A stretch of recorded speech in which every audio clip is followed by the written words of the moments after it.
I obviously don't have to tell you how important being in time is, because you're all here. But even so, I mean, it is so interesting the way it's gradually emerged, along with Wittgenstein's investigations, as the dominant book of the 20th century, because all the interesting thinkers, continental thinkers, come out of Heidegger. That is, Sartre is a development on Division 2 of being in time, the whole existentialist thing. Merleau-Ponty is a development on Division 1 more, and says that he owes it to his ideas to Heidegger. Pierre Bourdieu, you may or may not have heard of, says that Heidegger was his first love in philosophy, although he now criticizes Heidegger a lot. He does that mostly to score points on the French scene, or did. He died recently. But he's very permeated by Heidegger by way of Merleau-Ponty. Foucault said, Foucault's quote is so interesting that if I didn't forget it, I would read it. Because I've always said that Foucault was Heideggerian, and nobody believed me. Then on his deathbed, he said, "For me, Heidegger has always been the essential philosopher. My entire philosophical development was determined by my reading of Heidegger." So, and Derrida says that all that he does in the space opened up by Heidegger, though he's critical of Heidegger. He says that in Position. And even Habermas, who hates Heidegger for having been a Nazi, which is a good reason for hating him, says of Being in Time that it's the greatest philosophical work since Hegel's Phenomenology of Mind. And Habermas was also a Heideggerian. And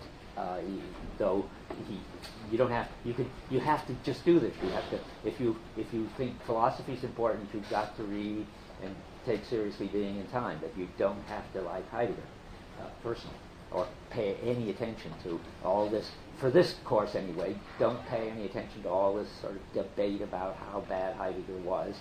Just read the book and see how good it is as philosophy. Okay, now I'm ready to start talking about the book.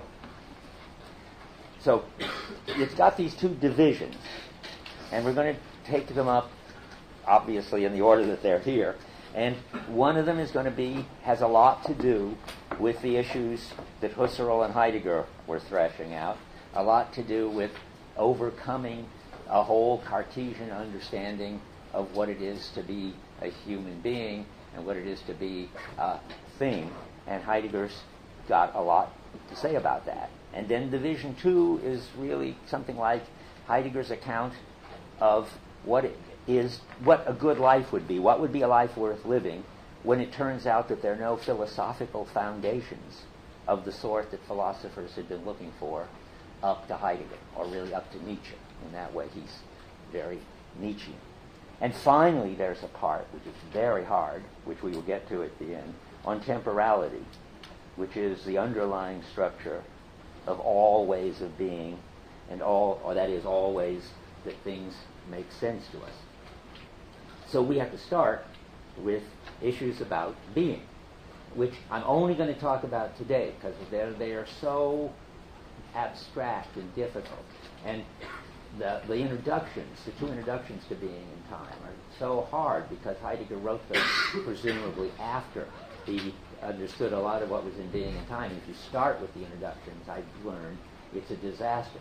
So we won't read the introductions, but I'll tell you about them because you do have to have some notion of why Heidegger's talking about being.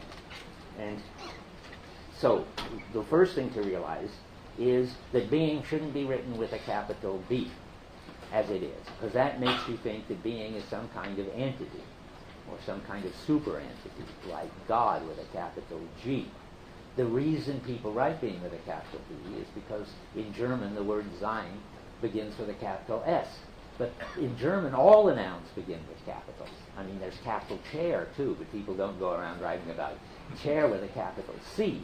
It's just a mistake, I think. I mean, you can't tell. You can't ask Heidegger. I mean, once I talked to Heidegger, and I should have asked him, but I didn't, because I didn't understand it now. But anyway, you can't ask Heidegger now, did you mean that to be really a capital S or just another noun? But it seems to me quite clear that he must not want a capital there, because being for him isn't an entity, it isn't a process, it isn't any sort of thing at all. It's hard to say what it is, but whatever, and I'll try to say by the end of the time, but whatever that is, it's not even a property of things, by the way. It's not as if it's what Heidegger calls beingness, some property that everything has that is. But we'll get there. Let's start out by saying what it's not, and that's a lot of what Introduction 1 is about. Heidegger thinks the tradition has been understanding being in some form or another as beings. Let's start with beings as substances. That is, in Aristotle, for instance, so that there are these substances, these entities, and they have certain properties. What the most important property of substances is that they're self-sufficient. Ideally, they don't depend on any other substances at the limit, and they have properties, and the properties depend on the substances. So this lectern is self-sufficient, and it's brown. Brown isn't self-sufficient. Brown is a property of substances. In grammatical form, there are subjects, and subjects have predicates. So the subject is the lectern, and the predicate is brown. And that's how, in very amazing variations, whether you're in Aristotle or in Spinoza or in Husserl, this way of thinking about beings, and then thereby thinking about the being of beings, is that beings are these self-sufficient entities, and they have properties. And that leads to all kinds of interesting things. That leads, for instance, to logic with the predicate calculus, where you have the symbols for the entities and symbols for their properties and formal ways of manipulating that. And Heidegger's not against any of that. He thinks that's certainly one way that beings show up or are presented to us. They do show up as self-sufficient with properties, and Heidegger has a name for that, but that's not being, by the way. Now let me put this clear. That's one way of being. One way of being is to be an independent substance with properties. Could be even, you could be that in Descartes. One substance is the thinking thing, and its properties is that it thinks, and it doesn't have to be tables and chairs. There is this notion that anything that is has to be a kind of substance, a kind of race. We are a race cogitans for Descartes. And what Heidegger wants to say about that is a good way of thinking about, say, lecterns. But it's not a good way of thinking, not even lecterns, maybe rocks. But it's not a good way of thinking about lecterns, and it's not a good way of thinking about us. What I mean not a good way is it doesn't capture what is special about them. But we'll get to that. I jumped ahead. Let's just talk about what's good about it. So it captures one of the important modes of being, I would say. And the German for that, so now we've got a dozen translations, and I don't know what to believe in anymore. Now, the German word is vorhanden. Vorhandenheit. That is it's vorhanden is present at hand. That's in the translation you're reading.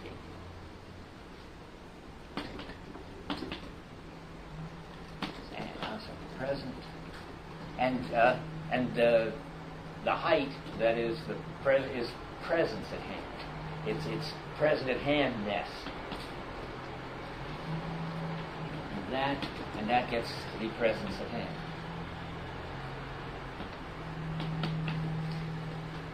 Now that's one way to translate it, and that's not bad.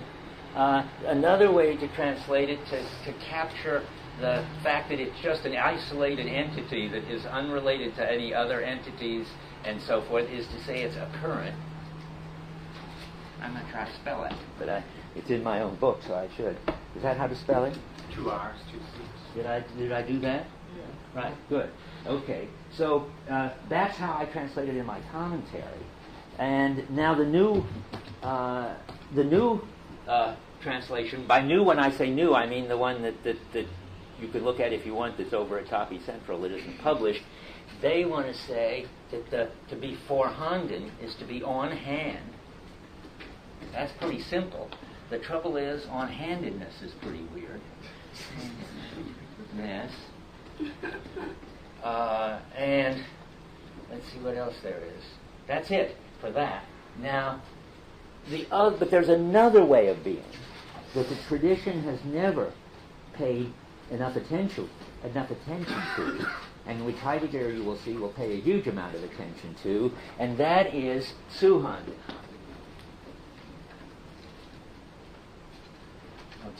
Being that Zuhanden, the way of being, that's why I keep writing the height, is, okay, and this is called ready to hand, and then it would be ready to hand this, or readiness to hand, which is what happens, readiness to hand, that's a way of being. These are two, we're talking about ways of being. You can be present at hand, that way of being is presence at hand, and then it can be ready to hand, and that would be readiness to hand. That's a way of being. Now, there are other ways of trying to deal with that. In my commentary, I guess I believed at the time that the right way to talk about this was to say availability as a way of being. That's not such a mouthful. But I am not happy with that anymore. I think the hand part in there is important. Though Heidegger doesn't care about the body, but the idea that it's a kind of, that all of this is about equipment that you use. And that's why the hand part is important. So the new translation says handy.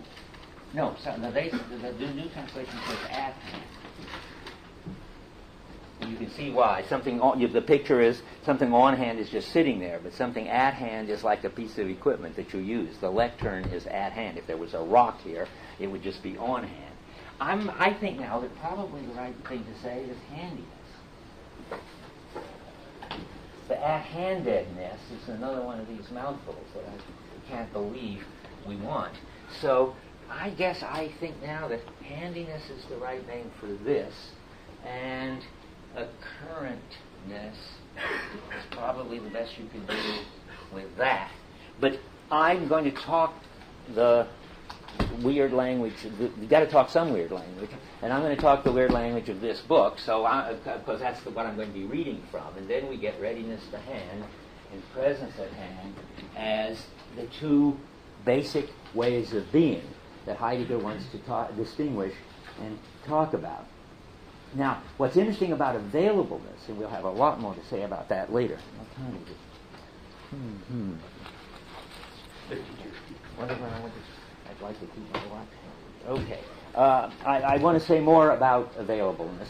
Of course, not the whole, but the beginning part of Division 1 is all about availableness. But there are certain things that are important, and that is, I think, these are my ways of thinking about it, that I think it helps. At least it helps me.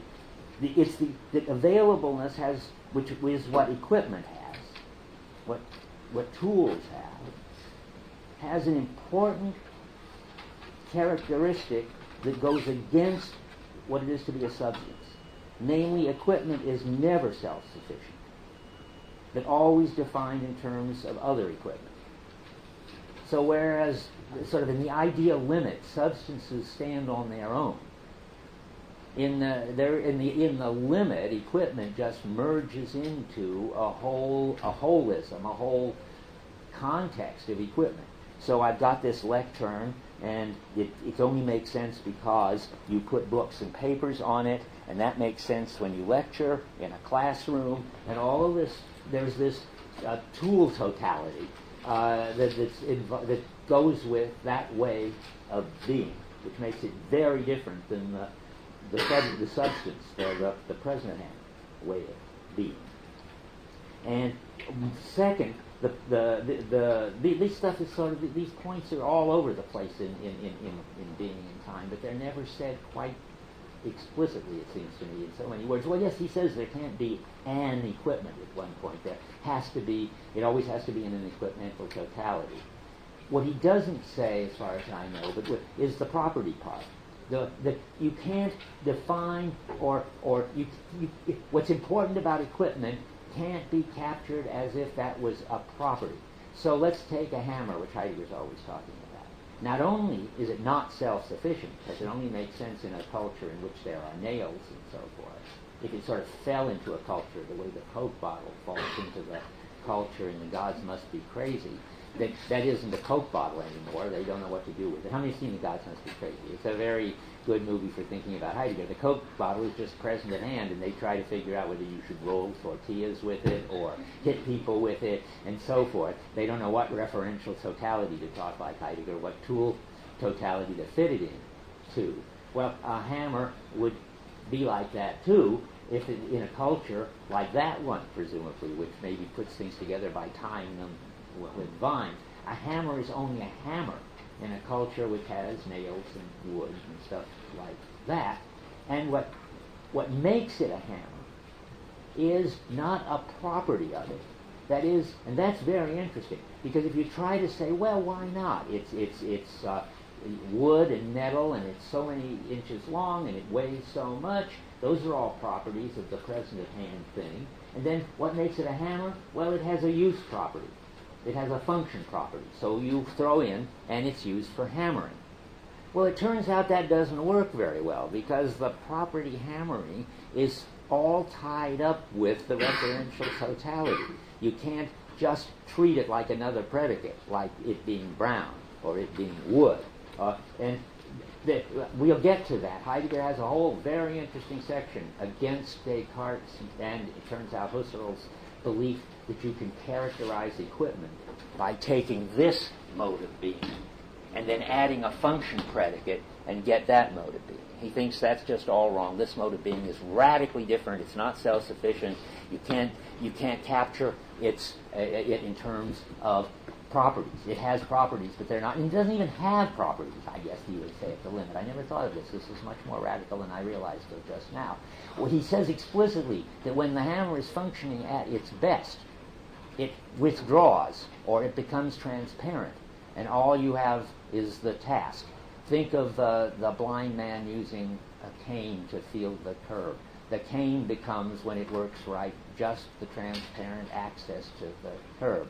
And in general, your clothes, your car, your computer keyboard, all of them, when they're functioning at their best, don't have any properties at all, except they enable you to do something. That's what he thinks. So he thinks these are radically different modes of being and totally mischaracterized.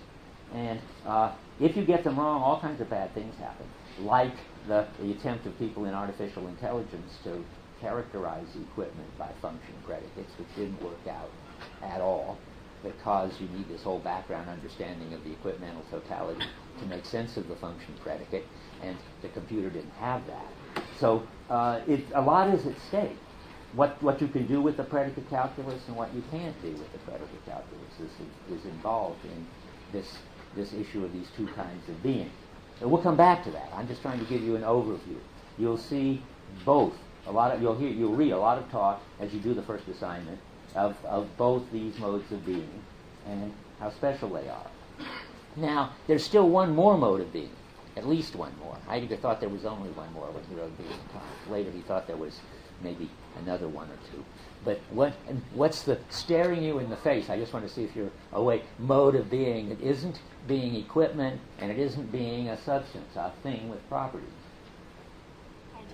Idea? An idea. Oh, well, that's interesting. He doesn't have that mode of being. I guess he thinks ideas are substances with properties. So the number 2 has the property being even and a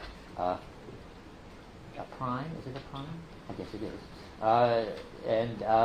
And so forth. No, there's another one, literally sort of staring you in the face. Equipment doesn't make sense without it. aha, so there's us. Yes, exactly. We're another mode of being, a very, very, very important other mode of being. And the tradition has, as I said with Descartes, thought of us as just a special form of this, a thinking thing. And Aristotle thought we were rational animals. That's still present at hand. Now, the tradition has never understood that we're a radically different other kind of being, and we can't be understood the way equipment can be understood holistically and transparently. We can't be understood the way substances are understood as self-sufficient with properties. And how are we to be understood? Well, you need about 350 pages to find out. It's very complicated. I can't tell you it very much in condensed form how we're supposed to be understood. I'll give you a sort of definition, which it will take the whole book to explain the implications of. When Heidegger, for one thing, this other way of being is Dasein. Sein is the word for being. This is the word for there. So it's being there. Or later he says in better, being the there. What he means by being the there is being the, another word for it he says is clearing. That doesn't help much maybe. Being the space or the clearing or the world in which things show up. Did I make a mistake? You want to take? Good. Thanks. You can also, whenever I misspell things, you just come up and erase them and fix them. That would be a big help. Okay. Now let's see. Okay, so we're a kind of openness that makes it possible for, in Heidegger's kind of jargon, entities to show up as present at hand and as ready to hand. That's one of our very, very important features. And the other very important feature, even deeper than that, I think the definition of our kind of being is we're the kind of being whose being is an issue for you. We in some way take a stand on what it is to be me, Bert Dreyfus, and what it is to be a male in Western culture, and finally what it is to be a human being. In our activity, in everything we do, we embody this stand on what it is to be Dasein, and this case of Dasein. So, and that's something very special. And the only way we can do that, and this will become very important in the course of the book, you don't do it by introspection. You don't do it by saying to yourself, well, what is it to be Bert Dreyfus? Or what is it to be a human being? You do it only through coping with things and people. So I suppose my identity is being a teacher. Well, I don't just sit around at home saying, gee, I'm a teacher. What a nice thing. How happy it turned out that way. I've got to be teaching. I've got to be here doing this job with this equipment in order to take through that to stand on myself that I'm a teacher. And it's the same thing with being a human being. You don't just sit around and reflect. You've got to do things, and then you'll exhibit what it is to be a human being. You are, and Heidegger says explicitly in here, in what we'll be reading, you are what you do. And that's a very important aspect of Dasein. So what is it that Dasein isn't? Well, the main thing Dasein isn't is that it's not a subject.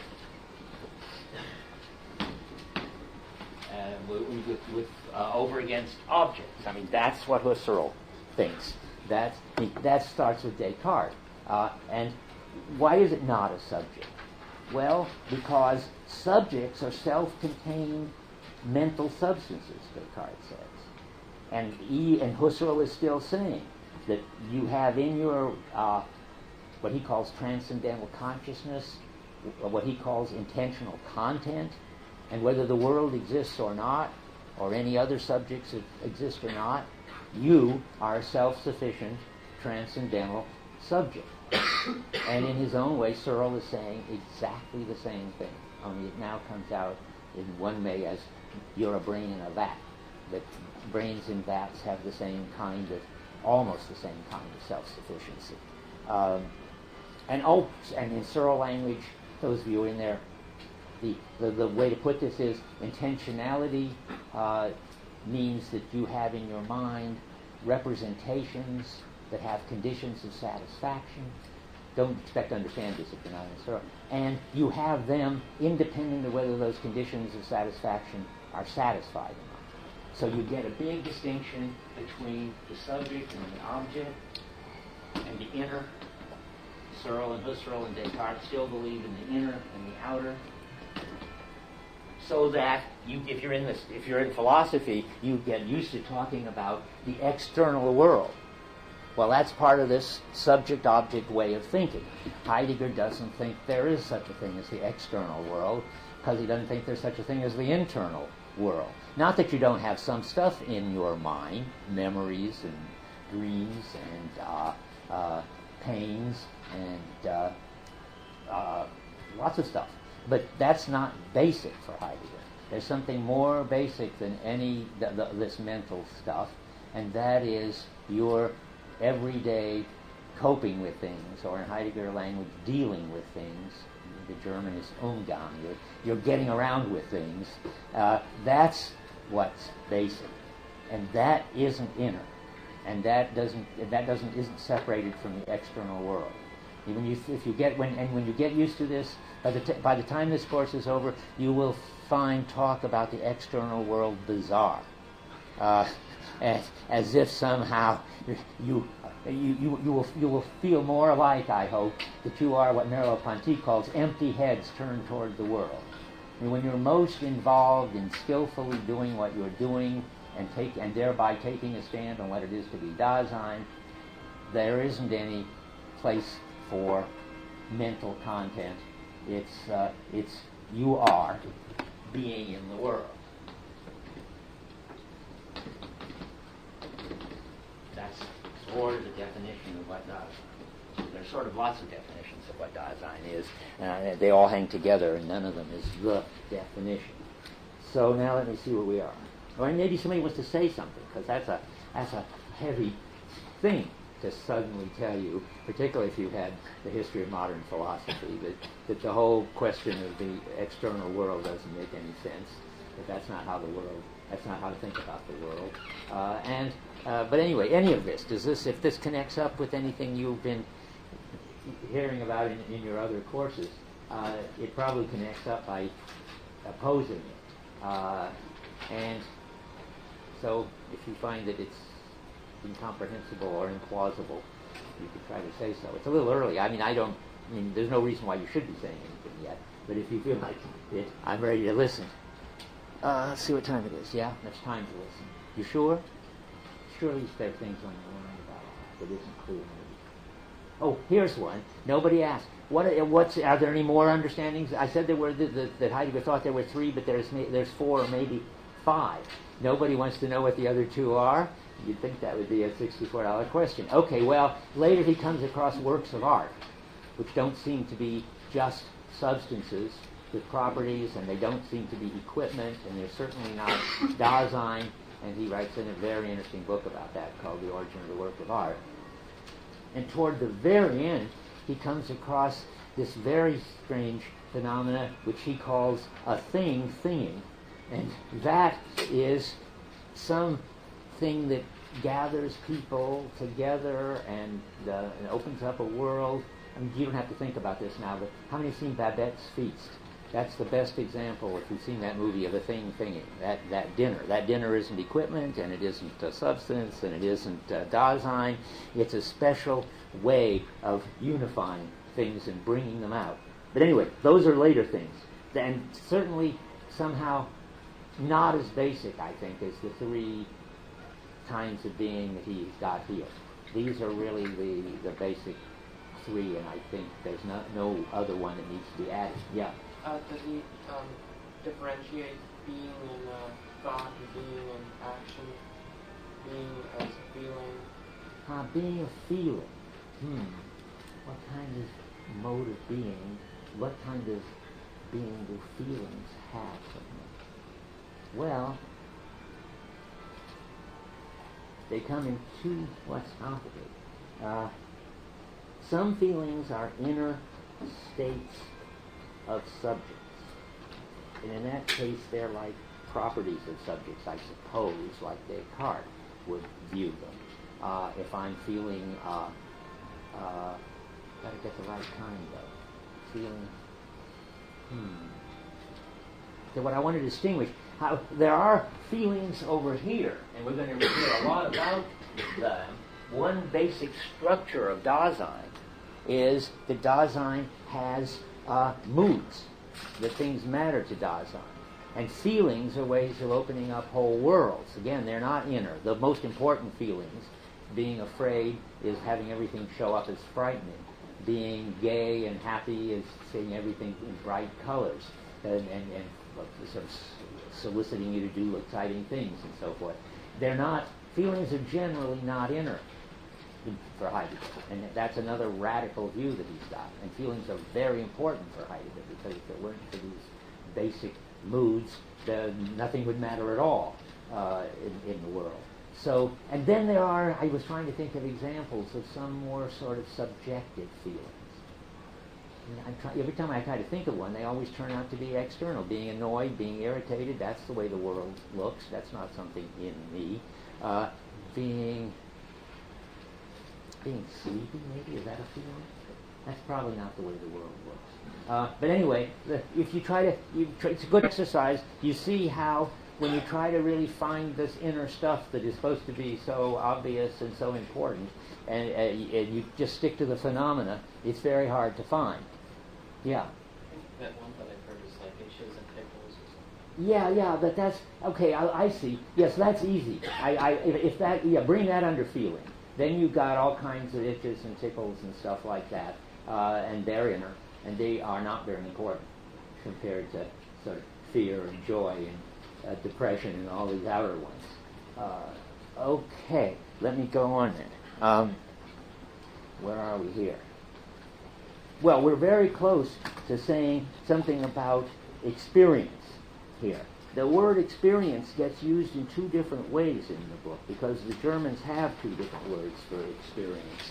And Heidegger is interested in that. And it's just exactly relevant to what we've just been talking about. Shall I get rid of some of this? Yeah. Oh, just this. Okay. How much space do you need? Just a little. That's good. We got Erfahrung and Erlebnis. Okay, Erlebnis is a private feeling. That's like the tickles we were talking about. This is something public, shared. It's an entirely different understanding of feeling. We're all having, well, experience. We have it in English too. There's a sense in which we're all having the experience of a Heidegger lecture now. And that isn't supposed to be you having your private experiences in your private stream of consciousness and me having mine. If everything is going well, we're all sharing the experience of a Heidegger lecture now. And now, Erlebnisses are these private experiences, partly like feeling, but then you can relate it this way. I mean, I just thought of another nice kind of feeling. If the lecture is boring or it's just too hot in here to concentrate, you can start having, say, daydreams. That's a kind of Erlebnis. That's a private experience, something sort of taking place in the stream of consciousness. And you can start looking at the blackboard as if it was just an object out there, a green thing. And the funny thing is, Heidegger in a lecture, when he's lecturing in Basic Problems, he talks about that. He says, normally you don't sit there having experiences, inner Erlebnis, staring at an object, namely like the blackboard. If you're doing that, it's a sure sign that you're bored and the lecture isn't working. When you're really involved, then you are sort of taking up what's being written and what's being said and relating it to other things in the world and so forth.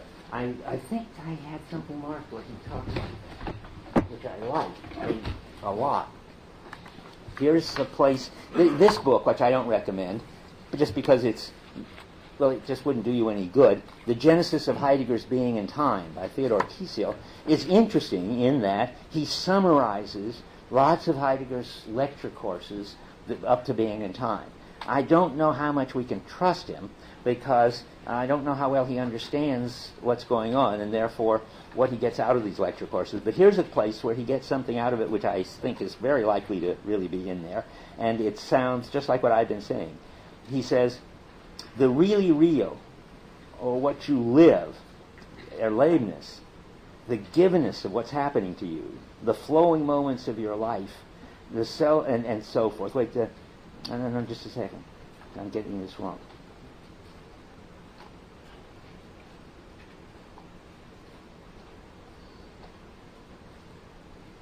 No, sorry. He's using different language here. I need that. I'll read that to you in a minute. But if you read it in connection with this, it'll look completely wrong for what he's trying to say. So let me stick to this one. So we've got the two accounts of Erfahrung and Erlebnis, by the way, in the book you're reading. You're in a footnote on 72.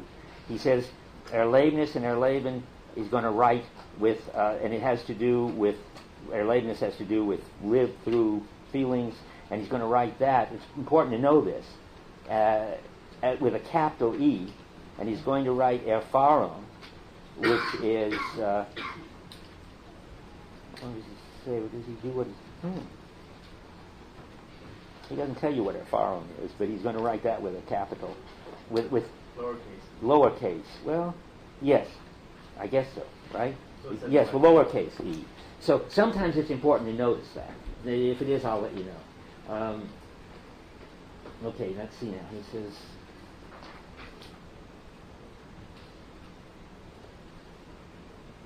oh yeah, this is the next thing I want to talk about. I think I'm trying to stick some things, but I talked about them already.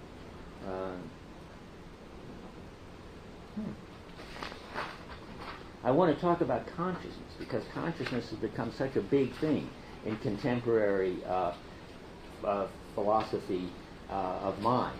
And I'm sure Searle will talk a lot about consciousness in his course. Consciousness doesn't play any role in this at all. And I've got to say something. That doesn't mean that it's good that you're unconscious.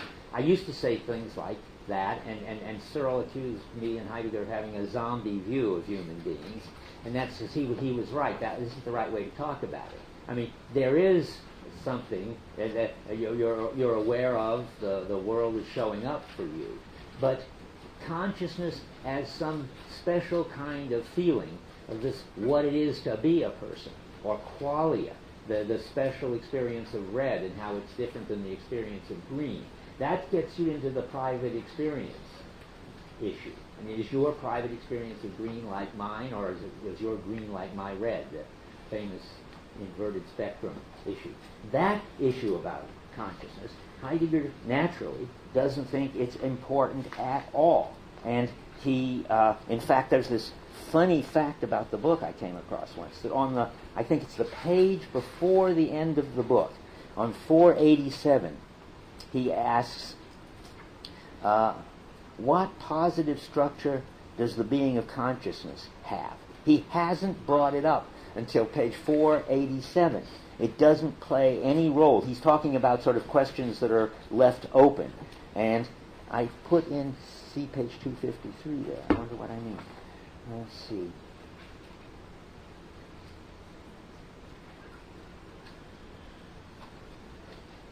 No. So it's important that you can see that he wouldn't be interested in consciousness, because it's this inner side, this Erlebnis side, and for him it's all in action that things matter. In a way, he's a kind of pragmatist. I read him as a pragmatist. There's lots of overlap between Dewey and Heidegger.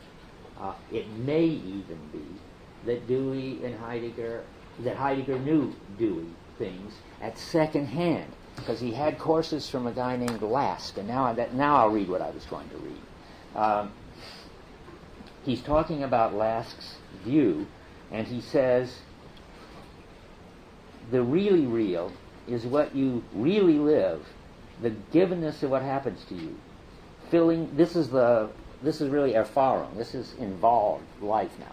Filling the flowing moments of your life, the self-forgetting and immersion of dedicated intuition. This is all funny language, but that's what I'm saying when you're involved in a lecture, or even when you're involved in hammering. And he says, what occurs in this sphere is what is called reality, facts of consciousness or experience. Now, this is confusing. Experience Erfahrung here. And consciousness I don't know what to do with. But he gives himself the zombie objection. He says, are we talking about the mute life of a dullard, the limiting case of dull abandoned to the given? Or is the immediate contact with this, the lived going on, the very source of life, the stirring of meaning in human experience? And then there's Erfahrung again. What he's trying to... And Lask knew Dewey and was a pragmatist, and Heidegger took courses and likes to quote Lask. And what he's really saying is that what's important is this kind of involvement. And that kind of involvement isn't a kind of reflective consciousness, but that doesn't mean that it's zombie-like and dullard. That means that at the limit, when you are most skillfully involved in the world, you are least aware of your own mind, your own consciousness, your own inner states, and so forth. You are simply outside yourself, totally involved with what's going on. And that's when Dasein is at its purest, he thinks, and he thinks that Lask thinks. Let me see if there's anything more. And he thinks that getting back to the ego or the I is a kind of losing of this lived involved experience. He says, the I is a theoretical subject, an unliving, unworlding, designifying, dehistoricizing of the seeing experience, which itself is full of meaning and drawn into the context. All that is the same kind of idea. So now I think we're going to go on with... Anybody want to say anything? I'm still catching up. Yeah, okay.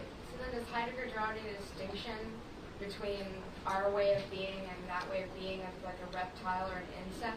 Because you said before in regard to the Dasein that what makes this way of being unique is that we take a stand. Very good. And that's sort of just the kind of misunderstanding that I want to prevent, and it's good to say that. Well, remember I also said that taking a stand on our own being is not something we do by reflection, by sitting around and asking, well, what am I, a teacher? That's interesting. What is it to be a teacher? And so forth. I take a stand on my being when I am most successfully absorbed in lecturing and listening to the students and so forth. So it's still not like an animal. But it's not like an animal in an entirely different way than the philosophical than Descartes would have thought. Descartes would have thought, or even Aristotle would have thought, well, you're most at your best when you're being rational, when you're deliberating, when you're reflecting, when you're examining your life. Remember the Socrates, an unexamined life is not worth living. Well, I think from a Heidegger perspective, if you were very skillful and could do all the things you wanted to do in a sort of Zen-like way of no-minded involvement, that would be the life worth living. Sitting around and reflecting is a life not worth living from this perspective, I think. Even authentic Dasein, as you'll see, is not reflecting. We'll get back to that. But authentic Dasein just responds immediately and skillfully and intuitively to the current situation for Heidegger. Now, Aristotle also thought that. So Aristotle has got a sort of... As always, Heidegger thinks Aristotle is the best philosopher that ever was, because, I wish I had the quote, I didn't know it was going to come up, he's the philosopher who most pushed inquiry back to the phenomena and away from common sense and windy speculation, something like that.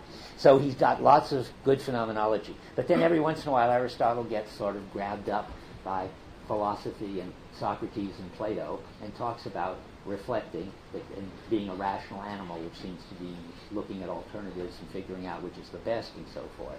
But let's go back to it. There's what animals don't do is reflect, that's sure, and we're different from animals in that respect.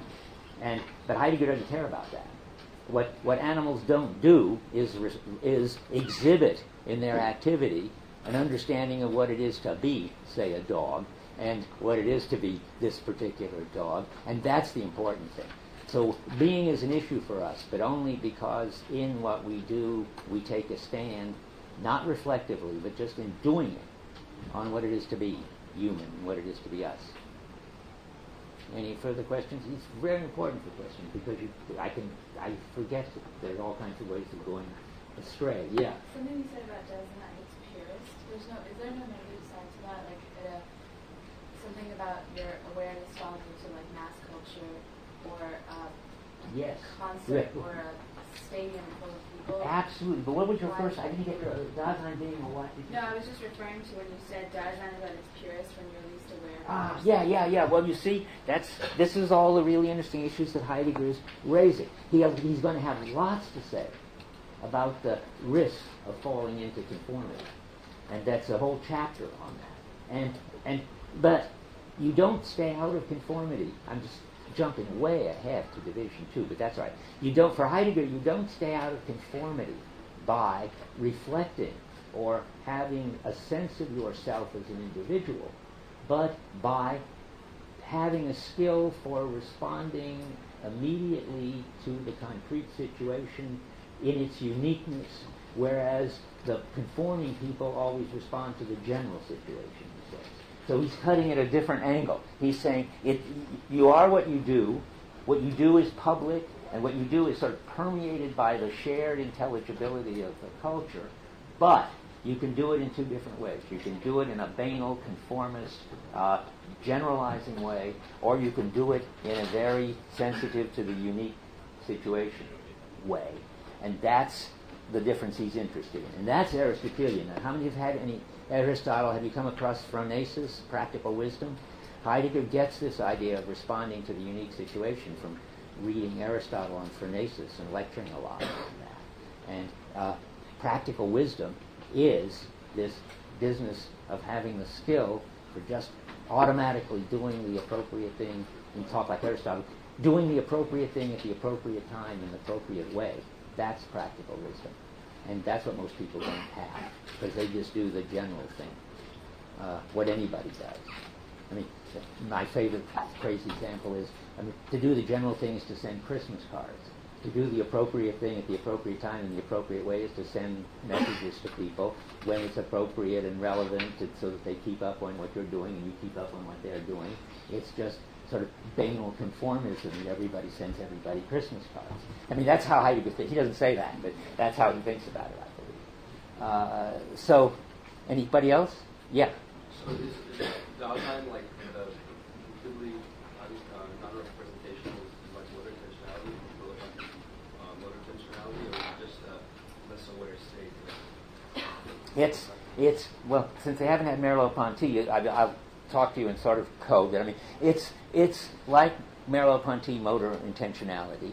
It's non-representational. It's just direct coping with what's going on. That's right. Merleau-Ponty is very influenced in Heidegger. You see being in the world coming up all the time in Merleau-Ponty. Any more questions? Yeah. Isn't the hectic awareness during reflection like more an illusion? I mean, why is that? Why are we any more aware when we're reflecting than when we're like skillfully engaged in something? Well, you're differently aware, for sure. And of course it's a kind of, from Heidegger point of view, what's an illusion is that you've got a better understanding of yourself and the situation when you're reflecting than when you're coping and totally absorbed in what you're doing with the hammer or with the other person or whatever. And the idea that if you step back and reflect in a detached mode, you get a better account of understanding of what's going on. That's very much a part of the philosophical tradition.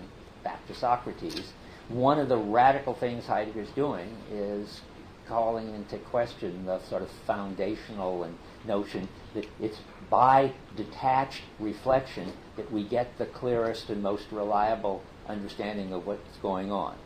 He thinks there's nothing. There's certainly nothing wrong with reflection and detachment, and they have their place. And Heidegger is very interested in theory and how it works and what justifies it.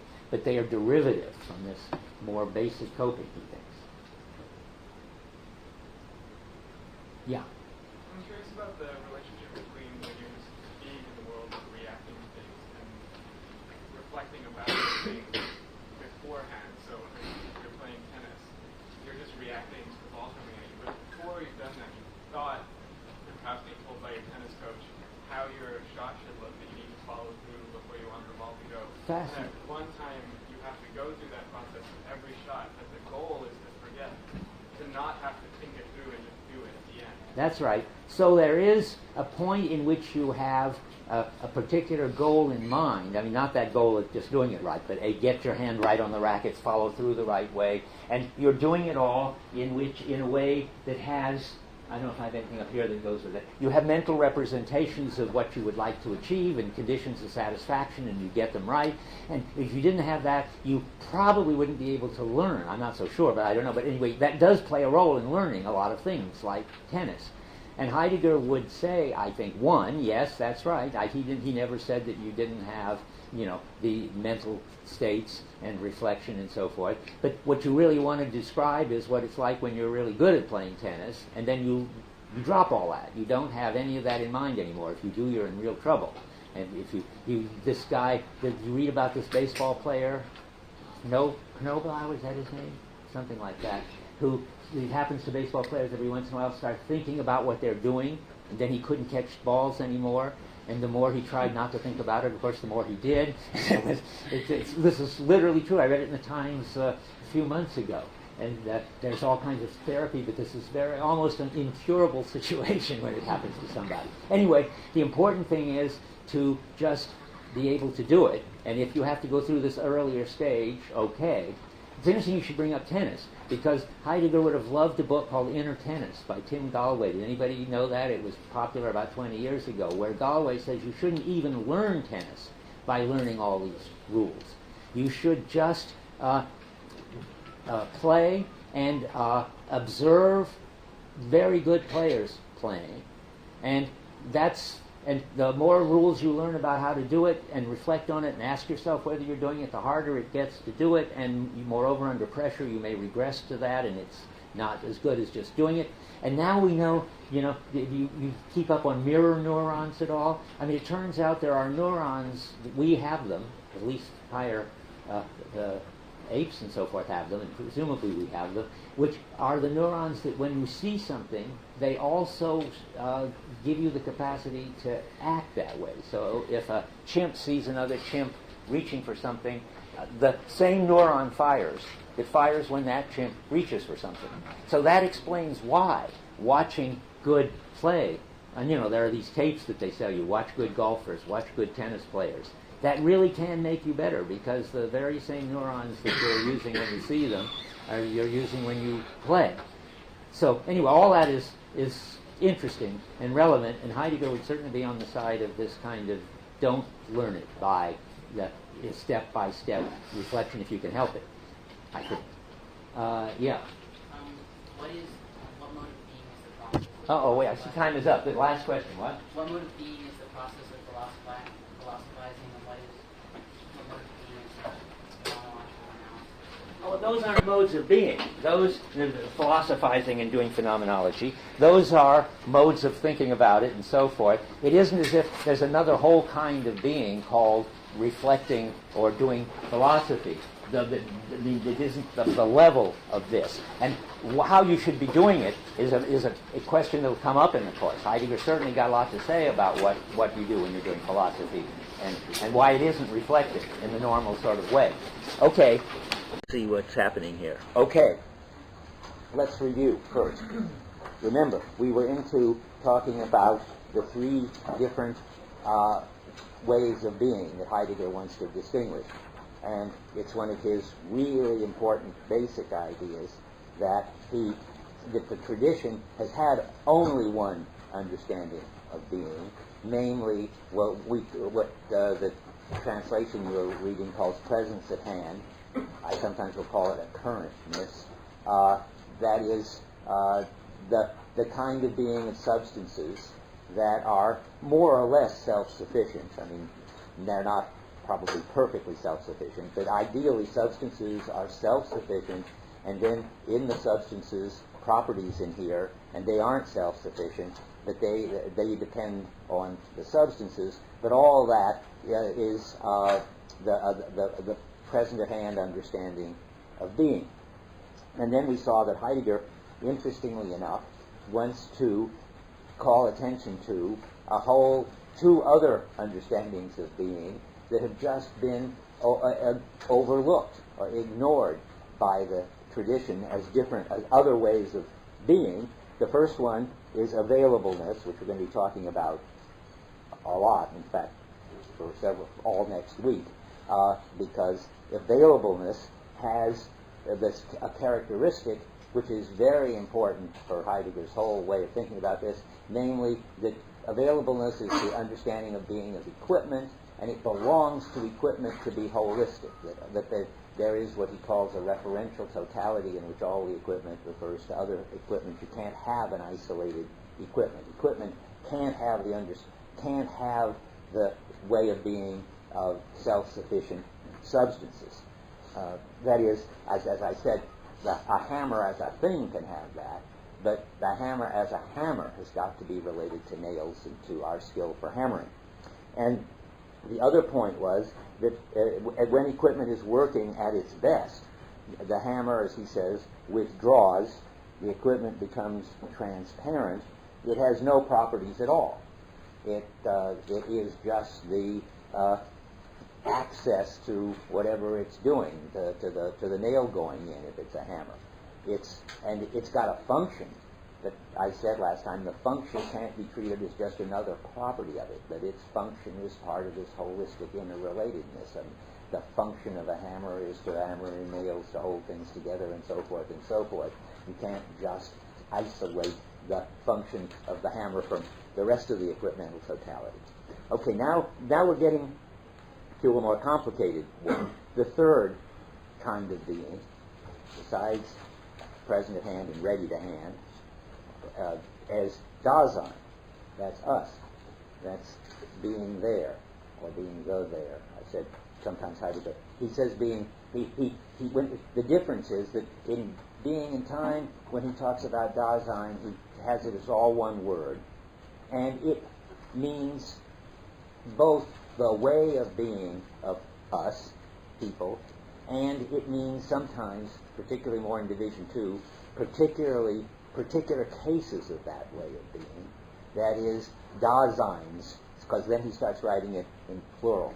So it's like Dasein equals human being, and then later Dasein equals human beings, and each human being is a Dasein.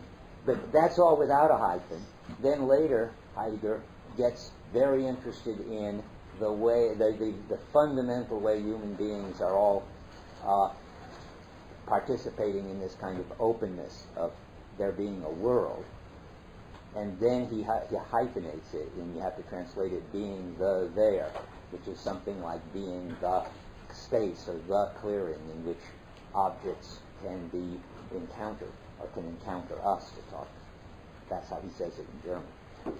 Our translation says we encounter objects, because it's so odd to say that objects encounter us. But that's what Heidegger says. And the way to think about that is objects show up for us. The emphasis is on the fact that we're this opening receptivity to the objects. And that's what he emphasizes more and more as he goes on.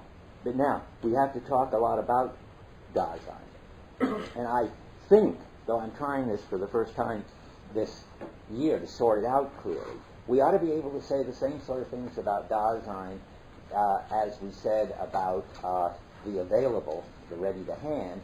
Namely, we ought to be able to say clearly what it is about Dasein that shows that it's not a substance. It can't be understood as present at hand. I mean, something about us can. I mean, we've got bodies, and they're like objects, and they have properties. And I suppose we even got the sort of personalities, and they have properties. There's lots of ways you can think about human beings as thinking things, to talk like Descartes. That's another kind of thing with its cogitationes, it's all of its inner properties. So the question I want to try to see is, as clearly as possible, what he's saying about Dasein that shows that it couldn't be a substance. And there's so much that, in a way, the whole book is like that. But what we talked about last time, and what I can at least say clearly, I think, is that we have to cope with things. That's we're active beings coping with entities, that is things and equipment. And we use tools, but we also can look at sunsets and rocks, so we can look at things present at hand. We can deal with things ready to hand. We can deal with ourselves and other Daseins. And when we are coping skillfully, now the first thing comes around, we're not self-sufficient subjects. Oh yeah, I better make a connection here. When I want the clue you've got to keep clear about is that to treat Dasein as present at hand, since Descartes anyway, is to treat Dasein as what Descartes calls a subject. He made up that notion. He made up the notion of subjects and objects. There weren't subjects and objects before, or at least if there were, they didn't have those names. In a certain sense, there already were, and in a certain way, maybe there weren't. But we don't need to worry about that. Descartes named and in a certain way helped produce us as subjects and objects, but it never really worked, Heidegger will say, because there are certain very basic things about us that can't be understood as if we were subjects. And now, remember, somebody who probably had been reading Foucault thinks, don't think of subjects as the subjects of the king or subjected to something.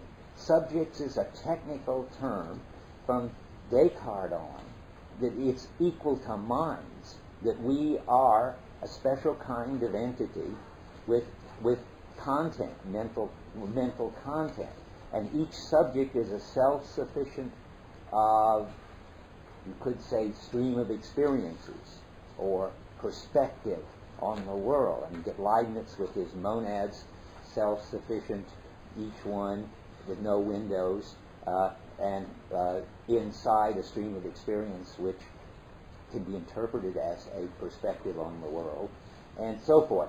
There are all kinds of ways of trying to deal with us as subjects. And so why doesn't that work? Well, 2 points I think that I've made so far, and will get spelled out more and more.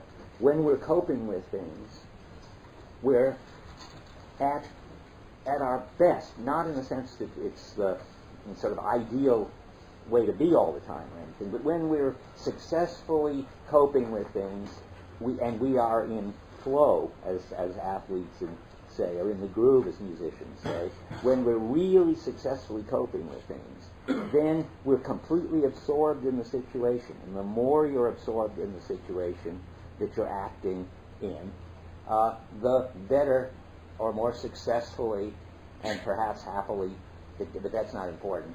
Your coping is going well when you're involved in the situation.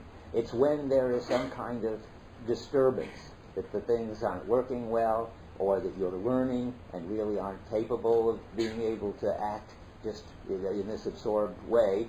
Not bad things necessarily, but there are times when you're not absorbed. But Heidegger wants you to see the phenomenon that when there's no disturbance, no breakdown, when you're not under particular pressure, when you're not monitoring what you're doing, when you're not deliberating and choosing, but you're acting the way you act when you're very skillful in any domain, then you're just absorbed in the situation, and therefore not a self-sufficient subject which has in it representations of the situation.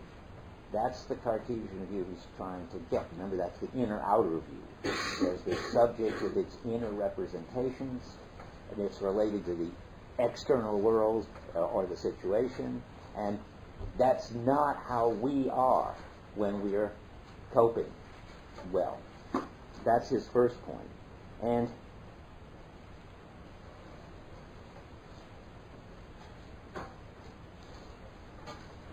another way to put this is that you don't have to be deliberating, reflecting, having a goal, monitoring what you're doing, trying to achieve something, which you represent yourself as what you're trying to achieve, that goal. That's not necessary for successful acting. That's all he has to say. He doesn't have to say, and you're at your best when you're that way. He just, to make his ontological point, that you're not a subject all the time, is to say, look, there are times when human beings are in flow, period. And therefore they can't be subjects. They can't be these self-sufficient entities that, from Descartes to Leibniz to Husserl, in a way to Searle, people have taken them to be. I've got something here from Basic Problems that I wanted to read you. This is where he talks about this in Basic Problems.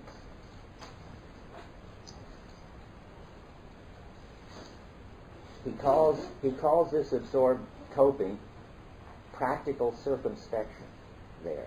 That's in German Umgang. What does that deal? What is circumspection? Umsicht. Umgang is dealing with things.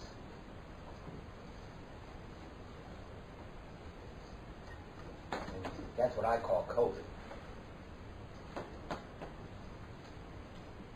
And Umsicht is his word for the way you take account of what you're dealing with. That's called your practical circumspection, which isn't bad because is around and Sicht is seeing, except and so.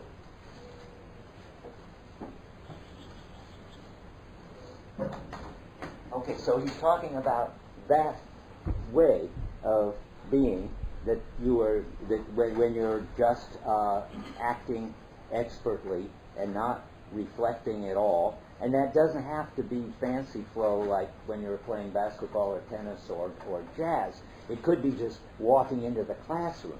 He's good at these simple things, so I'm going to read you his simple thing. The mental context is completely normally, or at first he puts it, which means just unless there's some problem, completely unobtrusive and unthought in practical circumspection. That is our practical everyday orientation. This is 163, if I didn't say that, so if you want to look at your later copy. Unthought means that it's not thematically apprehended for deliberate thinking about things. Instead, in circumspection, we find our bearings in regard to them. That is, we just take account of them without having to be aware of them.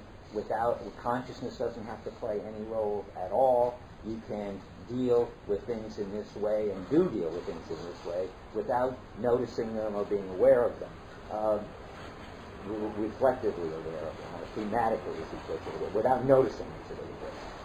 Unthought means that it's not thematically apprehended for thinking about things. Instead, in circumspection, we find our bearings in regard to them. Circumspection uncovers and understands being as equipment. And now here's a little example. When we enter here through the door, so we're right here, you see, we do not apprehend the seats, and the same holds for the doorknob. Nevertheless, they are there in a peculiar way. We go by them circumspectively, avoid them circumspectively, and so forth. And stairs, corridors, windows, chairs, benches, blackboard, and much else is not given thematically. We say that an equipmental context or environs us. And then we are absorbed in it. The doorknob is the nicest thing. I mean, that's not fancy flow. But you don't have to be monitoring it, deciding to use the doorknob, trying to use the doorknob. If the doorknob is stuck, you may have all of that. You may have to figure out what doorknobs are for, and that the best way to open doors, and then you may have to try to do that, and then you may have to take it apart and all that. But normally, you just go through the door. Okay, let's see now. And Heidegger wants to say that this, it would be enough, I think, for him to say that that's just one of the ways Dasein relates to things, so it can't be a substance because it's relating to the doorknob or whatever, not as something it represents inside and then deals with outside, but directly. It's hard to hear me? Yes, it is. Why is that? The windows are open. I see. Sorry. You're having trouble hearing me? You should certainly tell me. I can talk louder. You certainly don't want to close the windows until it gets colder, if it ever does. Okay. So the main point is that this is our everyday way of coping with things. Again, not as substances, because we are this opening, and not with property. This is what I want to say now. That is, with representations in us, goals, deliberation, and so forth going on inside of us. I mean, all that can happen, and Heidegger's not against it. And it isn't even necessary to worry about what is more basic or what is a better way to be. It's just that we can't be substances because that's one of our ways to be, one of our important ways to be, transparently, openly dealing with things. And let me see, I wrote something more about this. I'm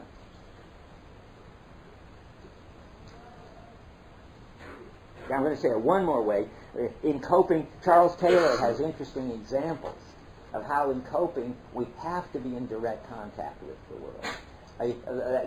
This isn't his example is you can't find your way around in a familiar city except when you're in the city. You needn't be able to. I couldn't.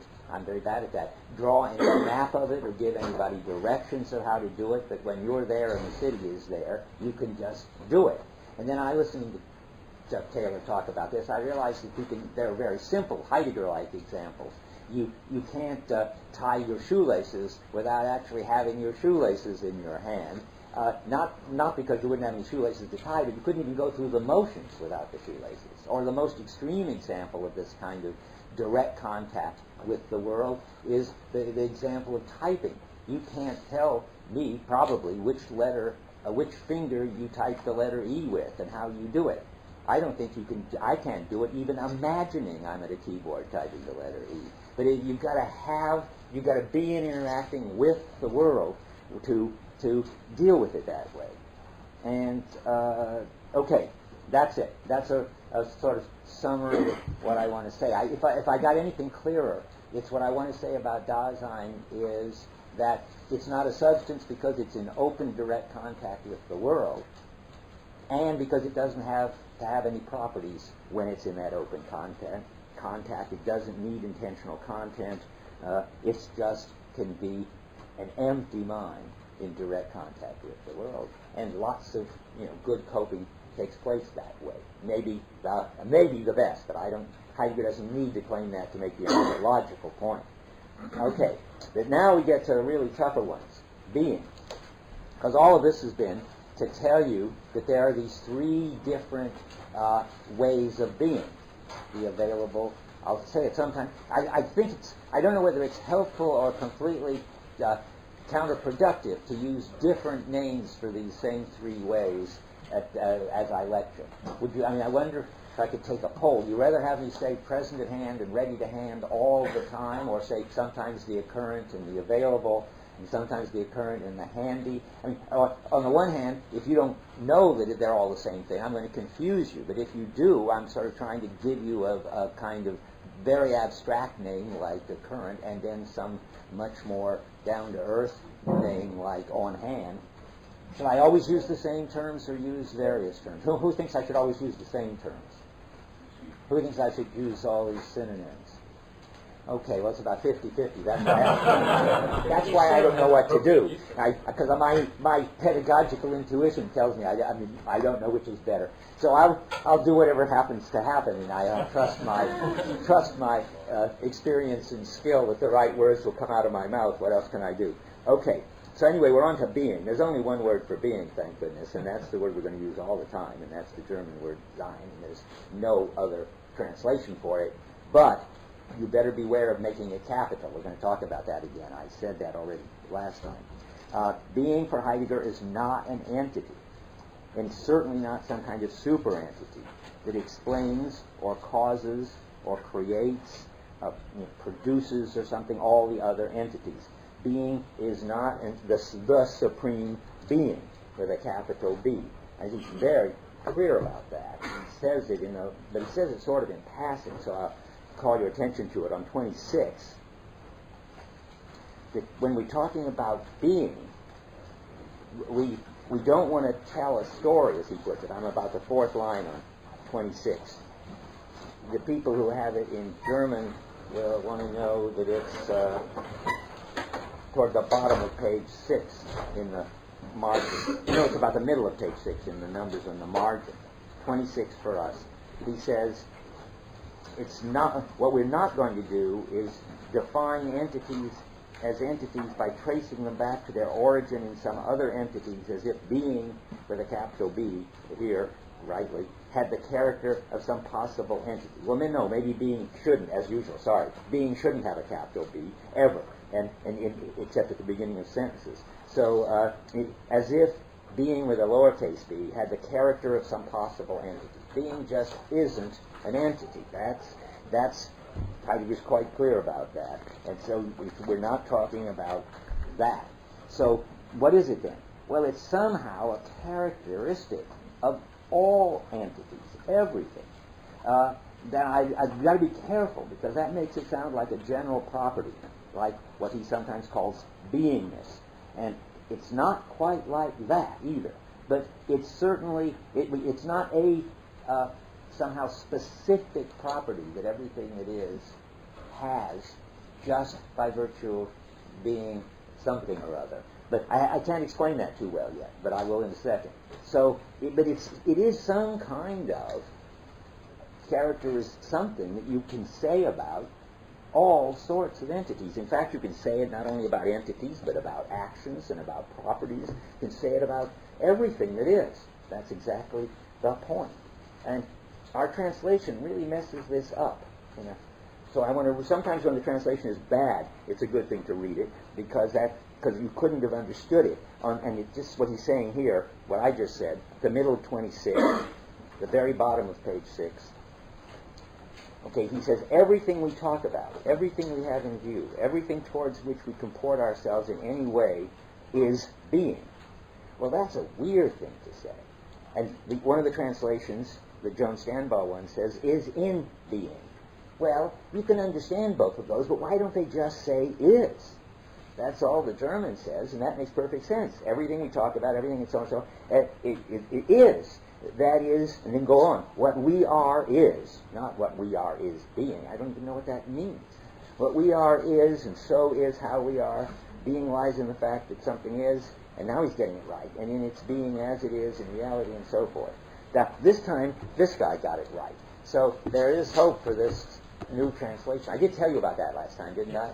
Okay, so, I think it's obvious and easy that you should just read it that way. Now you have this list, so you got there. I sort of stopped, but I'll go on. Being lies in the fact that something is, and in its being, and in its being as it is, in reality, in presence at hand, in subsistence, in validity, in Dasein, and in the there is, which is the German way of saying es gibt. I'm trying to think of an example. Es gibt what? So we can see how it works. Es gibt Probleme. Es gibt ein Problem. I'm trying to find it. Okay, you can. There is a way of saying in German that something is, and so that's why he says and in the. But later, just parenthetically, he gets more and more interested in this expression es gibt. It goes on and on about what the S is that gives things a very strange question that he finally answers in the last thing he ever wrote, called Time and Being. But for the time being, don't worry about that. So what is being then? Well, we got this notion that it's sort of in everything that we deal with at all or think about at all, it is. And now we need some way to say something about that. Well, I think what the most general thing you can say, and that what Heidegger has in mind here, though he doesn't ever say it quite this way, is that everything is intelligible. Everything makes sense. He's going to treat being, or he's going to, the general characteristic of all entities is that they're intelligible to us. They make sense to us, either as equipment, or as objects, or as people, or as ideas. They make sense to us some way or other. And the reason I think that's how you should think about it is because being for him is that which makes everything intelligible. So, it's as if all entities that are intelligible, and then you have to ask something like, and how come everything is intelligible? Well, that's because there's some source of intelligibility. It's not some entity, and that would be back to God. God is a source of intelligibility, and in Plato, the good is a source of intelligibility, and that's the right area to think about it in. But now we have to figure out what is being what's going to do the job of being the source of all intelligibility, so that everything can be, which is everything can be intelligible. Well, this seems all pretty weird, but I have to say all this in order to get to the bottom of 25, which is a very important sentence. When he tries to tell you what being is, he tells you in a sentence, he says, what's asked about is being, that which determines entities as entities. Put that aside for a minute.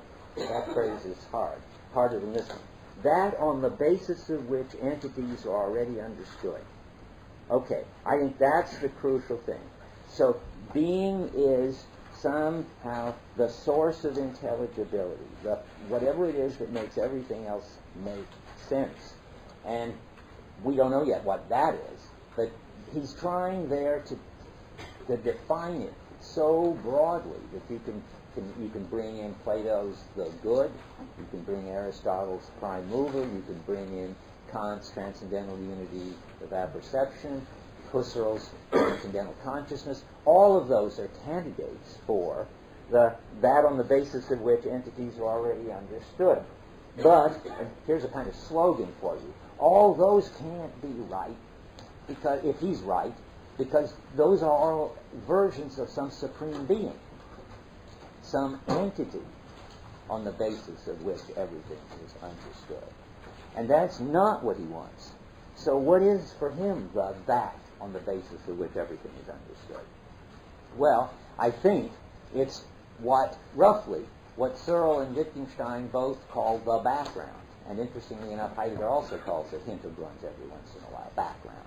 So there is just to sort of blur it out, we share a whole bunch of background practices, skills, language, moods, all of that, on the basis of all that, on the background of all that, things become intelligible to us, make sense for us, show up for us. But that background isn't an entity. And it isn't good. Okay, and the slogan sort of is that what we want is not a ground, which is what the whole tradition's been looking for, whether it's the good or the cogito or the unity of apperception or whatever. It's not a ground, because a ground is a kind of entity, but it's this other something or other, the background, which gets all sorts of other names in here. But I suppose it's very close to what's called. Is it? I always wonder about this, how close it is to what he calls the world. No, don't say it's the world. Just stick to that it's the background for the moment until you fill it in more. Does anybody want to say anything to something? I don't want to go on and on saying totally mysterious things until everybody gets this glazed over. Right. Just real quick, so then this concept that of giving intelligibility, so it's actually, it's not don't make it too universal, is what you're saying. It's not intelligible, it's not something that gives something intelligibility in a general sense. It's what gives something intelligibility, or all things intelligibility to us. Yes, all things, I thought you were going to say something different, so let me just add it. That's fine. All things intelligible to us, each in their own way. I mean, there are all these different general kinds of intelligibility, as equipment, remember, that is present at hand, and is ready to hand, and has stuff, and so forth. So it makes everything intelligible, each in its own way, and sub-stuff, too. I mean, it makes classrooms intelligible in a different way than slaughterhouses, we hope. And and you have to have different coping skills and different practices to make. I mean, for us, there are lots of things that would be only very vaguely intelligible because we don't have the practices. But now get back to your to us. I just want to say the other thing because it occurred to me. Okay, yes, of course, intelligible to us, and that's very, very important. I feel like skipping ahead and reading a sentence which is exactly relevant to what you just said. If I can find it.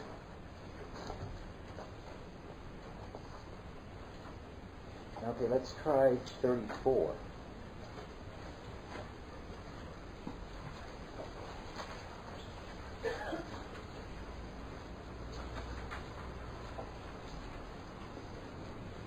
I don't know whether that's it yet or not. This is it.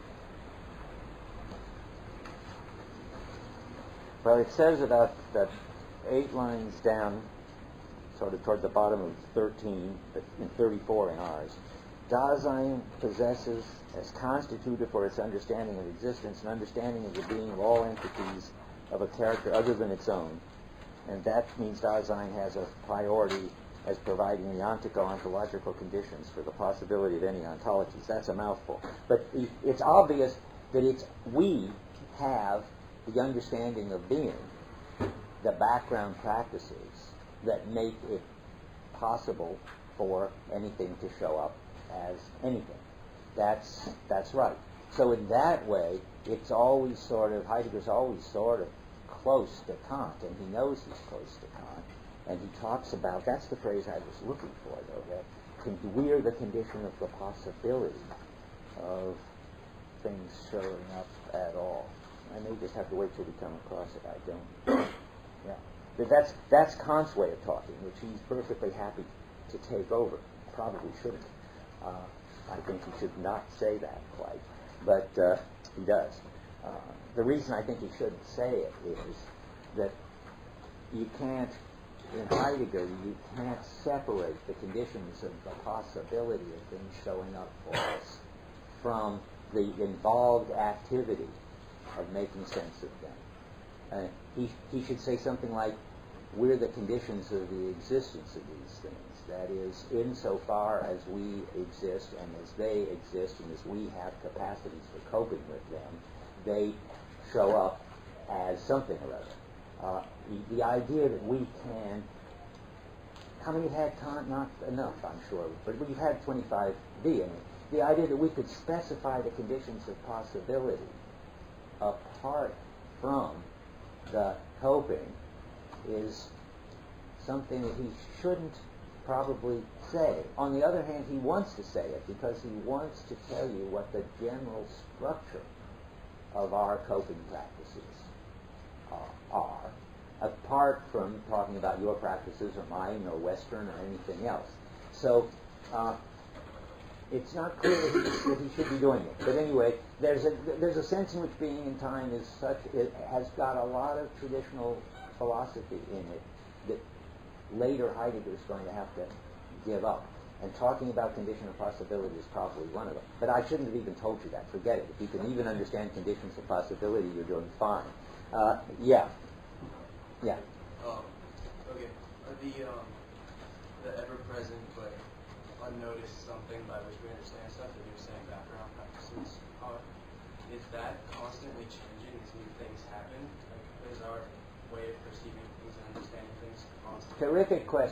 Terrific question. My first answer would be, well, not really, because after all, all human beings have got these basic ones. Well, first let's separate the basic three. We, of course, our understanding of what it is to be a hero changes, something like that. And then we have a sense of what it is to be a saint, and that's very different. And so lots of particular ways of being, of particular things, constantly change. But it's interesting, and that's why I think this is a fascinating question. Would he say that he's got the universal, necessary structures of our practices that make certain ways of being the ways of being that things show up for human beings anytime, anywhere. That's sort of what I'm turning the question into. Could we change the basic categories of ready to hand and present to hand? Or categories is the wrong. No, those are categories according to that. Okay, I'll tell you about that in a minute. And the answer, oddly enough, is they aren't the only way of understanding human beings and having the world. He only says that once, and in passing. But it shows that he's not trying to somehow deduce which would be very Kantian, the necessary and universal conditions of things showing up for us as, in Kant, objects, and in him, present at hand and ready to hand, or entities intelligible at all. That's the way to put it. He's not telling us that he's got the descriptions of the ways of being, of the ways things can be intelligible, which is just going to be true for all human beings everywhere, all the time. That is what you would expect him to say. Where is this strange quote? Can you help me find it? Do you mean at the very end? No, very near the beginning, but somewhere near in the introduction. You should have read it by now, or if I'm not mistaken. Did you read about what he calls the primitive people for whom? Yeah. Where is that? Primitive Dasein. Yeah, where is that? He says, in effect, that ready to hand and present at hand doesn't illuminate the kind of intelligibility, he doesn't say that word, but the way things show up for what he calls primitive people. It doesn't matter what, he doesn't spell it out, and it doesn't matter whether he thinks they're primitive or not. It's interesting that he thinks that there is this other mode. I can't imagine where it is. 76 talks about primitive Dasein. Doesn't anybody know where it is? Did you find it? How many? I can tell at least whether it was in the introductions 1 and 2. No, I can't even tell that because I didn't assign them all. Well, take my word for it. There's no point in finding it. Oh, wait. No. Okay. He does say it, and that means, in fact, he doesn't think that it has to be these ways of being. But in fact, except for these, it turns out that I think for the primitive people, he's thinking of the following sort of thing. That something may not be a piece of equipment, it may be some sacred thing, so that using a scythe to cut down the hay or whatever it is may be an act of obedience to some god. And the fact that it's a piece of equipment in an equipmental totality isn't the way they experience it. That's what he must have in mind. And then there are other things like totems. I don't think he's got a way of explaining, which might be very important, how some person could also be an animal. And he doesn't, and he knows he doesn't, and he's going to explain the ones that are basic for us, and that's all he can do. Yeah? Anything about the part at the beginning of paragraph 11? Probably. What's there? It's that everydayness does not coincide with primitiveness, but is rather a mode of Dasein thinking, and that Dasein is acting in a highly developed and differentiated culture. And a little later he talks about the life of primitive people. Yeah, where are you now? On page 76. 76. It's not going to cast any new light on it, but you can at least... Oh, I was looking in the wrong place, probably. Primitive... I don't know if that's what it probably is, but I don't see where he's saying that the present at hand and ready to hand don't cast light on them. No, maybe it isn't, or maybe it's in the vicinity of.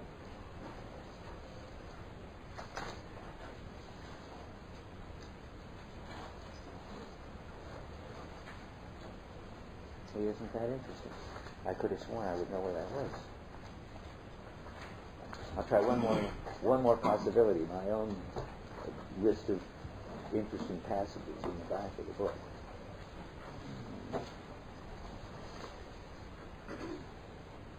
In the Kant book, he does talk about mana for primitive. Does he? Huh.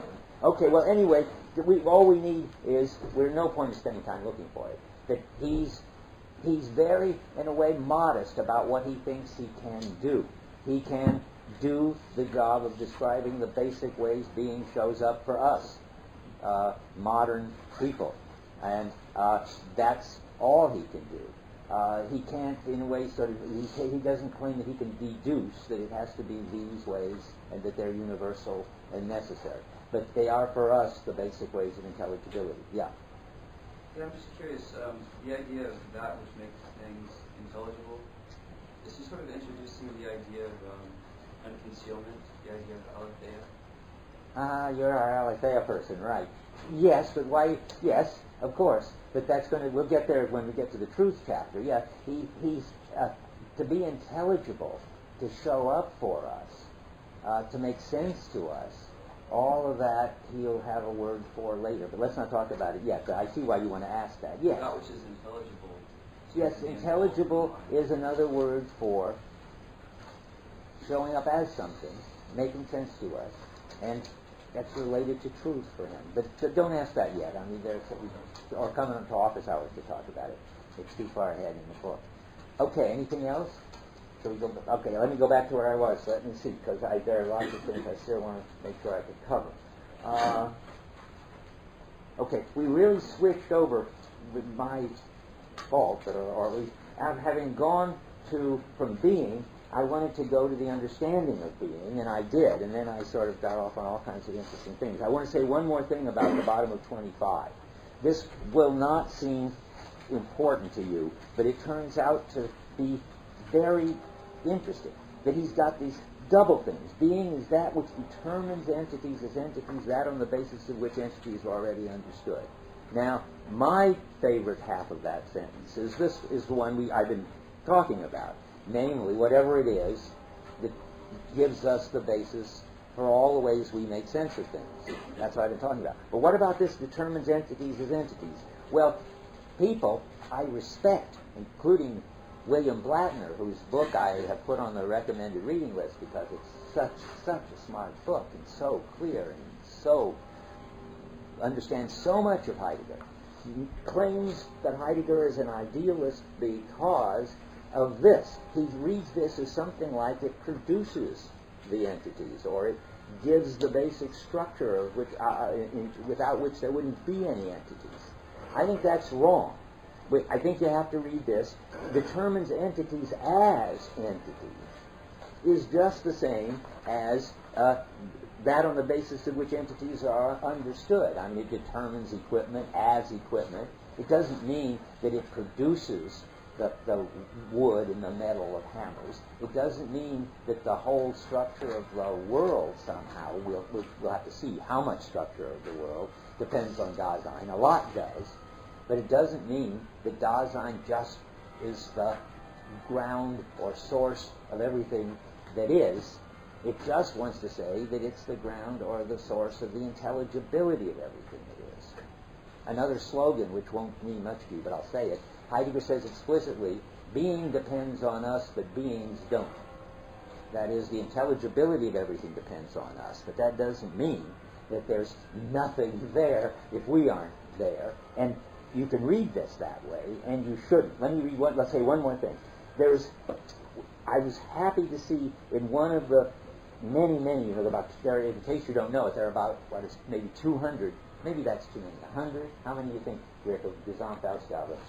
Oh, Gesamtausgabe? There are 82, a lot. 82 so far. There's going to be over 100. Anyway, the Heidegger wrote out all his lectures, and they're all getting published, and there are many, many very interesting. And in one of these books, it's, what is it? It's volume 21. He says, what is understanding? Understanding is to determine something as something. So that means at least that this determines piece of that sentence doesn't mean anything different than the last half, which is what you'd expect with only a comma. So what he means is the same in both of them, that it's that on the basis of which we make sense of something as a something or other. And that's all. I saw a hand looking upset or puzzled. Yeah? How do you explain the understanding that we have a thing like unicorns that don't actually exist but are made of things that do exist, like a horn and a horse? I don't think that's a problem for him, but I have to think about it. We make sense of mythical entities. We can make sense of Santa Claus. It's making sense of something doesn't require that we make sense of them as not existing things. You can do that. That unicorns are too. They are just they are mythical things. I think that's all right. They have being, Yes, they are. even though they're not. That's right. You are thinking, I guess. Let me see if I may get out on a limb in which I regret this, but I think what I should say at this point is you're thinking of being as substance. You're thinking of being as having to be independent and there whether we're there or not, and so forth. That's not it. Unicorns are intelligible. They make sense. They have the unicorn kind of being, and of course it's relative to us. But then all the sense is relative to us. In fact, unicorns, even the entities of unicorns are relative to us, but that's not important. That's just a fact about unicorns. Okay, I think I'm always worried about these issues. Is that all right? Yeah, like in 35, we'll say, in response to that, you understand what it means for something to be a unicorn. Okay, that's right. Which is to say, right. That's good. Okay, that's what I say. I think. Yeah. Okay. So, but I think what you might mean is extantness, which is kind of. Okay. Yes. Okay. Unicorns are not current. They're not substances. If you want to build into substances, really existing self-sufficient entities with properties, then they aren't. So what their mode of being then is, if they're not occurrent and they're not available, I think they are. I think they're getting us into trouble. I think they've got to be unicorns are present at hand, all right. Yeah, I'm saying they're not extant, like they're not the kind of thing. Okay, but just extant is the translation of present at hand in the basic problem. That's why.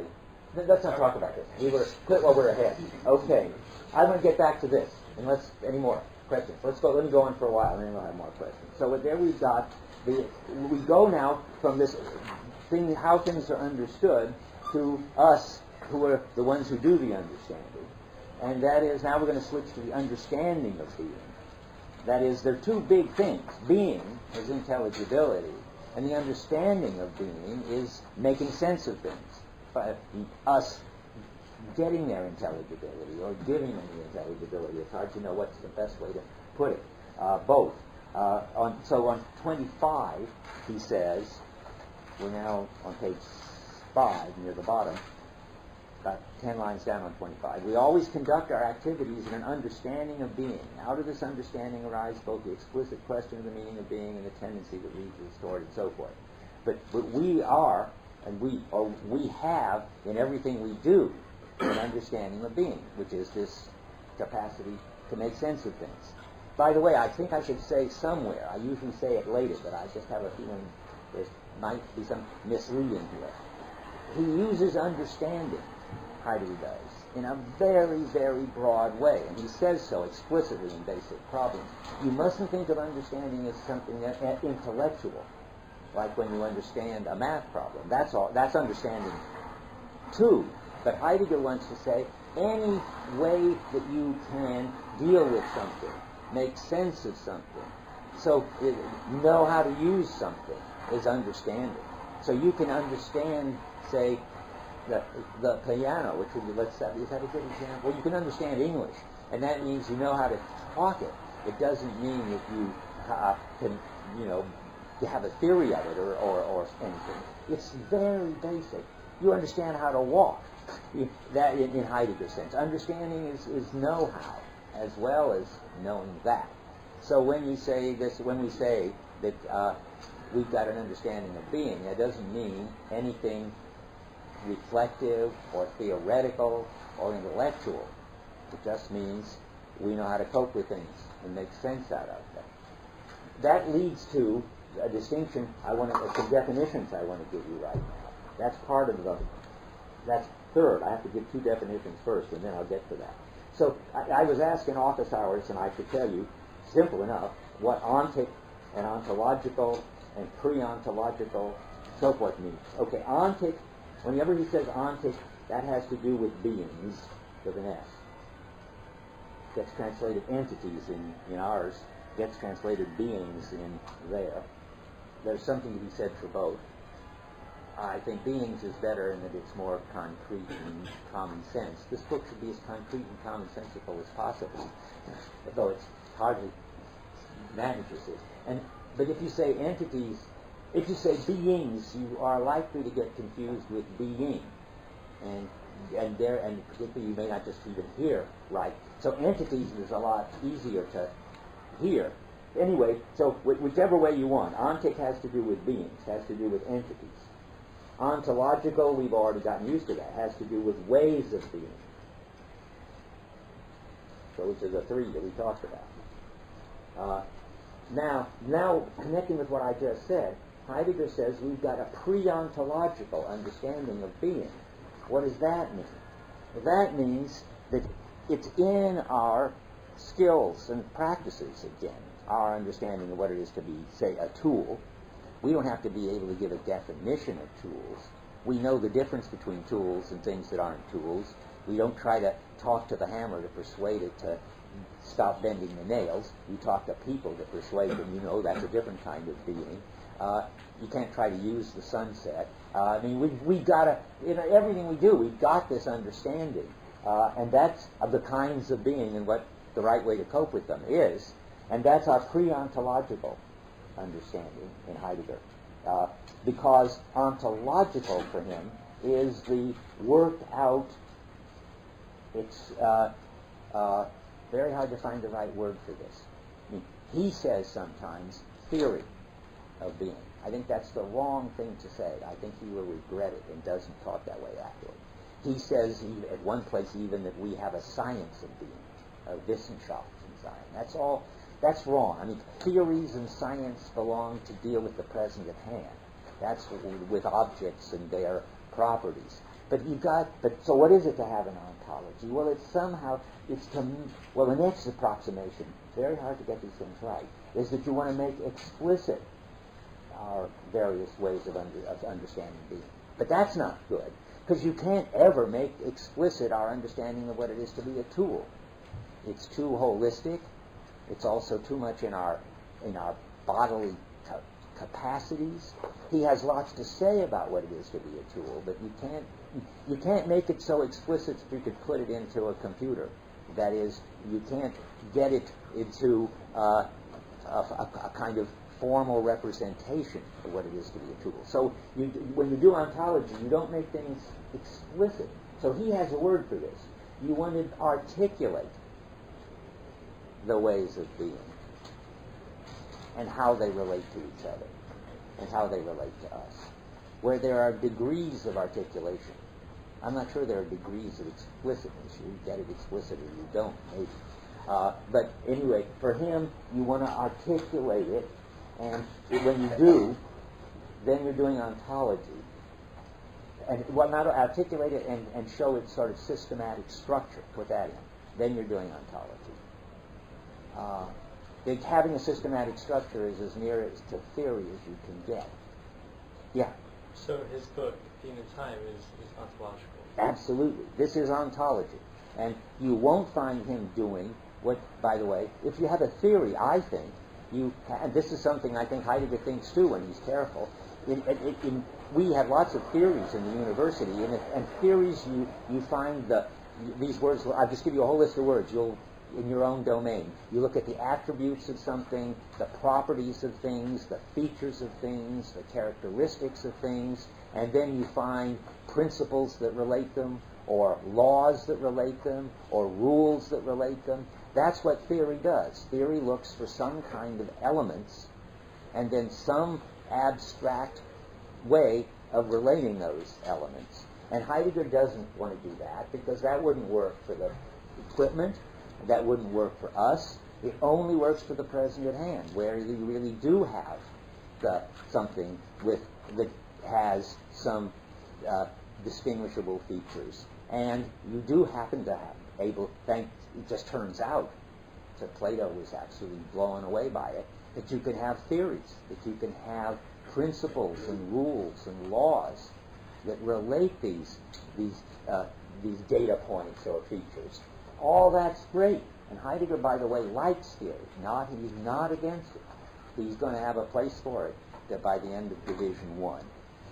But he wants to talk about something that you've got to have that's more basic, that makes it possible for you to have theories, and that is you have to make things intelligible as present at hand, and as substances with properties. And how do you do that? And how does that fit with a lot of other things you do. Okay, so now ontology then, I guess the right thing to say is articulates the structural unity of all the various ways of being.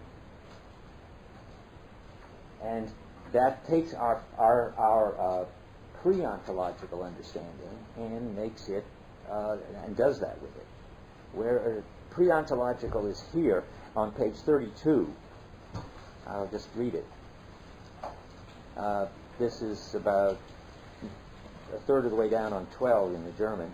It's halfway down the page, a paragraph that says, here, being ontological is not tantamount to developing an ontology. We're going to have to talk about that in a minute. Dasein is ontological. We don't know what that means yet. But now he says, if we reserve the term ontology for that theoretical inquiry, which is explicitly, theoretical. I knew there was a place where I had come across it.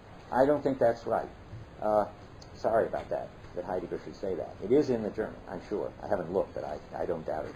But if you want, and you can have, let me say one more thing. If theory just means having an account of something, I've got a theory of how my kids manipulate me or something, then this is a theory. But if you're using theory really carefully, the way it got discovered in Plato and developed after that, he shouldn't say that. But he should say, let's see where we... So you reserve ontology for that, disciplined and systematic account, something like that, which is explicitly devoted to the meaning of entities. Okay. Then that is the intelligibility of entities, I take it. This what makes sense of entities. But if ontology is the systematic inquiry into how we make sense of entities and what sense entities has, then what we have in mind in speaking of Dasein being ontological is something pre-ontological. It does not signify being ontic, however, but rather being in such a way that one has an understanding of being. Okay, so we are pre-ontological because we've got an understanding of being.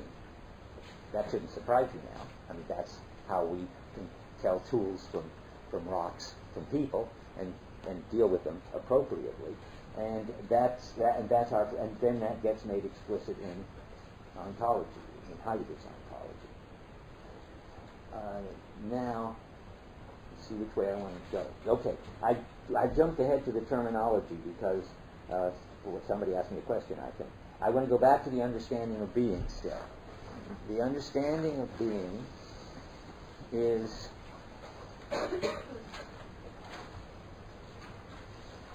and this is related to why you can't have a theory of the understanding of being. I'm still trying to tell you more about that because I think that's important, or a science of being. Yeah? I feel like I'm kind of missing the point maybe with my question, but when you're talking about like everything is intelligible, like all actions are intelligible, like for example, if someone speaks to me in foreign language, like that's not intelligible to me what they're saying. I see. I'm not Oh yeah, good. The more questions, the better. Yes, it's intelligible, and it's just intelligible as a foreign language I can't understand. I mean, it's not as if they're to talk like Searle. What is it? They're opening their mouth and emitting an acoustic blast. I mean, that would be intelligible too, but very weird. So it doesn't mean intelligible can mean any way that you can make sense of it. And in this case, you make sense of it. This person is speaking a foreign language I can't understand. It's very, very broad. To be unintelligible would have to be something that you just couldn't. You had no practices for dealing with, no language for describing, couldn't relate to the other things you normally deal with. I don't even know how to do it. I mean, maybe we can't, by definition, tell you about that. I suppose if you're startled for a minute, or maybe not a minute, for a few seconds, you face the unintelligible, and then you make sense of it. Is that okay? You understand? You don't look happy with my answer. Then just means that that the answer is always then just that at least you understand something about it. Yeah. I mean, it doesn't matter what the speaker then conveys to you, but it just matters that now you just have like a description of concept. At the level we're operating in talking about what it is to make sense of things, it doesn't matter whether you're making sense of them in some detailed way, like I understand I understand German and I understand what he's saying, or whether you make sense of them as here's a foreign language, this guy's clearly speaking a language and I don't understand it. That still makes sense of it. Then you know how to fit it into your world and how to deal with it. Okay? Yeah. Does Heidegger want to call contradictions unintelligible, or does he say they're intelligible as contradictions? No, good grief. I don't know. Let me think. That really pushes this question to the limit, doesn't it? My hunch is they're intelligible as contradictions. He talks right? about square circles. And he says it's A intelligible. square circle isn't unintelligible. It's a contradictory. It's unintelligible as a contradiction. Okay, good. So that's what I was about to hope that he would say, because we can fit it in. We know how to deal with contradictions. We've got a place in our world and our skills for them. We make sense of them as that. Again, it's not an acoustic blast, and it's not a sort of a thing that startles you when you come across a contradiction. You don't sort of get so bewildered that your world collapses. You know how to deal with it. So, yeah, it's very broad, this notion. And maybe intelligible is a misleading word for it, but I don't know any better one. Yeah. So then to take my last lecture, would it be unintelligible if you were drinking the wine and that it was melting? That's right. Good. She's thinking of what I said in the Merleau-Ponty course for an example of startle, was if you reach out and think that you're getting a glass of wine that's in front of you, but you reach the milk by mistake, and you get something in your mouth, which you can't make sense of. It isn't that you don't get the taste right. You just don't even know for a minute what's going on. Yeah, that's a startle, and I think that's really unintelligible. And that's, in my way of thinking, you don't know. You have no skill that you can activate yet, anyway, for knowing what to do with it. Then you figure out, something, it has a taste. Yes, not wine, milk, okay, yeah. But couldn't that example be taken? Couldn't you understand it as non-wine? Well, I'm assuming that it's not like that. It's sort of DAC. You've got something. Think of an example. We don't have to go into this. Think of an example where it's so startling that you don't know. That it's not even. You don't even know what it is that you're tasting something. You're just so surprised. But maybe it's a bad example. Think of some other example. Yeah. Well, I was going to just keep on this example. So while the person is startled, the milk is a bean. The milk is not. Well, they're not. I see.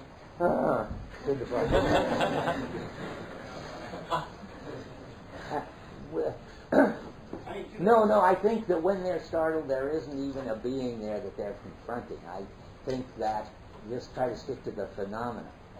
Yeah. That's what he calls when something shows up as what it's not. So something can show up as what it is, but this is. I think this doesn't even show up as what it's not. It doesn't show up as not wine. It shows up as something even more unintelligible than that, I think. Well, it's not showing up as wine. So it's certainly not. But it's not showing up as not wine either. It's not showing up as anything. You're startled. When you're startled. Well, it's showing up as an entity. I don't think so. Well, if it is, it's a bad example. Think of your own example. The most startled I ever was when I walked full blast into a glass door because I didn't expect this door to be there. It wasn't showing up as what it was, and it wasn't showing up as what it wasn't. That is, nothing was showing up for a while. My world was gone. And then I got it back together again and understood it. Yeah. Would the milk show up partially as something intelligible as a liquid and partially as something unintelligible as a fluid? Well, I don't know. That's not how I'm thinking of it. I'm thinking of it as not even as a liquid. You just somehow does something blah, and you don't know what to do. But that's maybe because my example isn't good. Think of walking into a glass door, if you've done that. Anyway, we shouldn't be going into this in such detail. It doesn't really matter. There are situations in which you cannot activate any coping skill for dealing with it at all. And while that's happening, it's unintelligible in the only sense of unintelligible that we care about, because everything, that's relating still to the contradictions in him, everything that normally we come across, we can make it intelligible in some way or another and deal with it in some way or another. Yeah. It's really dependent on a specific person, like drink the milk. Let's say I'm watching, so I know exactly what you're doing, what you're not doing. Walk into a glass, so a glass, pan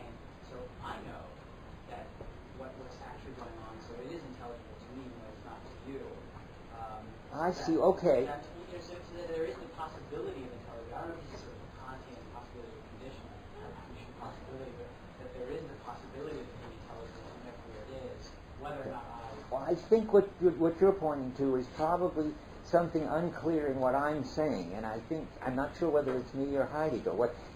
There's two different stories about intelligibility. What's intelligible to me, which I got off on when I was trying to give an example of something outside. I think it's very important to think of what is the not intelligible, because I don't think you really understand the concept like intelligibility till these people sort of try to find its limits. So I was trying to give you an example of the not intelligible. And I talked about it in terms for me, because that's the natural way to do it. But there is something to be distinguished, like what's intelligible and not in our culture, or what's intelligible and not in our shared world.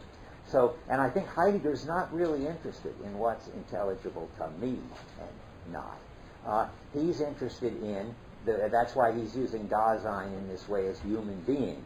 There's human beings in their shared world with their shared practices for coping with things. And so that the question is sort of like, could one understand contradictions? Could one understand one meaning just like the way Wittgenstein talks about the practices? One sits in chairs. One eats their peas with a fork. One understands contradictions in a certain way. One understands people speaking foreign languages in a certain way. And now we need an example. Is there something in the whole culture that we couldn't understand? That the whole culture couldn't get? Well, maybe you have to go to some other culture and see what that would be like. I mentioned this last time. I think it's like the Coke bottle falling into that tribe of people in The Gods Must Be Crazy. I mean, that was unintelligible. And not just to any individual. The whole culture just didn't have a place in their world, didn't have practices for dealing with Coke bottles. Well, it came from the gods. Well, okay, good. They had something to say about it. It came from the gods. You're right. It wasn't completely unintelligible. That's good. But so they had a category for that. But you could just push it one step further and imagine a culture that didn't have that way out. Maybe then, I'm just trying to give some feel for it, good, that they just didn't know what to make of it at all. I mean, it was an object and so forth. I mean, you're really asking a lot for me to give you an example of now that I put myself in this position, of the culturally unintelligible. I probably can't do it. But I don't want to spend too much time trying to do it, because we don't need it to understand Heidegger. I saw other hands. I hope you're on a different subject. Are you on a different subject? Yeah. Okay. If experience is unintelligible without an understanding of being, and our understanding of being comes from experience, where does the initial, how can you build an understanding of being out of unintelligible experiences? Like who said it was unintelligible experiences that we started with? Pardon? Why are you saying that we start with unintelligible experiences? Because you said that it was the understanding of being that allows things to show up. Yes.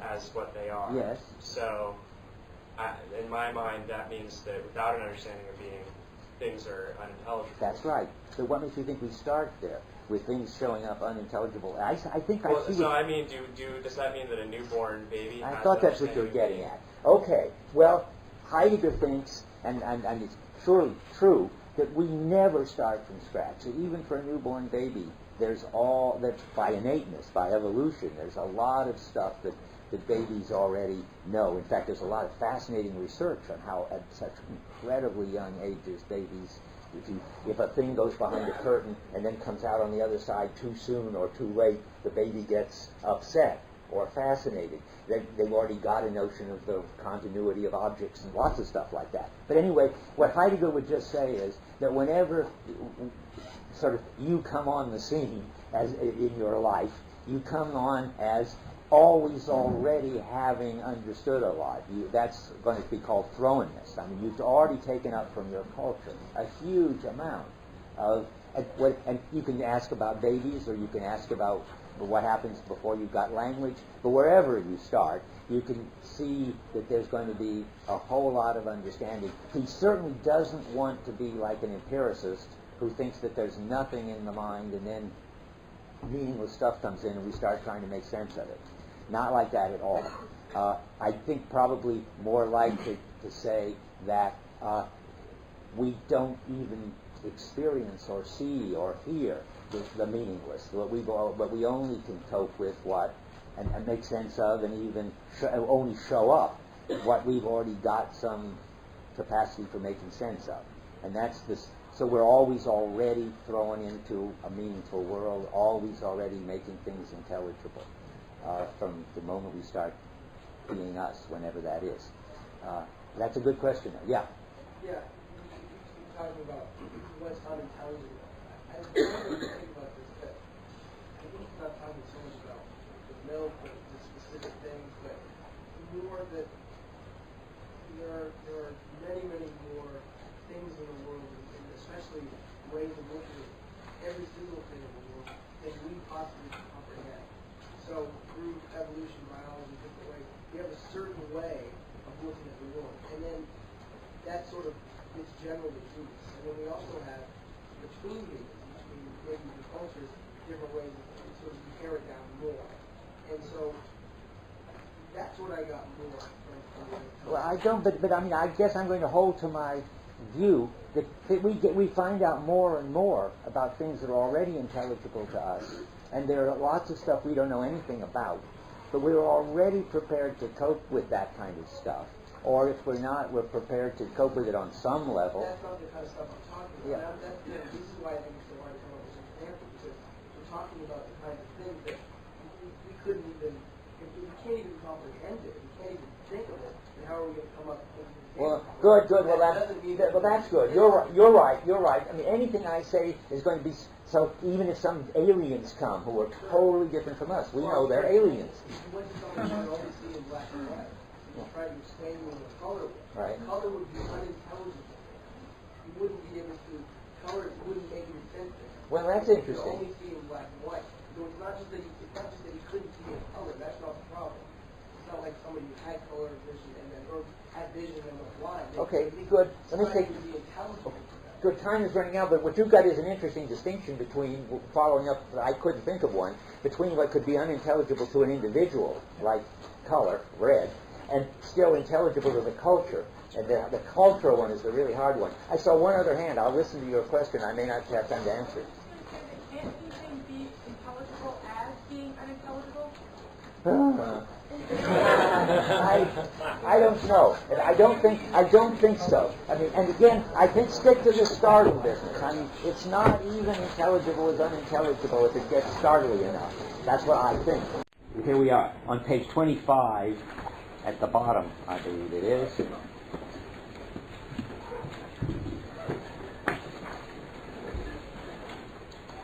What's asked about is being that which determines entities as entities, that on the basis of which entities are already understood. That's where we were. And on 28, I wonder what I was looking for there. Let me see.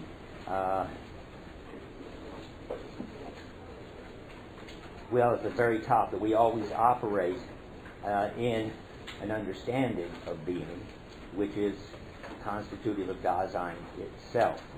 And then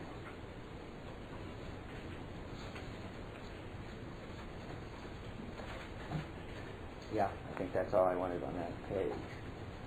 Yeah. Okay. Now, and our understanding of being, I'm going to give you a whole lot of definitions of things. We have to get there. Our understanding of being is not reflective. We don't think about it. It's not theoretical. We don't have a theory about it.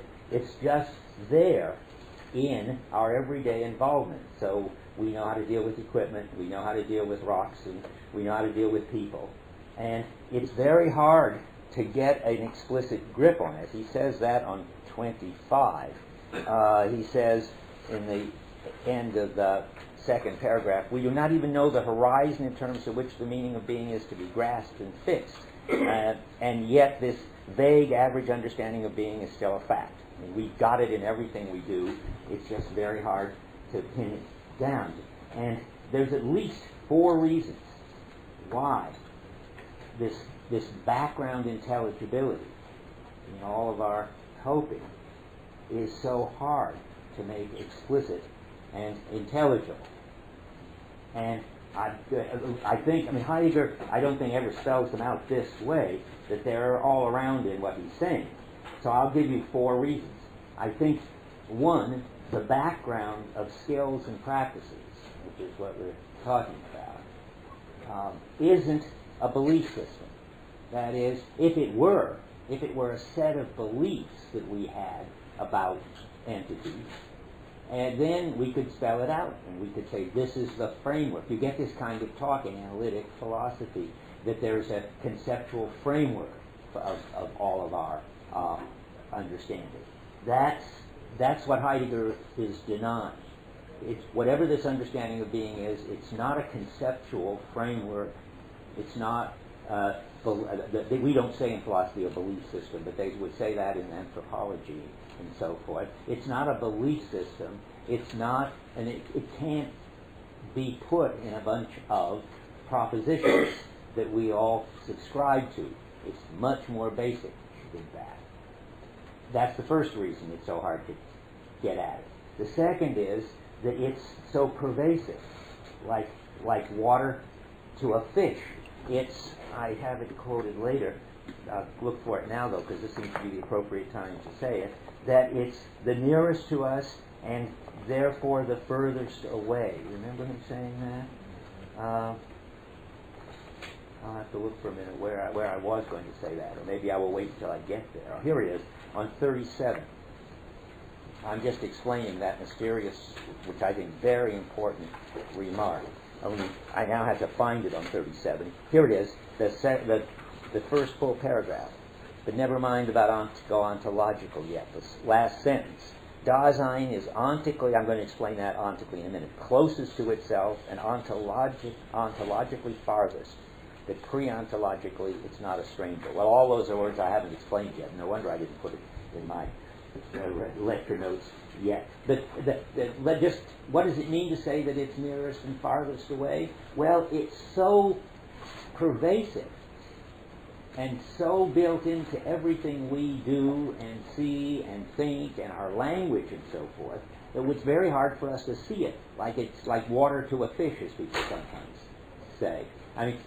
We just live in the sea of our understanding of being. That is, like water to the fish, we don't see it. We see everything else through it, in terms of it, and on the basis of it, but we don't see it, or at least it's hard to. And then there's another point, which Heidegger doesn't make, but I think is very interesting, that if it's really in our background practices, then it's a mess. That is, why should our background practices be coherent and organizable and in some systematic way that will help us do philosophy? The person who said it was a mess is Wittgenstein. And he said it gets translated a hurly-burly. I don't know, I've never looked up the German. I translate it roughly as I'm at. In any case, Wittgenstein was very interested in the background practices and how important they were and how that they weren't a framework. That's all in the last thing Wittgenstein wrote, the book on certainty. That's where he comes closest to Heidegger on this. But Wittgenstein thought, therefore, you just had to give up trying to do philosophy, because this was the most important thing, namely the background practices in terms of which everything gets its intelligibility, is such just a scramble of activities and stuff that you could never expect to spell it out. So give it up. And the interesting thing is, Heidegger's response to that is, I think, yes, concretely it would be impossible mess to spell it out, but it's got a general structure. And if we can describe the general structure of the everyday coping holism, that will be the structure of the world. And that's what we want to do. We want to talk about, later he's going to say, the worldhood of the world. And it turns out that it's got a very interesting, complicated, basically three-part structure. And he's got a lot to say about it. And finally, he says, oh, there it is. Great. Thanks. That was fast. Sorry, probably had to rush over there. So we've gotten. I'll show you where we are in the notes there. I just went through I'm on number 4 of the reasons why it's so hard to articulate intelligibility on the first page. There are only 4 reasons?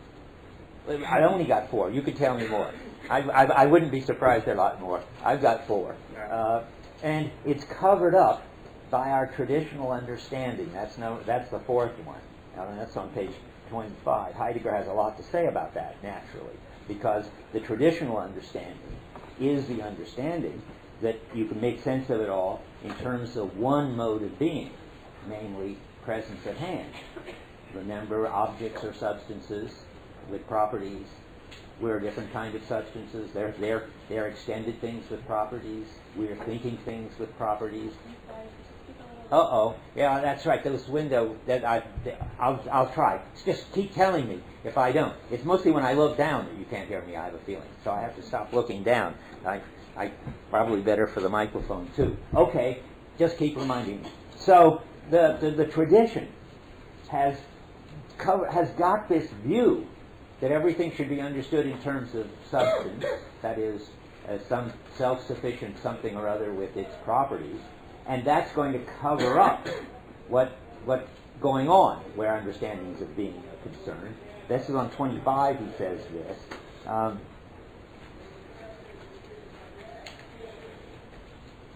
He's talking about kinds of obscuration or hindrance, and one is the indefiniteness, which was right above the 6 in the margin. And then he says, now skipping to the next paragraph, this vague average understanding of being may be so infiltrated with traditional theories and opinions about being that these remain hidden as sources of the way in which it's prevalently understood. So we have to get outside the tradition when we're doing that. Did we decide we couldn't keep that door open? Or shall we try to keep that door open? People are suffocating. It isn't even very hot out. How does it manage to be so hot in here? From yesterday. You're right. We got yesterday's weather. It should be nice by Thursday. Now, I'm going to give you a whole lot of terminology, which I could write on the board, but I think I could. Whoa, that really helped a lot. That's terrific. Up here, I don't know how it is back there, but a cold breeze is going by. Okay, so first, ontic. I don't have to write this because you couldn't read my writing anyway. It's easy. Ontic has to do with beings, plural, or entities, as this translation says. All beings or entities are ontic, and so are we, because we're a being or an entity. We're very special. We'll come back to that. But we are at least ontic. And now, ontological, that's the next one, has to do with ways of being. So we saw that there are 3 ways of being, and ontology is interested in naming them and sorting them out. The ready to hand, to talk the language of this, the present at hand, and Dasein, the being there. So, and we get socialized into the background practices that have in them all these understandings of being. That's why, he says, at the top of 25, about 10 lines down, we always conduct our activities in an understanding of being.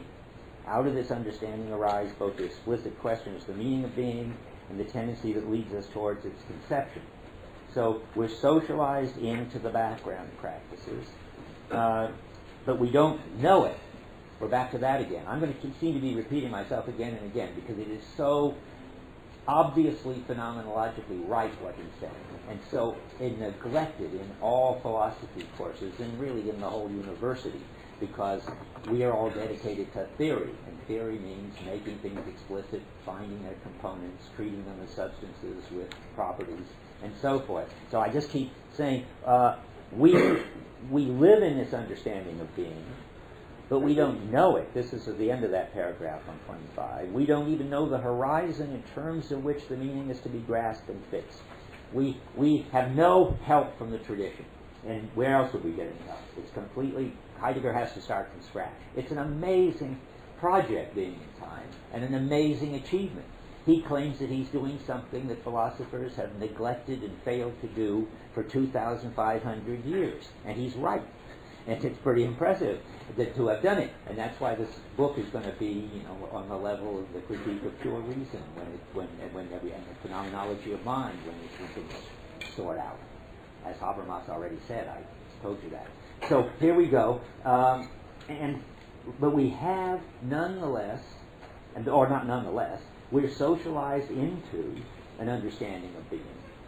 And that's what he calls the pre-ontological. Because these words are a pair. Ontology is an ology. That is, it's a science. He even uses the term once, science of being. I think that's misleading, but I don't think he would do it later. But it's some kind of explicit spelling out in propositions of the understanding of being. That's what ontology's got to be. It's just like any other ology. So ontology is going to try to take this vague and messy understanding of being and say as much sort of clear and systematic about it as Heidegger can. Maybe more than he should. I think he regretted probably that he thought he could lay it out that clearly. But a good attempt. Anyway, so pre-ontological is the understanding of being that we've all got. Remember, in our practices, in our skills, in our language, we've already got an understanding of being, which is understanding of everything already, but it isn't ontology yet, because it hasn't been spelled out. So that's how those two fit together. On 32, he's talking about that. And where is he talking about? At the bottom, the last full paragraph. Here, being ontological is not tantamount to developing an ontology. That is, we're ontological, he says, some way. But we can't be developing an ontology. We're not, most of us aren't doing that. So we'll reserve the term ontology for that theoretical inquiry. Again, I don't know if theoretical is quite the right word. The reason I have all my doubts about this is theory, you can stand back and talk about the object that you want to have a theory of. There's a peculiar way in which you can't stand back and talk about the understanding of being, because you're in it, like the water to the fish. And therefore, having a theory of it seems the wrong thing to say. It's something more like having an articulation of it. That is, try to make it as explicit and clear as possible from the inside. You'll hear a lot more about how we're in what Heidegger calls a hermeneutic circle. We're always already inside what we're trying to interpret. That makes it different from theory, which is standing outside and looking at whatever it's trying to interpret. So he says, so what he wants here to say, he says, ontology for the theoretical inquiry, I'm sorry about that, which is explicitly devoted to the meaning of entities. Then what we have in mind in speaking of Dasein's being ontological is to be designated as something pre-ontological. I hope I've explained that now. That is, you've got an understanding of being, but you don't know you've got it, and you don't think about it. You couldn't if you wanted to. It does not signify being ontical, however, but rather, because that would just be being another entity, but being in such a way that one has an understanding of being. That's a pretty clear paragraph. Has an understanding of being. You've got to be careful. Understanding doesn't mean intellectual understanding. It means know-how. And having it doesn't mean that you can think about it. It's more like you are an understanding of being. That is, you got socialized into it. You are the Western 20th century and understanding of being. And it's not an understanding. You are a Western 20th century coper with beings as beings. With beings taking account of their various modes of being in your coping. I have to keep saying this because it's so radical. I mean, all the words don't quite mean what they used to mean. Okay, now, where was I? So ontology makes explicit, articulates an understanding of all the ways of being. And how is this related to Heidegger's question concerning the meaning of being, that is his attempt to lay out what the implicit structure of our understanding of being? Well, remember his phrase about what's asked of and what's asked and so forth. What the question is asked of, to use his terminology, is the pre-ontological understanding of being, and what's asked for is an ontological understanding. Now, there's a funny thing here going on, which I tried to decide whether to even bring it up. It's going to not help you very much yet, and it doesn't start being a problem until later in the book. But there's a very important word, and he doesn't start using it yet, or I'd have an excuse for bringing it up. Or out in. When that comes up, our translator just throws up his hands and translates it any old way. I didn't notice that till this year. It sort of amused me. Have you ever noticed this, Rick? When he's explaining I thought, we'll see how he explains the Voralpin and gives us references to it. And what he says on 522, where he's explaining the German words, is das Voralpin, and then he says the upon which, etc. And then he says, no, Voralpin has been translated in many ways, depending on the context. That is, he has no idea how to translate it. It's a rule of translation that you get one way, or maybe it works most two ways, and you stick to them. His most frequent way of translating it is a disaster. Whenever you come across that such and such is projected upon something, keep your eye open for that. The translator is translating Voralpin. The right way to translate it is on the basis of which, on the basis of which. It's got two meanings, I think. I worried about this for years, and that's why I can't resist telling you this very truth that I've come up with. The Voralpin is the background. And the background is that on the basis of which everything is understood. It's also, I think, the in terms of which. And I used to wonder why it gets translated sometimes one way, in terms of which, and sometimes another, and some of my students are convinced that it means this, and some of my students are convinced it means this. I think it means both. And I think it depends on whether you're being ontological. Well, when you're pre-ontological, it means on the basis of which. The understanding of being is that on the basis of which, Voralpin must be right here in the beginning. I thought it was. Then I couldn't find it. Let's look up in German. Who's got the German? Look for on page 6, that line I keep quoting, being is that which determines entities, that on the basis of which entities are already understood. I looked in the index, and Voralpin that page isn't there, but now I realize, of course, it's got to be there. Ja, es wird gefragt, auszuarbeiten Frage ist das Sein, das was Sein ist, als Sein ist bestimmt, das Voralpin Sein des Magiers wie blah blah blah. Terrific. Just what it ought to be. Now my lecture makes sense. I knew I had to say this at this point, but I couldn't figure out why it didn't plug into where I wanted to talk about it. Okay, so you can see that the Voralpin really is being. And when it's in the background, it's that on the basis of which beings are understood. That is, you understand equipment on the basis of recognizing the ready-to-hand way of being, but you don't think about it. So this is pre-ontological. I think this all fits together. I was feeling very happy about it, but it may all fall apart. And this is ontological, and that's why it's got two different senses. Heidegger doesn't say which. He's always talking about the Voralpin. And the upon which is just terrible, because what in the world is the upon which? I mean, that doesn't make any sense. Literally doesn't make any sense. For years I couldn't figure out what it was. Okay, but on the basis of which makes a lot of sense, and in terms of which makes a lot of sense, that's when you spell it out conceptually and theoretically, then you've got this. Yeah? But Bourafin has a connotation of finality towards which.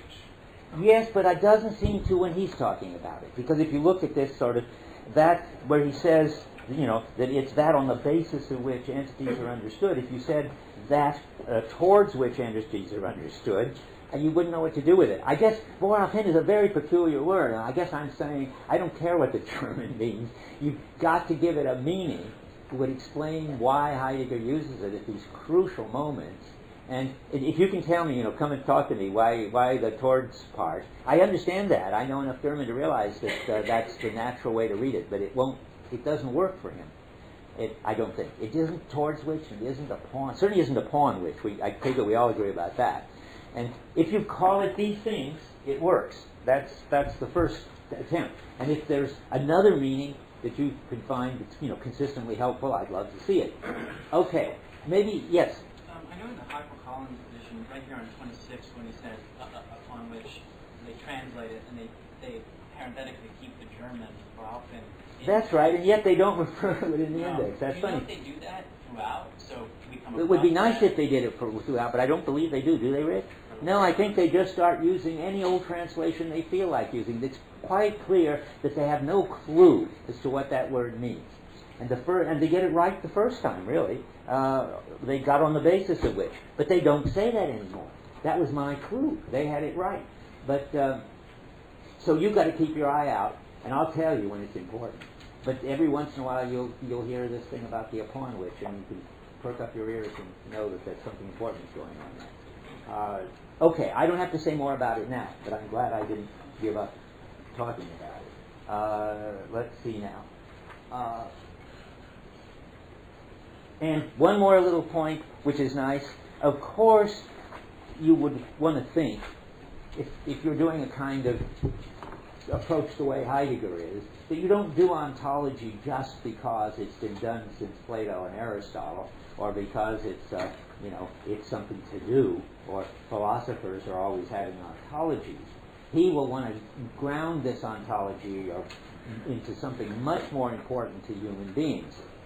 So he's going to say that doing ontology is just carrying further this tendency in Dasein to make sense of everything and to make things, that is, to make things intelligible, to have an understanding of being in the practices. And now he wants to add, and it has a tendency, we'll get to this right now, to want to get, no,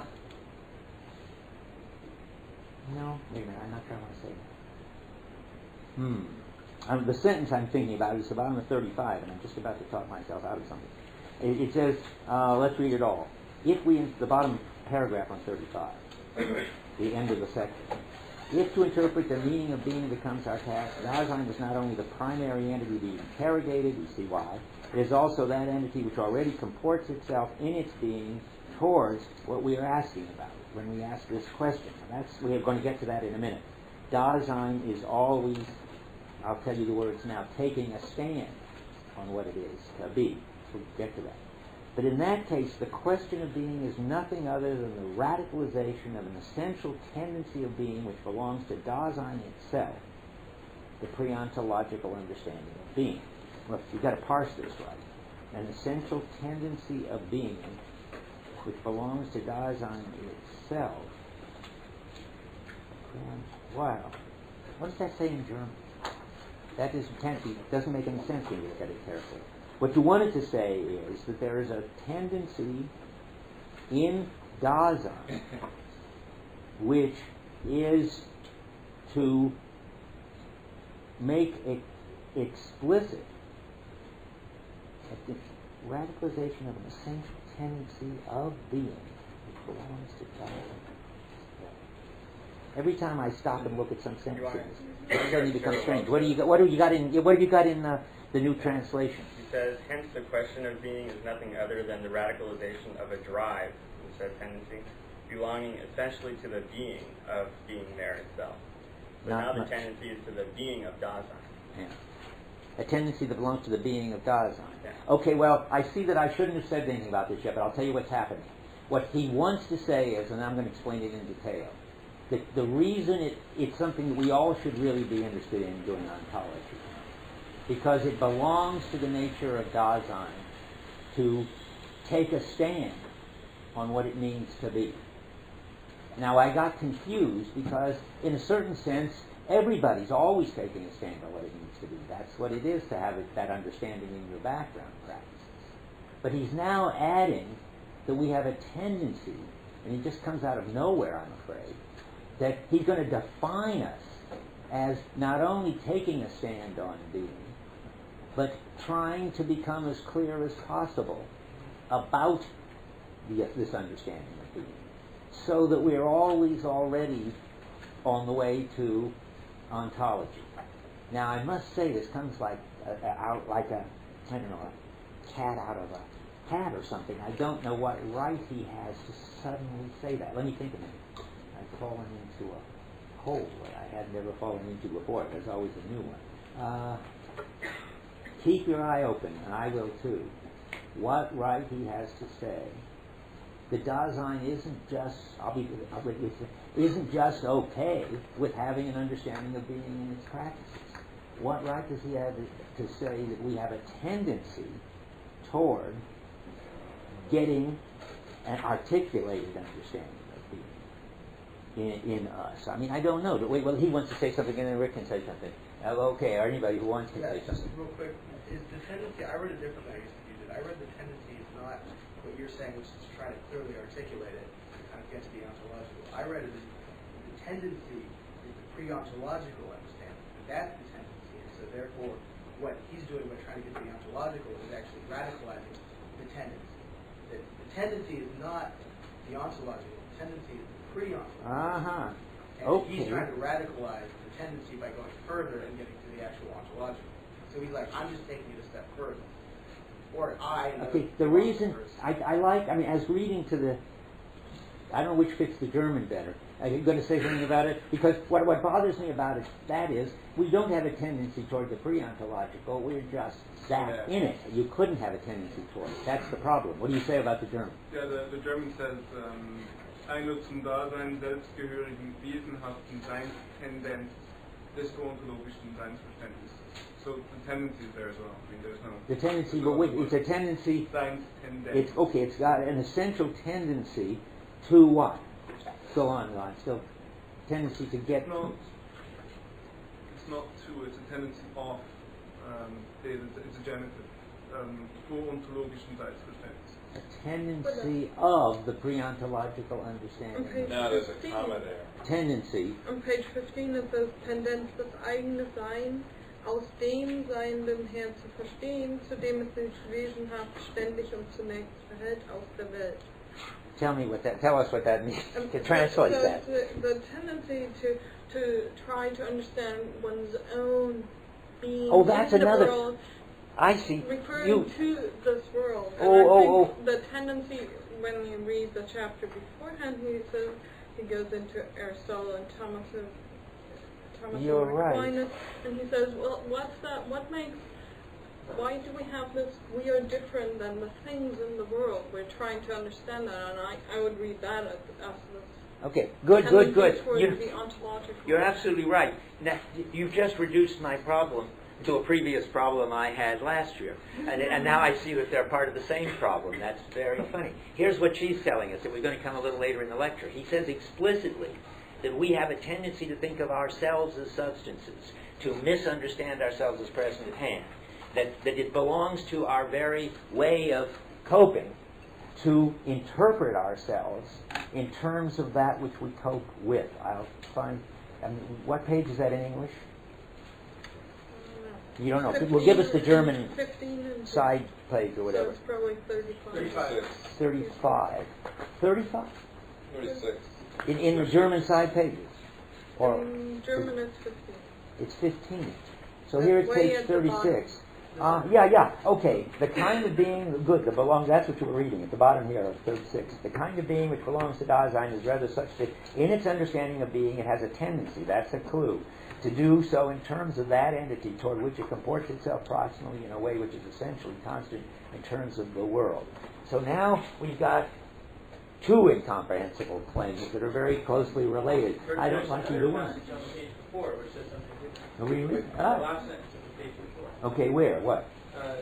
The question of being is nothing other than the radicalization of an essential tendency of being. Well, that's what I've been reading. That was, okay, so. Yeah, well, that's the problem. Two mistakes. I mean, two puzzles. What right is Heidegger to say that we are in any way trying to understand our mode of being? And if the answer is, well, look, we're constantly interpreting ourselves as present at hand in terms of the entities we deal with, I must say I don't believe it. I don't believe that the people in Bali are interpreting themselves as present at hand. They haven't read Descartes and Plato. And I also don't believe that there's any tendency to interpret themselves at all. I mean, all they have to do is cope with the equipment and so forth. If you don't want to think about the people in Bali, it's good advice always to try this out on German peasants, because Heidegger thinks the German peasants are living about as good a kind of life as you can live, and they're doing whatever it is right, and that they are understanding themselves as objects, as substances, and that they are trying to articulate the understanding of being in their practices strikes me as bizarre. So now I'm doubly stumped. But you're right. I mean, I just want to say it's right to read that passage because these two reinforce each other. If we've got a tendency to interpret ourselves ontologically, then this book is a radicalization of that tendency. And moreover, if we've got a tendency to interpret ourselves wrongly ontologically, then this book has a much harder job than one would have thought. It's got to go against a whole tradition of misunderstanding based in our very way of being, all of which I think is nonsense, but that's neither here nor there. I'm trying to explain it as clearly as I can. Yeah, I saw a hand back there first. Yeah. The way, I had a problem interpreting it. The way I was thinking about this was it might be wrong, but the radicalization itself is not the radicalization of the tendency of being, but in a sense, we make sense of basic things like action and stuff in terms of this background coping, right? But once we get into the point where we have representation and words and we make things explicit, right?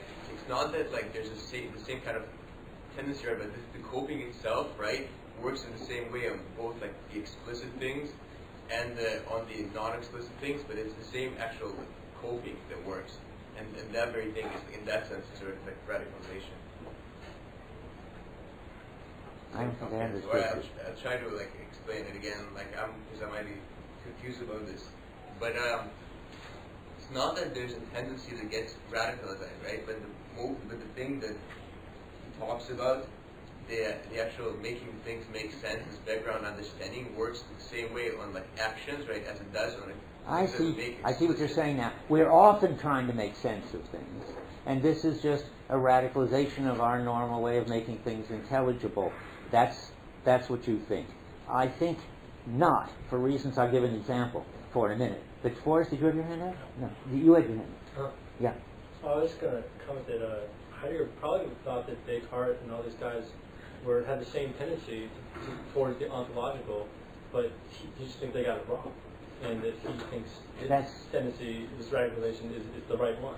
That's what he thinks, but I don't understand doubly why he has a right to think it. Let me give you an example at first, but why I think this is wrong and why I think what he's saying is wrong, though it's a good idea to try.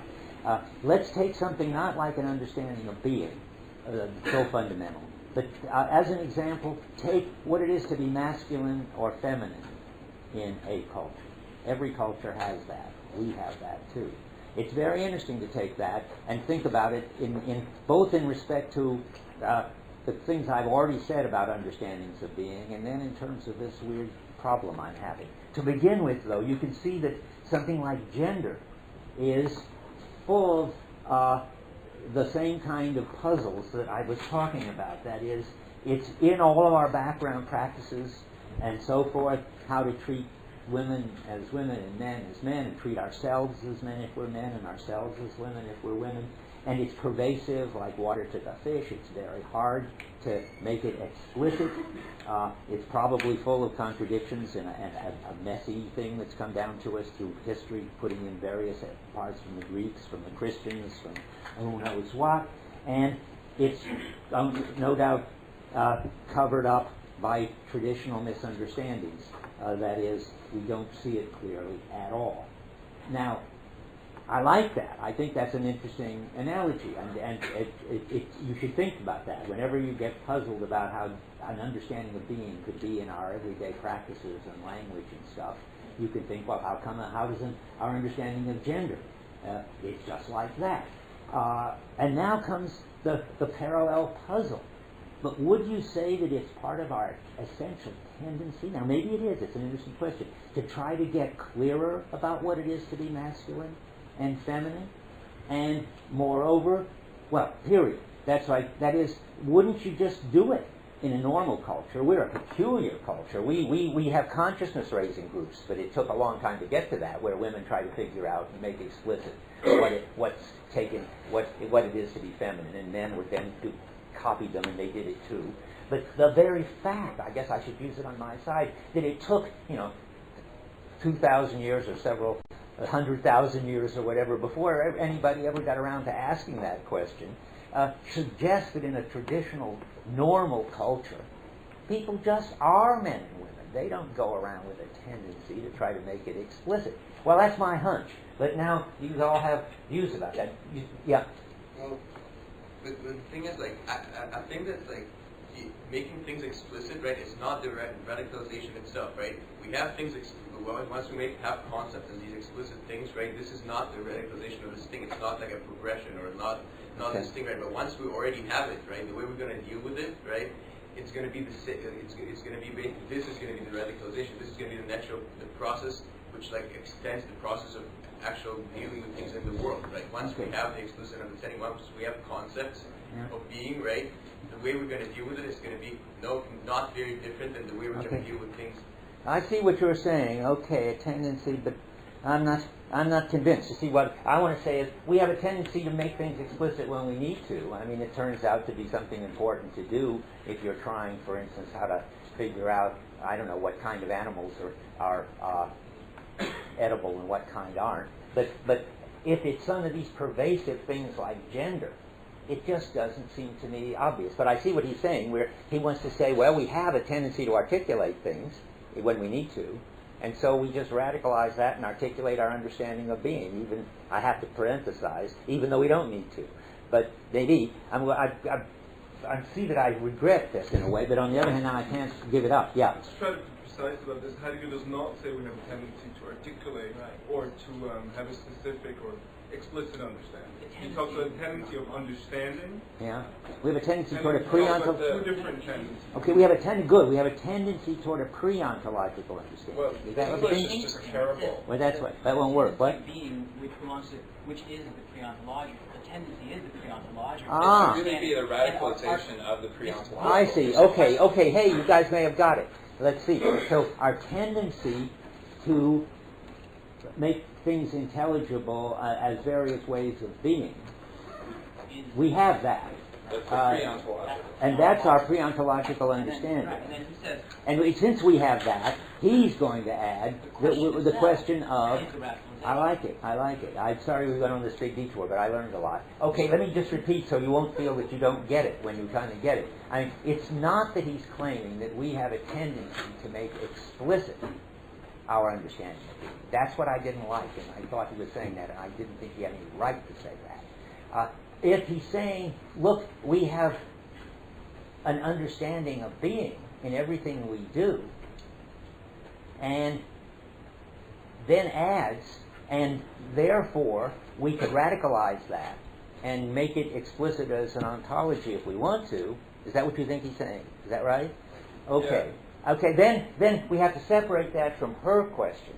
And is it right to claim that in this pre-ontological understanding we have a tendency to misunderstand what it is to be us?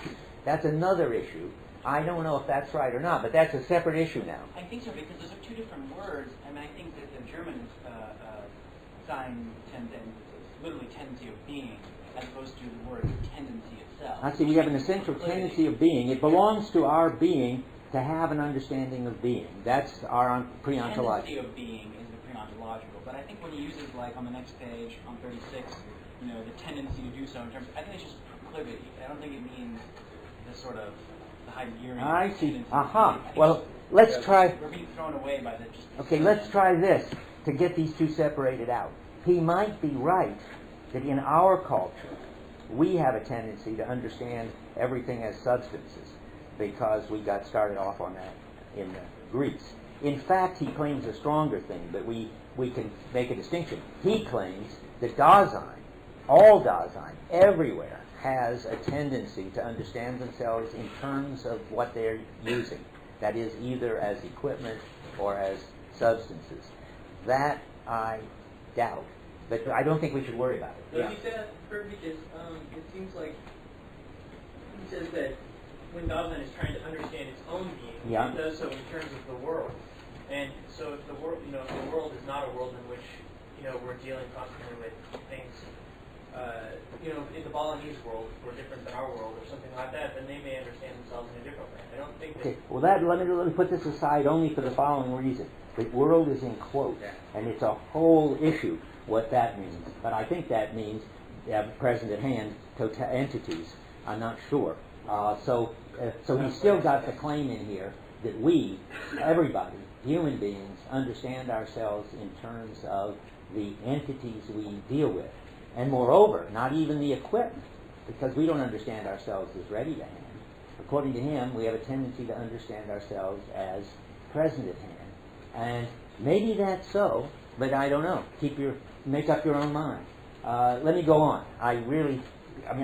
Okay, anyway, we did it. We made some sense of it. We go on. I didn't realize it was such a problem. So, where are we now? Okay, we've gotten to Dasein. Dasein we've already seen, and now we can go over this very quickly. Why is there this pre-ontological understanding? Because Dasein's always trying to, in its activity, make sense of being. So being is always an issue for it. That is, it's always taking a stand in everything it does on what it is to be equipment, on what it is to be substances, on what it is to be Dasein. That's just something Dasein does. He says this every once in a while. On 32, it was the first time he says it, at the bottom, the kind of being towards which Dasein can comport itself in one way or another, and it always does comport itself, we call existence. So I have to define existence, sorry. So Dasein's, the name for the way of being of Dasein. The way of being of Dasein is existence, and only Dasein has existence. Rocks and trees and God don't have existence. To have existence in Heidegger's terms is to be constantly taking a stand on being, which is, I guess, constantly making things intelligible in one way or another. And that means that, now we can read it in 32, that the kind of being of Dasein, instead of kind of being, the German, I think, says the specific way of being towards which Dasein comports itself in one way or another, and always comports itself, we call existence. It's a very funny, convoluted sentence. I think this means, let me say it my way, Dasein always comports itself towards being and its own being. And we call that it does that, existence. So, that is, our way of being is to take a stand on what it is to be anything.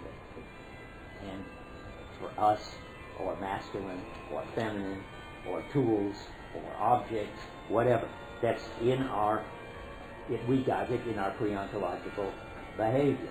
And I'll read just a little more. There's, and here's the clearest formulation maybe, about on 32, right below the 12 in the margin. Dasein is an entity which doesn't just occur among other entities. Rather, it is ontically distinguished, that is, distinguished as an entity, by the fact that in its very being, that being is an issue for it. He keeps coming back to that formulation. I think the best formulation is way off on 274, where he comes back to it again. So I'll just jump over there. On 274, he says, about 5 lines down, when we came to analyze this being, that is Dasein, we took as our clue existence, which, in anticipation, we designated as the essence of Dasein. This term existence formally indicates that Dasein is, as an understanding, a potentiality for being, which in its being makes an issue of that being itself. I hate to give you too many things to think about at once, but whenever you come across potentiality for being, you have to cross that out and write ability to be. Potentiality for being is one of the translator's big mistakes. It doesn't make any sense. I wonder what do they say? There's an opportunity to get something right in this new translation. A Dasein can't be a potentiality for being. You see that. I mean, that doesn't make any sense at all. Dasein's got being, and it's got an ability to be. That's a name for its constant coping with things. It is an ability to be, and that's what you want. Dasein is as an understanding ability to be. That is, as a way of dealing with things which make sense of them. A being which makes an issue of being and of its own being. That's that claim. Now, it's important because we now can define some more terms. And those more terms are the existential, that some of you have been asking me about. For that, we have to go back to 33. It's simple. When we're dealing with a particular, specific understanding of being, or of some particular sub-issue about being, what it is to be a man, what it is to be a woman, what it is to be Dreyfus. That's all existential. It's already got to do with existence. It's a question of in my behavior, exhibiting what it is to be a man in our culture, or what it is to be me. And that's whenever there's some specific instance, whether it's an individual person or whether it's a whole culture or subculture, exhibiting an understanding of some aspect of being, that's existential. Okay, that's with ELL. Now, Heidegger's not all that interested. In fact, he's particularly not interested in the existential. He leaves that to psychotherapy, specifically where he had a friend who was a therapist and made out a boss, and he thought Boss's job was to look at various ways of understanding one's being and various ways of being in the world, and that was fine. But he thinks that you can do this in various disciplines, like anthropology, but he's interested in the general structure of the being, whose essence consists in taking a stand on being. That is the being whose essence consists in making sense of what it is to be. And that structure he calls existential, I-A-L. You can see all this on 33, which we will now read. Dasein always understands itself in terms of its existence, in terms of a possibility of itself. Now, I want to skip the next part, I'm sorry to say, because I'm going to deal with all about authenticity and inauthenticity and stuff, which he mentions here because he's talking in the introduction. It doesn't really become relevant until Division 2. But any understanding of itself is existential. That's what he says, I'm generalizing this. So the question of existence is one of Dasein's ontical affairs. It doesn't require that the ontological structure should be made theoretically transparent. We've been talking about that a lot. The question about that structure aims at an analysis of what constitutes existence. The context of such structures, or the structure of such structures really, or the way they hang together, is existentiality. You see all the italics on 33. Now we've gotten to the structure level. Its analytic has the character of an understanding which is not existential, but existential. Those are two kinds of understanding. One kind of understanding is got to do with these specific things. All this digression about masculine and feminine was existential. It was about some specific kind of being and a specific understanding of being masculine and being feminine, and that's all right. But what he's interested in is the existential, and he wants to write, I'm just reading more, the task of an existential analytic of Dasein. That's what he wants to write in this book. He wants to write he wants to analyze the structure of the being that makes everything, including itself, intelligible, and whose essential job it is to do that. In fact, that has no other essential characteristics but that. It's very important. This is where you get the fact that Dasein's essence is its existence. There's nothing more you can say about Dasein as its essential structure, except that it's making things and itself intelligible in everything it does. What would it be to say more? Well, it would be to say that there's a human nature, and that some things are natural and some things aren't natural. I mean, this is the existentialist side of Heidegger now. To say that existence is the essence of Dasein is to deny that we have any nature, that we are not libido maximizing, we are not fancy computers, we are not creatures of God, at least not if that means that we can tell what's natural and unnatural from the revelation. We aren't rational animals. There have been all kinds of candidates for our nature, but which are essential nature. But according to Heidegger, and he's probably the second to say this. I mean, he certainly got it long before Sartre and took it from him. But the person who said it first was Pascal, who's always behind all this. Pascal said custom is our nature, meaning that we don't have any nature. We take on whatever nature our particular culture and society tells us our nature is.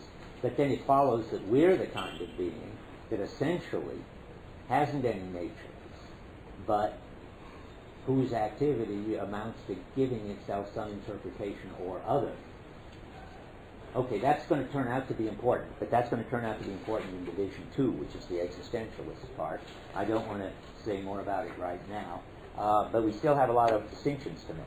So now we've got that the essence of Dasein is its existence, and that we're going to do an existential analytic of Dasein. Now we need some more distinctions. We need to distinguish existentials from categories. That happens on page 70. It's sort of fun what happens there, because you're prepared for it now. The second paragraph on 70. All explicata to which the analytic of Dasein give rise are obtained by considering Dasein's existence structure. Because Dasein's characters of being are defined in terms of existentiality, we call them existentialia. Those are the basic structures of this being whose essence is existence. These are sharply distinguished from what we call categories, characteristics of being for entities whose character is not that of Dasein. So now we've got a big distinction between the existentials, which is the structure of Dasein, and categories, which are the structure of everything else. Now, there's a lot of things to say about that. He's doing a funny move on categories. Aristotle started by trying to discover the general characteristics of any substance, that it had a quantity, a quality, and even a location, space and time, and so forth. And the general characteristics of substances he called categories. Then Kant comes along and he tries to systematize the categories, and he has 12 of them. Substance, causality, quantity, quality, modality, and subcategories of all that. And those are always meant to be the general characteristics of any object. And that means they're going to be the structure of the present at hand, of substances. Categories in Aristotle and Kant are the structure of substances. Now Heidegger's a bit sloppy because he lets categories cover everything that isn't Dasein, which means that not only the present at hand substances, but equipment comes under the category. I think that's a mistake. I think he should have had three notions.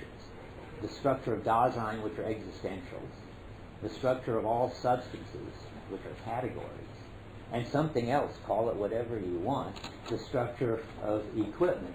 But he doesn't care, because he's not interested really in that. He's interested in, he's going to talk about the structure of Dasein, whose way of being is existence, and therefore he's going to talk about existentials. He's not interested in categories, whether they be Kant, Aristotle, or a little broader defined, a little too broadly defined, I think, his. Now, another mistake, not his mistake, but a mistake that readers often make of this, and I made this mistake myself at first. You can't help thinking, being Cartesians, all of us, that, well, if categories are the structure of substances, which is roughly good enough for what we're going to talk about, then existentials, let's say it again. What if we stick with Kant and say categories are the structure of objects? Hubert, all objects in general, if that translates. Then it looks like the existentials are the structure of what? What would just come into your head? Subjects, right. That's just a natural mistake to make. Okay, categories are the structure of objects, existentials must be the structure of subjects. You see how wrong that is. And there are published papers and books that say that. But that's not right, because subjects are present at hand. Subjects are self-contained entities, like substances with properties. No, existentials are the structure of Dasein, and Dasein is not a subject. We'll talk about that for the whole lecture next time, but not right now. So, okay, so now we know what existentials are, what categories are, and we're ready for a mouthful. That if you understood everything I said so far, you ought to be able to get this. Well, Dasein turns out, he says on 34, to be ontico-ontological. And now, what could he mean by that? Why would you say of Dasein that it's ontico-ontological? Where he does, let me just show you, 34, he's got, let's read some of these priorities. The first priority is an ontical, where Dasein is an entity whose being has the determinate character of existence. The second priority is ontological. Dasein is itself ontological because existence is determinative. Yes. That's a funny way to put it. Dasein is ontological because existence means taking a stand on being and making everything intelligible. So, and he says Dasein also possesses, as constitutive for its understanding of existence, an understanding of the being of all entities of the character other than Dasein. Dasein therefore has a third priority, namely the ontico-ontological condition for the possibility of any ontology. It's getting to be quite a mouthful. Okay, what does it mean? It means Dasein is an entity, but a very special kind of entity. An entity that is the source of all ontologies, all understandings of being. I think the simplest thing to say would have been, and I just realized that this morning or something, is I've always wondered how to put this in a succinct way. I think Dasein is ontico-ontological because Dasein is an entity, Heidegger will say, whose mode of being is an issue for it, but I think later Heidegger would say something like, because Dasein is an entity that discloses worlds. You'll see more about that later. But that's really what makes it ontological. It's the only entity that can open up a whole world. Here, instead of talking about disclosing worlds, he's saying Dasein is the only entity that makes everything intelligible, and that's okay too. I find somehow the other one more succinct. But anyway, it's a very special kind of entity that has as its essential characteristic that it makes sense of things, that it defines thereby in its activity the being of every kind of being, and I can want to add, and it opens up worlds, which is what happens when you do that. So, is that okay? Clear enough? I think so. Let me see that. Well, I better say fundamental ontology. Wait, one more thing. And because he introduces that here at the top of 34. The analytic of Dasein is fundamental ontology. Why? Well, it follows.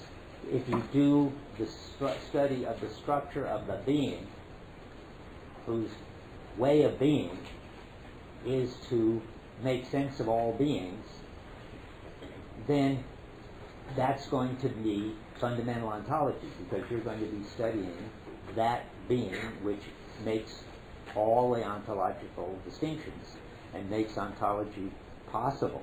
And so, period. I guess I'll just confuse it. I say more. Yeah.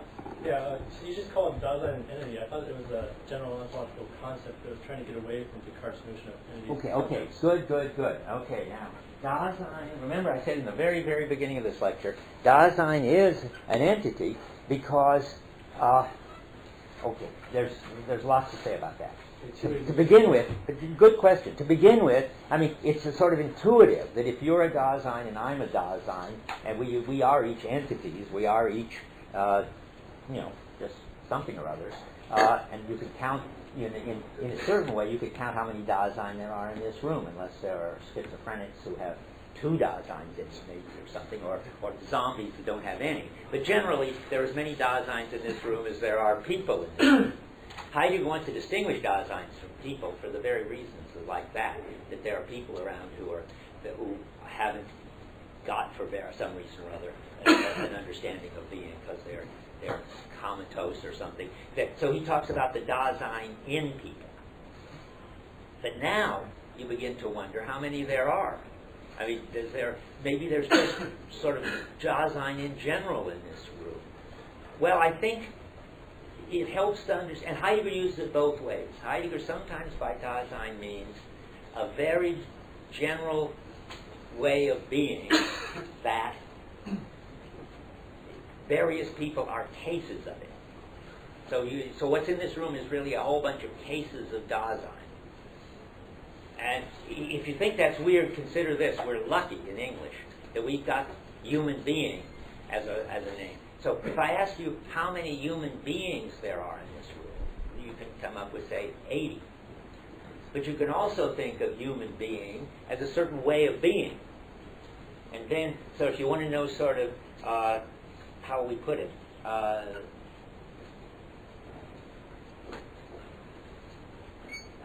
you can't say how many human beings there are in this room. It just isn't the kind of thing that you can count. It would turn out to be a way of being. And human being is a way of being, and human being is also an instance of that way of being. We're really lucky, I think, that we've got a better word than Dasein for it. Now, given that Heidegger's got this funny way of, sometimes he'll just say Dasein, you'll notice, mostly in Division 1. Then he's talking about this general way of being, the Dasein in all of us. And in Division 2, when he talks about Dasein, he generally often means individual human beings. So you're a Dasein and I'm a Dasein. And that's when it's ontico-ontological. That is, Dasein is a kind of being that raises the issue about the meaning of being. Now, to further complicate it, I think that when he's being really careful, he ought to say something like, Dasein is a being, and there are 80 in the room. The way of being of Dasein is existence. And there isn't there are 80 existences in the room. All these Daseins in the room have that same way of being, namely existence. They all are taking a stand on being. because they've got these practices. So forest-looking word. No? So now I hope we've explained and why it's confusing. Why is Dasein ontological? Well, Dasein must be the name of this entity, and that entity is ontic, and its job is understanding being, and all understandings of being go back to it. So it's ontological. But the trouble is, and why you will have puzzled, and some of you are falling asleep from the heat and from the obscurity of this, he's not consistent in treating Dasein as people. When he says the Dasein in people, for instance, which he says a lot in the next book he writes, then he's using Dasein as this way of being, of existence. He's defining it by its essential trait. So it is confusing. It's really confusing. I think, let me try to be as unconfusing as possible. It would be best if we think of Dasein as, there are as many Daseins in this room as there are people. And we think of the mode of being of Dasein as existence. I think that's the best way to think about it. He doesn't always think about it. And so you've got to get used to him using Dasein as sort of synonymous with its way of being. So he'll talk a lot about Dasein as an understanding of being, or Dasein is an understanding of being. Then you don't know whether he's talking about individual people or something like the general essential characteristic of people. I don't know if I'm making it better or worse. I'm trying to say that. Yeah. Maybe it's okay to interpret Dasein, when he uses Dasein referring to entities, and think of it as the entities that have Dasein. Is that a good way? That's right. The entities that have Dasein, well, either Dasein refers to entities, or Dasein refers to the entities that have this understanding of being in them, which is Dasein. Then the trouble with that is we should really think that Dasein refers to the entities, and what they've got is existence. They've got this, that's their mode of being. I don't see any, it seems to me we had better have a word to refer to individual people. And he'll say things like, you say you, I can't probably open to it, but Dasein is something that you say you to. And if you say you to Dasein, then it must be like people. Because Dasein is a who, not a what.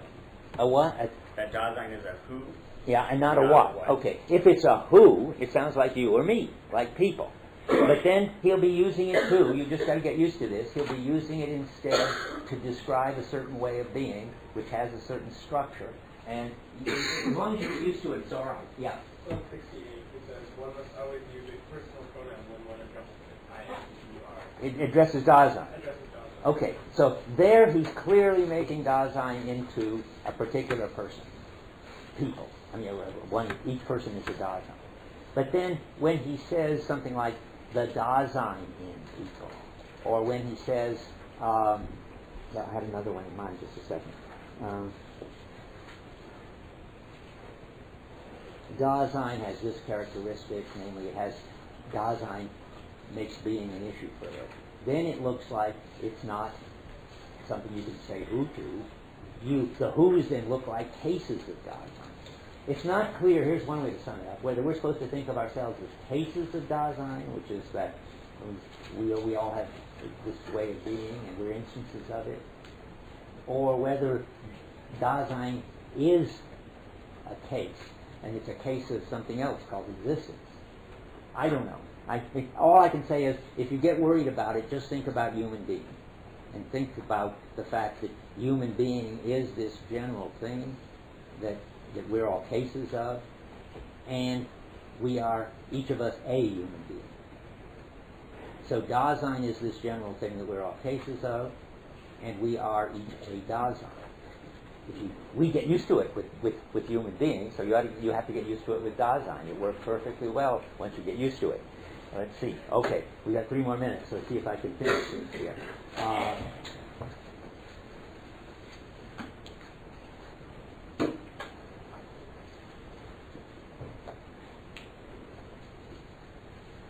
Well, I was going to take up another issue, but I'll just sum up something instead, which is you can see now why he would come back to this point that Dasein necessarily misunderstands itself, which is something that he's very concerned with, because it's going to pose a problem for the book, that whenever you try to start with anything, it turns out it's always going to be a misunderstanding. Dasein misunderstands itself because its self-understanding is furthest away. Though it's nearest, it's further away. I read that on 37. That's the goal of it. It misunderstands itself because it takes over an understanding from the tradition, and the tradition has got a misunderstanding in it. That's on 41, where he talks about how, about halfway down, Dasein is growing up into a traditional way of interpreting itself, and its own past, and the past of its generation runs ahead of it, and the past of its whole tradition runs ahead of it. In that you've always already got an interpretation of what it is to be a Dasein from the tradition. And then he thinks that Dasein misunderstands itself in terms of what it deals with. That's the quote on 36 that she read. That's so that Dasein, so that you can see that the whole tradition has got it wrong. And on 43 he says the tradition, about 5 lines, blocks our access to the primordial sources from which the categories and concepts handed down to us have been drawn. Well, categories, concepts, and should say existentials, too. Only there weren't any existentials. So the tradition mixed up existentials and categories and drew it all from the notion of substance. So you might want to know why, this is my last point, what right Heidegger has to say that all these traditional views are wrong. Where is he speaking from that says, well, Dasein misunderstands itself, Dasein takes over a tradition which misunderstands itself, and so forth. I just want to call your attention to one thing very quickly. That when he's being cautious, at the top of 152, for instance, he talks about something called non-committal formal indication, in which he says something might not turn out to be the way you think it is, but you've got to start somewhere. So you can see on page 32 that when he introduces the definition of Dasein, he says about 10 lines down, we're going to provisionally talk about it this way, because we don't know yet that whether its being is an issue for it. So his way of dealing with this problem is to say, well, we start with where we are, and we know that that's distorted, and then we sort of work our way out of it as we go. I'm going to read one more quote if I can find it on 274. Yes, well, I read it before, but now you could look at different things in it. When he says, we came to analyze this being, we took as our clue existence, which in anticipation we designated as the essence of Dasein. This term existence formally indicates that Dasein is an understanding of being. And his definition, I want to say a formal indication, which is what his term there, a formal indication always just takes some property of something and assumes that it's the essence of that thing, but can't be sure whether it's the essence of that thing or not until it's already gone through a whole investigation. So you won't know whether he's right or not, he thinks, until you see how all this hangs together. And then you can see that he was right to say that we were the being whose being is an issue for it, and that we misunderstood ourselves, and that our tradition misunderstood us. But he knows that you can't just start out dogmatically saying that. He has no right to do that. But you have to start where you are, and you'll see again and again, as I'll point it out to you, that he's always saying, we start where we are, it turns out it's going to be distorted, it's going to be a kind of cover-up, but we have to start there and work our way out of it. Okay. Now, I want to sort of go over the big picture for a little bit, anyway, before I plunge into the phenomenological details about the ready-to-hand and using it, which is what's going to be the sort of meat of what we're doing. But I get clearer and clearer in my own head that there are three important steps to the anti-Cartesian argument, which is the first chunk of being in time, because he's got to talk you out of the traditional subject-object point of view, which Searle still holds. Then, though people like Searle say, we're not Cartesians, we're not dualists, the important thing isn't whether you're dualists or not. The important thing is whether you think there's some kind of entity now called, the subject, called the mind, which has in it its own kind of content and is self-sufficient, and something else called the external world that mind relates to by, in Searle language, intentionality. And that question is still, that way of thinking about it is still dominant. So Heidegger's got really a three-step argument, I think, against that Cartesian picture. And I'm going to go over it sort of in broad outlines first and then go into the details. But the steps are to make first the claim that action is more basic than theory, which is also the claim that involvement is prior to detachment. It's involved coping is more basic than theorizing. That's in a way not big news. That's where he's very much like Dewey, and this is sort of the pragmatist side of Heidegger, and also like Wittgenstein, who also has a pragmatist side. And then comes the place where he's more original. The second move is that, and this is where my Dagfin-Philistol paper comes in. Philistol just said, after we had talked about Heidegger a lot, well, there is something in Heidegger that maybe isn't in Husserl that's important. Action is more basic than knowledge or contemplation or thought or theory. And then he thought, well, now he's fixed it because he says Husserl knew that too. That was always what he wants to say. But what I learned, and he's so interested, this guy, Dagfin-Philistol, who teaches phenomenology, teaches Husserl over at Stanford. If any of you get really interested in this, you might want to go take his course. But in any case, what I realized was, and this is point 2 now, that Heidegger has a view that the intentionality of action is different than people like Searle and Philistol and Husserl think. Because you can have a view that action is prior to thought, or as he puts it sometimes, Heidegger, knowledge is a founded mode, founded thinking on action.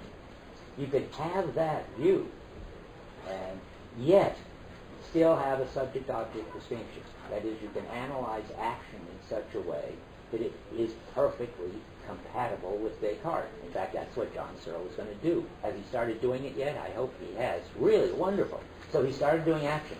Perfect. What a wonderful combination. Okay, because when you'll see how different this is.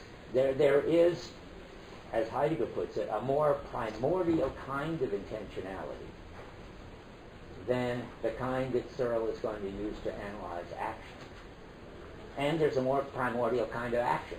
I should have said it the other way around. There's a more primordial kind of action than the kind of action that Searle is talking about.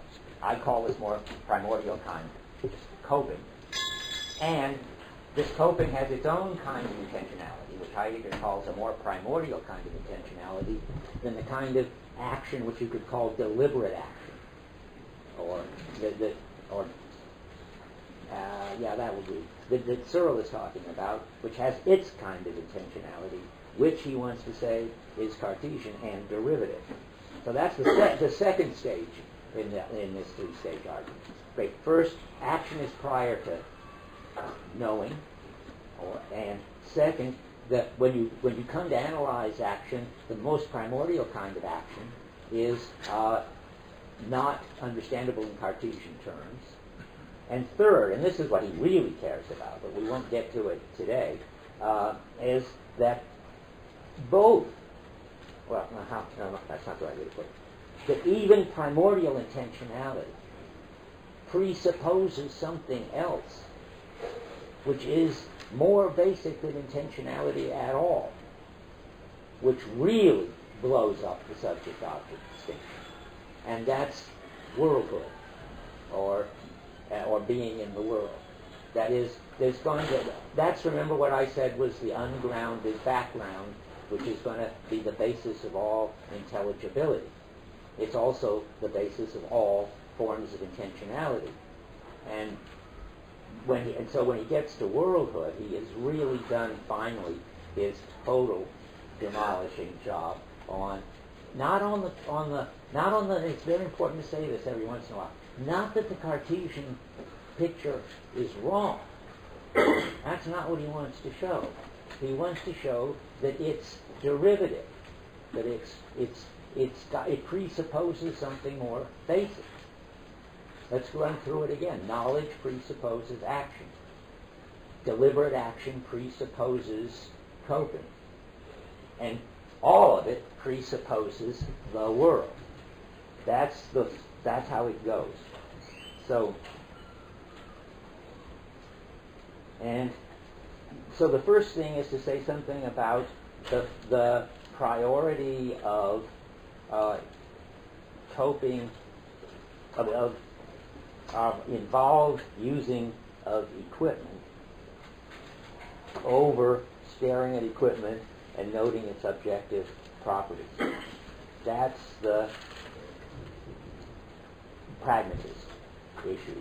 And it comes down to also, remember, the involvement issue, and that there's a whole interesting discussion in which he gets into it by talking about involvement and how we are basically involved in the world.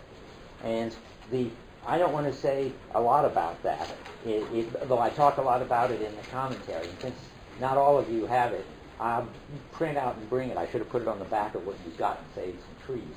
But there's a whole story to be told. I'll just mention it about two different kinds of in. Being in, and we have a better way of talking about that in English than Heidegger has in German. That's why I worked it all out, because you can work it all out in English in a way that you can't work it all out in German.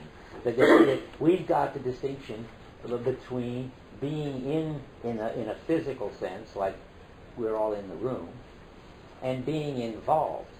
He doesn't have a simple notion like involved. He has to go through all kinds of gyrations to talk about it. But what he really wants to say is that you've got to distinguish these two kinds of in. And that Dasein isn't, when Dasein is doing its activity, it's not in a Cartesian physical sense, like your bodies are in the room. But Dasein is in the room in this other kind of sense, that you're involved in the lecture, you're coping with what's going on. And that, he wants to say, is a more basic kind of involvement, a basic kind of in that gets overlooked. And then he wants to make the same move again and say, and there's really a sense of in which those two senses of in haven't even been separated out, which is what he calls dwelling. And I think that kind of in is the in of being in the world.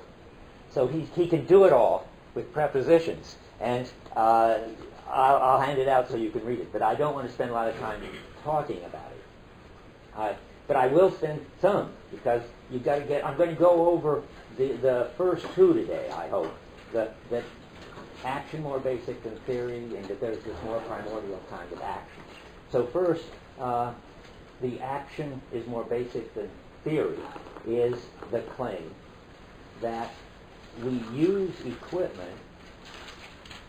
Wait, let me think of it. Okay, that's still part of it. Yes, we use equipment, but before we see the equipment as objects. Not always. You can walk up to some strange object and say, gee, it's got these properties. I wonder what you can do with it, or I see what you can do with it, or thank goodness for these properties. That's what enables me to do this stuff with it. He's not denying any of that, but he's saying you can encounter equipment without ever going through that sort of analysis, just by using it, either picking that up by trial and error or picking that up by imitating people. You can ask yourself about doorknobs. which is, remember, I think I read you the passage already, didn't I? That when you go through the door, yes, I'm sure I did. You just take the doorknob for granted and so forth. Okay, well, you can.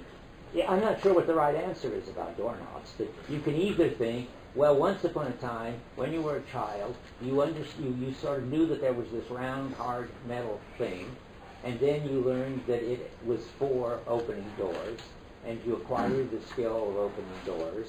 And so in that particular case, if that's how it happened, then there's a kind of priority there, a genetic priority anyway, that you did deal with the properties before you dealt with the ability to use it. And it may well be that way with doorknobs, although I could equally well picture, now that I know something about something called mirror neurons, it seems a lot clearer to me than it did last time I taught the course. Turns out there are neurons that, in chimps, that when that chimp sees another chimp doing something, like reaching for something, it's the same neurons that fire that when the chimp reaches for something.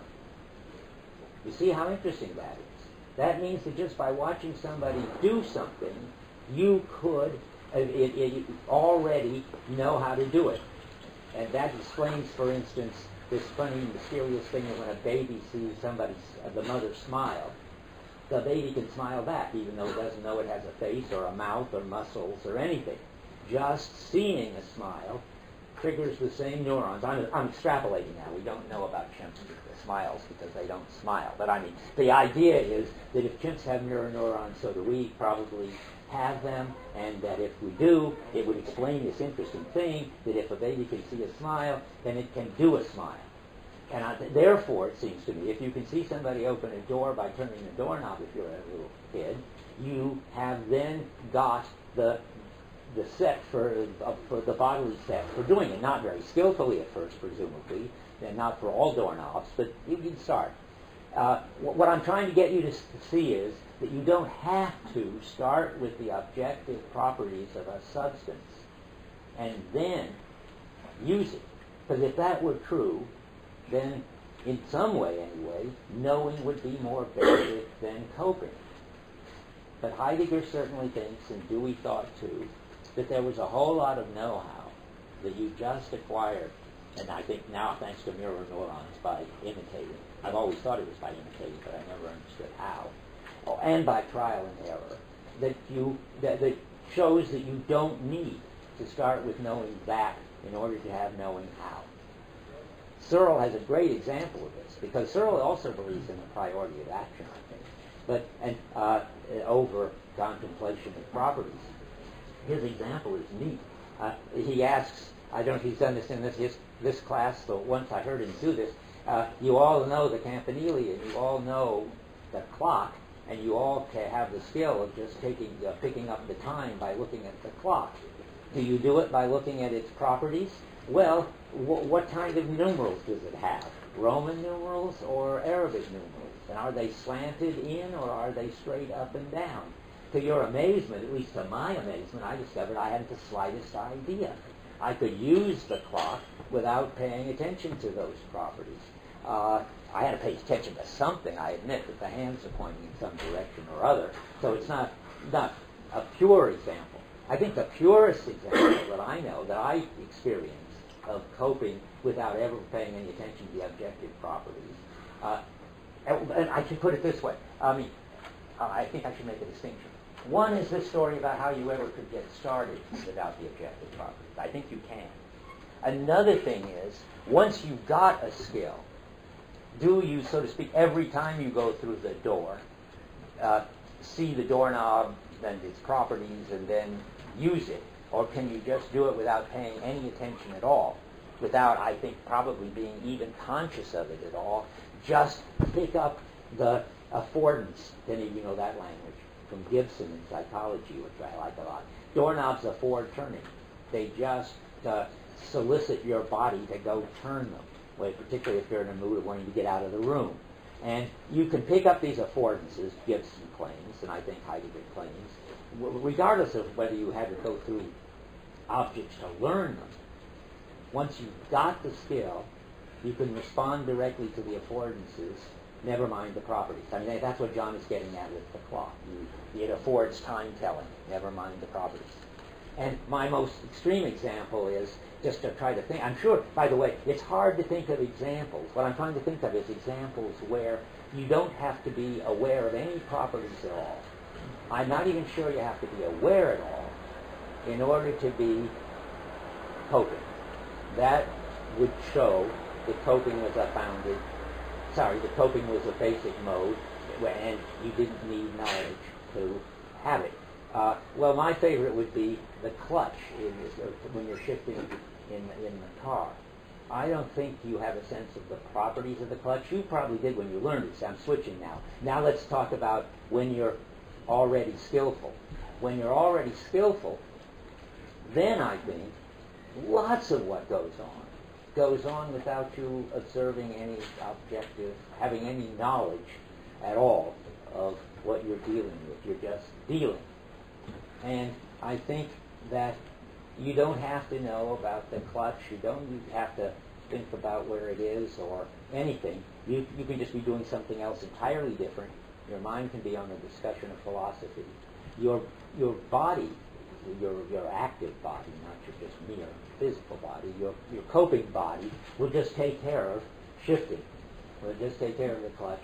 And I think, but this, you don't have to believe this to believe Heidegger, though I think he's like it. I don't think you have to be conscious of it at all. I mean, you don't have, it isn't even dimly on the edge of my consciousness. So I drive a shift car. When I'm shifting, what I'm doing with my foot and the clutch. And that's because, it seems to me, I mean, there's no reason to think that it has to go through consciousness. For all I can tell, my brain just does it. Now, Heidegger's not going to talk that way, but he's certainly not going to object to that. I think he would like to say that at the limit, skillful coping is something you can do without having to be conscious of what you're doing at all. Now, he doesn't have to claim that. And this is very dangerous, what I'm saying, because it leads immediately to Searle saying Dreyfus has a zombie view of action. Well, I do sort of have a zombie view of action. I think probably a lot more of what we do goes on at this clutch-pushing level than we realize. And of course, sort of in principle, it's going to be hard to give you examples because it's exactly what you do without realizing it. I mean, how you sort of manage to stand up and get around in the world and get your clothes on before you're conscious in the morning and so forth. Now, somebody has a comment. Yeah? I'm just wondering if this is along the lines of like a motor memory in your body that just your leg remembers having to do. I like that. We're really. I'm not going to say more about this ever in this course because this is really Merleau-Ponty taught. Merleau-Ponty calls it motor intentionality, and he thinks that it's done by what he calls the body schema, and he doesn't think you need to be conscious of it to do it. And there's certain but I think it helps to have that in mind to see the sort of pragmatist side of Heidegger here coming out so clearly. Yeah. This may be kind of off track, but this is more a question about the learning aspect, the knowing how before the knowing that. Do you? It seems like we need to know the properties of, say, like a triangle before we can cope with the concept of triangle. I well believe it. So, I mean, that's because. Is that a counterexample? No, yes and no, but mostly no, because that says that in some areas you will have things will be reversed. That there is areas in which the founded mode is going to be the coping mode, and certainly theoretical activities like math is going to be one of them.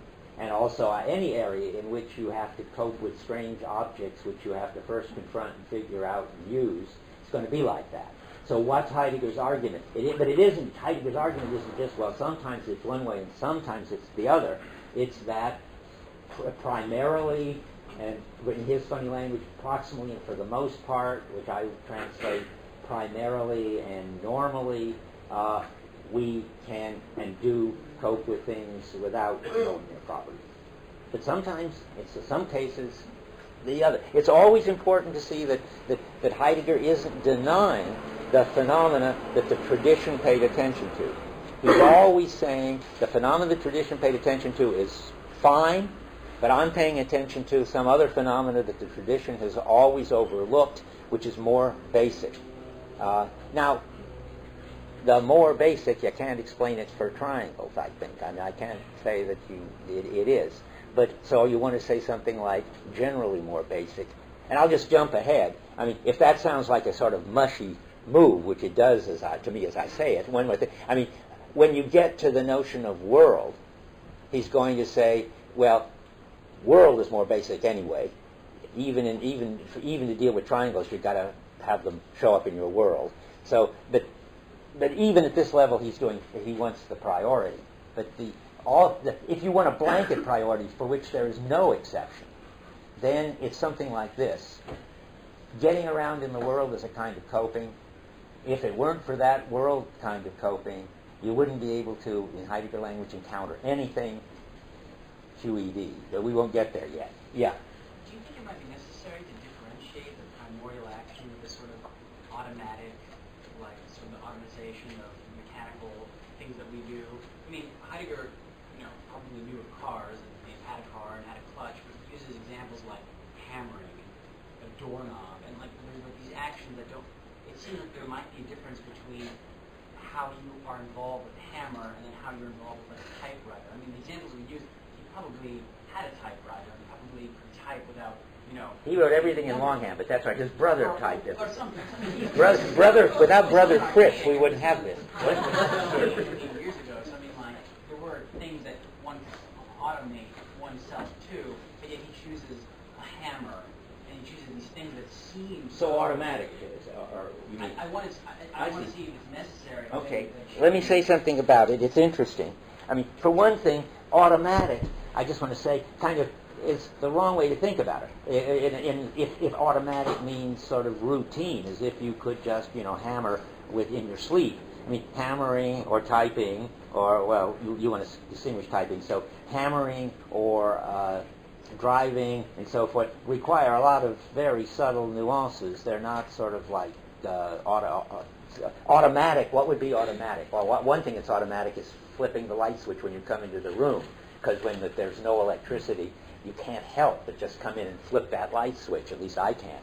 So there are really unsituational automatic things we do, but that's not what he wants to talk about. And I know, but what I'm saying is that's not what he wants to talk about. So I mean, like his examples aren't. I don't think that. I don't know, but it strikes me that hammering doesn't require the same kind of learning skills that. I mean, you could hammer a right way and a wrong way, but you could still pick up a thing and smash it against the nail.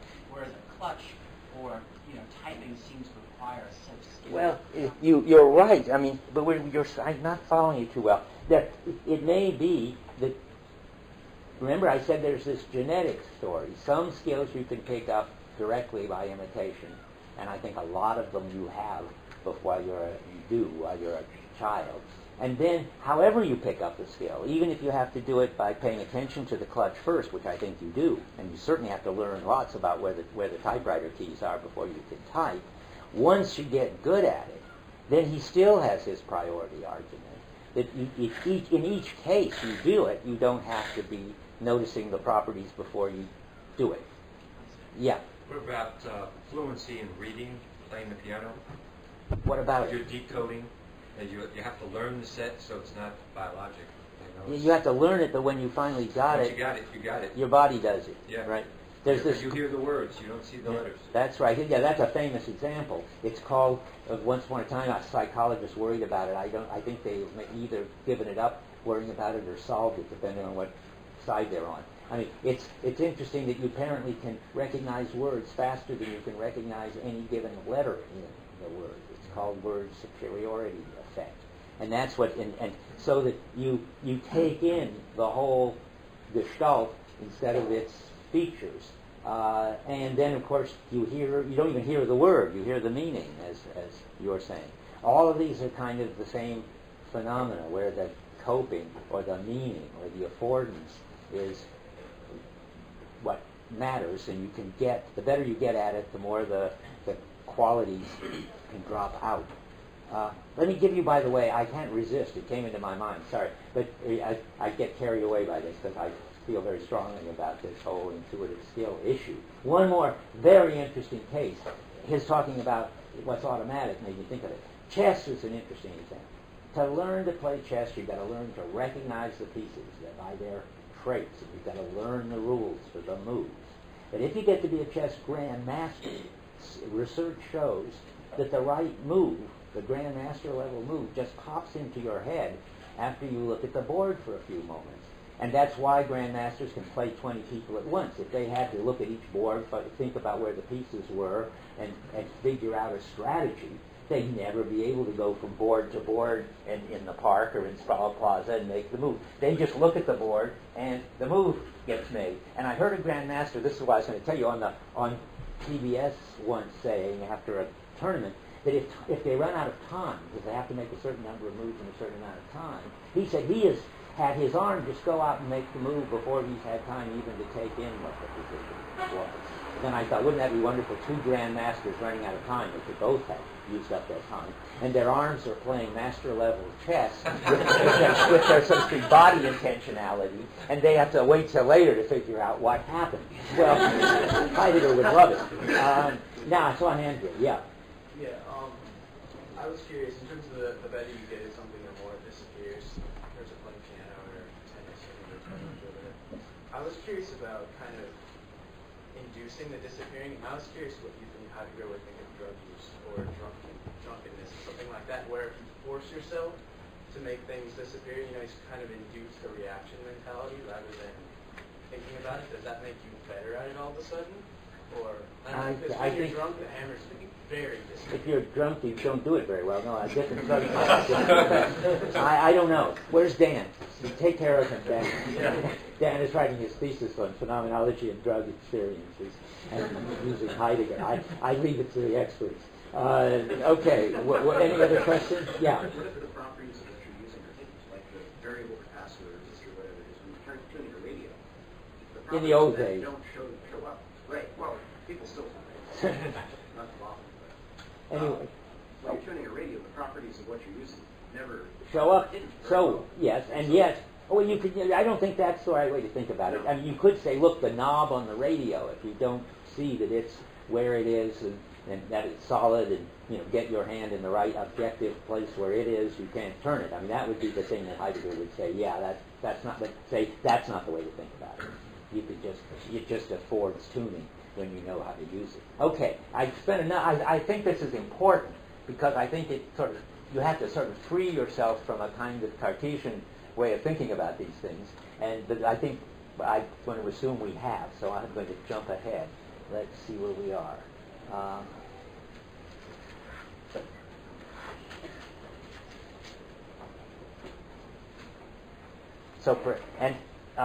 He thinks that only when something, and this is very Dewey-like, that we're involved in this general coping, what Dewey called ongoing activity, which I like a lot. I mean, Heidegger hasn't got that phrase, but I recommend it to you.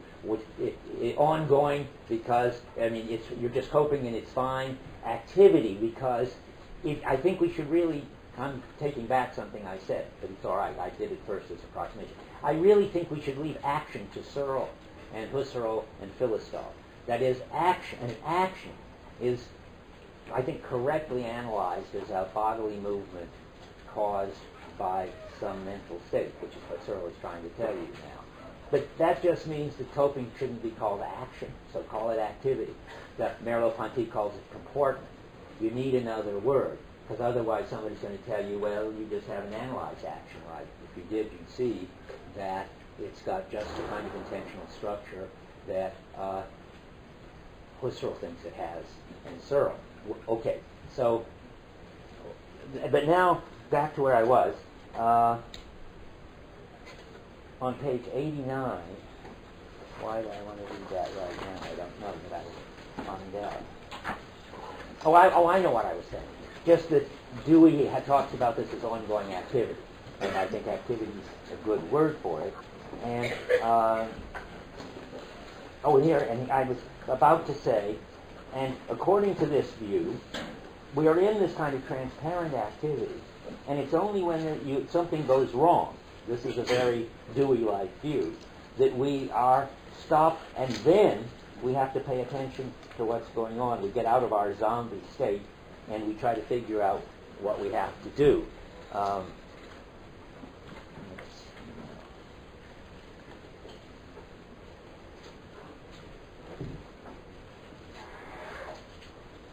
I don't see what I want to read about it, so maybe I won't.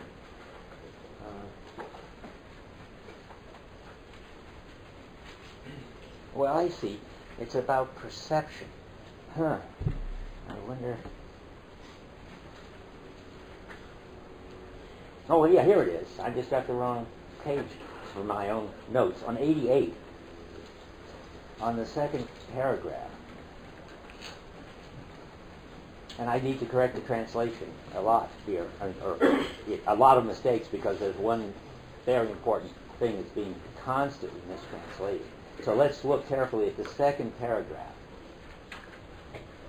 If we now ask what shows itself in the phenomenal findings about knowing, you must keep in mind that knowing is grounded beforehand in a being alongside the world, which is essentially constitutive of Dasein's being. Now, this is not where we're ready to talk about the world, but it happens to come in right here in this paragraph, so I better just warn you before you get confused. Doesn't that seem strange, the translation, your being alongside the world?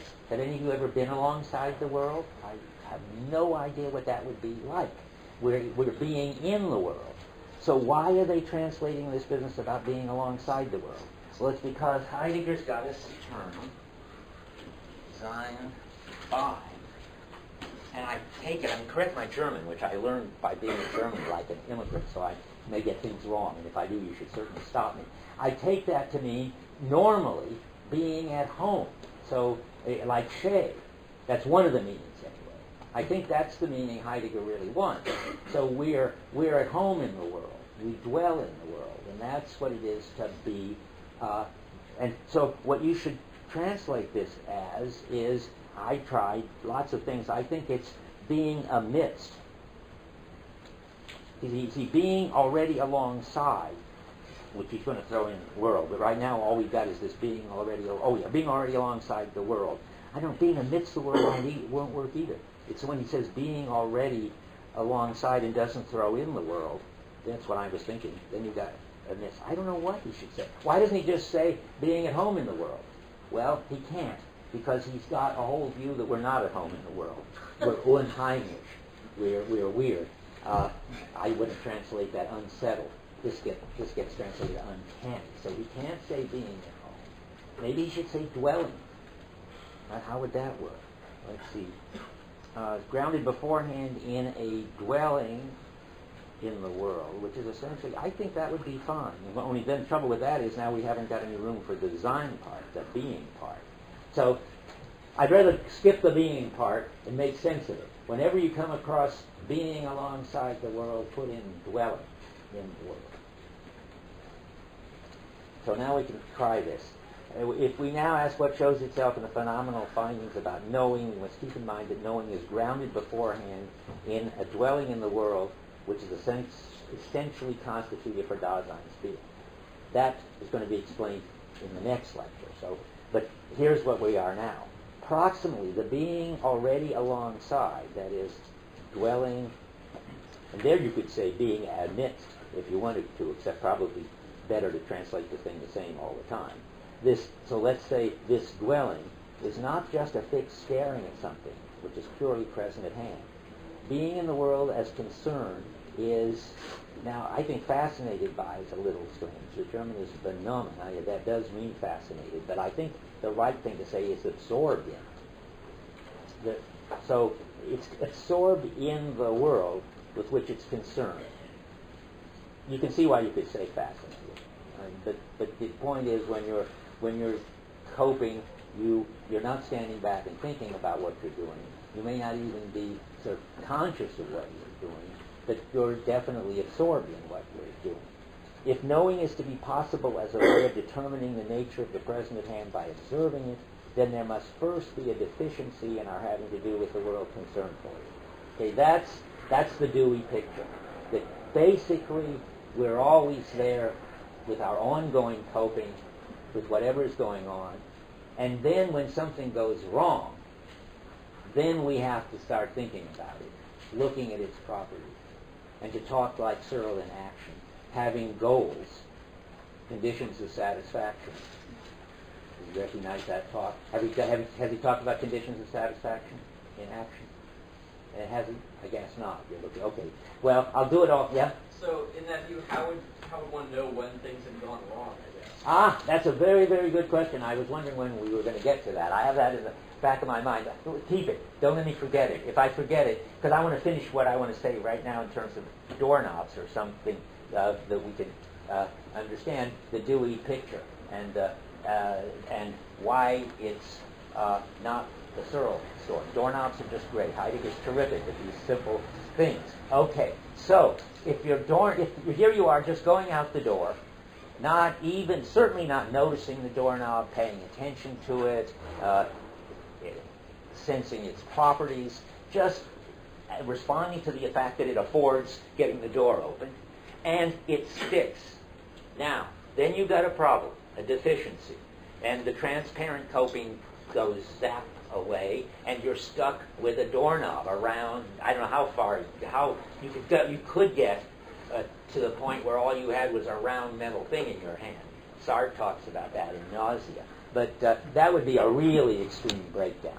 But you've got something that has got the property of not turning and that you could try to force and so forth. That's the deficient mode. You begin to think about and notice the properties of the doorknob when there is, how did he put it? When this is a deficiency in the coping mode. Now, you can also, I'm jumping ahead of the story, but they're all interrelated. You can see the difference between the Searle kind of intentionality and the kind of primordial intentionality that's in the background of what I've been saying.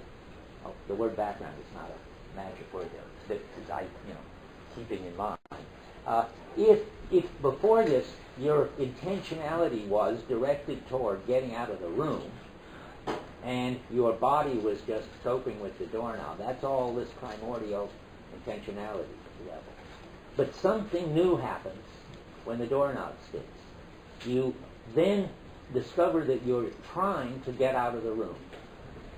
And that's action, not transparent coping or ongoing, let's stick to one language. Your ongoing activity stops, which is primordial intentionality, motor intentionality, to talk about. And a whole new thing comes in. You, an ego, or a mind, with the goal of getting out of the room. And then you have to figure out whether you could smash the doorknob or just jiggle the doorknob or break down the door or go out the window or whatever. But the point is, you discover that you're trying to achieve something. And there is a distinction between what you're trying to achieve and whether you're achieving it. Now this turns out to be very important. I wasn't going to say it to this point, but I am saying it, so we'll say it here. The interesting thing about the trying kind of intentionality, where you've got a goal, is it divides immediately into subjects and objects. There's you, the subject, with you in your mind, the goal of getting through the door,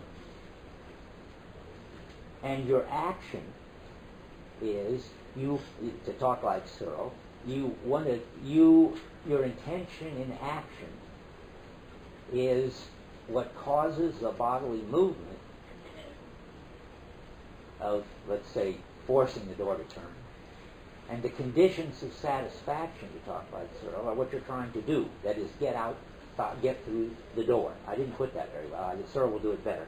But what I'm trying to say is the following important thing. That when your ongoing activity breaks down, your ongoing coping activity, then you become a subject which has in it, a mind which has in it a goal, which you could generalize to say has in it conditions of satisfaction. That is what you're trying to do, what would satisfy you if it were. And that becomes separate from the world, which can either satisfy you or not. That is, you can either achieve what you're trying to do or not. There's no distinction when you're just going through the doorknob between what's in your mind as what you're trying to do and what's happening in the world as what you're doing. But as soon as there's this kind of deficiency, this breakdown, this disturbance, then you get into an entirely different kind of intentionality. Again, that's where Searle is right. You get into an intentionality which is, never mind now, we're not focusing on the properties. You could be, but I'm focusing on the goal. You've got a lot of different things happening. You get into intentionality in which there is a subject or ego, and there's a world in which you've got a goal and you're trying to achieve it, and there are properties which you can know, and you hopefully by knowing those properties you'll be able to achieve the goal. The whole Cartesian picture comes in when there's a breakdown in the ongoing coping. Now wait, let me see if there's something, one more thing I was trying to say. Let's see if I said it.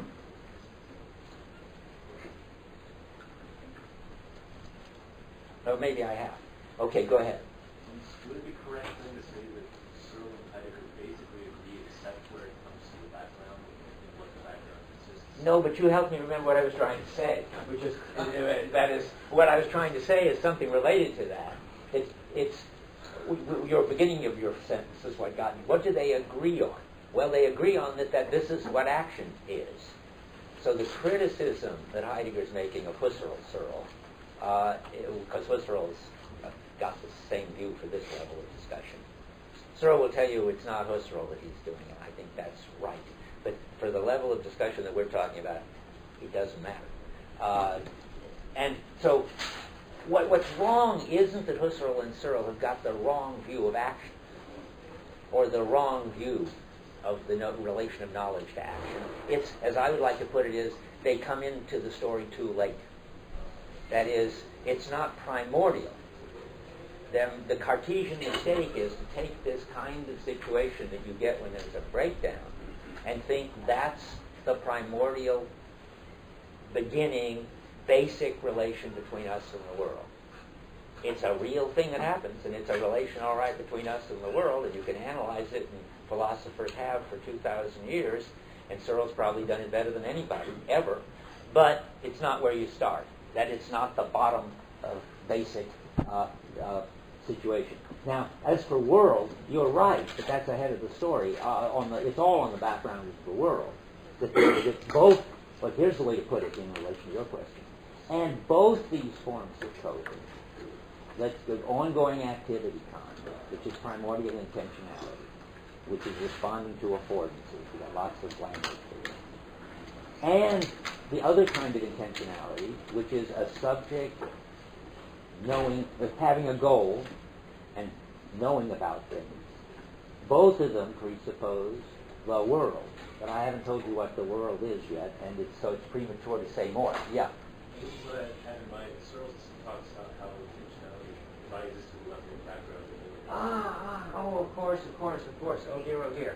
Do we have to talk about that? Yes. That's a different point altogether. But will you be sure and ask me again when we get world? Because background is very closely related to world. All I want to say now is it's a different issue because it says there is something primordial that makes action possible.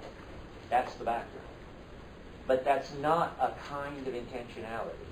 And the difference between him and Heidegger is that Heidegger says, yes, there's a more primordial kind of intentionality. I mean, this is not me making it up. Searle and I have gone over this for ages. He does not want to say that there's a more primordial kind of intentionality. He thinks he's got intentionality at where he wants it. Let's see now. Lots of comments here. Okay, I think you had your hand up first. Go ahead. I don't see why you have to concede that in these cases where minds are subjects. In the deficiency breakdown. Yeah, because I don't see Heidegger doing that.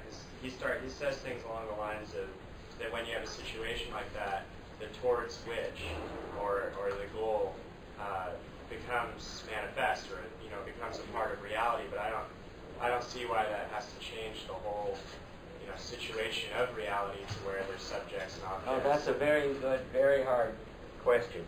I think the truth is between what you said and what I'm saying. What do you think of it?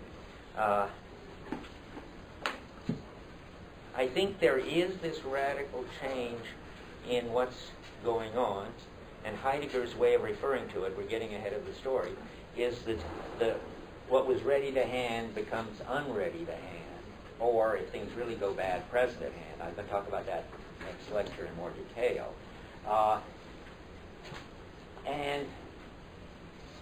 But you're very right that it never gets to subject and object in the sense of Cartesian subject and object. And that's because it all happens in the world. And as long as we have to be open to the world, we are not going to be self-contained subjects.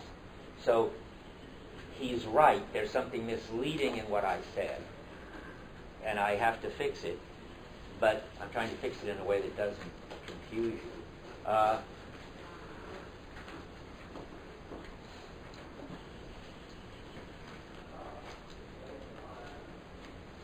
This is going to be a lot of jargon, but I'll explain it. In Searle jargon, we are minds with intentional content, intentional mental content, directed toward the world, whether the world is there or not. No, sorry, that's not the right way, sorry. Directed toward something in the world, whether that thing is there or not. To that extent, we got a something like Cartesian subject-object situation. And then you get the further question, which both of you are on, yeah, but doesn't that have to happen on a background? And then you get the difference between the way Searle deals with that background, which leaves him Cartesian, and the way Heidegger deals with the background, which keeps it from ever being a fully subject-object situation, because the subject is never self-sufficient, because the subject is us, and we're being in the world. So you've got to have it both ways. Did I make it clear enough how it's both ways? I mean, there is a mind with intentional content, which is self-sufficient and cut off from the world, and that mind needs a background, but that's all right, that's in the mind too, and that's still self-sufficient, cut off from the world. That's the Searle story. But Heidegger says, no, there is mental content, and that's cut off from whether you're satisfied or not. That is, you're trying to turn the doorknob, whether you succeed or not. The trying is in you, the succeeding is in the world. But you're never a self-contained subject, and if I gave that impression, which I did, that Searle and Descartes were right, they just came into the story too late, that's not quite correct. They are right. There's a lot of truth in Descartes, but there are no self-sufficient subjects, ever.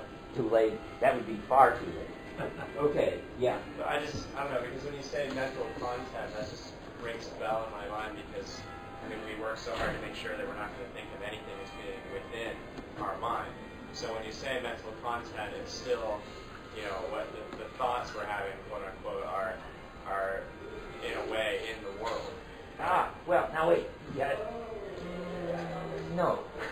The thoughts, well, no, I don't think that's right. I think the thoughts are in our mind.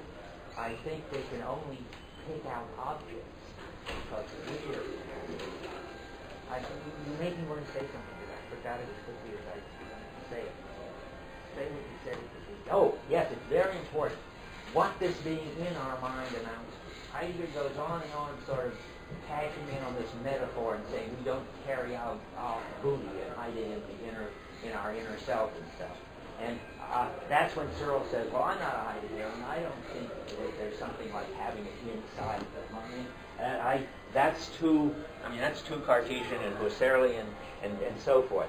And so when you hear inside the mind, it's not going to be, of course, a spatial kind of inside. So what is it to have something in the mind in this important sense?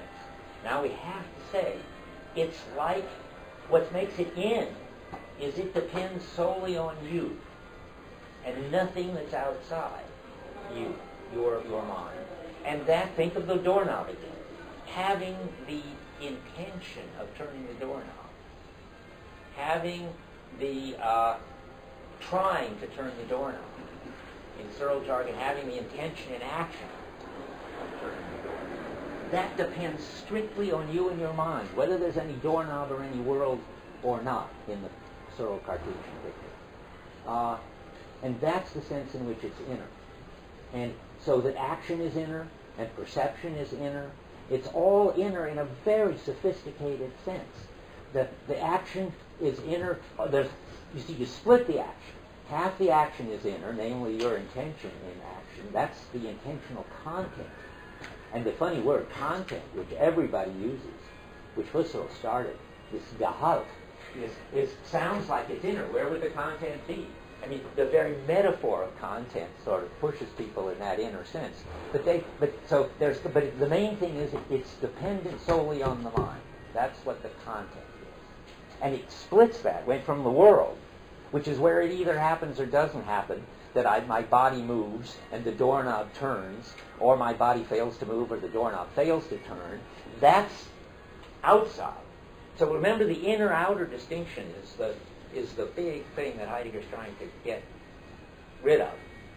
And I'm going to say, remember, he gets rid of it twice. We're trying to get rid of it today just by looking at coping, primordial intentionality. When he gets really rid of it, it's going to be by looking at world. We've got to keep these two things separate. Now, lots of people want to talk, but you had your hand up next. Yeah. Yes. I have two questions. First of all, this deficiency. If Heidegger by deficiency means this break, why does he not say break? Why does he say deficiency? First thing. I wonder what the German is. German tells us out. Yeah. Deficiency in German. What is it in German? Deficiency. Yeah, it is deficiency. Okay. Secondly, what's the difference between the Schon-Sein bei der Welt and the being in or the being in the world? What's the distinction? Why? Okay. Why does he want the one rather than the other? Don't know. Think about it.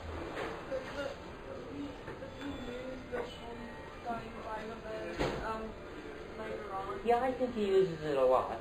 Now, and what's the difference between, I'm just telling it to myself, between wanting to say we dwell in the world and that we're absorbed in the stuff that's out there in our normal coping mode, and that we're being in the world. I think I got it.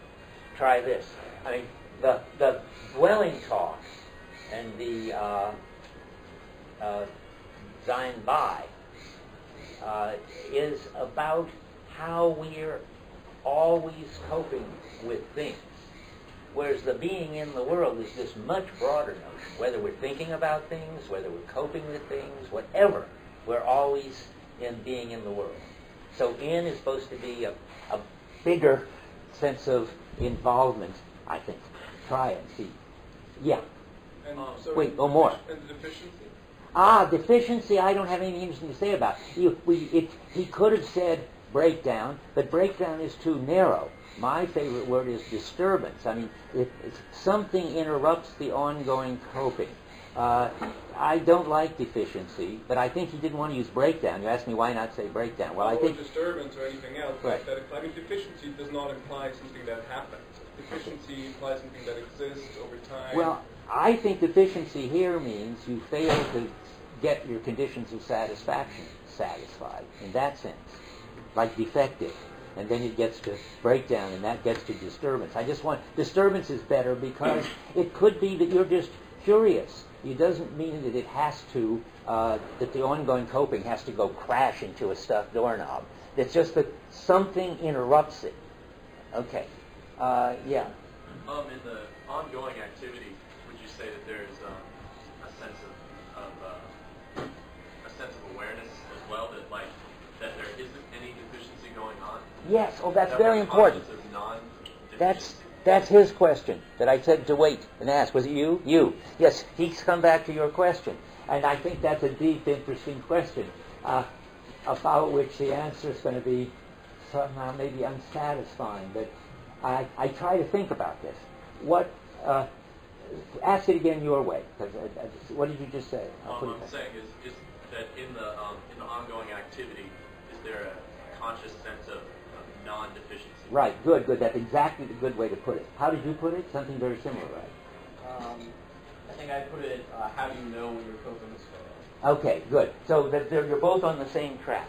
I think what you've got to think is that something obviously has to be happening so that if something goes wrong, you will be triggered into paying attention. That's what both of you are noticing. What's it like while it's ongoing coping, such that you don't even need to be aware of it, but somehow or other, as soon as it stops being okay, you'll know it.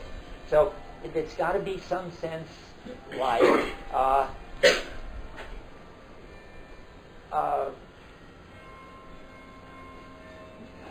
I worry about this. I mean, it's got to be something like there's no sign that it's not okay. And that's in Merleau-Ponty language it might help. Merleau-Ponty says that you've got this sense of equilibrium, which is a sense that everything's going okay, and then you get a sense of, how does he call it? Just a second. Can't think of the word. Everything was going along in this equilibrium. Distortion, I guess, is maybe this word. You feel something has spoiled this equilibrium, but I'm not helping much. You see, I said it was hard. It's hard. I don't know how to describe it. I mean, in myself, I feel like there's a certain hierarchy of where my consciousness will go. And even if I turn the doorknob and it doesn't work, and I'm focused on like leaving the door and how will I get this door open, I'm not conscious of my heart beating if it's still beating. That's not a part of my action that I'm conscious of. That's even like a lower sense of consciousness. I think that I want to say something like you could get to the point where you have no sense of anything, but it isn't a positive experience that it's going along just like I expected. It's going along just like I expected. It's going along just like I expected. Oops, it isn't anymore. It can't be like that because you're not occupied with this idea that it's going along just like you expected. It's something more like, and you're going to find this very unsatisfactory, and it's a tendency of mine is to push this all off on the brain when I think there's no phenomenon. I think myself that there's no phenomena of it's going along just as I expected, but there better be something that's monitoring this unconsciously. I mean, I think it's a big help to sort of Heidegger phenomenology, who wants us to be open heads turned toward the world. I think I used that phrase once, didn't I? Okay, then it's to think that a lot of this keeping track of the coping can be just turned over to the brain. It doesn't. Why should we think that it has to be marginally conscious or anything else? But something. I mean, I don't really have a clear answer to this. Something has to be monitoring what's going on, so that if it stops being like that, you'll know it. And that's the anti-zombie line. I mean, but it isn't very satisfactory. That's why Searle still thinks I believe in zombies. I mean, my anti-zombie line is zombies don't go on monitoring things so that they know whether they break down. When they break down, I suppose, or if they do, then they got Dasein in them, and I'm from Searle's point of view in trouble. But then I'm just going to be a happy Dasein, zombie Dasein, that is. Okay, go ahead. But does that awareness need to show up when the deficiency happens? I mean, when you turn a doorknob and it sticks, do you say to yourself, the doorknob is stuck, and usually when I turn a doorknob, the door opens? No. What shows up is, in each case probably different, but what shows up is that the ongoing coping isn't working anymore. And it could be, like I'm not getting out of the room, or the door knob is turning but the door isn't opening, or whatever shows up. The important thing is that both of them are asking me is, what is this kind of awareness that you've got when everything is going well, such that when it stops going well, you're suddenly brought to pay attention. I think that could be a paper topic, but it may be too hard. But if you have anything helpful to say about it, I'll be glad to read the paper. Yeah. Maybe a stab at an answer to that is that it seems like these actions that you're talking about are usually actions that we've done a number of times. If you learn to open the door many times by either watching it numerous times or doing it numerous times, the same way you learn to use the clutch by doing it numerous times. Or maybe we recognize failure by the flow of that action being interrupted. We learn to open the door, and it's an entire process, reaching to the doorknob, opening it, and the door opening is this sort of whole thing. And we recognize failure when it doesn't complete because you get stuck in the middle of the door. Well, yes, but I mean the question is how to describe it. How do you know that the flow has been interrupted is what they're asking. If you're sort of unconsciously flowing along, maybe it's so obvious that I'm making a problem and we all are out of nothing. But I mean, it seems like if you weren't aware that it was flowing along, you couldn't be aware that the flow was interrupted. So then we ask, and how are you aware that it's flowing along? And we're just back in the same problem. Yeah. Well, when you're aware of things and everything's going well, everything's ready to hand.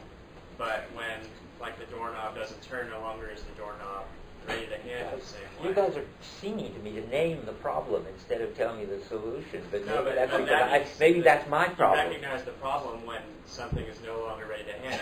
It becomes Yeah, well, what is it? present. When it's no longer ready to hand, there's a disturbance, all right. But sort of, how do you experience it being starting to be no longer ready to hand? Is what they're asking, and maybe I shouldn't worry about it. But now that I've started worrying about it, I can see I'm going to end up worrying about it for the rest of the hour. That's one of those things that happens. Yes, go ahead. Isn't that Kelly's description of that in virtue of which we are impelled to change something?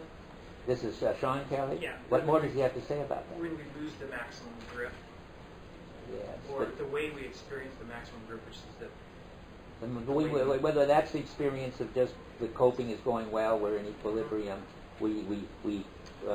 if you ask me, I'd say everything's fine. I'm not sure I want to spend more time on this because I'm not sure it's going to help any. But I'll tell you what, I'll listen to each of you, and if I suddenly see that it helps me, I will dwell on it, otherwise not. Yes? This sort of a touch on what one of the other guys said. It would seem to me like there's at least something conscious in this process, and that may be the end goal. Like you want to say, get a glass of water from a refrigerator in the other room, so you got to enter the door. And if you can't get to that end goal, then the process would be like, well, why didn't I get there? And that would be the breakdown in that zombie But it could happen, I would have thought, like just that the clutch sticks. I mean, there's no specific end goal, and it isn't as if you just sort of been running along. That seems like maybe a special case. By the way, you're reading John Stambaugh. Bad things are going to happen to your brain. That's your problem. Go ahead. I think that the reason he uses deficiency is, I think why you say it's different than disturbance. Is if you're going along a path, you don't have to be aware of it, you get knocked out of it, and you realize that you are doing something, and the lack of it, you realize you're monitoring. But isn't the monitoring concern? That is to have concern for being? He says the deficiency are having to do with the world's concern fully, and when concern holds back from any kind of producing, that is, he considers concern as things. What page are you on? Yeah, wait a minute. The concern, I think, what's the German? Anybody got this on 88? Where's the concern holding back? Besorgen, I think. What? Besorgen? Yeah, that's right. That's always concern. I always think of concern not as, it's not a kind of mental something or other where you're concerned about somebody's health or something, meaning you're thinking about it. Concern is just involvement, I think, and involvement is just coping. And when you say concern holds back, you just mean you stop coping, or you become detached to think about it. Well, all I'm saying is that the language seems to point to the idea of concern as the monitoring device. Good. I think so. So good. Whatever concern is, that's what it is. I think that's nice. I think you put your finger on Heidegger's word for this. Concern holds back. Nice. So normally concern is just bouncing along. I have no idea what it means, but that's the right word for it. Yeah. It seems to me that however you cope, in coping you can direct your hand to the doorknob, and when that fails in coping you direct the attention of your conscious mind to the doorknob. Okay, when it fails. You see, everybody is taking up, it's easy if you think that you're monitoring it all along so you know when it fails. But people are taking up my story that most of the time you just are so unconsciously coping. Then, only then, do you get the problem. Well, how do you know when something's going wrong if you're unconsciously coping? So one way to fix this is to just deny that you're ever unconsciously coping and say, well, you're always dimly aware it's going along. And maybe that's the thing to say. I mean, I leave you this as a topic to worry about. I can't spend more time worrying about it. Well, I want to hear, though. You had your hand up. You're desperately trying to help me out. Go ahead. Yeah, I wanted rather to describe the experience of, like, before it goes wrong. Like, it seems like similar to what we were talking about but like when the color in the rooms are neutral, or like I was actually thinking of color goes it's to like or if we're sitting here and the room slowly being filled with a smell that's kind of awkward and icky, but none of us notice until somebody who comes in and like covers their nose instantly. That's a start has an example like that. And then we're like kind of startled into like realizing that it's the smell that we've all been feeling. But the experience of coping with it, like transparently, it wasn't that we were kind of feeling aware of it, but it was neutral. It was constant. The smell was constant. The colors Neutral, but somehow there's a threshold, and after that it's no longer neutral. You can't put up with it. I think that's probably right, but I don't know much more to say about it. I mean, that's the neutral is what I'm trying to get at, and that's what German is going to be called our concern. I don't think I can get any further with this. I don't think we need to, because it doesn't. I hope you see that nothing crucial is going to depend on this as far as you're trying to knock down the Cartesian view. Whether you are, how you're aware of the coping that's going on, such that you notice when it's wrong. The only way it would be a real problem for Heidegger is if your awareness of it was a full awareness of it in which you had a kind of knowing about it.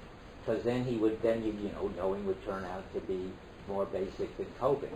So whatever it is, it's got to be an aspect of coping which you can't understand as sort of paying attention to a certain property it's got, namely that it's going all right. That somehow that's not how it is. It's somehow sensing in the doing of it that it's going all right. I don't want to say more, but I see. Well, go ahead. You want to say more? Okay. Not really about this. Good.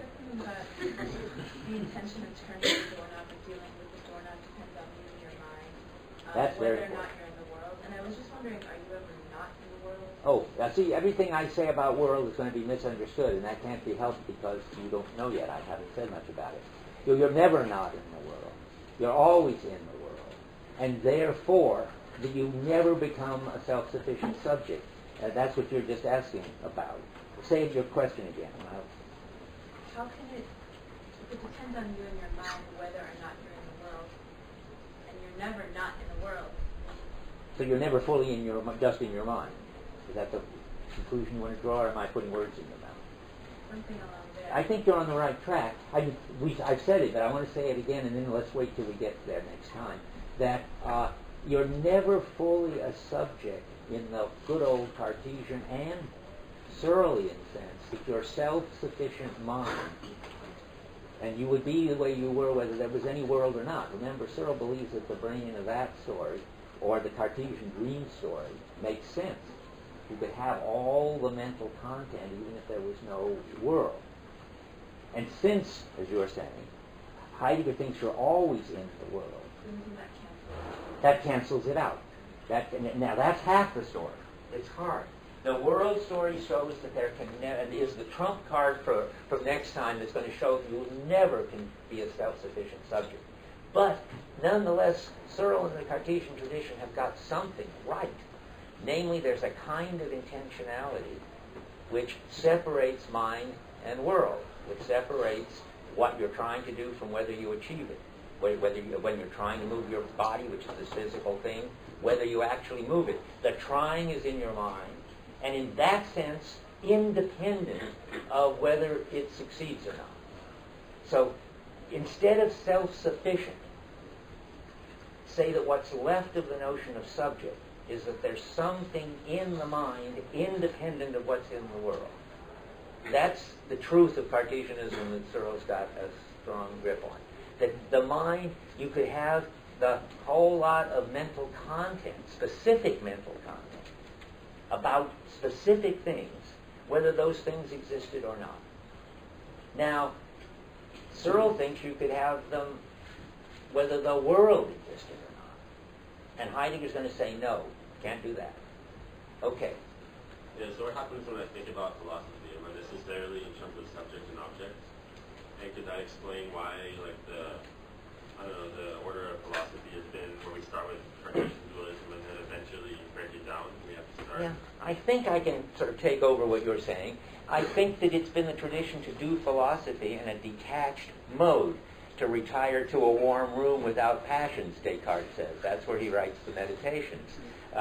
To get into your study and stop being political for a while and think about really hard things, is what Aristotle says you do when you do philosophy. And so philosophy has always got to do with what happens when you stop and reflect. I think that's what you're saying. And when you stop and reflect, you get very different answers to what's basic than when you retire into your study and, as far as possible, stop being involved and think about things from this non-involved point of view. And there's something very fundamental here, which I didn't say, but which is sort of implied. What's obviously being said by Heidegger and Dewey is that you get at reality from an involved point of view, and that if you take a detached point of view, you'll get a very distorted view about reality. But because you get the richest, the truest, something like that, the most basic view of reality when you're involved, and only a derivative and distorted view of reality when you're detached. That's what they're saying. Yeah. So isn't the challenge to translate that to the detached person?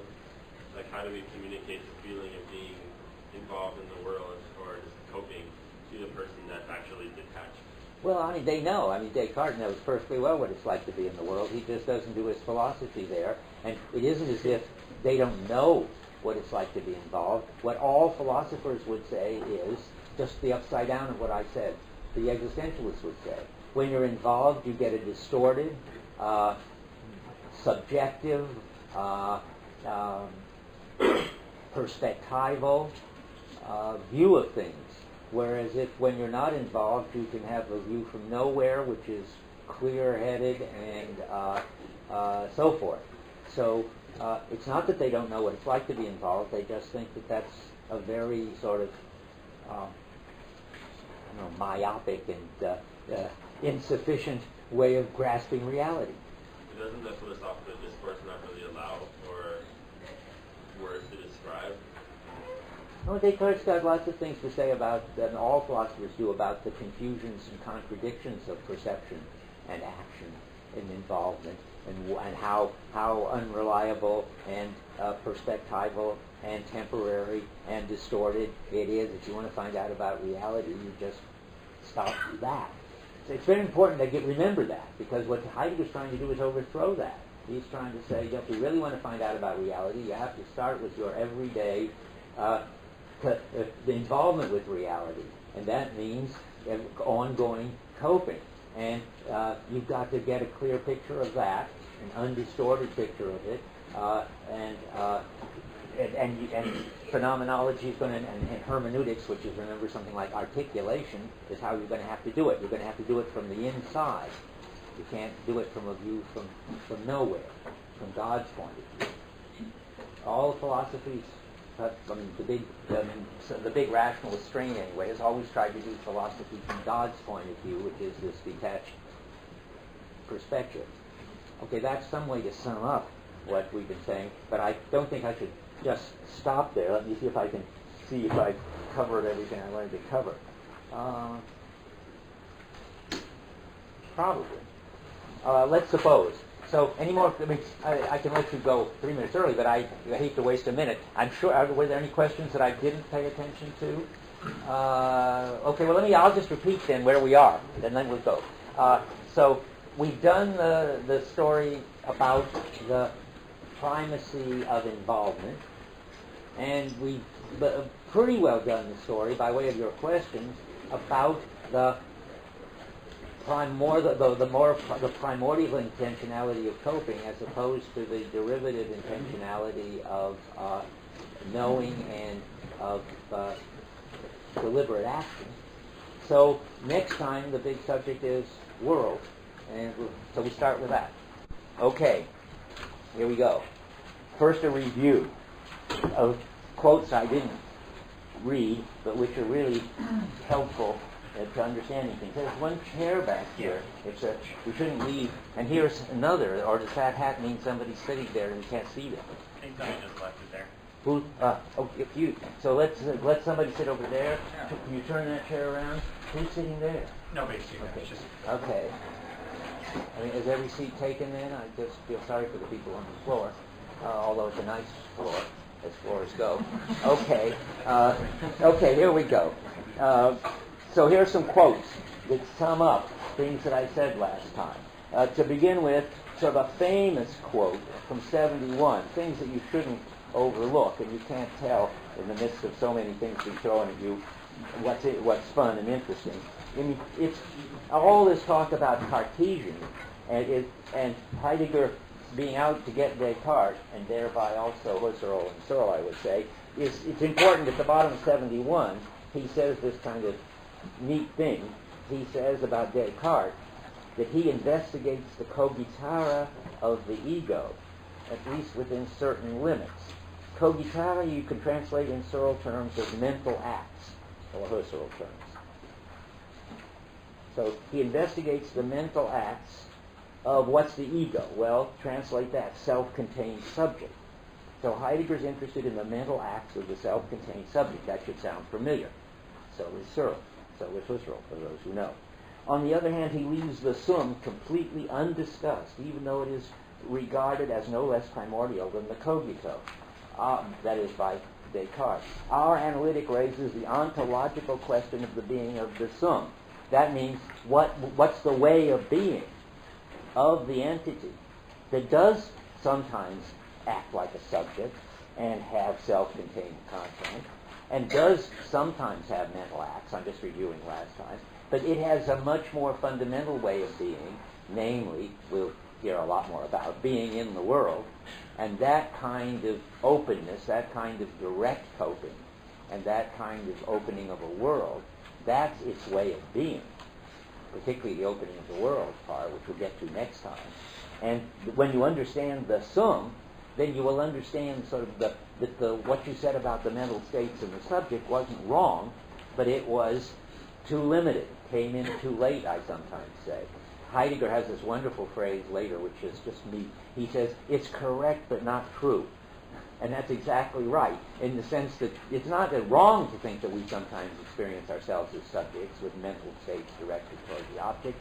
But when he says it's not true, he means it's not getting at the fundamental, whatever it is that he's interested in. And to do that, we have to get at the way of being.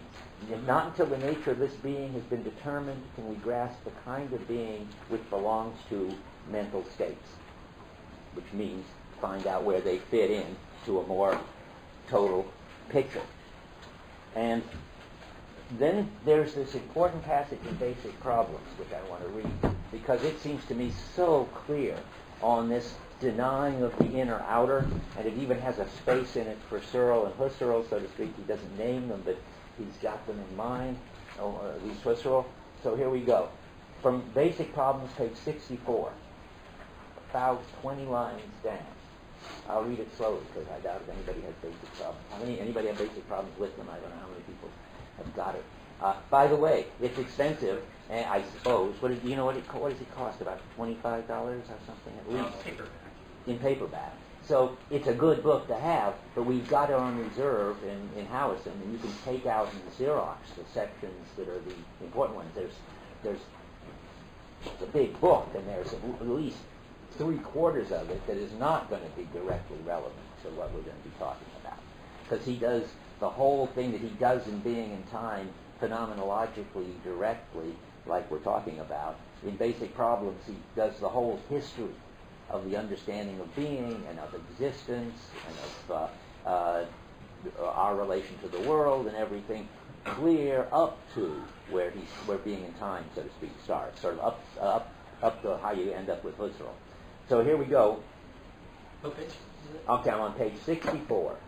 Because the usual separation, and this should sound just like what I've been saying, I hope, because the usual separation between a subject with its immanent sphere, that means what's inside the subject, self-contained.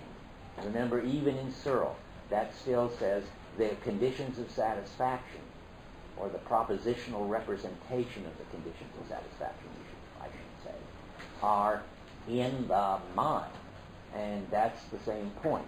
So the separation between a subject with its immanent sphere and an object in its transcendent sphere, that's just outside, because in general the distinction between an inner and an outer, that's the thing he's trying to overthrow. Remember, he doesn't think that talking about the external world, it makes sense at all. Although we get so used to it in this department or in any philosophy department, because Descartes has done such a good job of public relations over 300 years, that you're not supposed to believe it. So, okay, so where were we? Because in general the distinction between inner and outer is constructive. That means it's made up, and continually gives occurrence for further constructions. I want to stop with that a minute. That is, once you get this idea that the ground floor level of us is to be mind, and the basic way minds are is to have content in them that is directed at the world, whether the world exists or not. Once you get that Cartesian Husserlian picture, then you start making up all sorts of other things that go with this picture. And the two things that are so interestingly made up are Searle's notion of the intention and action, which is supposed to be the necessary and basic and logical and phenomenological in his earlier state way of explaining all actions. That's a construct from Heidegger's point of view. And then in perception, you'll hear about that in the course, his idea that we have visual experiences which are in the mind, caused by objects in the external world, that's another construct. And then there's this beautiful chart in Searle where these two constructs fit perfectly with each other and with his view of intentionality. And Heidegger would say, yeah, you could make these wonderful constructs and see how they're all fitting together, but they're all wrong. But if you get you get all these constructions that he says, we shall in the future no longer speak of a subject, of a subjective sphere, that shall understand the being to whom intentional comportments belong as Dasein, and indeed in such a way that, notice intentional comportments. Remember I said we have to give the word action and the concept action to Searle and Husserl, but because I think they're right, actions are physical motions caused by mental stuff. So we better talk about something else, comportment if you want, or activity if you want a normal or English word. And that's what he's talking about. He says, we shall in the future no longer speak of a subject or a subjective sphere. Always read that as a mind, because if you were doing Searle, because Searle says, I'm not a Cartesian, I never talk about subjects and objects. Fine. So he talks about the mind in the world and the mind-world direction and fit, and the world-mind direction and fit. That's Cartesian in this sense. It doesn't matter what words you use. So we're not going to speak of a subject or a subjective sphere. We're going to understand Dasein, and indeed in such a way that is precisely with the aid of the intentional comportment, properly understood, that we attempt to characterize the being of Dasein. And that's why we're spending so much time on this coping story, and how we'll spend a whole other time next time on the more basic than coping, namely opening up world story, because that's the way to get at the sum, the M part of the I am that Descartes was talking about. That's how you have to get at the nature of Dasein. That's why Searle and Husserl and Heidegger are on the same wavelength, because they're all trying to get at what kind of being we are by getting at this intentional way we are directed toward the world. But you got to get it right, or you won't get it right about the kind of being we are. Or, put it another way, if you already got an assumption of the kind of being we are as a subject, then you won't get it right. Put it either way you want. So, now, that might be all I need. Well, I'll go one step further. The statement that the comportments of Dasein are intentional means that the mode of being of our own self, the Dasein, is essentially such that this being, so far as it is always already dwelling with the ready to hand. Oh, one more. I mean, so this book, you can see, is so clear. The idea of a subject which has intentional experiences inside its sphere and is not yet outside, but outside it, but encapsulated within itself, is an absurdity which misconstrues the basic ontological structure of the being that we ourselves are. That's pretty clear. He says these things so clearly in these lectures, and sort of waffles around so much in his book. But interestingly enough, why he doesn't ever even mention intentionality in Being and Time, the word that hardly occurs or maybe once or something, though it's all about intentionality, and is because I think, one, he's trying to sort of write for eternity and not write as a kind of exegete and opponent of Husserl's, for whom he is the TA and research assistant. But also, I think, because he doesn't want Husserl to know how devastating he is to him, because as he writes in a letter, he wants Husserl's chair. So he's sort of covering up in his publications how radical he is. But in this book, giving his lectures over in Marburg, and whereas Husserl's over in Freiburg, I think he says what he really thinks. Now, where are we? Let's see. We still have... So, okay, the basic relation, then, is not a subject-object relation. And there's an important, interesting sentence on 87. Partly interesting because there's the comment he makes in the margin, which I will read you. At the top of 87, he says, "But subject and object don't coincide with Dasein and world." Well, of course not, because subject is a self-contained something or other, and world is something external, and that's just what he's... an object is something external. And so, and what he's interested in is Dasein and world, and remember, Dasein just is absorption in the world. Dasein just is openness to objects and the world. And so he writes in the margin, and you can see that he's even that's not right. I mean, granted that people have tendencies, sometimes whole commentaries think, well, Dagfinn Philistol thinks that being a Dasein is just a new fancy name for being a subject. That's what Husserl thought when he read, come on in if you can, let people in. Okay? So Husserl, when he read Heidegger's manuscript for Being in Time, he wrote all over it saying, well, Dasein is just Heidegger's word for what I call transcendental subjectivity. Of course, that's wrong.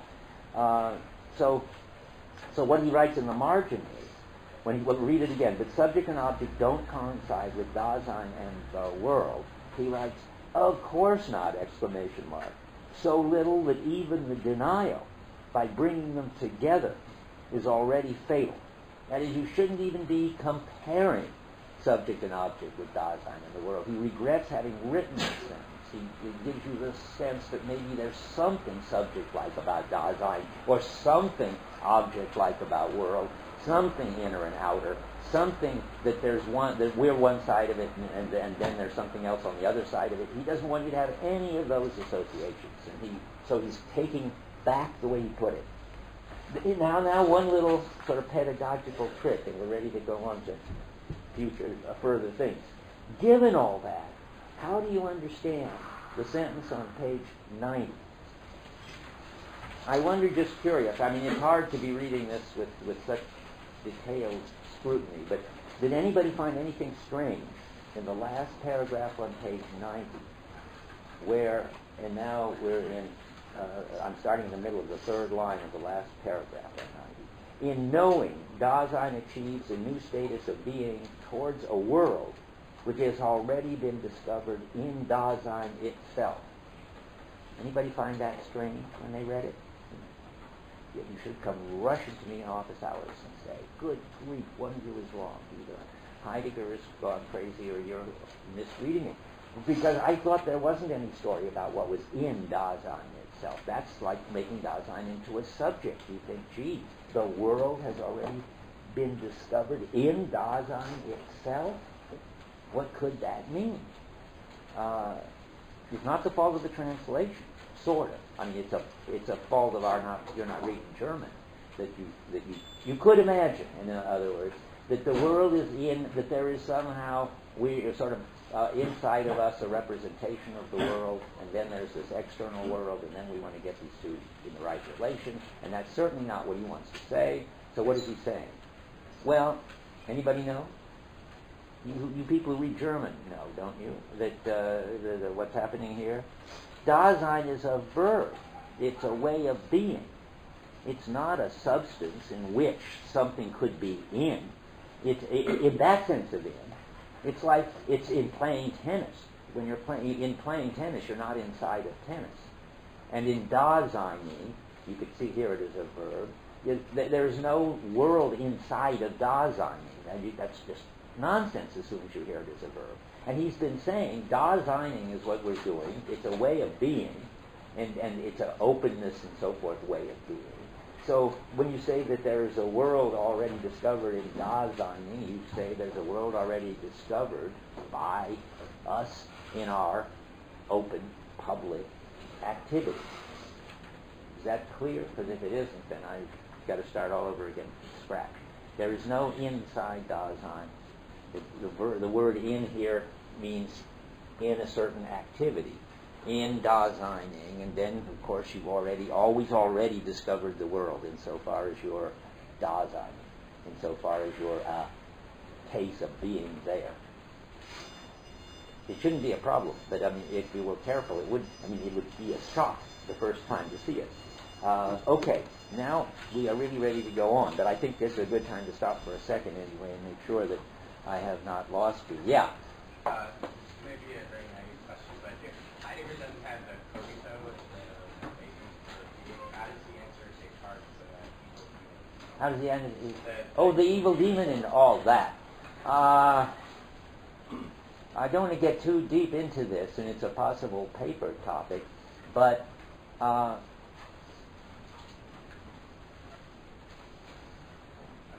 I understand. Why couldn't... Right. Because Dasein, we'll hear more about this maybe, but I'm not sure we will, so I better try to say something right now. Because Dasein isn't consciousness, and it isn't as if there is that this evil demon could give you all of this consciousness of a world. It'd be like the Matrix. I mean, there are two ways of understanding the Matrix. I just wrote a paper about the Matrix. It was soon appear on a Warner Brothers website, so I've been thinking a lot about the Matrix. It was students who assigned it to me, but now I figure I better take it. And when Warner Brothers assigned it, I said, okay. But anyway, there's two ways of thinking about things in the Matrix. Even in the Matrix, which is all an illusion. How many have seen the Matrix? I take it everybody. Okay, good. It's worth seeing. If you haven't seen the Matrix, you've got to rush out and get the videotape and see it. It's very relevant, very philosophical. Okay, in the Matrix, there's this whole simulated world produced by a computer, which is just like the Cartesian evil demon, that wants everybody to, except it's sort of, it's not evil, it's trying to be helpful. It wants everybody to be happy while their brains in vats. Okay, in any case, so the computer has produced this illusory world. Now, there's a phenomenological issue of the following sort. I want to say that even in the illusory world, if it's a shared world, and if when I'm coping with things in the world, there's no content in my mind, but I've got a direct hands-on relation to whatever I'm coping with, the phenomenology is right even if there is an evil demon. That's the first thing to say. But you can bring back the evil demon story, but not on the phenomenological level, but on the brain level, which is what the Matrix does, is make this very interesting move of saying, well, even if the phenomenology is such that the evil demon putting all this in my consciousness, in my subjectivity, isn't the way to think about it, because it isn't in my subjectivity. I'm out there coping with things in the Matrix world. Then you could still produce a problem. Namely, if you put into the brain all the impulses that normally come in from the world and change the world in a systematic way on the basis of the impulses for acting that the brain gave out, you could create an illusion of the world. That would not be a Cartesian kind of objection, and it wouldn't be a phenomenological objection. So it would just shift the whole evil demon thing over to a point where Heidegger, I don't think, would disagree. He shouldn't disagree, because as John Searle says, we are all brains in vats, this vat, and the nerve impulses coming in and coming out is what gives us the experience we've got. But then there's two different ways of thinking about the experience we've got. Those Cartesian, Husserlian, Searlean one that makes it all a question of consciousness and mental states, and the Heideggerian one which makes it a question of transparent, hands-on coping by minds which have nothing in them. Okay? That's a good question. And you look sort of unconvinced, which is fine. It's a good question for a topic. Yeah? Why do you call it an illusory world and not just a world? In the first case, you're absolutely right. I mean, I was doing it sort of as a transition from him. I didn't want to go into the complications, but indeed, the matrix world is a world. You're absolutely right. It's got equipment, it's got people, it's got roles, it's got the ready to hand and the unready to hand and the present at hand, which we're about to get to, which is equipment and so forth. And I'll say this, but this is something I don't want to follow up. But it's as much of a world as for Kant, the world we're in. That is, it's a world with a causal basis that we can never, or the people in the matrix world, can never get at or understand. That's sort of the thing in itself for Kant. And that produces the phenomenal world, in Kant language, or the appearances, but not as illusions. Kant doesn't think that these appearances that you and that we are is illusions. He calls it appearances because it's something produced by a cause that we can't ever know about or get at. Is that what you wanted me to say? Sort of. That's what I think about it. Along those lines, yeah. Because the whole point of the Descartes question is that it's not the real world that the genie, that the evil demon is giving you, but an illusion or a private inner experience. Right. But if it's a world in the technical Heideggerian sense of world, it's got everything in it. Yeah, then there's no ifs, ands, or buts about it. It's just it's a real chair that the matrix people are sitting on. Right. They when you cope with chairs by sitting on them, you do it without having to have in mind anything. You just do it absent-mindedly. And I forgot to stress that it's important that the matrix world is a shared world. I mean, anything you do shows up when I see you move, then you move, and in the world, and I see you that way. Of course, it has to be plugged into my brain, but that's not phenomenology. So it's a shared world. That's very important. And because it is not what the Descartes demon is doing, giving each person in their mind a different world, a simulated world, or what Berkeley's God is doing. Have you ever noticed, it isn't, I'm sure, original with me, that Berkeley's good God is exactly like Descartes' evil demon. They both put inside people's minds the illusion that they're in touch with an external world, when all they really got is the inner. And whether you think that's wonderful that God did it or terrible that the evil demon did it is just a question of I don't know, preferences. Yeah? Is that any different from just dreams that we have? Dreams. Yeah, well, dreams are just another subjective thing. And Heidegger's going to say, yeah, we do have dreams, just like we do have inner experiences, and we do act like a subject sometimes. They're just what you could say parasitical on, or something like that, our everyday coping involvement with things. Now, it gets messy if you want to say, and what if you dream that you have a coping involvement with things? I don't want to even think about it or talk about it. I'm not at all sure whether Heidegger's answered dream skepticism or not. I think he thinks he has. I think he thinks that dreams are only understandable relative to the waking, coping state that we're normally in, given the kind of beings we are. But there is certainly a paper topic in there. But we haven't really gotten to the part of the book yet where he claims to have refuted skepticism with respect to the external world by showing that it doesn't make sense. Because that's what I'm already beginning to do. But he does it, he tries to spell it out. Yeah. Yeah, not that you should talk about it now, but it would seem that this kind of matrix argument would undermine your approach to realism here. All of this, and I shouldn't talk about it now. Yes, and let me think a minute. I'll just answer you. Yeah. I wrote about this in the paper. What did I say? Yes, of course it does. It makes, what it undermines is not the external world, the everyday external world. It undermines the idea that there's a physical world out there of galaxies and stuff. in the Matrix people are under the illusion that there is a world out there and galaxies and DNA and stuff causing them to have these experiences. Something is causing them to have these experiences, but it's be in this world, but it isn't that. So let me say something. Let me see. So that's why I want to compare it to Kant, because for Kant, it is a kind of sort of, empirical realism and transcendental idealism, to speak in code. For Kant, science is real, but it isn't real the way the people who are realists think it's real. Forrest, you shouldn't have got me into this. We're going to talk about this in 3 weeks. But you seem to say it was Heidegger. Heidegger would agree with this matrix thing. Okay, now I only was talking about the one level. Forget it. Okay, put it aside. We will have to raise, when we get there, which is at the end of Division 1, how this relates to realism in science.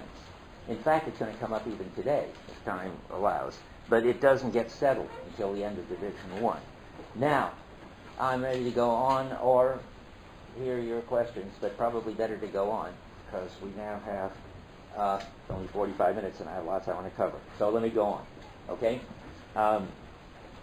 We're now going to, today, I hope, to do Heidegger's analysis of what he calls environmentality, and next time do his analysis of worldhood. I'm afraid some environmentality is going to be left over, but we will begin. And I want to tell you where we are, if I can figure out where we are.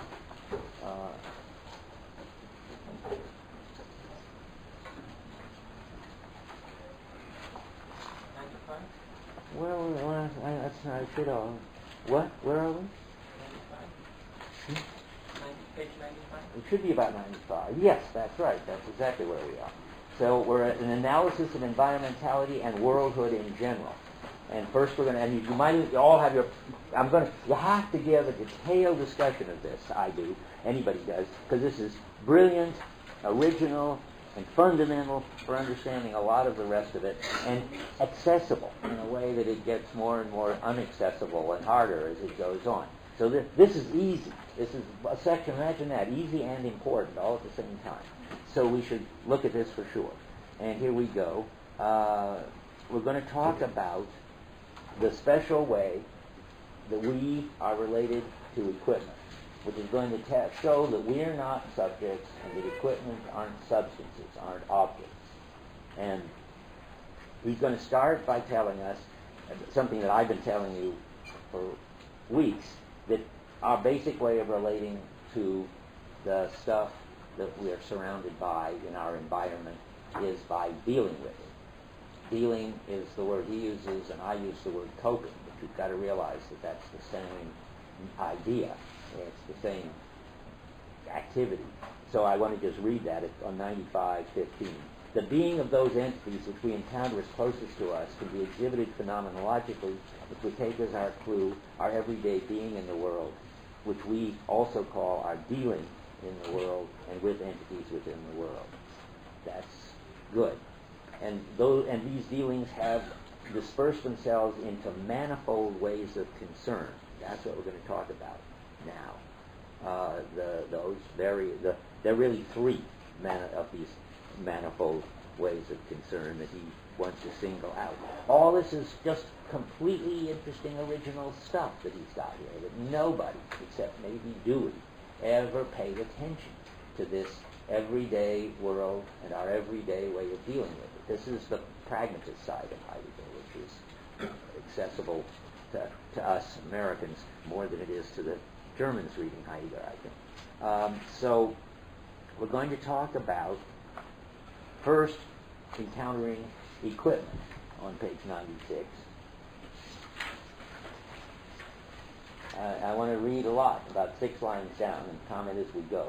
Those entities which serve phenomenologically as our preliminary theme become accessible when we put ourselves in the position of concerning ourselves with them in some way. Taken strictly, this talk of putting ourselves into such a position is misleading, for the kind of being which belongs to such concernful dealings is not one into which we need to put ourselves first. This is the way in which everyday Dasein always is. When I open the door, for instance, I use the latch. Now I have to stop for a minute. That's a very mysterious comment. What's he trying to... Why would he say such an obvious thing? Of course, when I open the door, I use the latch. Who could he be disagreeing with? Well, he's disagreeing with Searle and Husserl again, because you will see in Searle, and Husserl says, well, in Searle language, you may have used it already, I don't know, there is brute reality. Searle thinks that the ontology that science and Descartes, he would mention Descartes, but let's say science has shown us is that there's just two kinds of being. The brute stuff, which is the objects or substances we've been calling them, that's just meaningless, whatever it is that science tells us it is, sort of batting around out in physical space. And then there's meaning, and that resides only in individual minds. And then there's all these interesting issues, constructed, Heidegger would say, that Searle devotes his time to, of how to bring these two together. And the way you bring it together is you say, well, you take either in fact, which is I think how Husserl thinks of it, with bad phenomenology. Whenever we experience something, we come across what Husserl calls the bare particular, and then we give it a meaning by taking it as something. So you come across this bare particular, which is the doorknob, with its substance, with its properties, round and hard and cold and so forth. And you sort of think it as a doorknob, which is Husserl at his most sort of cognitivist, or at his best, you take it as a doorknob, which might mean not just an intellectual taking, but he doesn't ever get there, but I mean it could mean you use it as a doorknob. But with either way, you confront this bare particular and then you give it a meaning.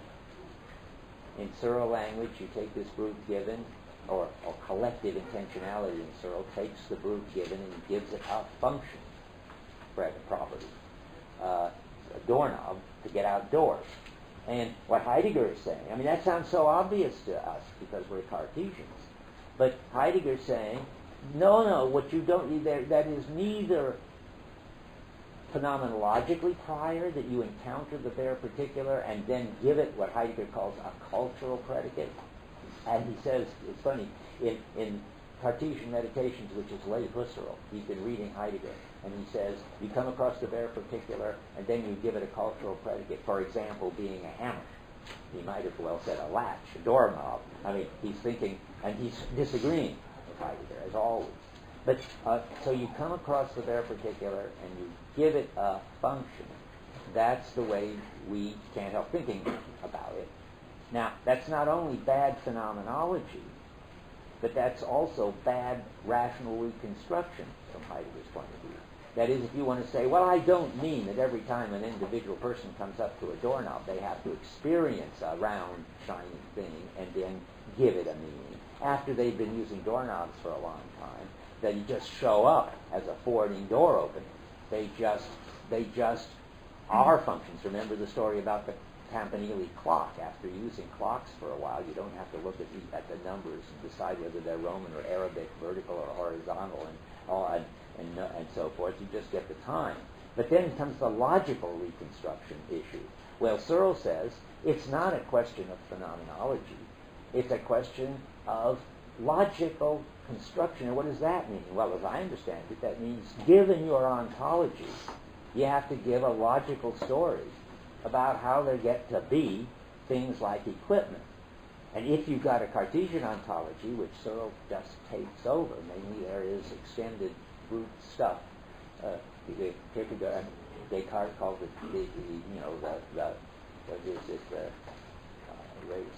the res extensa, the extended stuff that science tells you about.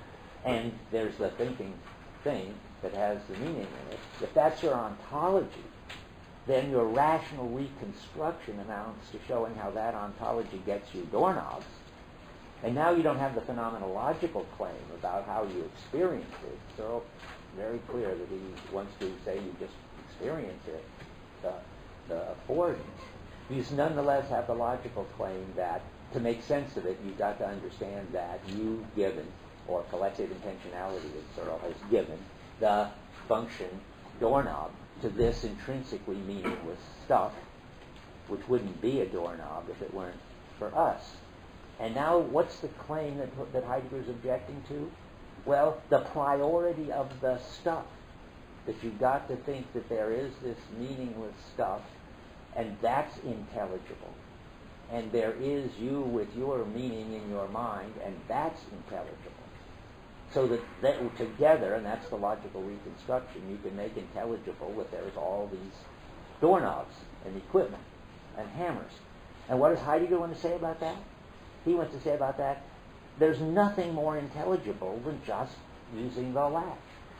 You don't have to, because you don't have a Cartesian ontology, you don't have to logically reconstruct the latch out of root givenness plus a given meaning, neither phenomenologically nor logically. There's nothing where we begin in our ontology and our phenomenology is with the everyday experience of using the doorknob. That's all in this weird sentence. What this is the way everyday Dasein always is. When I open the door, for instance, I use the latch. And we're going to hear a lot more about this. I mean, if you take this view, you have to give a story about the prior intelligibility of the everyday coping over the Cartesian story, the science story of there being brute stuff out there that we have to give meaning to. And this is complicated, because you'll see in a minute, there's a certain sense in which Searle and Descartes are right. There has to be brute stuff out there. But there's another sense that it's wrong. But I can't say more yet. But so let's go on. The achieving, I'll get there by 12:30. The achieving of phenomenological access to the entities that we encounter consists in thrusting aside our interpretive tendencies. That's saying to yourself, well, how did that substance, which was just a round metal thing, get to be a latch? These interpretive tendencies keep thrusting themselves upon us and running along with us, and which conceal not only the phenomenon of such concern, but even more the entities themselves as encountered of their own accord in our concern with them. That's really more a criticism of Husserl. Namely, this entity is somehow still a bare particular with a function predicate tacked on as an experience that doesn't even describe the way we're related to the entity. Okay? People are looking blurry, but I think it's the heat more than the concepts. Yes? So would Heidegger think that you're aware of the latch when you open the door? No, he doesn't. But you're just one step, you needn't be. I mean, you can be. Remember the stuff about you're certainly aware of it if it sticks, or if it's a new kind of latch, like you come to Germany and instead of being round there are usually things sticking out like that and so forth. Then you'd say, well, yeah, that's a different sort of latch. But normally, proximally and for the most part, that means again, at first and normally, you aren't. Well, at first is a bad way to put it. Basically and normally, you aren't. It seems to me that normally you have to, because latches are all different on different doors, and you have to know which sort of latch opening skill you need to use whenever you're... Well, it's interesting. I already sort of preempted that one. If you go to another country, you have to be. But after you've been in Germany a while, or after you've been here a while, the latches are all pretty similar. Or if it isn't, there's at least several types, and you get used to that. I can imagine. I mean, I agree that it is at first, for instance, that kind of latch is very different than a doorknob. And if you've only got a doorknob skill, that's going to be very puzzling, and you're going to be very aware of it. But now you're not, according to Heidegger. When you come into the classroom, you don't even, almost could ask you. In fact, I bet I could have. But now it's too late, and they're too obvious. Are there doorknobs on the door to 308 Lacan? I must confess I would have said yes. But they're not. They're these funny bar-like things. Yes? It's important to note that for Heidegger there's an appropriate, there's circumspective seeing that goes on. So what he's really what we really need to understand is the different kinds of seeing that go into our absorbed coping. Okay, well then I have to paraphrase that by saying, of course you have to take account of the doorknob, otherwise you could go to the wall and try to do it. So there's definitely what Heidegger calls circumspection, in German Umsicht, which is it's a good translation, Spetz, inspection and circumspection is a kind of seeing. And Sicht is a kind of seeing around. If you don't have an overall sense of what's going on and how what you're doing and the things you're doing it with fit into what's going on, you can't cope. But once you do, you don't have to take account of the doorknob and its properties, I think. We're agreeing about that. Right. Okay? And that's a different kind of seeing. Yeah, because that would be what he would call a thematic seeing, not a kind of Umsicht. Which Umsicht is I want to say, it's not really seeing in the sense of necessarily visual. It's taking account of the environment. It could be that you haven't, that's what, you can't be visual if you don't know what kind of knobs are on this door and so forth, but you know, your body knows and you take account of them. That's enough Umsicht, I think. You're looking worried. Okay. You agree? Yeah. Oh, okay. I would just say that we scan. So like in a history of the concept of time, he says how when you go in the room, you just kind of scan and see the whole thing. That's right. We'll get to rooms and how you see. Yes, a name for this Umsicht, it's very important, keep your eye open for it, is familiarity. It's on a background of familiarity that I try to go out the door and not the window.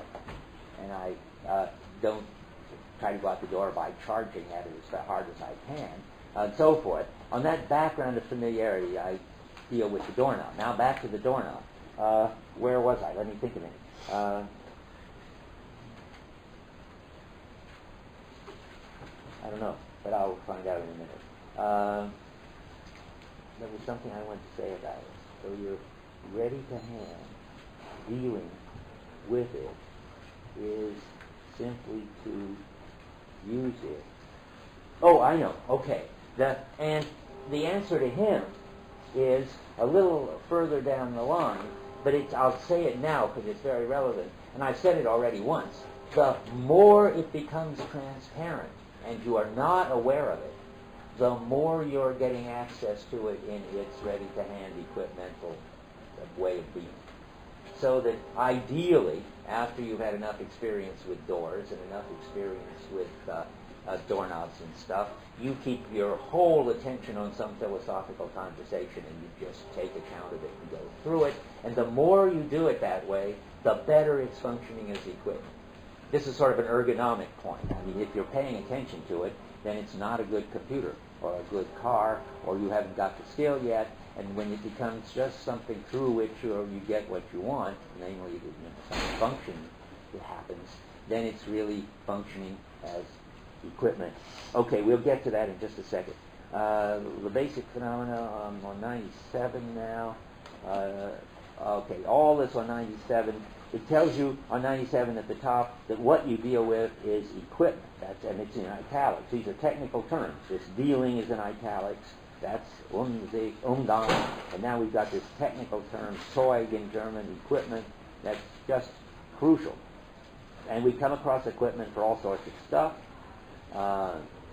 It's a broader notion, by the way, in German than it is in English. I don't think you could talk about equipment for playing. Would a deck of cards be equipment for playing or dice? I don't think so. But it is Zeug. It's a Spielzeug. It's a play equipment. And in German, he means equipment extremely broadly. Anything you use, and he's got a definition of it in the next paragraph.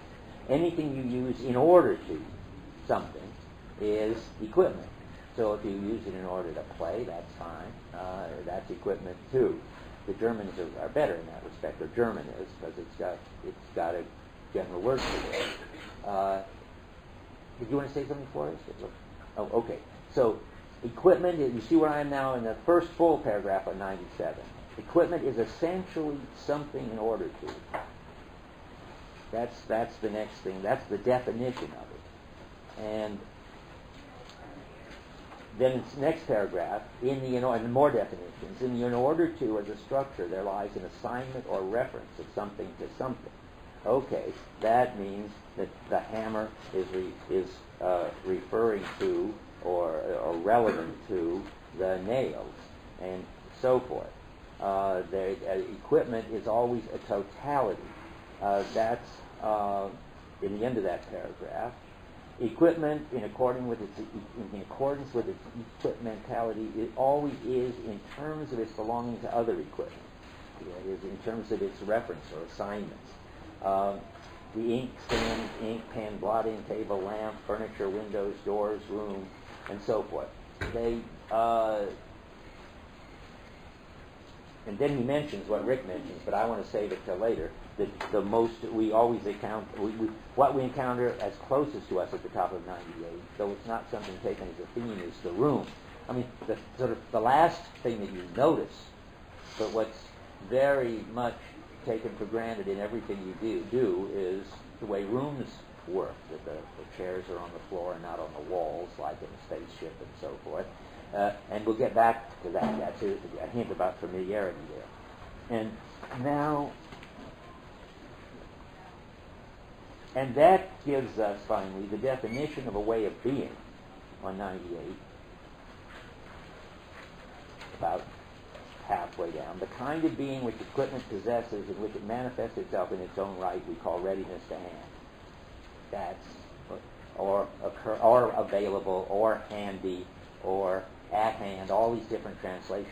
But I made up my mind, by the way, to try to speak always in the jargon of the translation you're reading, even though I don't always think it's the best. I think it would just blow your mind the first time through if I'm talking one Heidegger language and these guys are talking another Heidegger language.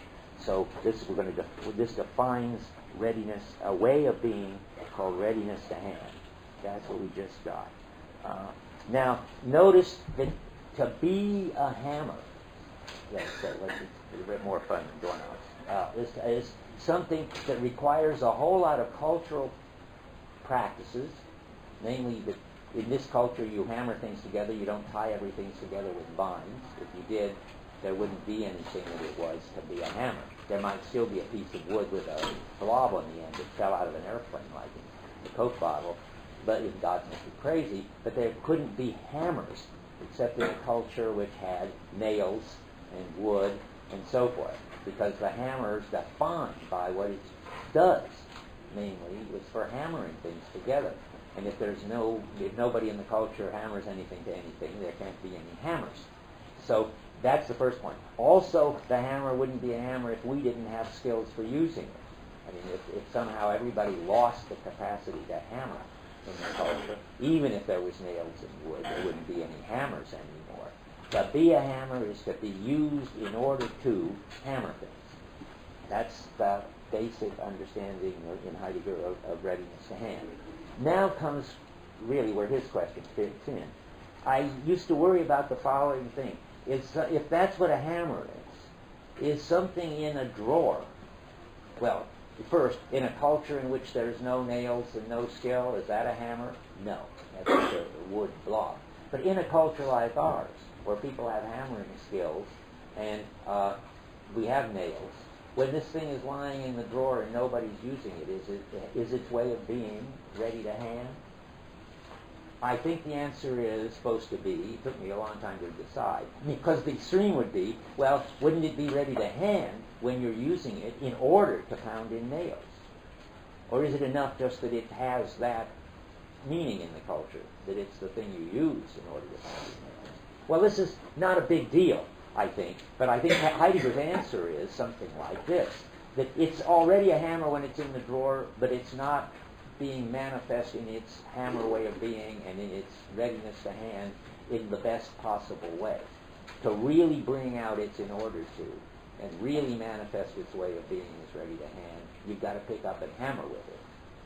Moreover, if you're just a clunky hammerer, it's not even then going to be at its best. It's when you hammer with it so well that it becomes transparent and you can think about something else and still do the job well. Now you really got the ready to hand. Now he says that in passing, but I think it's interesting and important.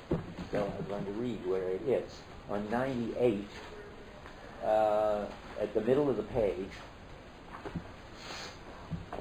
the more we, he's talking about this hammer thing, and he says, the less we just stare at the hammer thing, and the more we seize hold of it and use it, the more primordial is our relation to it become. And the more unveiledly is it encountered as that which it is, equipment. So the answer is, in the drawer, it's equipment already, but it's not really encountered at its most equipmental. And if you use it clunkily, it's equipment a little more. But if you really use it well, that's when it's revealed in its readiness to hand fully. Now I need to find my page 99 somewhere in this destroyed book. I haven't found it yet. There it is. Okay, because on the next page, he also talks about the withdrawnness of it. So I want to talk about that.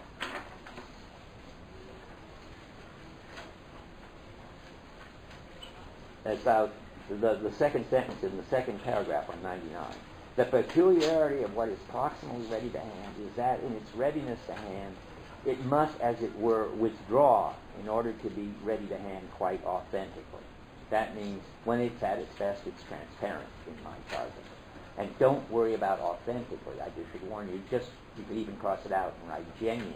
It has nothing to do with authentic, inauthentic, this big deal existentialist issue, which we are putting off until we get to Division 2. It's just most genuinely a hammer when you're using it transparently. That's what he says.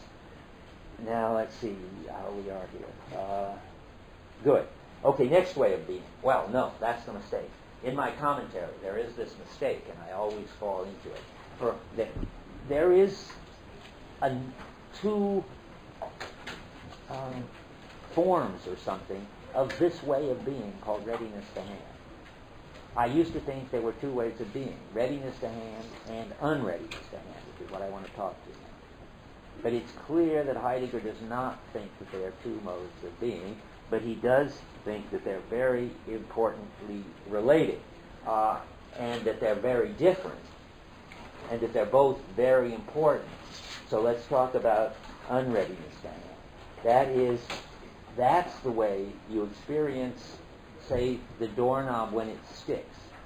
That is, you experience equipment as having certain properties, namely properties that are getting in the way of its working well. But they're not really properties. Heidegger puts properties in quotes when he talks about them. Now, why is that? Yes? I have a question about what you just said. When you say unreadiness to hand, what if he's not talking about a cultural construct, for example, say a computer. Maybe you haven't ever seen a computer or used the internet, but you have an understanding of what it is. Could that count as unreadiness to hand at all? Good. Let me see. I think it probably, think a minute. No.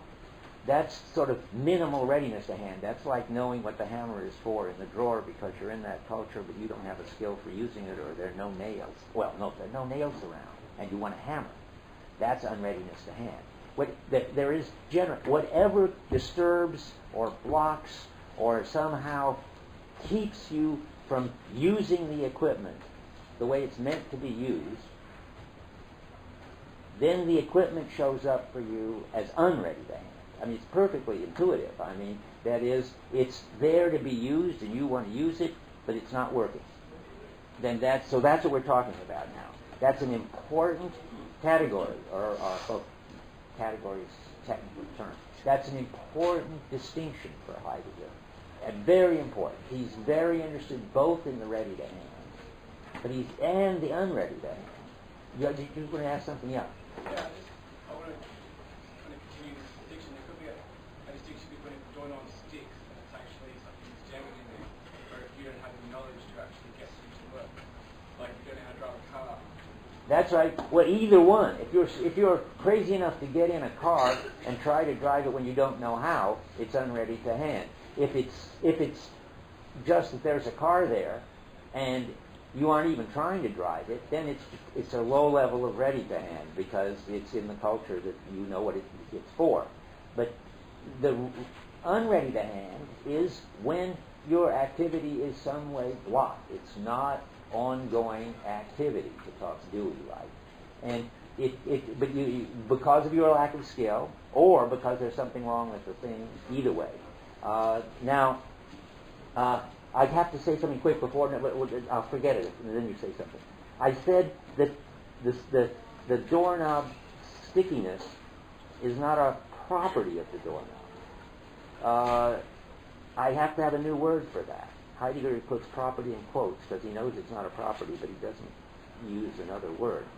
I want to say that the unready to hand has aspects. A better aspect is he uses, and I'll get there in a minute after I hear her question, the hammer is too heavy. Think of the hammer could be just transparent, then it has no properties at all. It's just functioning.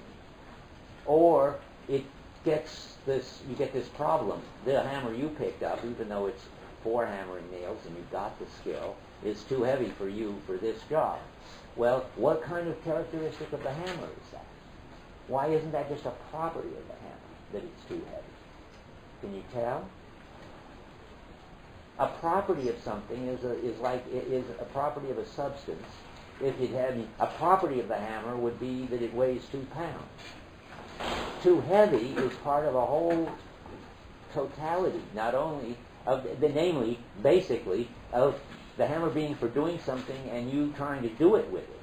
And so you can't really just say, well, it's got the property too heavy. You got to say it's got the aspect that it's too heavy for me in this situation. These aspects are always situational. Now let me hear what you want to say. You didn't have your hand up? Oh, unready and present at hand. Oh, well, you're jumping way ahead of the story. It doesn't matter, I'll tell you, because it's so important that we shouldn't keep it a secret. The difference is that the unready to hand is in a context in which it's supposed to work and you're trying to make it work and it's not working. The present at hand is just substances with properties. I'll jump ahead. Suppose you have a radio and it's got too much static. That's an aspect. I mean, it's supposed to give you the music or the talk, but it's giving you a lot of noise along with it. But you can also say that the radio is giving out sound with a certain frequency. And then that's just present at hand. I mean, that doesn't characterize what the radio is doing as failing to do its job. It's just a substance. And, in fact, all the tubes and transistors are doing their job. And something's wrong with them, but that's speaking from the ready-to-hand point of view. As what they are, physical stuff, they're doing their physical job, obeying physical laws, and a certain frequency of noise is coming out. That's all fine. That's present at hand. Or to take John Searle's funny example, when he talks about the people opening this orifice in their face and an acoustic blast coming out, that's describing talking as if it's present at hand. If they were talking, then you could say they were either talking and mumbling, and that would be an aspect, or talking a foreign language you can't understand. But just describing it as as a something or other with properties with no significance at all, except they're just properties of the stuff, that's present at hand. We'll get to it. Yeah. The aspect has to be something about the equipment. I mean, could I consider a hammer unready to hand if I go to hammer something but then discover that I don't have opposable dishes? You don't have what? Opposable dishes, so I can't pick it up. Is it that unready to hand? I think it's an aspect of it that it's ungraspable for you. You have to make up sort of a name for what it is about the equipment that's keeping it from doing the job it's supposed to do. And yes, it could be, you can't say, I don't have an opposable thumb, but you could just say about it, it's ungraspable by me in this situation, so forth. Okay, now let me look at the places where he says this, because all this is so important, I don't just want to say it, I want to show it.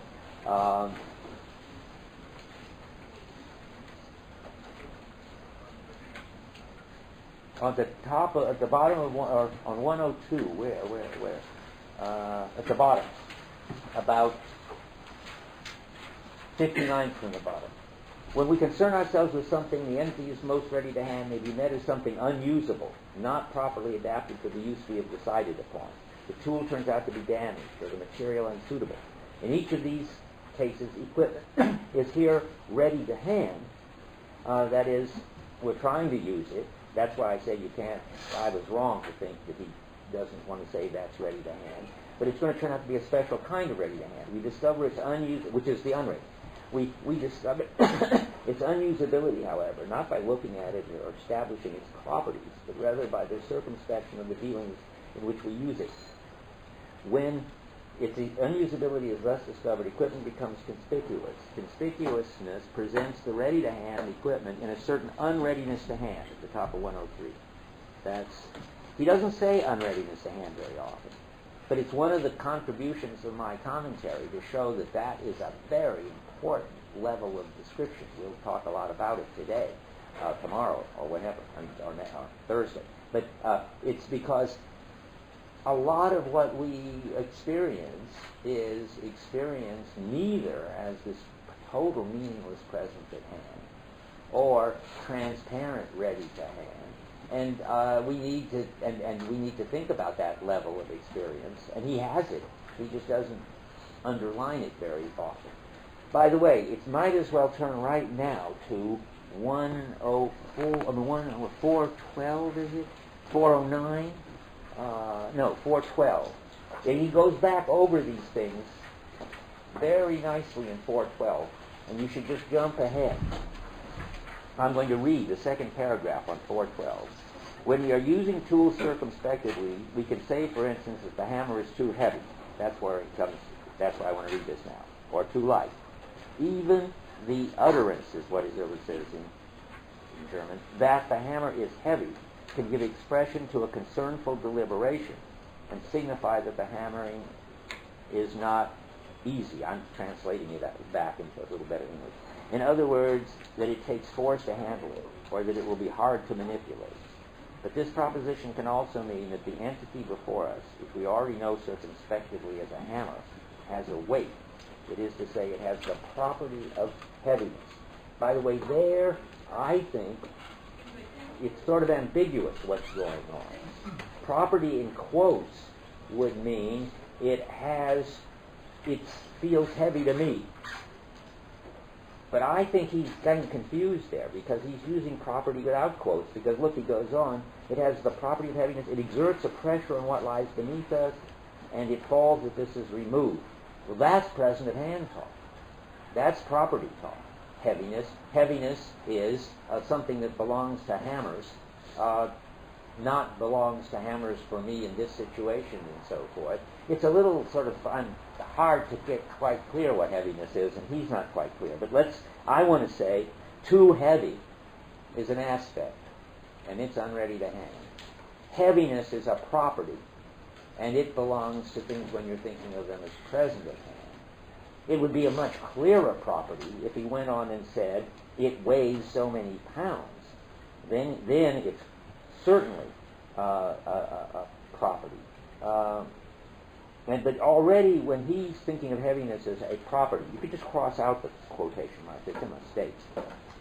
Because when he goes on, when this kind of talk is so understood, it is no longer spoken within the horizon of awaiting and attaining an equipmental totality and its involvement relations. That is, as soon as you call it heavy, you're talking about it outside of the context of what it's for.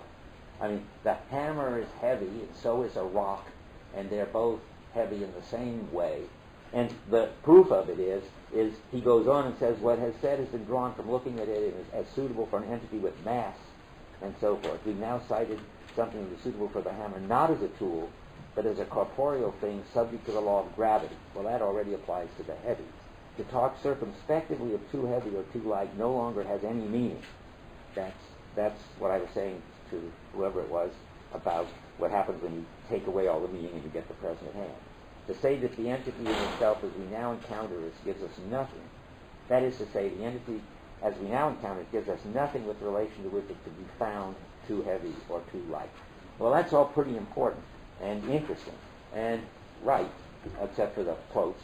So we should go. We have to go back now to 102. Can I ask you one question about that? Yeah. The examples you're always using between aspect and property aligns to the traditional distinction of normative and positive. Is that always the case? I don't know that distinction, but it sounds like it. Where if normative means, well, doesn't normative always have something to do with?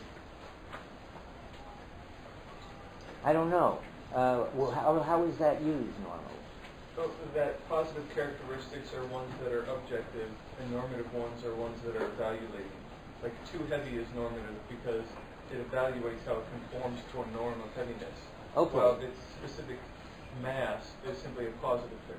Good. Okay, I'll buy that. There's normative has a lot of different meanings, but if that's what it means there, then okay. Now, where do I want to go? Just a second. I wanted to find somewhere. Just a second. 101, 102. I've read that. Okay, well, I want to read you this really complicated thing at the bottom of 102 and the top of 103, because this is going to pose us kind of ontological problems in a minute. This conspicuousness is what happens when the ready-to-hand becomes unready-to-hand. And the doorknob gets our attention because we have to try to turn it. It presents the ready-to-hand in a certain unreadiness to hand. But this implies, though it cannot be used, just lies there. It shows itself as an equipmental thing which looks so and so, and which in its readiness to hand has looked that way, looking that way, has been present at hand too. Now that's interesting. What that says is, and I think it's sort of confusing, I mean there are two stages and he's putting them together in a hurry. If the doorknob, let's take the hammer. If the hammer is experienced as too heavy, then it's still got this involved aspect. If it gets so heavy that I can't use it, then it just looks so-and-so and has been present at hand that way. That is, I discover its heaviness. He's got them all pushed together there, but he's trying to sort them out. So he says, pure presence at hand. By the way, pure doesn't add anything, I think. But he does say that in the German. I'm going to say present at hand announces itself in such equipment when you just look at it, but only to where you would find the hammer being not too heavy, but only to withdraw to the readiness of hand of something which one concerns oneself. That is to say, the sort we find when we put it back into repair. So I notice that the hammer is heavy, and then if I get it right, I may be able to get a better grip on it and get back to work, and it so presence at hand, which has been there all along, sort of flashes out of it for a second, and then if I master it, I can go back to ready to hand. The present at hand of something that cannot be used is still not devoid of all readiness to hand. Equipment which is present at hand in this way is still not just a thing which occurs somewhere. I wasn't supposed to read that. That's hard.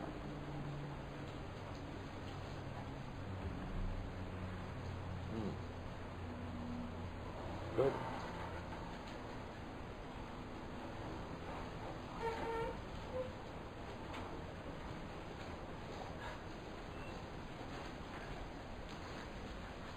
This presence, which announces itself.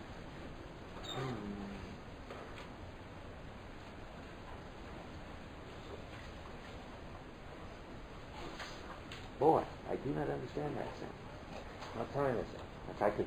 I wish the bell would ring and I could run out of here. But in fact, what? So, I will tell you what, I'm going to just put that on hold and I'll come back and tell you next time what that sentence means. I've got to go look at it in German and beat my head against the wall. It doesn't help it as far as I can see. It makes a complete mess of things.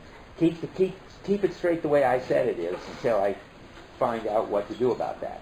I want to go on and say more things.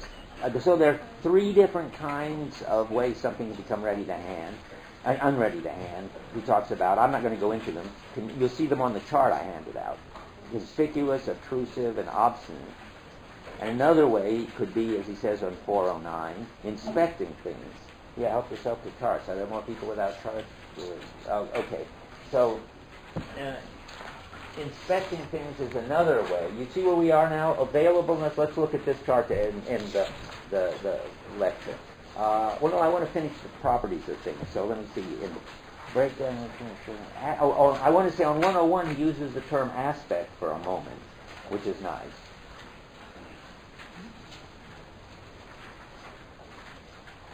But just mentions it. He just uses the word in quotes once in the first full paragraph. So I'm taking it over. And we got that. Okay.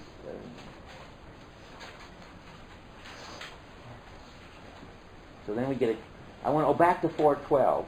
I'm just trying to cover everything so I know where I can begin next time. On 412, he talks about the changeover, which is the very important idea he's got, that this is that whereas the distinction between the ready to hand and the unready to hand all takes place within the world of coping, either because I'm successfully coping or there's problems with coping.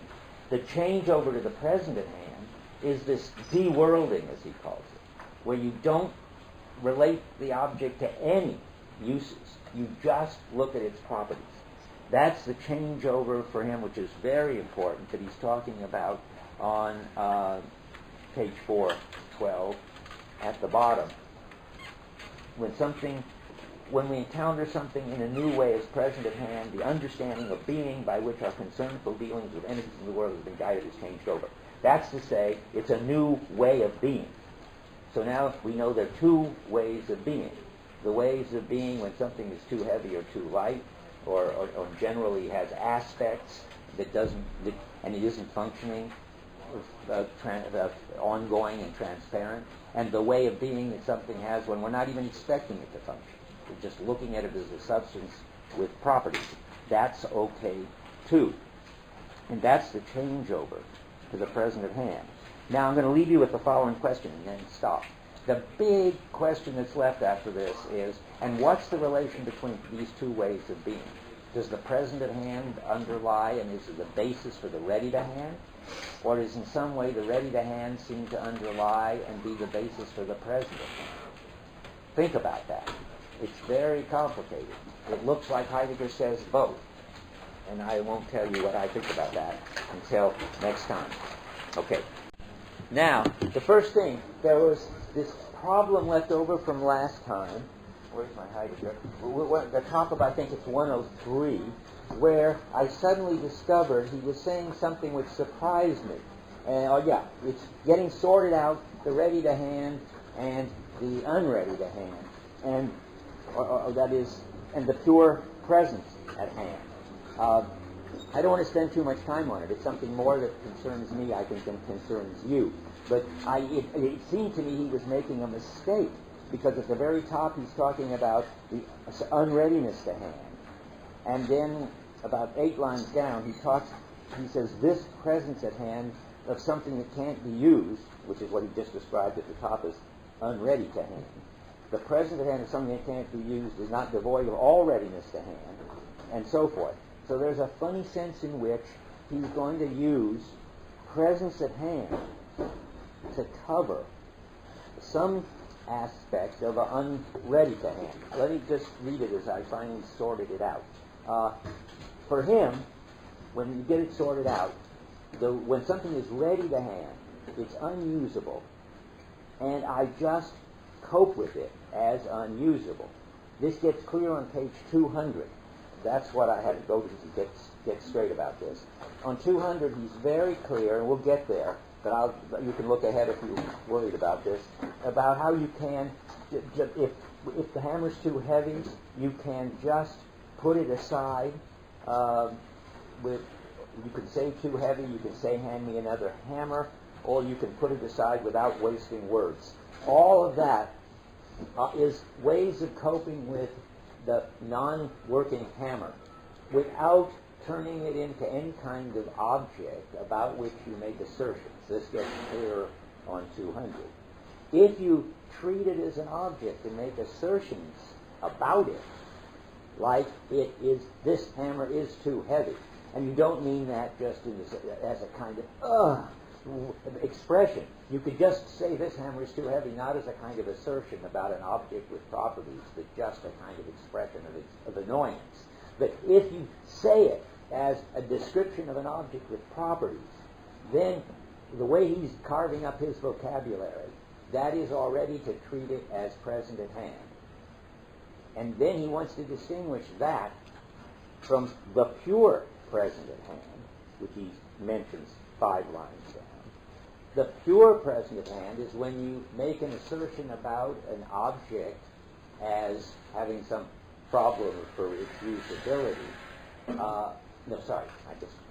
The pure present at hand is when you make an assertion of an object outside of the context of usability at all.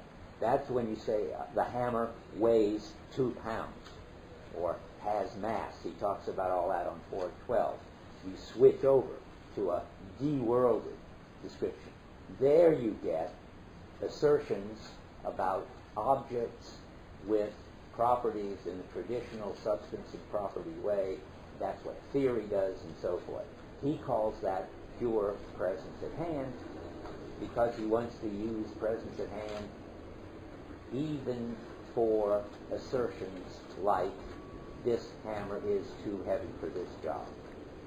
So now you've got three things. One kind of ready to hand is just, oh, what a mess. It's just not worth it. And that you could even express that by saying the hammer's too heavy, but it's not an assertion. It's just a complaint. Then there's the assertion, this hammer is too heavy. And then there's the de-worlded claim, this hammer weighs 2 pounds. Now, if you look at my chart, I have to fix things a little bit, and you can consider that a summary of what I just said. I don't think this is important to you yet until page 200, and it's really only important if you want to know lots of very subtle distinctions, but at least I don't want to get things wrong. So look on page 124, where it says 124 at the top. That is, look at the chart, which just comes from my commentary. In all of this is very well right about available and unavailable and what happens and what shows up. It's till you get to the occurrentness. That level, 3, you've got available, I'm reading down the left column, available, unavailable. Now, pure occurrentness is here, the third thing. That's how he's using the terminology, and I don't want you to be mixed up. Now, then what's this pure occurrentness down at the bottom? Well, he doesn't have a name for it. I'm going to call it pseudo-occurrence. It never happens. This bottom thing is when, or maybe it happens, but it's something that is so marginal, and philosophers have made a whole lot out of it, because it's at the level of the pseudo-present at hand that you get things like bare facts, sense data, transcendental egos, and the whole Cartesian thing, so you can't ignore it. But Heidegger doesn't think that that's this being a completely detached subject, contemplating objects, which are completely detached objects, not on any background or anything. He doesn't think you can really do that. Or if you do, it's some kind of limit. It doesn't get you anything. I don't know which he thinks. I think he thinks that pure contemplation, which is what philosophers think they do, is kind of the limit of curiosity, which is already this kind of detached mode.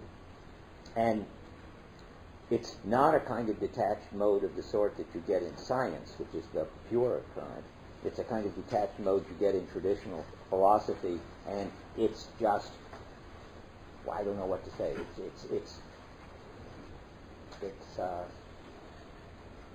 It's an attitude which doesn't reveal anything interesting. And it's not even clear you could ever get into it, this pure contemplation. So don't worry about it. Yeah. Does that mean that Dasein can under no circumstance disclose things as present at hand without first going through the stage of them being ready to hand? Well, he does say that. He does say that, but and he says you have to get to the present at hand by going through the ready to hand. But I don't think he means, or shouldn't mean, in every case. That is, if you didn't have first, we're going to talk about this more today in another connection, but if you didn't have at first a coping relation to things so that they showed up as something or other, you wouldn't be, and then that breaks down in some way, remember, with a kind of disturbance. Then you get the unready to hand. And if you hadn't gone through all that, things wouldn't be showing up for you as pure present at hand. However, once you do that in your general way of dealing, you can come across some special case of something like a rock, which is just lying there as pure present at hand. That's what you're thinking of, a substance with properties, and you can just stare at it, and in what he calls stand before it in detached contemplation and wonder.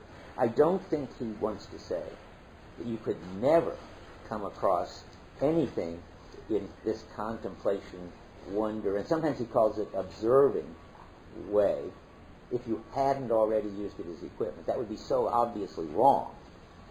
But in general, the way of being a ready-to-hand is presupposed for him as something that has to break down and or be stopped in order to get to the present at hand. Yeah. If you say that the hammer is too heavy, wouldn't that necessarily be a statement about its ready-to-handness? Well, that's what I used to think.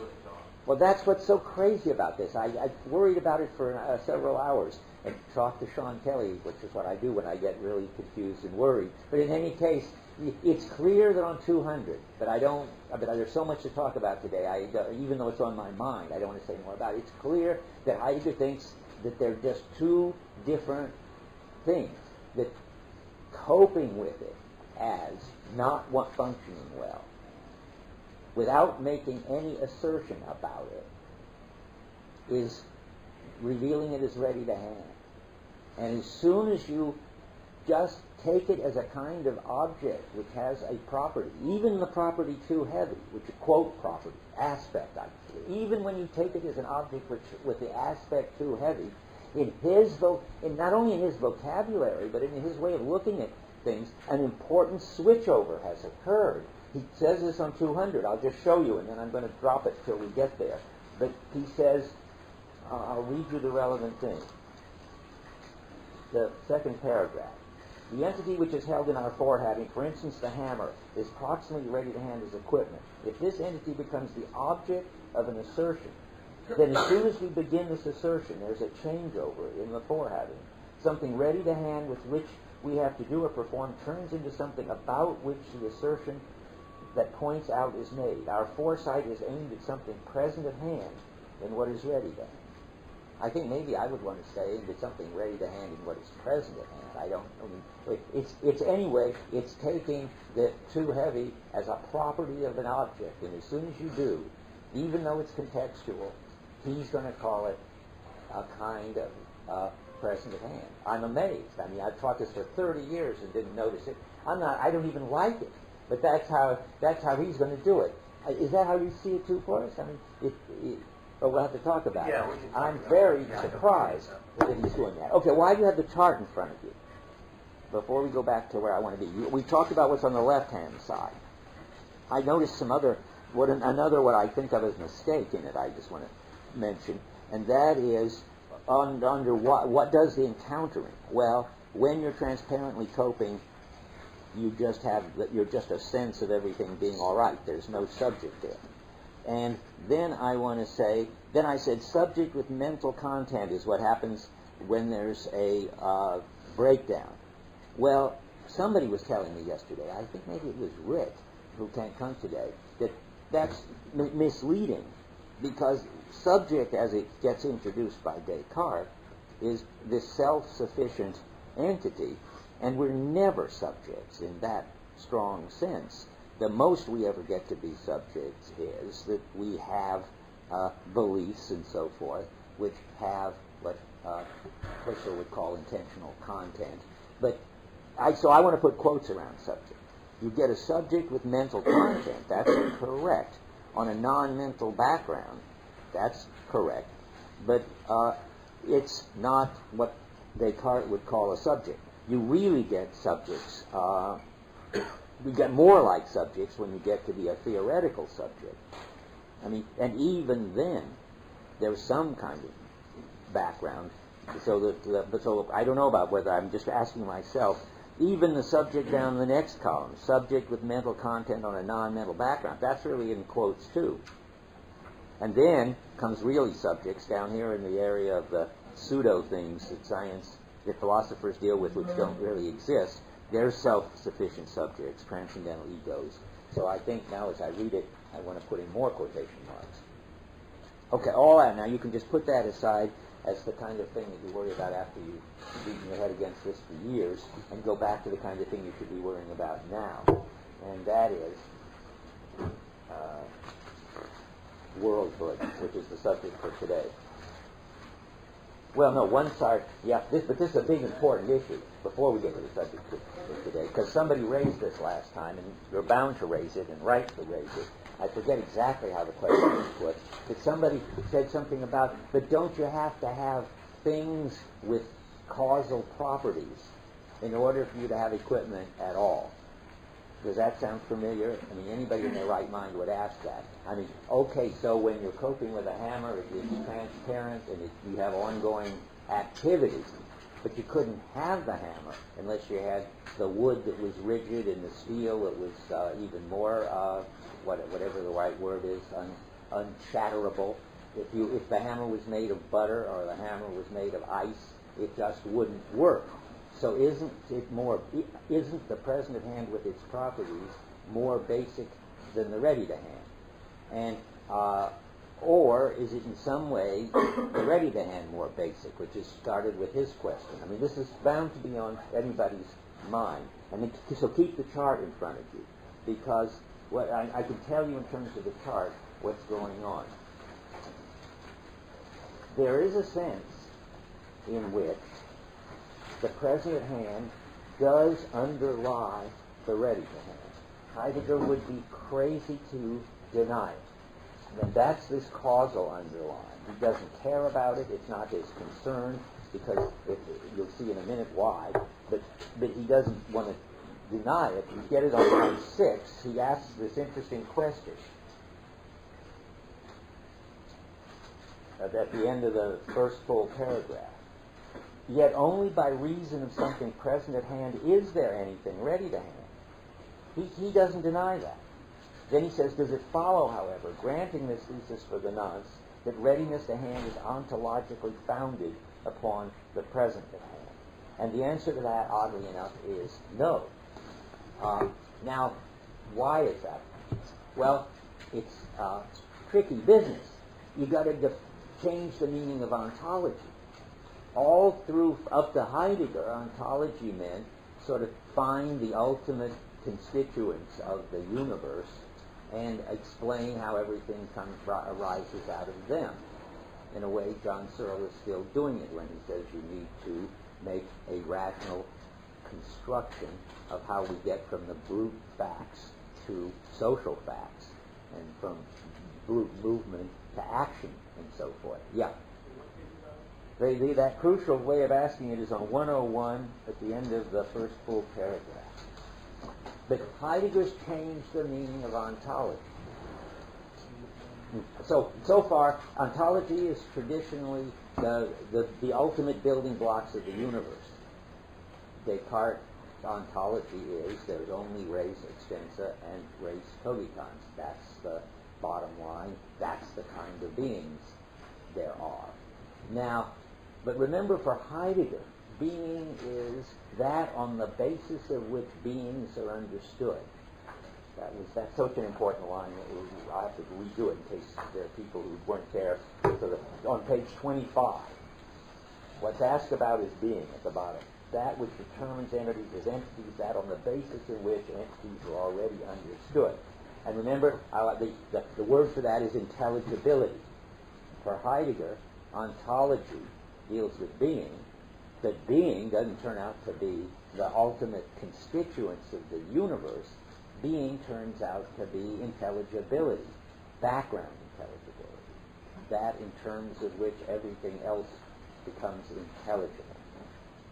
Not that in terms of out of which everything else is made. That's the Cartesian picture. Yeah. Does the original meaning have anything different than just metaphysics? Does what? The original meaning of ontology differ from metaphysics? Well, metaphysics probably means a whole lot of things too, and maybe metaphysics is another name for this. Yes, probably in the tradition, metaphysics was supposed to tell you about the ultimate constituents of reality, and Heidegger's not interested in that. So now, where are we with this question of is or is not? So there has to be something present at hand for the ready-to-hand stuff to exist and work. But that doesn't mean that readiness to hand is ontologically founded on the present at hand. Why? That because he's saying that doesn't mean that you can make the ready to hand intelligible on the basis of or in terms of the present at hand. And that means, you're looking worried and puzzled, you can't make sense of hammers just using the ultimate constituents of the universe, whatever they turn out to be. Atoms, sense data, minds, and brute nature stuff. It turns out you can't make sense of the present, the ready to hand, which is this meaningful coping stuff about which we're going to hear a lot more in a minute, building it up out of elements. Now, you just take my word for that for the moment, but the section you're going to read starting for next Tuesday is his attempt to show that by saying Descartes' ontology doesn't work, and what he's really saying is, the next section here,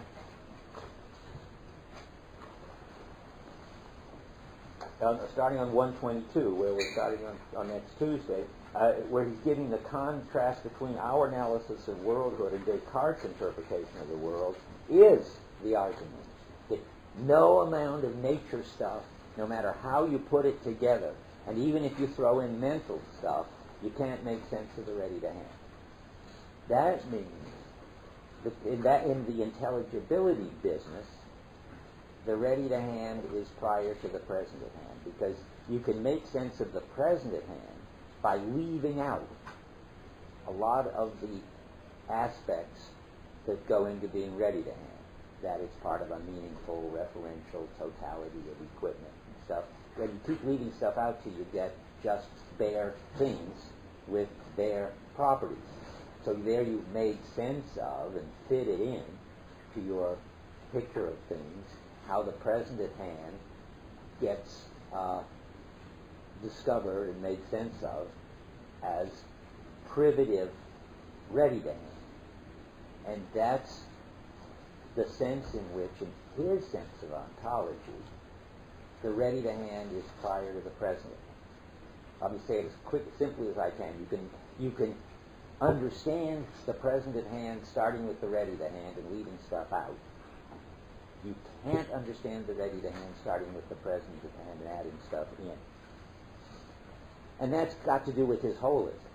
You can't build the whole up out of the elements, but you can break the whole down into elements.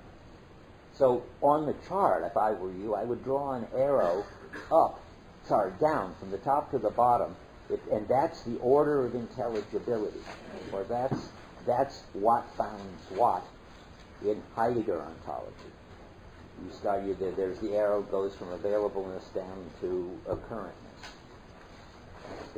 So you start with availableness and make unavailableness intelligible, and that makes finally pure occurrentness intelligible. And now the interesting question really is, because that's where we started, well, what about the causal basis of all this? What about the fact that hammers had better be made out of metal and wood and not out of butter? Well, the answer is, that's right. And it turns out that you've got a whole different arrow going up. That you draw an arrow going up, which is something like traditional ontology, or more specifically, what is the causal basis of what? And then it turns out that the occurrent is the causal basis. I didn't bring it. Maybe I have it. I printed it in such a hurry that way that I'm very confused. No, okay. I didn't think we were going to do that. I'm glad. Anyway, so reading the chart up, you see that the ready to hand, of course, causally depends on what science tells us, or just period, on the present hand. And science is our best way of finding out what hammers should be made of and why metal and stuff supports banging around on the way that ice doesn't and all that. Is there anything that anybody wants to say about that?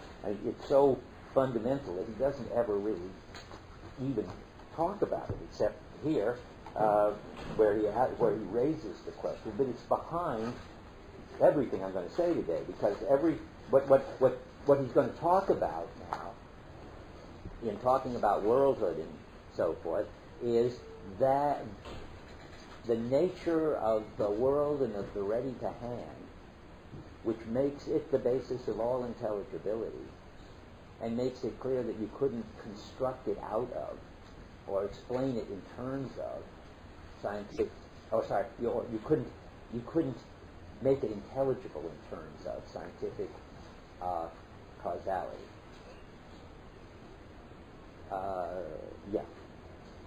So, any question about that? I just think that it's very important. So the present at hand does underlie the ready to hand causally, and the ready to hand underlies the present at hand as far as founding intelligibility. I owe you a quote, so let's have one. On 101,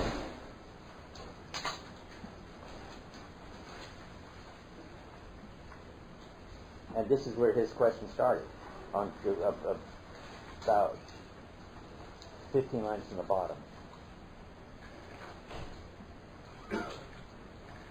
To lay bare what is just present at hand and no more, cognition must first penetrate beyond what is ready to hand in our concern. Readiness to hand is the way in which entities, as they are in themselves, are defined ontological categorially. That doesn't help what we want to say. So he says that we're right back where we were, that he's claiming both. Okay, oh yeah, I want to say one more thing. If he only claimed one or the other of these two things, namely, that there is some kind of stuff that the universe is made of, and maybe it's made of minds and brute stuff, like Searle and Descartes say, and maybe it's made of just atoms, as materialists say, but whatever it's made of, if you think that that's what's ultimately real, and intelligibility and us will have to be explained in terms of that, you're a scientific realist. If you think, on the other hand, that it's all only intelligible relative to us and our activities, you could look like you were a kind of idealist. And John Searle says all the time, and it's not in any way a stupid thing to say, that phenomenologists are all committed to being idealists because they want to explain everything in terms of what it means to us. And I think, as we saw last semester, those who are in the Merleau-Ponty course, if you're not very, very careful, you will end up an idealist. Merleau-Ponty does. But Heidegger doesn't. The only way he doesn't is to try to have it both ways. That is, he's going to, if he buys both the up arrow and the down arrow equally, he's going to be something like a realist and an idealist, and therefore neither. And he does that, and the slogan for it, which is sort of mind-boggling, is that being depends on us, but beings don't. Being depends on us means, yes, intelligibility depends on us, and beings don't, namely the stuff out there in the universe, doesn't. And that sounds right. And what's interesting, I think, about it is that the only reason that nobody else can say anything so sensible and right is because they're still caught in a kind of metaphysical, ontological tradition that you've got to make up your mind about these two arrows. You can't have them both. You've got to be a realist or an idealist. You've got to either try to explain everything in terms of nature and material causality, or you can explain everything as somehow constituted out of our mental powers. And the interesting thing is, Heidegger says, why that's just traditional thing. We will put each in its proper place in relation to each other. Yeah. Who had a hand up here? I was wondering if you can give an example of how you can get the present hand from the ready. How do you get the present hand from the ready to hand? Well, we did it already, but I think it's a perfectly sensible question. In fact, I skipped it in my notes, and that's always a bad thing to do. Okay, so let's go back and look at 412. What it amounts to is a story about how you finally get to the intelligibility of the present at hand by leaving things out. So there you get the story that he goes through, in which on 412 you get the hammer is too heavy, and then you leave that out, and you get the next paragraph is you can stop using it, and then you encounter it in a new way, as he says. The ready-to-hand thing which we encounter in this new way, we encounter it as present at hand. The understanding of being by which our concernful dealings with entities in the world have been guided has changed over. And to be more concrete in answer to your question, you can leave out the too heavy and just pay attention to the heaviness. You can even leave out the heaviness if you've got a theory that says there's something more basic called mass, and just pay attention to the mass. But you couldn't, how am I going to put it now? It's very important. I'm not sure I can do it. But I want to say you couldn't make sense of those if you didn't start with the ready-to-hand. That's the thesis. Now, how can I convince you of that? Or how can you convince us of that?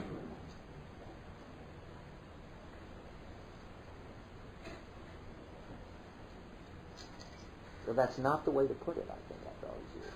I mean, if you try to put it that way, I at least couldn't make the argument. So how do you make the argument? Well, I've been making it the other way. You can see he wants to claim that readiness to hand is a richer notion, and you can't construct it out of the present at hand. That's the important claim. And that the present at hand is therefore got to be understood as a deficient or privative form of intelligibility that you get when you take up part and leave out part of the ready-to-hand.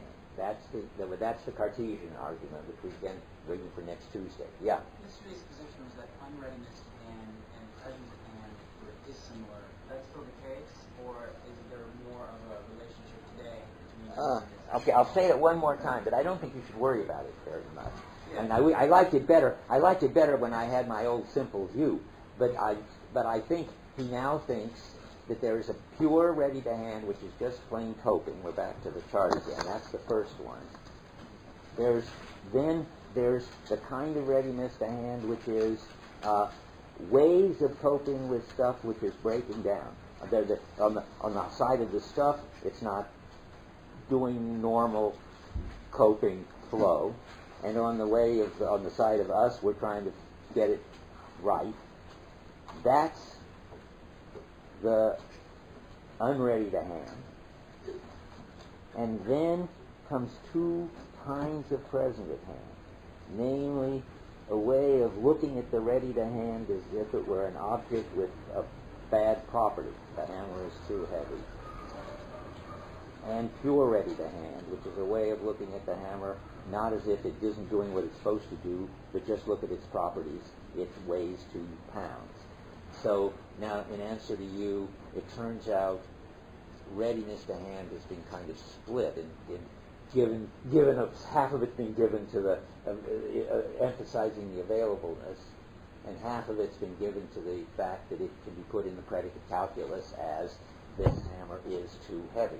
Remember I said last time it'd be very hard to put it into logic. It would be very hard. In fact, you'd need a multiple kind of predicate. You'd have to say this hammer is too heavy for this job, for me, at this time. It would be a mess. But it does have the form of a proposition. This hammer is too heavy. And as soon as it has that, it's already got, then it has what he calls, it shows the present at hand in the ready to hand. Yeah? That's the point, though. It doesn't say it's present at hand. It says it's a foresee of it. I mean, it's the present at hand in the ready to hand. Yeah, but it's not present at hand at that point. I mean, it's not like this is subdivision. Well, I'm afraid it is, and that's what he says at the top of 103. But that's the paragraph that you read that has it's a foresight. Yeah. Not the thing itself. It's just on the way, which is what we've been saying. The ready to hand, you have to go through the ready to hand to get to the present at hand. Yeah. And at this point of being broken, you have a foresee, but you don't have present at hand yet. When it's broken, you have already a certain way of dealing with it is broken. That's already a kind of foresight. It's a foresight, but that doesn't mean it is. It's on the way. It is what, or on the way to what? Oh, on the way, present at hand. You can get to the present at hand from that. No, it's not just on the way. It's the present of hand of something that cannot be used, is not devoid of readiness to hand. That's the sentence I'm trying to explain. He doesn't say it's on the way. He says there is a kind of presence of hand, of what is breaking down. And equipment that is present at hand in this way is not just a thing which occurs somewhere. But, I'd much rather have it your way, and I had it your way till today, but I don't know what to do with it now. We can talk more. I wish if you could fix it so it goes back to being my way, I would be so happy. But it's only a question of terminology, finally, so don't let it bother you. And if you, for first time through, if you want to just think simply of it as whenever it's got a disturbance and it's got property, it's got aspects, that's going to be called ready to hand. And whenever it's got completely outside of use, that's going to be present at hand. At first crude approximation, that will do, till you get to page 200, in which case it won't do at all. But, okay.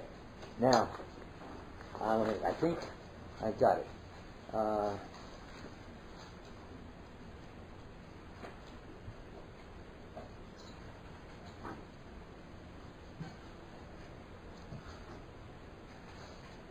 Okay, we're going to turn to the world.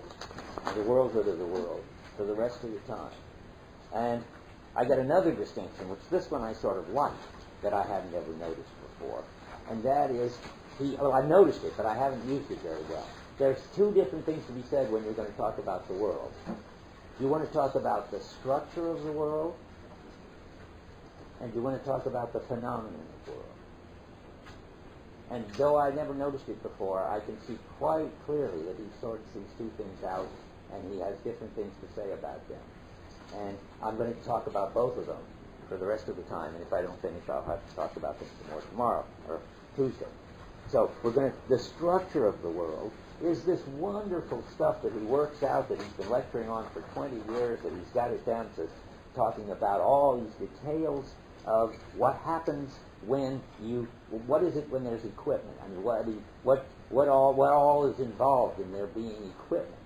Well, we've discovered so far on 97 that equipment is always in terms of other equipment. And that's called, it says on 97, assignment or reference. That all equipment, this is the second full paragraph, has an in order to structure. And that is a structure of assignment or reference. That is, you can look at it this way. The in order to of a hammer is to hammer in nails. And therefore, the hammer, I would have said, bears on nails. That's how I would translate the German word. Behind this, which is verweisung, behind assignment or refers. It's odd to say the hammer refers to nails because only people refer to things. And it's odd to say the hammer is assigned to the nails. I mean, that doesn't feel right either. But it feels right to me to say the hammer bears on nails. And so that's the first thing. You start with equipment. The equipment has an order in order to. The in order to means that some equipment bears on other equipment. And that's what he's talking about on 97. And then he's got this detailed story. There's a for which. So we got a whole list of things here. There's an in order to. When all is said and done, this is just a sort of beautiful bit of phenomenology that we don't really need to make, that he doesn't have to do much with it. In order to, there is, what do we get next? A for which. And that gets you towards which. Gets you, connected to, and that gets you gets connected to a for the sake of which. That gets pretty serious. For the sake of which we have to think a lot about. And this is just getting a running start of it for the sake of which. So I write with chalk. That should really be out here. Right. Well, that's a with which. Do we have a with which? No, there's that in two. With. He's got a with which too. With chalk. In order to. No, sorry. I'm trying to do this off the top of my head. I use chalk in order to write on the board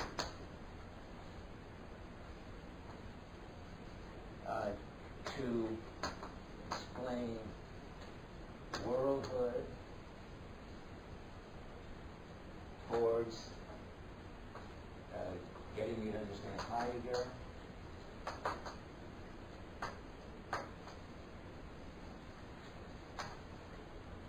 I won't tell you the last one.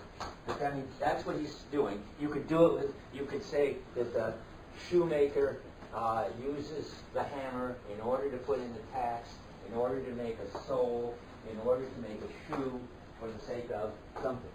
So after you've gone through all these bits of analysis, you want to know what's this for the sake of. Well, so that's the answer to why bother. I mean, why? What's the significance of doing? What's the point? That would be the best. What's the point of doing this hammering on the writing on the board and doing all this? Well, the point of it is, and this is very important to Heidegger, it's for the sake of Dasein taking a stand on its own being. After all, that's what Dasein has to do. Dasein is the being that has to take a stand on its own being. And it can't do it by sort of reflecting on it and sitting alone in a room thinking, what kind of being am I? You do it the way I just did it, by writing on the board things about Heidegger, for instance, because suppose my understanding of my being is to be a professor. So out here is to be a professor, to be a teacher. That's my stand on my being. And that's the point of all this activity, of using all this equipment and of chairs and rooms and blackboards and lights and chalk and books and so forth. At least it's the point for me. For you, the point it would be to be a student or to be whatever. I mean, whatever it means to you that you're in here, that makes it the point of your being in here. That's for the sake of which. Now let me catch up and show you. What's that? But then you can ask, and what's the point of that? You can ask the point. Well, that's interesting. I have to think about that. Yeah, and if you do, you're in anxiety and you're completely paralyzed, and he talks about that. And you better get over that and realize that you don't need a point of that it is the kind of being you are. You have to take a stand on your own being. That's just what it is to be a human being, and the point of it. And you don't have to do it by being a teacher, but you have to do it some way. And when you get to anxiety in Division 2, you'll see that you can have a very sort of amazing breakdown experience where you don't anymore see the point of being a teacher or whatever, or even being a Dasein, and then you're in trouble. And then you have to, I never wanted to start talking about Division 2. That always causes disaster early on. But then you have to take up the world again in a new way somehow. You can't just hide from it. Yeah. That's what you're saying. Yep. Well, wait for Division 2. The question is, how do you do that? Yeah. Could you assign the German words to these four? Oh boy. Well, let's see what we got here. We've got the Zu, this is the Vorum villain. Help me with this is the Vorum villain. This is the Zu. What else? Well, we have Wobei, Wozu, Wofür, Dazu, and Womit. Wow. Well, we have to figure out which is which. I think there are more stuff in here. But by the way, this is something like the goal, and that's the Wozu, I think, right? Okay, that's the Wozu. Now, what else have we got? Wofür is the one before it, isn't it? The what? Wofür. Wofür, yeah. And then what else have we got? Okay, well, we have Womit. Womit, that's over here. That will be the... Yeah. Then we have the Wobei and the Dazu, which I don't know. Too much for me. Or anybody? Or thereby. Let's see. We can get a thereby, a Wobei in here. Let's see. Yeah, I write on the blackboard. That's what he says. Yeah, there's the Wobei thing as well. But Heidegger says, das Wobei es die Bewandtnis hat, ist das Wozu der Dienlichkeit, das Wofür der Verwendbarkeit. Tell us in English. That's on 84. Well, let's look at it here in English and see if we can get it. What page in the... 84 in the margin. Every year I get more of these in here, but I don't think I still got them all. Okay, here we are. That's all on this very tight stuff on 116 and 117. We've got let's just read all this. When an entity has already been proximately freed for its being, that being is its involvement. Now that's another important thing. That there is, I think, a distinction between this bearing, where the hammer bears on the nails, and taking up the hammer and hammering with it. Then it actually is freed. Freed is another word that fits, he sometimes says encountered, discovered. There's a whole bunch of words that mean you do something, it shows up for you. So here is now the hammer is freed for its being, that is its involvement. So it doesn't just bear on the nail, which is the assignment or the reference, but it actually is involved with the nail because you're using it to hammer in the nail. That's how I understand that anyway. There is this involvement, and it's definitive for the entity, and that makes sense, remember, that it's not enough that it just be in the drawer in order and recognized as something in order to hammer, but it's not fully a hammer until you're hammering with it. In fact, it's not most fully a hammer until you're hammering so transparently with it that you don't even have to pay attention to it. Then it's got its involvement. Now let's see. Where was it? As which is involved is the towards which of serviceability and the for which of usability. I don't know what to make of that. Anybody, you got to answer, Rick or Forrest? I never thought about those ones. Why do we need them in there? The towards which of serviceability and the for which of usability sounds like it's repeating this. The towards which is why bother? Well, because it's for some goal. I can get the towards which. Now what do we need? The for which it serves to make a shoe, or it serves to teach Heidegger. That's the serviceability. What's the usability? For which usability? I don't know. See, there are more distinctions than I know how to handle. The usability is the term afterwards is important, but the hammer actually goes. Right. And is that... Oh, well, that's here then. Why are we running with this? I've done this already. Yeah, it's... That is, it's... I use it, and it serves this purpose or goal. So that's the usability and the serviceability. I think that's fine. Do we get things get harder? The wobei in the German is translated as that in which. That in which? Yeah, that's the wobei. The wobei. Now what is this? Now what do you think the wobei means, you German readers? I don't know. That in which doesn't sound very good. The bebumped is the involvement. So like the bebumptness is a turning towards. So that's towards it turns. Bebumptness. Yeah. I don't know how to go any further. If it was important, I would say spend time on it and figure it out. But I don't know how to figure it out any further, and nothing hinges on it. Yeah. On the next footnote on 115, the translator says that the 5 and the V are both translated with sometimes. So the translator's covering it up because he doesn't know what to do with it. Okay, well, we don't know what to do with it. I'm not going to deal with it. But you're right. I mean, I'm not complaining. I mean, it would be nice to deal with it. But let's go on where something really important happens. With hammering, there's an involvement in making something fast. Well, it ought to be mappable onto this. Let's give it one more try. With hammering, there is an involvement in making something fast. That is, I'm trying to. The involvement is I'm trying to explain worldhood or nail something together, I think. There is an involvement in protection against bad weather. That, I take it, is make a house. So now we've got, nail something to something. Well, right, nail something to something, but I'll put up here, make a house. And now comes the big problem, towards shelter. I mean, I've never been able to get Heidegger straight here, but I've got to read it and then tell you what he should have said. Because he says, making something fast, in protection against bad weather, And this protection is for the sake of providing shelter for Dasein. That is to say, for the sake of a possibility of Dasein's being.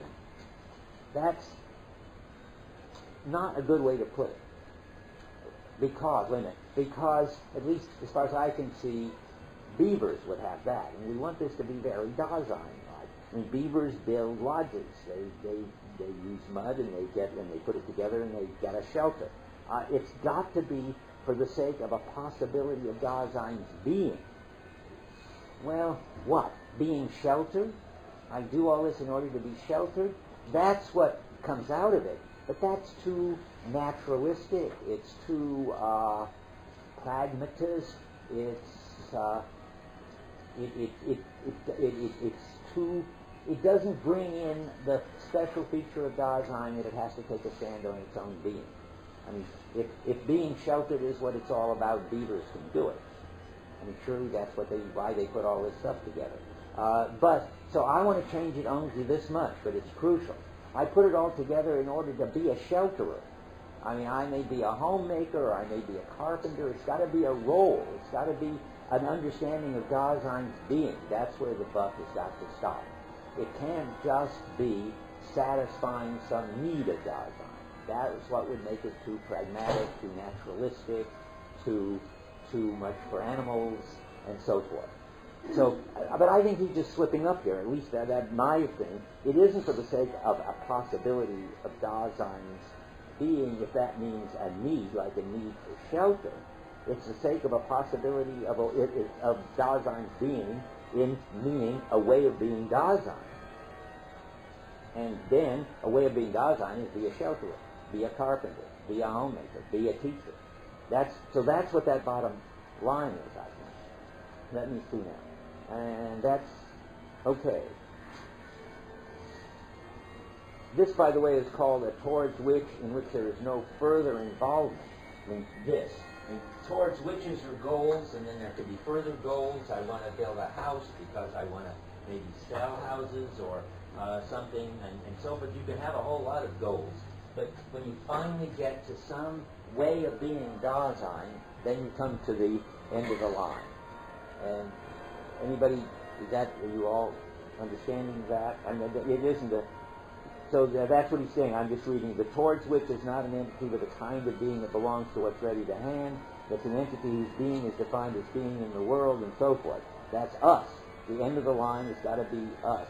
And it's got to be us as the being that takes a stand on its own being.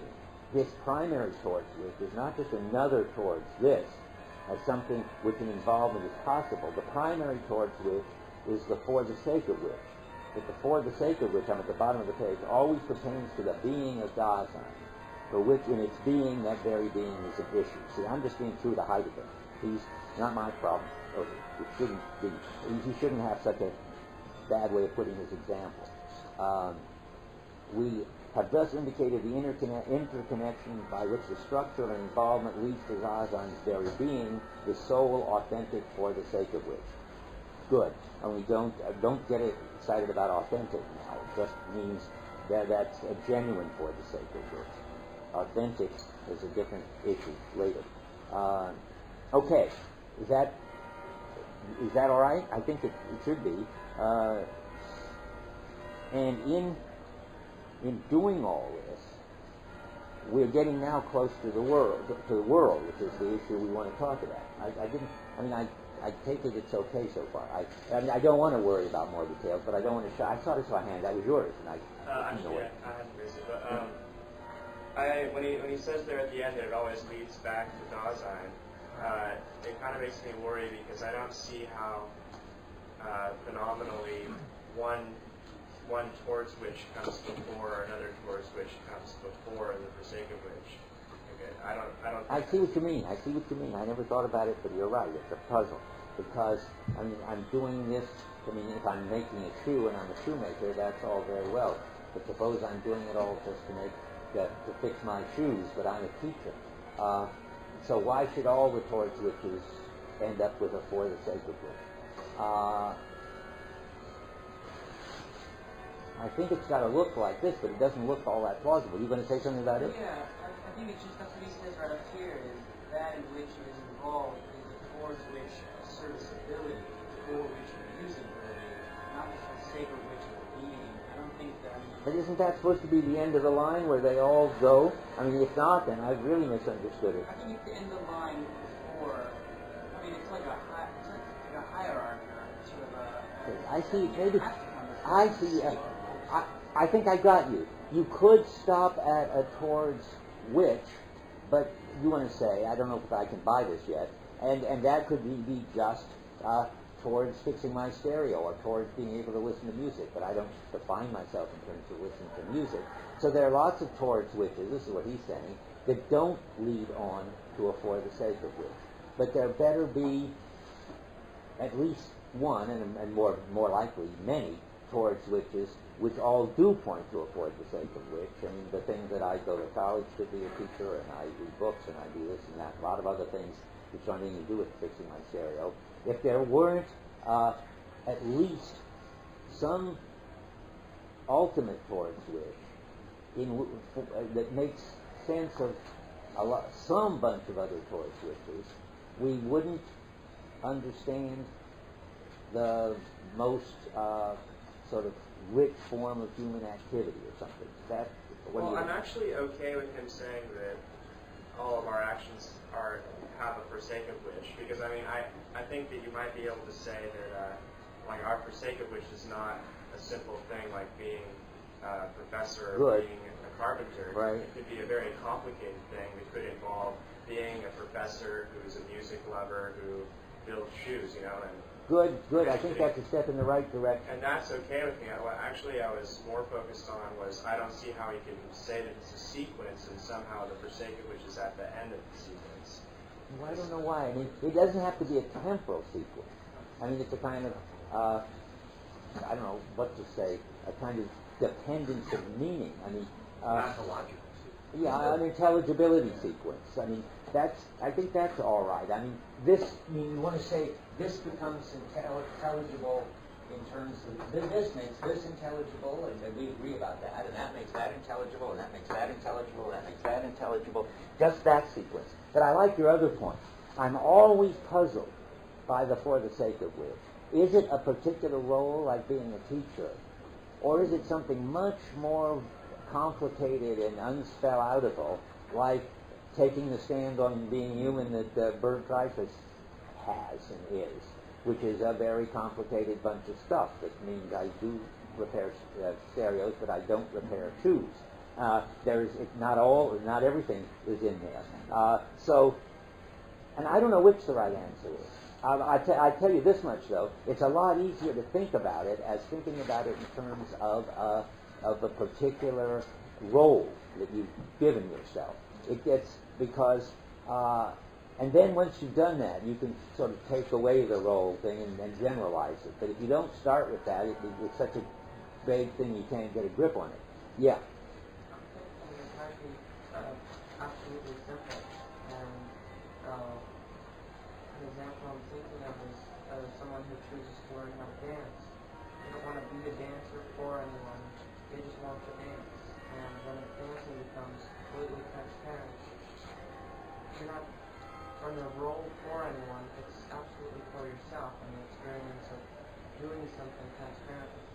Well, that's an objection, not a help. I mean, you'd have to at least say, following up on him, that it's part of your understanding of what it is to be you, not conscious, but in your activity, that makes this worth doing, is that it, and we could try to find words for it, something about your stand on your being is that you want to be able to do things elegantly and transparently because you think of yourself as this kind of elegant, transparent person or something. And that may not be you, but I'm trying, and you can fill it in. But it's got to be in terms of, how does he put it?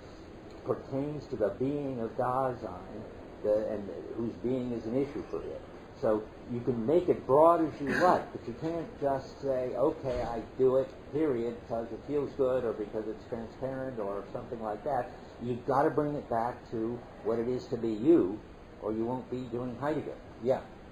Yeah, for him to see a for sake of which at all.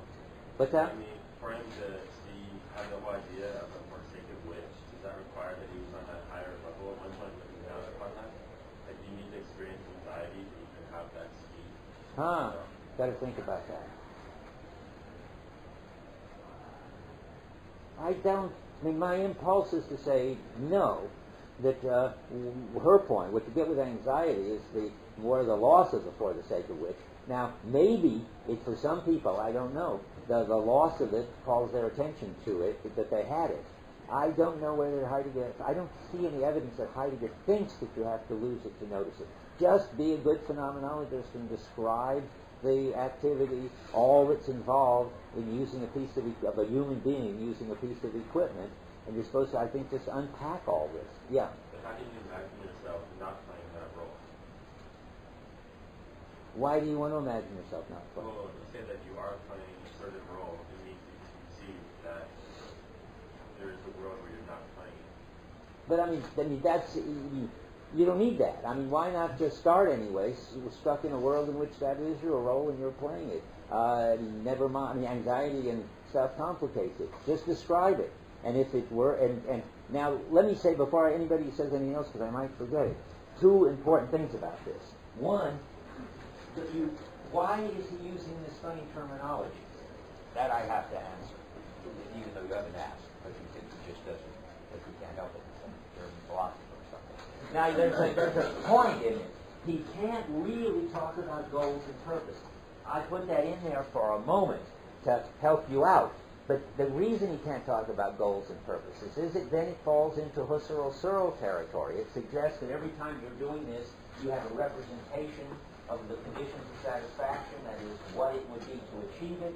And you could do all this that way, but you could also just grow up teaching, try to take my case, something like I had a younger brother and I explained things to him because I liked him and because I was told to by my parents or something. And then I got to explain things to my friends, and then I got to explain things to students, and without ever saying to myself, my goal is getting everybody to understand Heidegger, I just do it.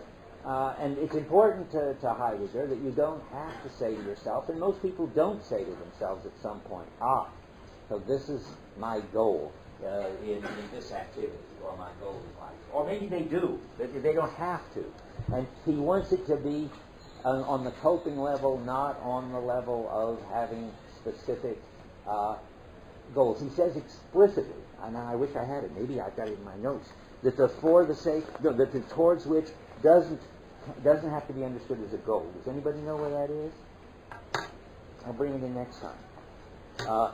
Because once you bring it in as a goal, you separate the goal from the activity, and you start thinking the goal is something you have to have in mind, and then you have this activity, and then you want to achieve that goal, and you begin to get the subject-object distinction.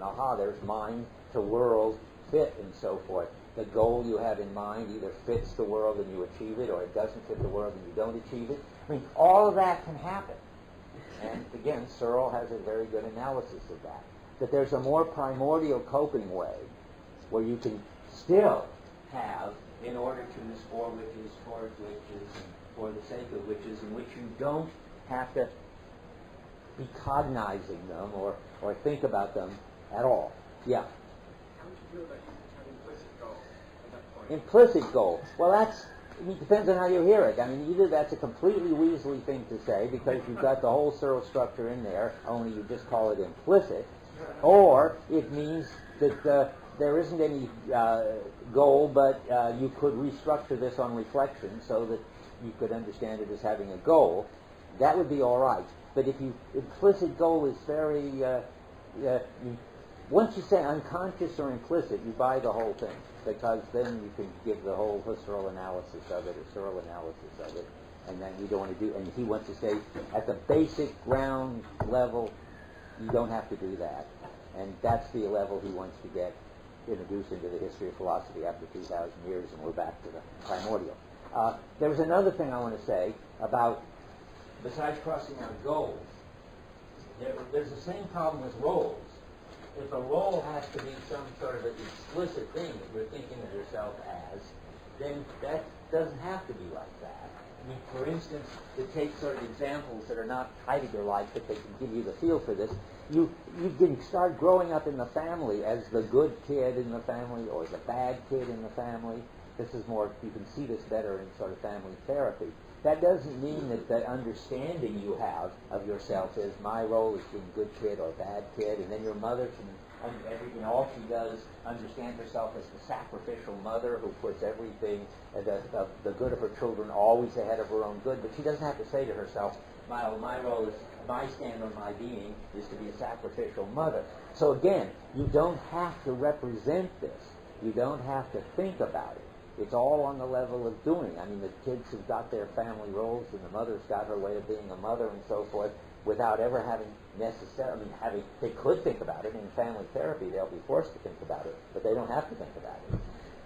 That's the next point. One more point I want to make sure to make, because it's going to turn out to be really important. Up to now, I think it's just sort of fun to see how well Heidegger can do phenomenology and call our attention to stuff which is so obvious that you want to say, of course, but nobody ever noticed it before and thought about it and put it together in the history of philosophy. Well, there's another important feature of this, and this is going to turn out to be really very important later. And I owe this to Bill Blattner. I think it's one of the best things in his book on Heidegger, is that whatever this is out here, it's not something in the future that you will eventually achieve. And professors is a good example as any. You can get tenure at some point, and you can have as your towards which your goal, getting tenure, and you can even be, make it explicit as a goal. You would, in fact, in this case. But being a professor, this being X.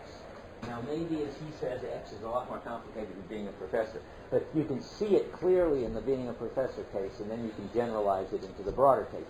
The interesting thing about being a professor is you never achieve it. I mean, it isn't as if it's something in the future that you finally get, like tenure. It's the way all of your activities are organized all along. And it has this peculiar characteristic of being something like a future, which isn't a future ahead of you, which will someday become a present. That's going to be very important to Heidegger later. And it is a funny feature of this business. Now, and if you can generalize it now to being the kind of being you are, you get the same sort of thing, I suppose. You never sort of arrive at being the sort of being you are, that it's in the future, and then one day you say, now I've done it. It's a different thing. This organizes all of this activity all the time and makes sense of all of this activity all of the time. And that's the way you have to think of the for the sake of which. And that shows that there's a very interesting kind of future, which is something that's not something that you ever can actually arrive at and accomplish. Okay, now, I'm ready to go back to this. So we've got, let's see, I'm on the 116 we've done, 117 we've done, for the sake of which we've done significance. Okay, we better do significance.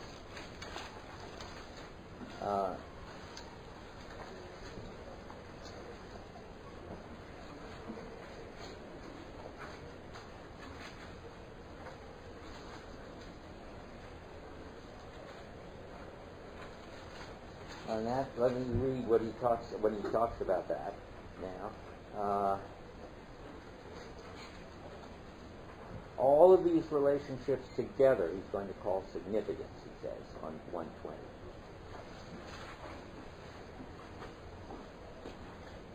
So you get all these relationships, he says, that he's been describing. They're all disclosed, that is, you experience them, and you're familiar with them, and so forth. The understanding, I'm about 5 lines down in the second paragraph on 120. The understanding lets itself make assignments both in these relationships themselves and of them. The relational character which these relationships of assigning possess, we take as one of signifying. In its familiarity with these relationships, Dasein signifies it to itself in a primordial manner. It gives itself both its being and its ability to be as something which it is to understand with regard to its being in the world. And he's trying to put it all together, and then he strings it all together. That's the sentence we talked about, right? So there's so and so and so and so. These relationships are bound up in a primordial totality. And that primordial totality, I mean, remember the holism of it is so important to him. And now he's going to say, and don't think all these components make sense one by one. Don't think any of them could make sense without all the others. When they're all put together, you have a world in which you are constantly involved in activity which has a point for you. And that whole system of activity that has a point for you we're going to call significance. Let's see now. These relationships are bound up in a primordial totality. I think whole is better.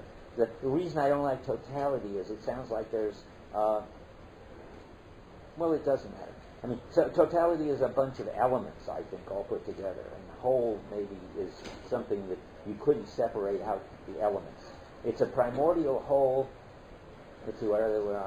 One another as a primordial whole, they are what they are, as this signifying in which Dasein gives itself beforehand, its being in the world is something to be understood. The relational totality of this signifying we call significance. This, and now look, we've got the structure of the world. This is what makes up the structure of the world, the structure of that wherein Dasein as such already is. Then I don't know whether we should read the italics for this. What do you think of it?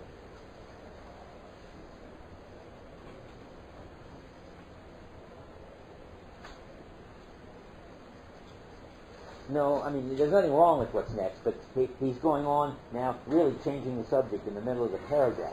That's the end of the story as far as the structure of world is concerned. The final structure of world is you give all these components, and then you say you put them all together, and you get significance. And with that, you're going on to a different issue then. When you've put them all together and got significance, you are ready to talk about the phenomenon of world. And that's what he starts doing, I think. But before I want to talk about the phenomenon of world, which I think I'm going to get to next time, I think we've got to draw one important conclusion here, that already he's set it up so that Dasein and world are inseparable, because he's made them interdefined. The basic move is to say that to be Dasein is to take a stand on your own being. And the way you do it is in terms of the equipment in the whole, in this whole, which is going to be called significance or world. So there's Dasein on the one hand, the being taking a stand on its own being, and there's the whole structure of world on the other, which is that by which Dasein does it. I'm just trying to say this over and over. There wouldn't be any world structure if there weren't this being taking a stand on its own being, and it couldn't take a stand on its own being except by way of this world structure. That's this business about it can't just go and sit in its study like Descartes retiring into a warm room and take a stand on its being. You take a stand on your being by actively using equipment in the world. So he manages really to get rid of the distinction between Dasein and world. I mean, there's sort of a notional distinction. I mean, there's sort of two aspects of the same something or other. Later he'll say this weird phrase, Dasein is the world existing. I mean, that's just another way to try to show you that it's not like subject and object. It's not two different entities that can be separated. There's somehow two aspects of a phenomenon. And what is that? That's called being in the world. Okay, this is has just sort of taken being in the world apart and put it back together again. So it looks like, by the way, the phrase Dasein is the world existing, I just wrote down here, is on page 416, but you don't need that. You'll get there. It's right in the middle of the hardest stuff.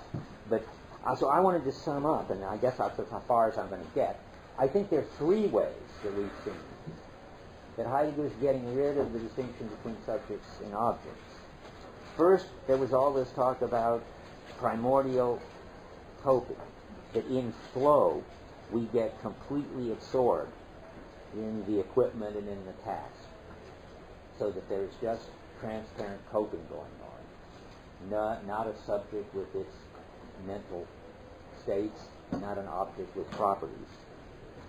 And then the second one was that the for the sake of which is something that requires both a Dasein, because it needs a being that takes a stand on its own being, but it also needs the referential totality of significance. That is, it does it by way of the equimental totality. And now I want to say, and this is the one we're going to hear more about, and at another level, that was the worldhood level. Now, what happens at the level of the description of the phenomenon of world? Well, that's what we're going to talk about next time.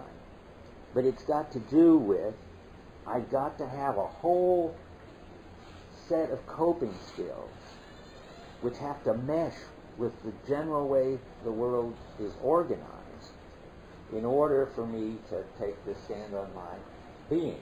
And I'll show you what I'm thinking about here. This is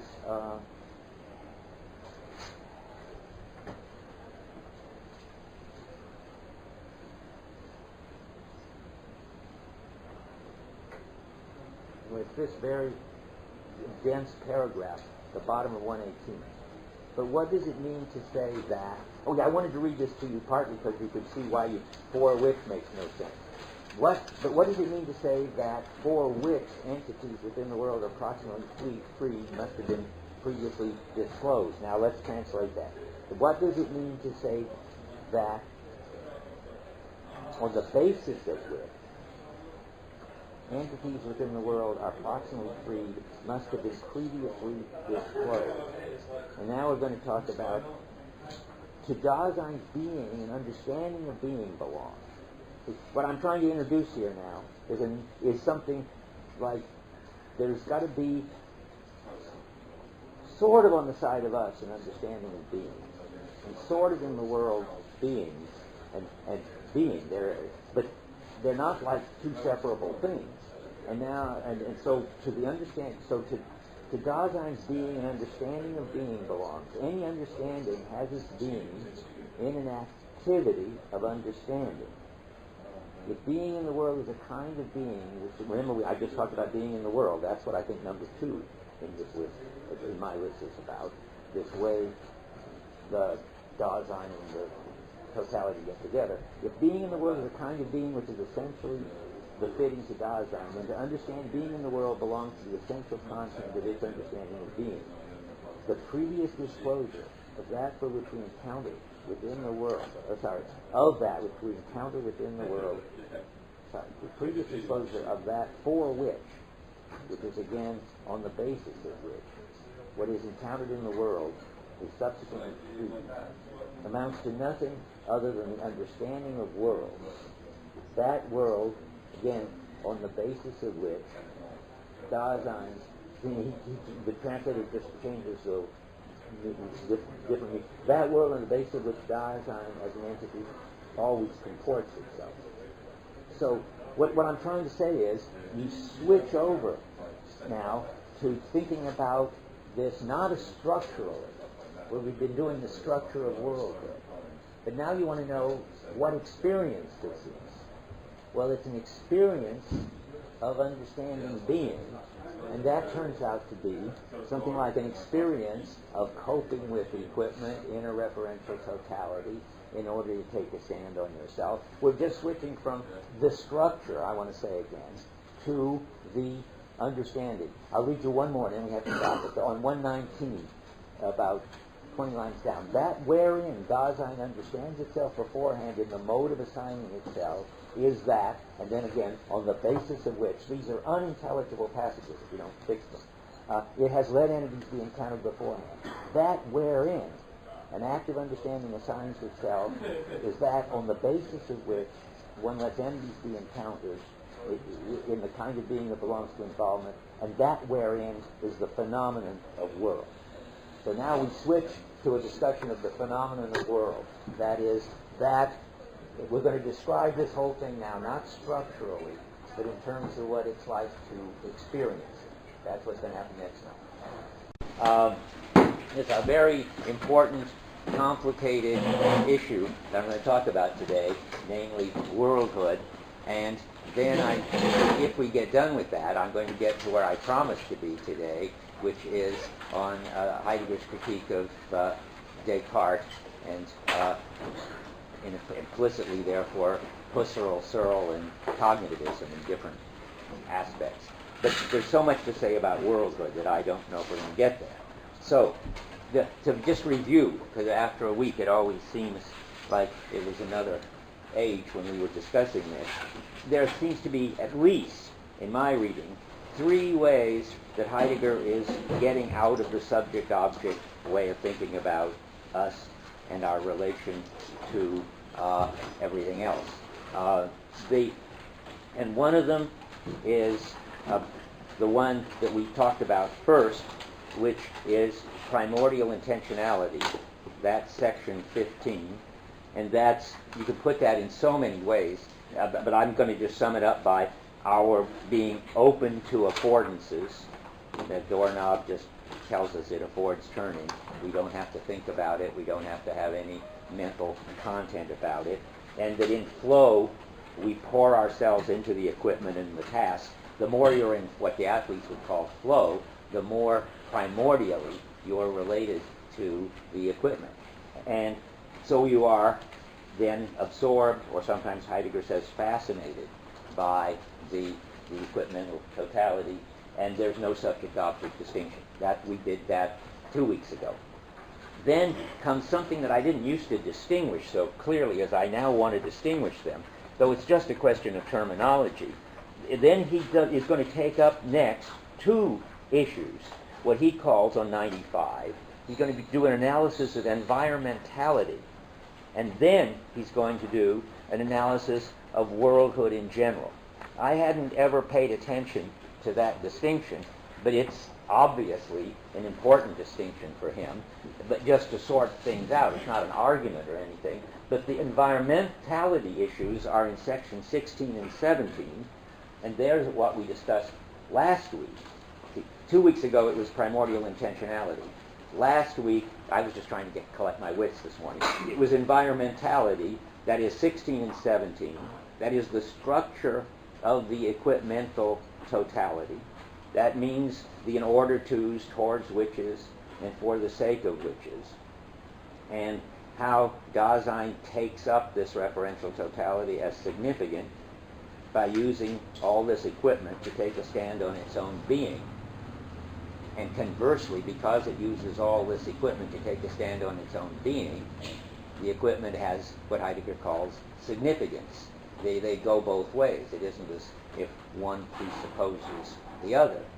And at that level, where the referential totality is being used by Dasein in order for it to take a stand on its own being, which is the only way it can take a stand on its own being, is by using all this equipment, again, the distinction of subject and object disappears, because Dasein isn't anything but that activity of using all this equipment to take a stand on its own being.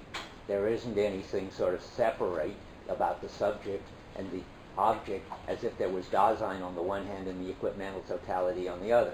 There isn't, and we talked about that, and I read you quotes. So now today, section 18, we get to worldhood. And that's the most important and the hardest to get a grip on. But I'm going to say it first in my terms, and then bit by bit in Heidegger terms. I think that the argument is like this: to take a stand on my being by using equipment, I need a set of general coping skills that mesh with the general way equipment is organized. I think that's really the name for the opening onto everything. Our set of coping skills meshes with and opens on to everything, from hammers to people to rocks. It's what enables us to encounter anything as significant and either use it or stare at it, which depending on whether we're relating to its being equipment or to its being present at hand or to its being Dasein. We've got skills for dealing with those three modes of being. And that opens up a clearing, a space, a world for us to encounter or discover entities. Now, I'm going to go over that in detail because that's very, very important and original. It's important because, as Heidegger says twice, but he says it in Basic Problems most clearly on 165, the concept of world, or the phenomenon thus designated, is what has hitherto not yet been recognized in philosophy. I think it's really for him, the philosophy is practically defined as the failure to recognize this.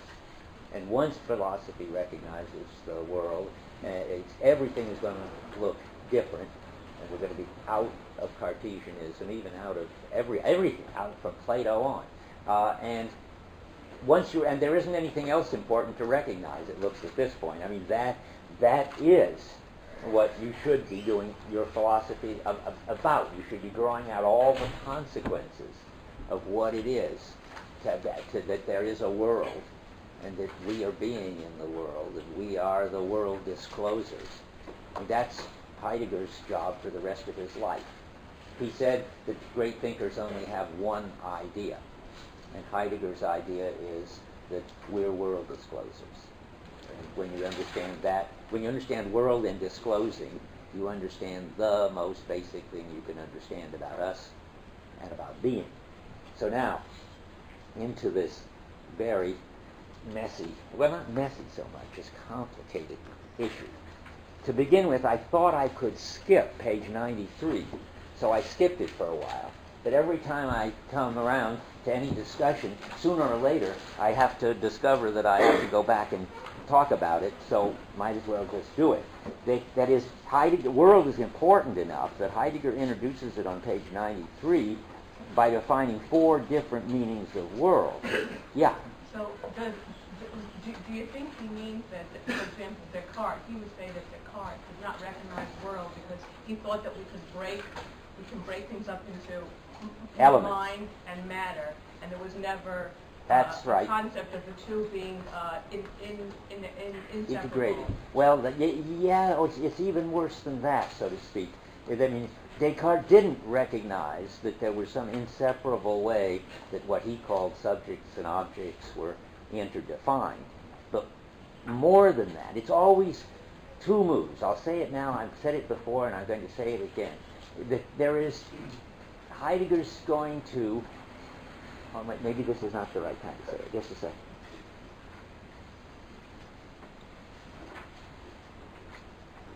Well, it wasn't what I was going to say, but I'll say something anyway. I mean, there is the move by which he brings subjects and objects together and gets rid of them by the primordial intentionality, where they're so interrelated that you can't separate the equipment and me.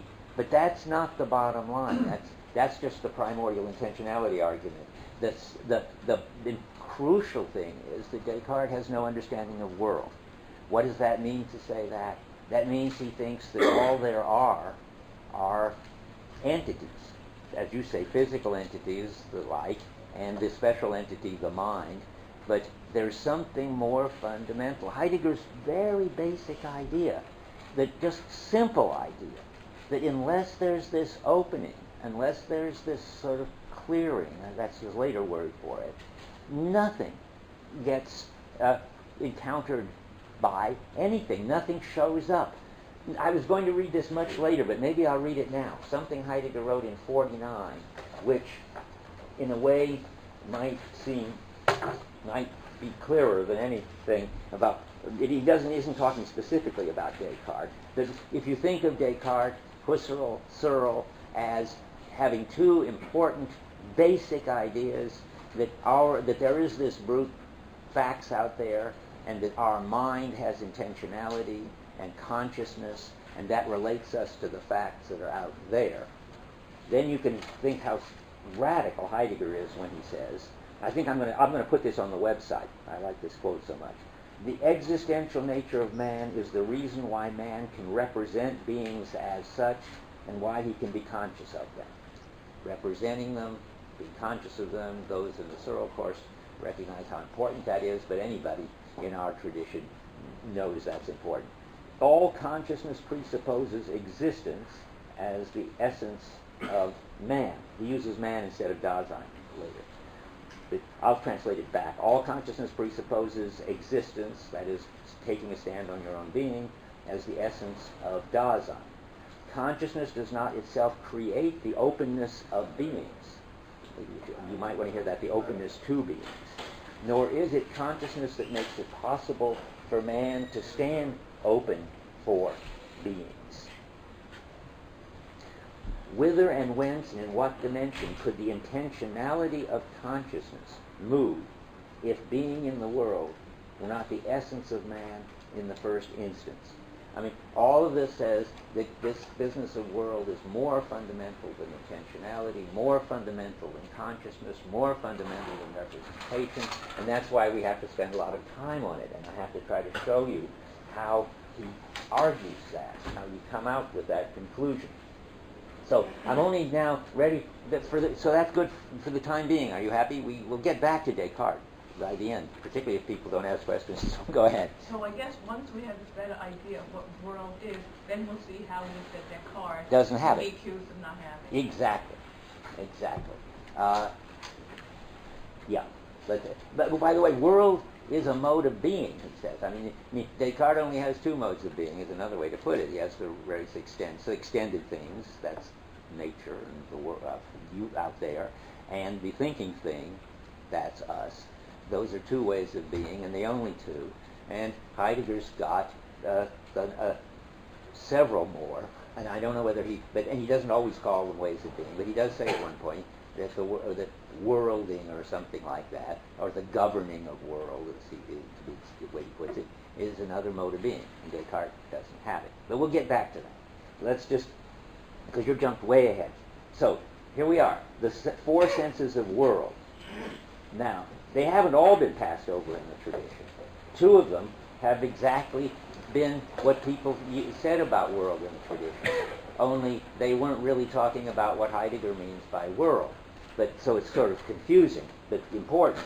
I mean, people have confused the world and the universe up to now, up to Heidegger, and that means they took the world to be the totality of existing things. Didn't Wittgenstein say the world is all there is to take, something like that? The world is the totality of facts. That's what Heidegger thinks misses the world altogether. You've got a totality of facts, you just got a totality of facts. He thinks there's something utterly different that doesn't even get captured in that. So the first two meanings of world are categorial, where remember, categories were what deals with the present at hand and the ready to hand, with entities, and they just take the totality of entities and call that world. So one, world is an ontical concept and signifies the totality of those entities that can be present at hand within the world. By the way, there's a good evidence there, I never noticed it before, why I don't like to talk about the referential totality. I want to call it a referential whole, because the totality of entities suggests that there are all these entities, and then you just lump them all together. What I want you to hear in the referential whole is that there's this interconnectedness of such that what there is depends on the connectedness. It's not a whole bunch of things just added together. Let me give you an example. I have to talk about this sometime, but you've got to keep this in the back of your mind. You sometimes hear that Gestalt psychology tells people that the whole is greater than the sum of the parts. That's not interesting. That's not. If that's all Gestalt psychology said, everybody should completely ignore it, because a brick wall is certainly more than the sum of its parts, namely all those bricks. But the Gestalt point is that the whole determines what counts as a part. And that's not true of brick walls, because the brick walls, there's the bricks are the parts, and they're still the parts even if you lay them around on the ground before you build the wall, or whether they're left after the wall gets knocked down, it's still the bricks are the parts. But Heidegger's always interested in these wholes, which determine what counts as the parts. So the referential totality determines what counts as a hammer. Doesn't determine chunks of wood and metal blobs at the end. Those, you can just add a whole lot of those up. They're just parts of the universe. But for it to be a hammer is something that only makes sense within the referential whole. That's why I want to not call it a totality. The totality would say hammers and nails and wood and all that, but it's not just that. It's the way all that hangs together that makes hammers, hammers, and nails, nails. Never mind wood, that was a slip. I saw a hand up. Yeah, I think that if we didn't build walls with bricks, they wouldn't be bricks in the same way that they are. You don't think so?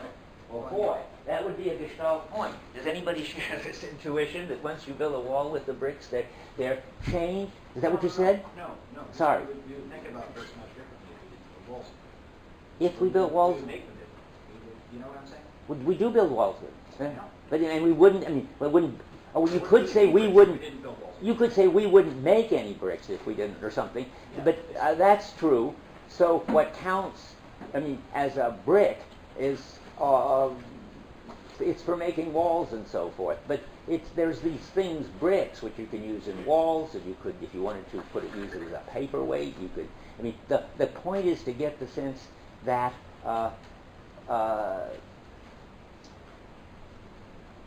Try to see if I can explain it better. It's true that what it is to be a brick, you see, might, if it's equipment for building walls, be like what it is to be a hammer. That's what you're saying.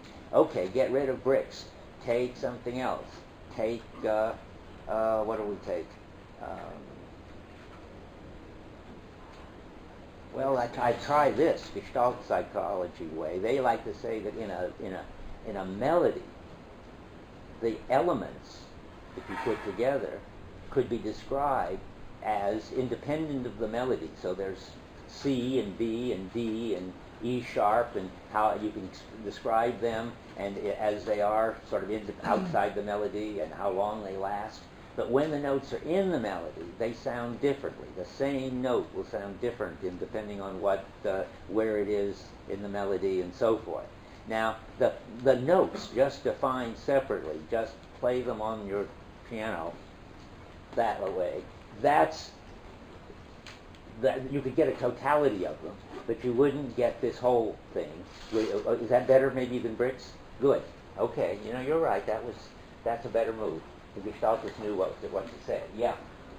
I think another way of really putting this is that Mona Lisa is more than just a canvas, a brush, and some ink. It's a masterpiece. Yeah, maybe. That's true. But I don't get. It doesn't get what I want, which is that the elements in it count differently than if those same elements were put into something else. I mean, I suppose you could find the digital elements in the Mona Lisa. If there was some standard way to digitalize it, you could list all of the bits, and you could say it was a totality of these bits. But that is irrelevant when you come to see the picture, because the bits get to be what they are: eyes and nose and expression and so forth. Yeah. Maybe the whole constitutes the functionality of its parts, but the part doesn't imply what whole it can be part of. That's true too. Yeah. So all I want to say, though, I have a bad habit of getting stuck on things when I'm trying to cover them fast.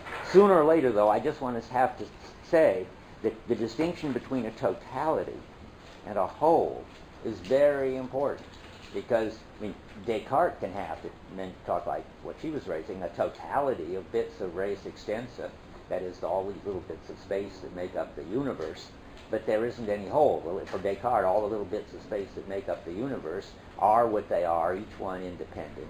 Remember, that's what substance means. Whatever you want to count as substances, they are self-sufficient. And you can have a totality of substances, but they don't get changed when you put them in the totality. At least as substances they don't. That's because that's why they're defined as what they are, independent of what context they appear in and so forth. Okay, so this is just to say that Heidegger's holism is important, and it's going to turn out to be the main thing he beats Descartes over the head with later, so that's why I wanted to set it up. Okay, but now let's go back to world. There's the ontical concept, which is correctly said the totality of entities that can be present at hand within the world. Now I have to make an aside about my commentary. I took this literally, and I suppose, therefore, that as he says later, that when he uses world in quotes, he's going to use world in the first and second sense, that whenever he used world in quotes, he only meant the present at hand. And every time he meant the present at hand plus the ready to hand, I made a star and I complained in my commentary. I'm going to fix all that, because it's clear that what he's doing is really, world is the totality of any old entities. Where I guess I have to make a thing about can be present at hand. So even the hammer can be present at hand. It has pieces of it. Or another way to put it, I used to think 1 and 2 were categorial, and I used to think categorial only had to do with the present at hand.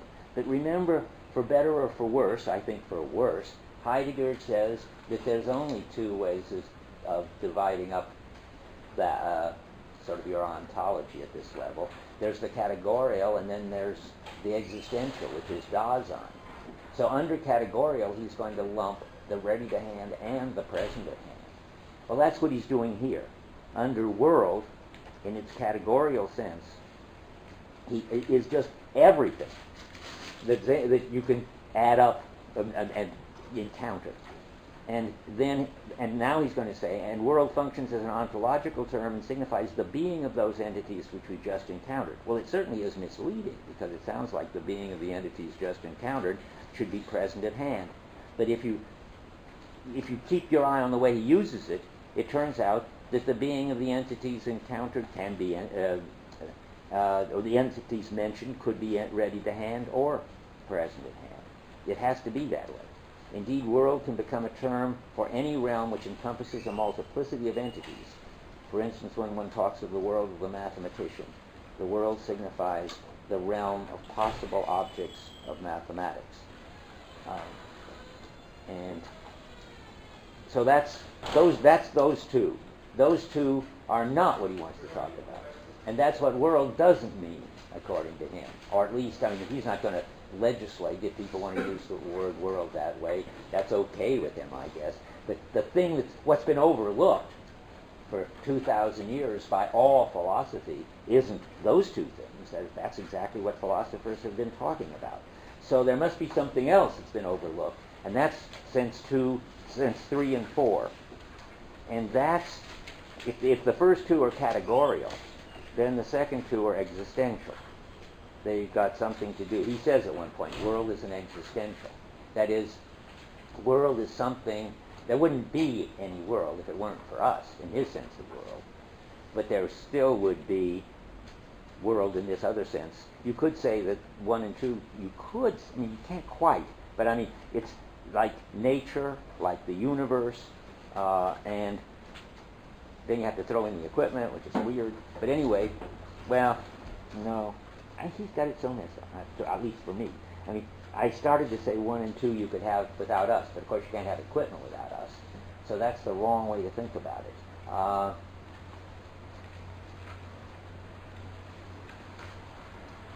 Trying to distinguish clearly 1 and 2 from 3 and 4. 1 and 2 have to be anything that we can encounter, discover, relate to, in the sense of have intentional relation directed at. All of it. That's all got to do with 1 and 2. And 3 and 4 have got to do with something much more fundamental, which makes encountering, discovering, having intentionality towards possible. That's the real distinction. Yeah. Could you say that one more time? There was a correct outside. Oh, just now? Yeah. Oh, sure. Okay, I'd be glad to. Okay, the thing he's got to get at is that 1 and 2 are about all those entities and their way of being. We'll say, no, never mind. All those entities that we can, he has various words for it, encounter, or in the German it says can encounter us, or sometimes that can show up for us, that we can discover, that we can have an intentional relation toward. Either the Searle kind, that is, with intentional content in the mind, or primordial intentionality. Just cope with it. All of that is under 1 and 2. And then 3 and 4 have got to be about something entirely different, absolutely basic. There's nothing you can get behind world, in his sense, and which makes possible all encountering, intentionality, showing up, discovering, etc. In Heidegger jargon, the world is going to turn out to be that on the basis of which all the everyday activities are possible. So now let's do 3 and 4.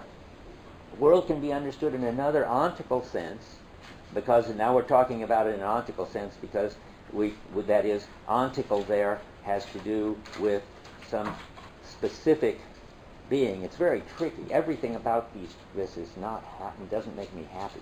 Ontical usually has to do with objects. These are very peculiar objects. I think here ontical is used in the sense of specific. So world can be used in another specific sense. And that is about, in this case, specific, worlds. Of course, I'm just repeating myself. Specific whereins. Let's go on. Not as those entities which Dasein essentially is not, and which can be encountered within the world, but rather as that wherein a factical Dasein can be said to live. So that's our normal sense of world. I mean, when I take it, at least it feels right to me, there you have to think of the theater world, the academic world, the business world. Those are all specific whereins you could live. Live in the sense of sort of invest your energy and think of yourself in terms of, and have a role in, and have equipment in. All these worlds have equipment for doing business or theater or academic stuff. They have roles like teacher and student, and they have, is that enough? I used to think there were 3 things. What else did they have?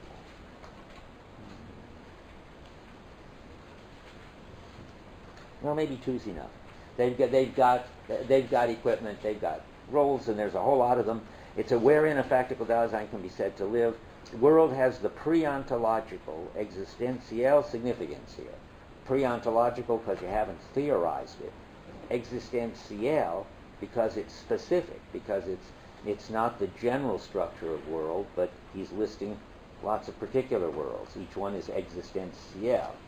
Here, again, there are different possibilities. And then he gives funny ones. I don't like his as well as mine. But world may stand for the public we world, or one's closest domestic environment. Well, there is something like the domestic world and the public world, but I don't think they're nearly as wherein-ish and as sort of made up in terms of roles and goals and equipment as the business world, the theater world, the academic world. But it's not a, it's, you can say, he can say it if he wants to. It isn't wrong. So finally, and now comes the crucial one, world designates the ontico-existential concept of worldhood. Worldhood itself may have its modes. I take it modes of worldhood, I wonder. Yes, modes of worldhood would be like the theater world, and because he says whatever structural holds any special worlds may have at the time. So I take it, put in all the stuff in 3. Those are all modes of worldhood. But it embraces the a priori character of worldhood in general. That when you use world in this ontological, existential way. And he says we'll reserve the expression world as a term for our 3rd signification, if we should, that is, because 4 is, he's going to call worldhood. So he's now saying, I'm going to just sum up, if we use world in the rest of the text in quotes, which he does every once in a while, he means sense 1 or 2. If he uses world without quotes, he means 3. And if he uses worldhood, he means 4. He says if we should sometimes use it in the first of the senses, 1 or 2, we'll mark this with single quotes. Now, there's even a further complication, I think, because I think 4 really divides into 2 different issues. And let me see, though. I had something to say a little bit more about 1 and about 3 before I go. But I better finish my thought now.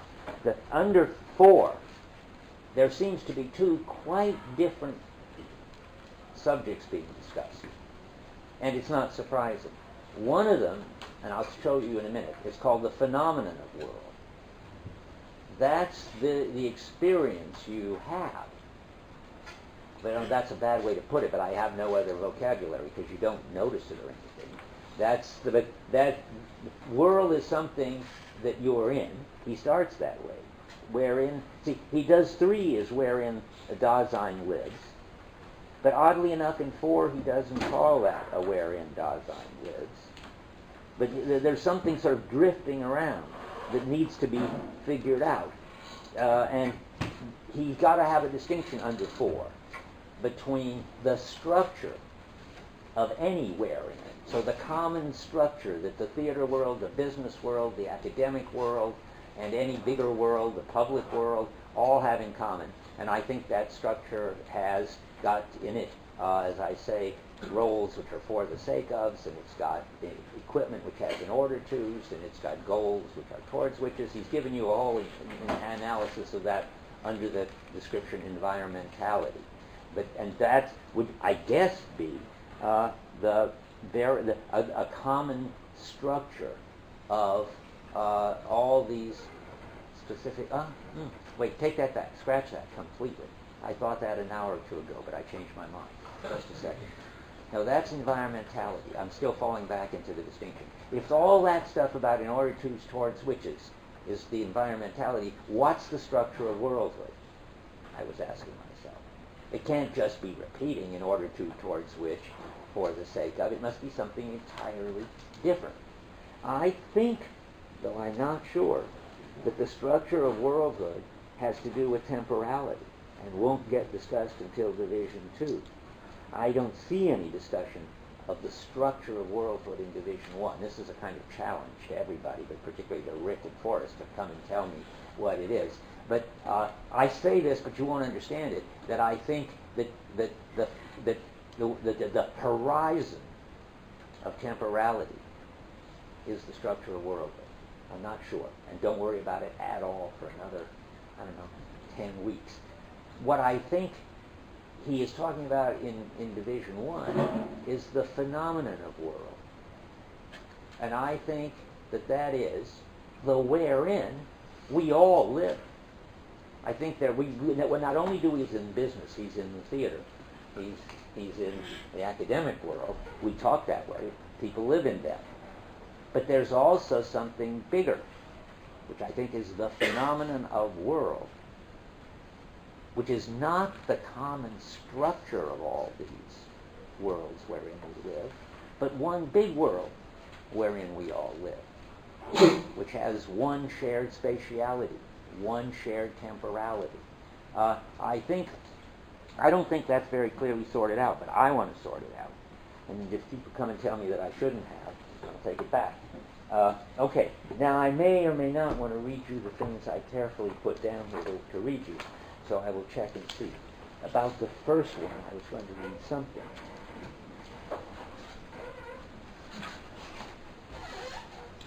Well, in basic problems, this is always so nicely said. He says, nature, this is on 165, even if we take it in the sense of the whole cosmos, in ordinary discourse, the universe, or even more ordinary discourse, the whole world, this is sense 1 now. all these entities taken together, the totality of them, you see, plants and humans too, are not the world viewed philosophically. What we call the universe, like everything else, may be important or not important, but it's not the world. Okay, we've been saying that. I just wanted to read you one. Now, for these existential worlds, I wanted to read something on 92. Why do I want to do that? I don't know yet, but I'll look.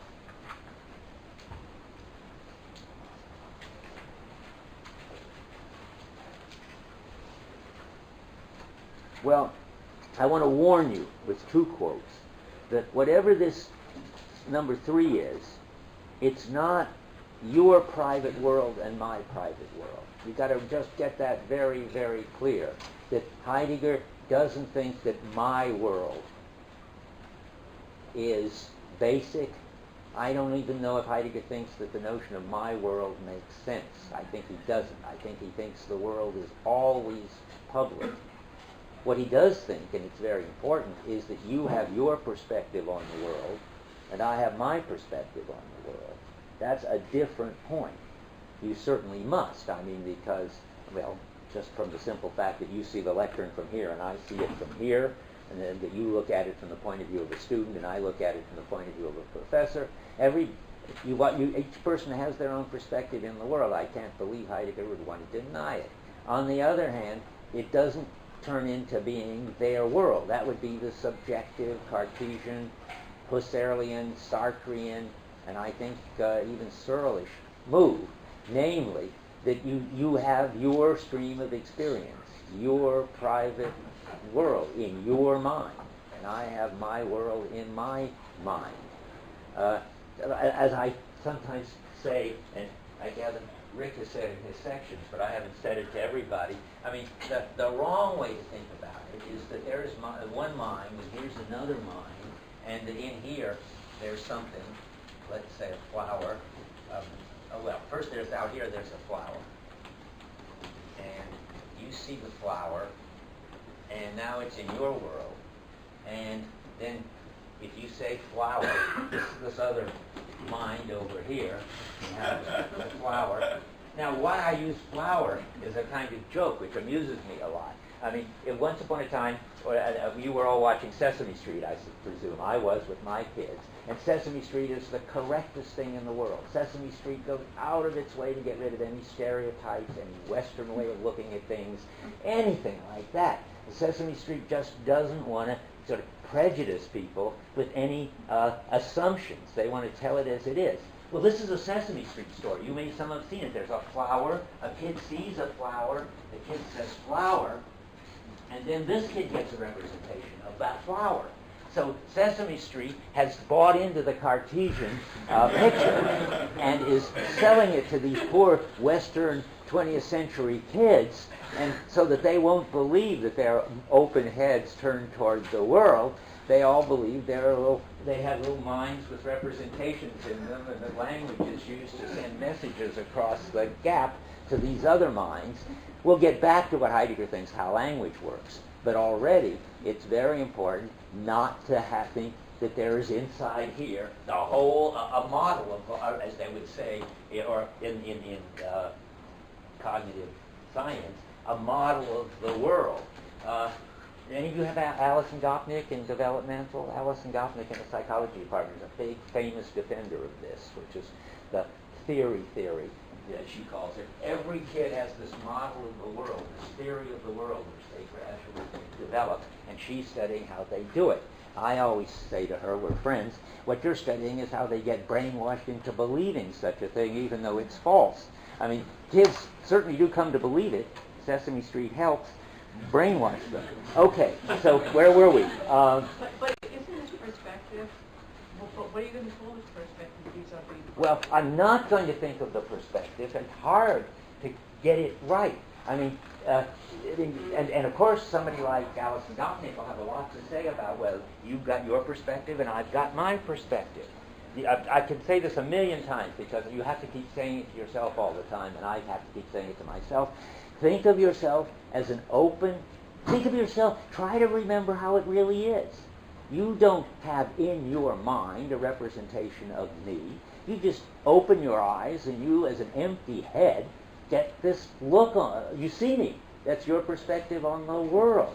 Now, what confuses people is, one, Descartes' been telling them that what about after images, what about dreams, what about phantom limbs? Well, there are cases in which there's nothing out there, and then you need some kind of story about how that works. But the way to deal with that, Heidegger would say, is not to think, well, then everything is inside, just like phantom limbs and after images and dreams, and that well, we're back in the Matrix story. Well, not quite. No, that's a big mistake. There isn't, the phenomenology just hasn't got in it any place for this story or experience that it's, so to speak, all in my mind. And if you just try to become absolutely naive, like a child, or I presume the so-called primitives that he talks about, in fact, everybody before Western Descartes modern thinking, you would think of yourself as an open head turned toward the world. Now, immediately when you say that, you have to, and you say, and you've got no model of the world in your mind, as I put it in my computer book, and now even the computer people are beginning to say it, the world is the best. The computer people have given up on the old project of the representation of the world in here. There's no better model of the world than the world itself. It's just out there, and that's where all this information is. Doorknobs are there looking like they afford opening doors. That's where the information is stored about what doorknobs are and what you do with them, not in a model in my mind of doorknobs and a theory that they're used for opening doors. But now you have to immediately say to yourself, but otherwise you won't believe anything I've said, of course in the brain, on the causal level, there's something in your skull that's just yours, and namely the way your neurons are firing right now, and something in my skull which is just mine, and that's how my neurons are firing just now. And that's okay, but that's not phenomenology. That's science, and it doesn't contradict the phenomenology. One is the story of how we experience all this, and that's what Heidegger's telling me. Another is a story about what brain processing underlies all this. That's what science is going to have to tell you. Now, they get very mixed up if you think the cognitivist picture, but there's no reason to think that the brain does it, so to speak, the way we do it. That is, that somehow there's a copy of this world in my head because there's a copy of this world in my brain in any terms similar. All I can say, I don't want to spend a lot of time on this, just think maybe the neural networks just get tuned up in certain ways that when certain data comes in, certain actions come out, it doesn't have to be in there any kind of theory or model. And nobody knows what's in there. I mean, somehow the brain manages to gradually get a sense of what's going on in the world, and then you see the world the way you see the world. You wouldn't see the world the way you see this world if you didn't have a brain and hadn't been living for a long time in this culture with this stuff and so forth. Okay, I don't know, I mean, somewhere I had to say this. So why am I saying this? I can't even remember. Somebody asked me something. Yeah? You were talking about worldhood, and so there are two different subjects, and you were just talking about the phenomenon world. I was just talking I'm talking about the phenomenon world, this one big shared world that we're all perspectives on, right? Yeah. Are you going to discuss the second one? The second one? Yeah. Yeah, the fourth one, you mean, I think. The second part of the fourth one. The second part of the, I know what you mean. Yeah. Okay, yes, I have to go back there. What I was reading, though, is important. I was saying it's never, number 3 is never my world. It's always my perspective on the world, or as he puts it, number 3s are modes of world. That's different, but they're two different things. All these worlds, business worlds and so forth, are certainly nobody's world. They're modes, as he puts it, when he talks about them in 4. Worlds that may have its modes. These are the special worlds. Maybe.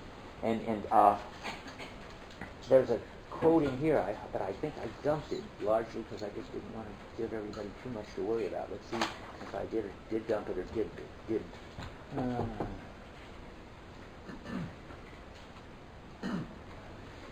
Yeah, the best quote about how it isn't my world. There's one in Basic Problems and one in, but I probably can't open to it. No. Anyway, you'll see them. Heidegger's quite clear about it.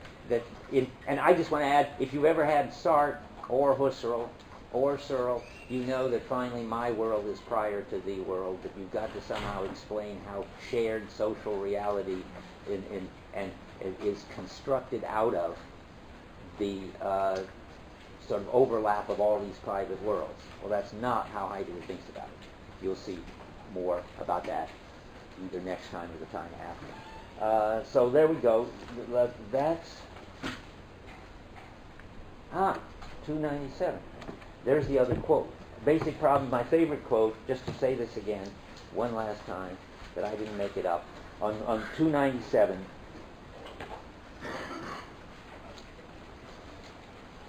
the world is always already a world which one shares with others. And that's all I wanted.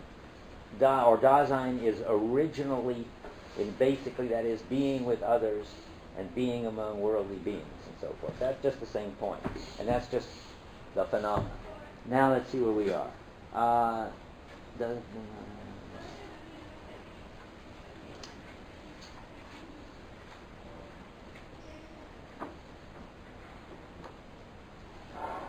Yeah, she wants me, her question is to go back now to the big one, number 4, and say more about it. That is exactly what I should be doing, so I will do it.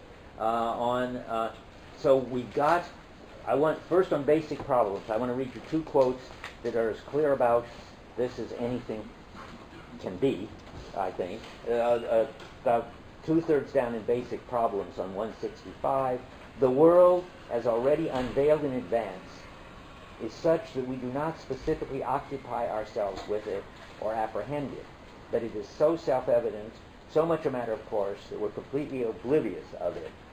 World is that which is already previously unveiled, and from which we return to the beings with which we have to do, and among which we dwell. We're able to come up against interworldly beings, that is, encounter them, this is just a different translation, solely because, as existing beings, we are always already in a world. We always already understand world in holding ourselves in a context of functionality. That's pretty clear.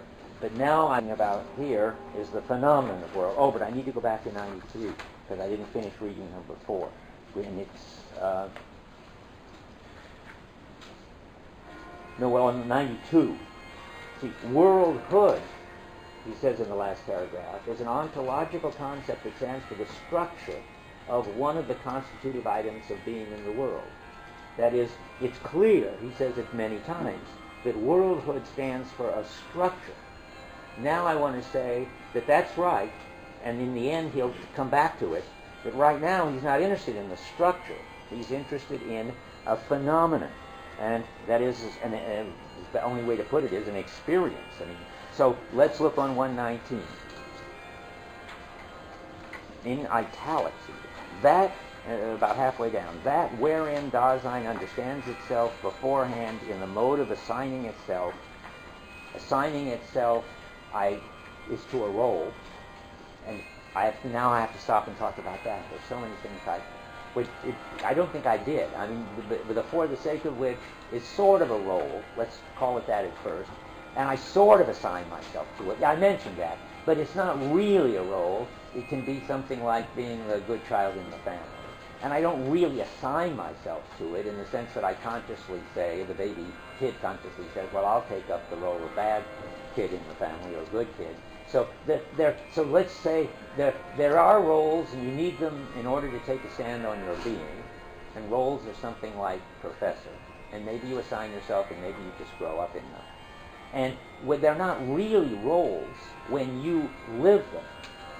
because I'm not playing the role of professor, let's suppose, but it is my stand on my being. It defines who I am. Whereas a role, by the use that it's made of in sociology, is this public slot which I can being. I'll talk loud to the bells. The for the sake of which is more than a role. It's that social role which I take over and live in such a way as it gives me my identity. That's and now why am I explaining that? It was something I... Oh yeah, I thought I was stuck with this phrase. That's why I didn't want to be explaining that, but I had to, because we have to talk about this as signs. That wherein Dasein understands itself beforehand in the mode of assigning itself. That is, I take it gets into the family world by assigning itself the role of father or caretaker or whatever. So it gets into some of these specific worlds.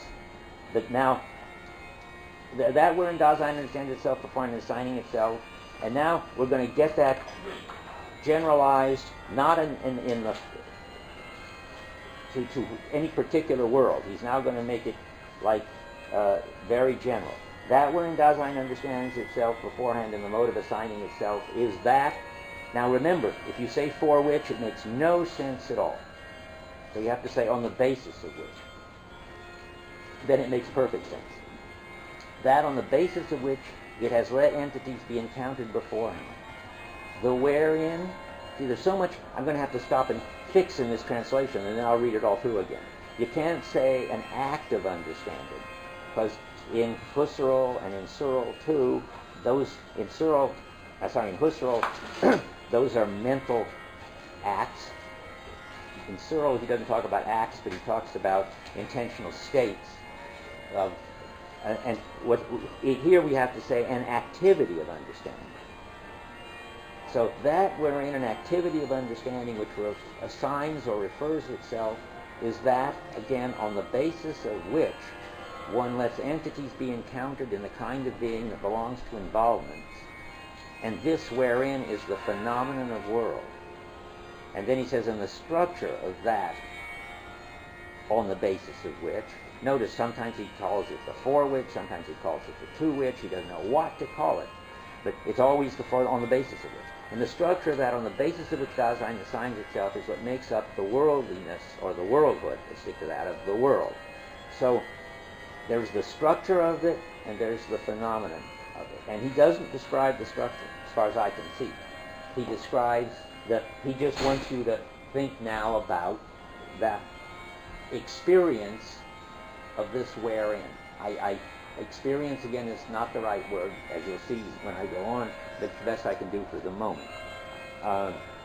Okay, the phenomenon of world. Now, end of that. I've said what I can about these. I better see, though, that I quote whatever I need to quote. Let's see. I'm going to look and see if any of these quotes I really have to quote.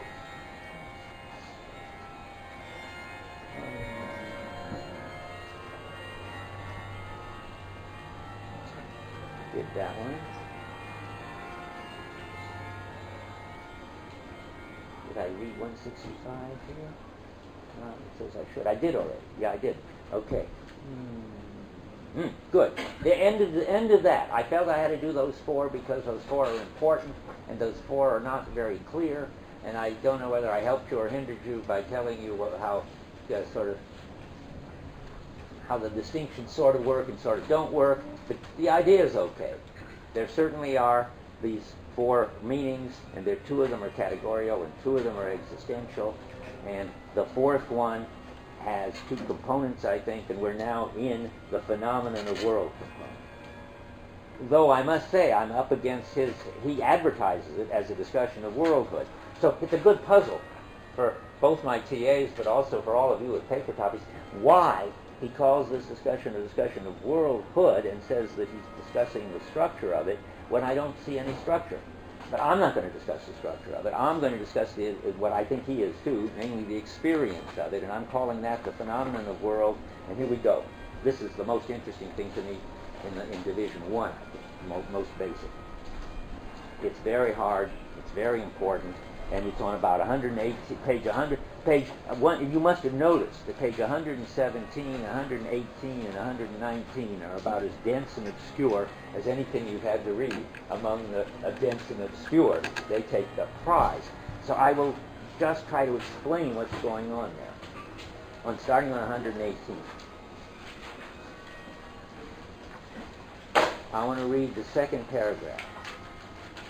By the way, this on the basis of which is the clue of making sense of all of this. It is just gibberish, as long as unless every time you see the for which and the to which, you toss it out and put on the basis of it. I can't help sort of crowing about this and patting myself on the back, because I went through and looked at the Stanbaugh translation. She doesn't get it. I looked at this new translation, the Cyril Welch translation. He doesn't get it. This translation doesn't get it. Which means one simple thing. They're just reading words. They're not asking themselves, what's the phenomena? What could this to which be? What could this for which be? Why is he saying vor auf hin? What could that mean?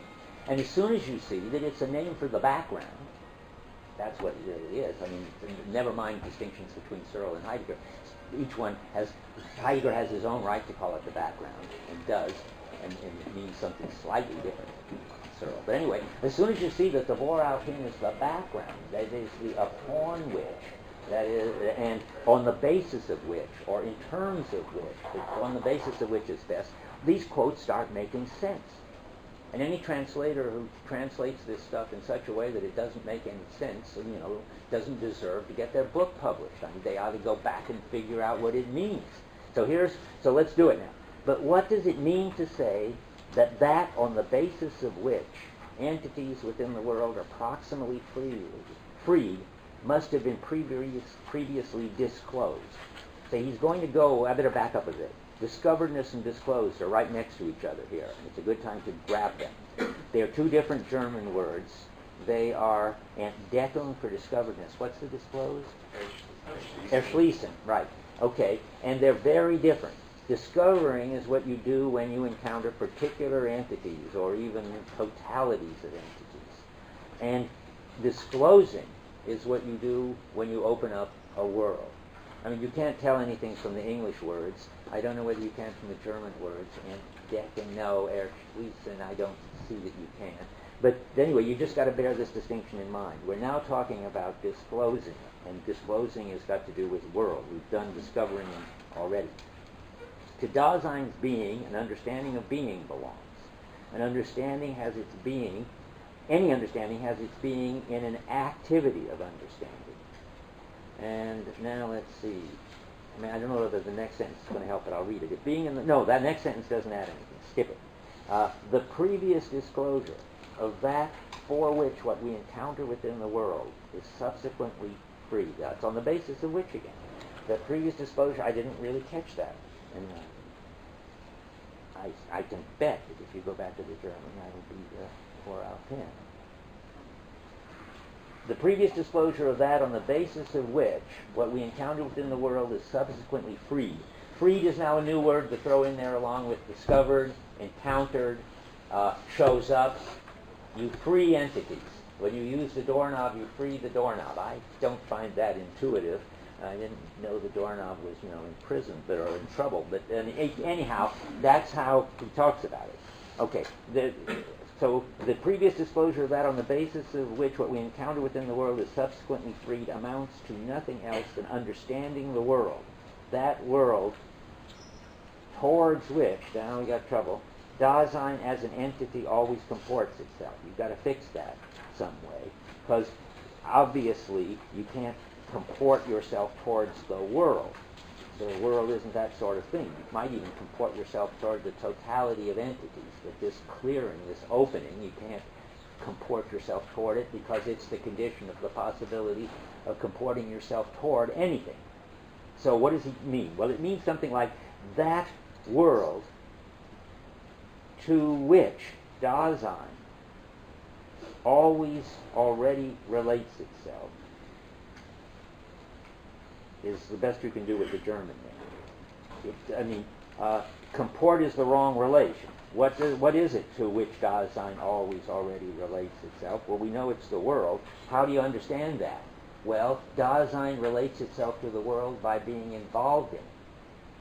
So what this really says is the world, that world in which Dasein is, and in German it's got always already involved. I think that's what it's got to mean, and it doesn't violate the German. Now, but now we have to say a lot about that. What is this that we're always already involved in? And the answer, and this is from now on, the phenomenon, for the rest of the time, I didn't get to Descartes, I feared I wouldn't. Anyway, I didn't understand any of these very gibberishy passages without this breakthrough of the Worauf hin, but also without the phenomenon. The phenomenon is familiarity, Vertrautheit in German. Familiarity is all over the place in these passages, but he never underlines it, literally underlines it, as a technical term. It's not exactly a technical term, but it's a word that refers to a phenomenon which is the nearest thing you get to the phenomenon of worlds. It sort of is the phenomenon of worlds. And this goes on 119. That wherein Dasein already understands itself in this way is always something with which it is primordially familiar. So now, just say primordial familiarity, ta-da, that's a phenomenon that's crucial. This familiarity with the world does not necessarily require that the relations which are constitutive for the world as world should be theoretically transparent. Certainly not. It's something totally in the background, totally unnoticed, this familiarity. But we have to get it into the foreground and talk about it. Now, what is it? Well, it's the sense I have of how to cope with whatever it is around me that I'm coping with. It's the sense of what to use, when it's appropriate to use it, how it's appropriate to use it, and such. I'll give you, this sounds pretty vague yet, but I'll give you more in a minute. Familiarity is going to reveal sort of the situation to you. And it's going to make possible circumspection. I'll explain all that in a minute. And you've got to have an example or you won't understand it. And he's got an example. In my commentary, I pick it up from the History of the Concept of Time on page 187. In my commentary, it's on 103. He decides to use talking about a room to talk about familiarity. So we're familiar with this room, with this classroom. And that's going to stand for, in our discussion for about 5 minutes, a little case of our familiarity with the world, which is going to be the way we get at the phenomenon of the world. So let's talk about that. My encounter with the room is not such that I first take in one thing after another. Rather, I see a referential whole from which the individual pieces of furniture and what is in the room stand out. Such an environment of the nature of a closed referential whole is at the same time distinguished by a specific familiarity. The referential whole is grounded precisely in familiarity, and this familiarity implies that the referential relations are well known. So I'm seeing the point of what is in the room. I respond to what is currently relevant. I make sense of the room, all on the basis of this familiarity. And how is that? Well, as I said, but I'll say it in another passage, it enables me, making sense of it is doing what's appropriate. And this familiarity is what enables me to do what's appropriate. So I'm on 274 of the History of the Concept of Time, unless I read this one already. No, I haven't. So what I want to say is it's very close to circumspection.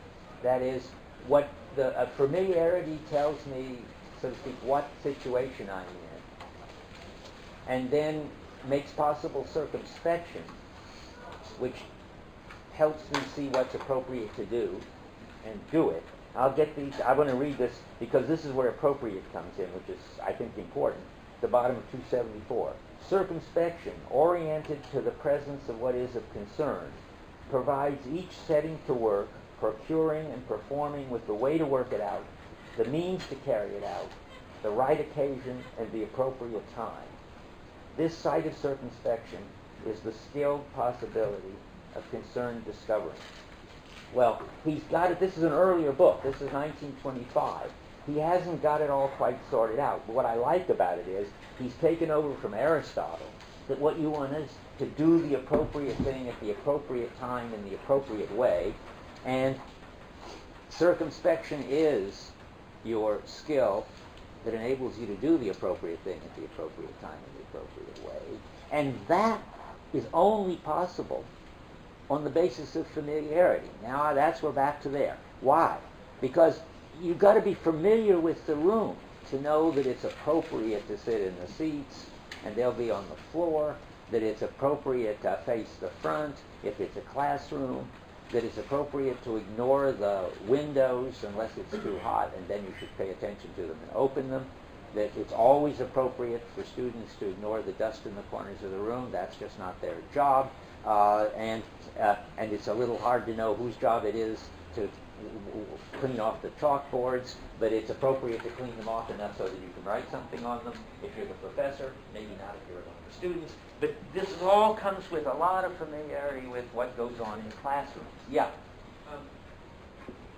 Maybe it's just a question about the example, but I'm wondering about what happens if you don't really know or can't, if you're blind and you can't see the furniture or can't see the dimensions of the room necessarily. Okay, well, I don't want to talk about that. That's a perfectly sensible but extremely ontic question. Then you have the familiarity, whatever it is, that blind people have with rooms. They know how to get around in rooms without falling over the chairs or sitting on the people. It's just different. So don't worry about it. I mean, you've got your familiarity. Stick to your phenomena. Okay. Now, I want to make this even clearer because I think it's really interesting. So you go by, as Heidegger says, you avoid the chairs. You don't bump into the chairs. You sit on them. And I say, and you walk on the floor, and you leave the windows alone, and you don't ever pay attention. I said in my notes to the beams on the ceiling, if there were any, there's one. Never noticed it before. We have a beam on our ceiling. It's not. One of the most interesting things that familiarity enables you to do is to not pay attention to a whole lot. That's still part of familiarity. I mean, it's because in rooms the beams have never bothered you and you've never bothered them that you're not even going to pay attention to the beams. There are other things that you pay attention to if you have to, like if it's all dark in the room, you turn on the light. And then sort of pay attention even less to, but if you have to. If it's too hot in the room, you open the windows and so forth. But a lot of familiarity consists in ignoring what you don't need to deal with. And this great example that this TA gave me was, and you probably have seen it too, though you haven't been it yet, if you're parents of infants who are always about to put their hand in the stove or climb up and fall off the couch or crash into the window or whatever, seem able to just completely ignore the infant until all of a sudden something awful is about to happen, and they immediately notice the infant and do something about it. But the familiarity with infant behavior is what enables them to not pay any attention. If you ask this parent, what was the kid doing sort of 30 seconds before you screamed and ran over, they wouldn't know. But at that moment, they know the kid was about to, crawl into the oven or something. It's the same kind of very important ignoring that we talked about when we said that you don't have to pay any attention when the clutch is going well and the car is going well, and we tried to find the right way to describe it. And there's a way of taking account of things by ignoring them, which is a very important part of this familiarity. And it's just like our sense that things are going well. It's somehow a sense that doesn't even seem to pass through consciousness until things go wrong, and then it signals you and you deal with it. Yeah? Why can't we just say that you have a certain set of conditions of satisfaction associated with Rio and Kant, and I only noticed the ones that aren't being met? Well, you could say it, But the phenomenologist would ask, and what's our evidence for that? Or is that, as Heidegger puts it, constructions that you get when you make this move, and then you make more and more constructions?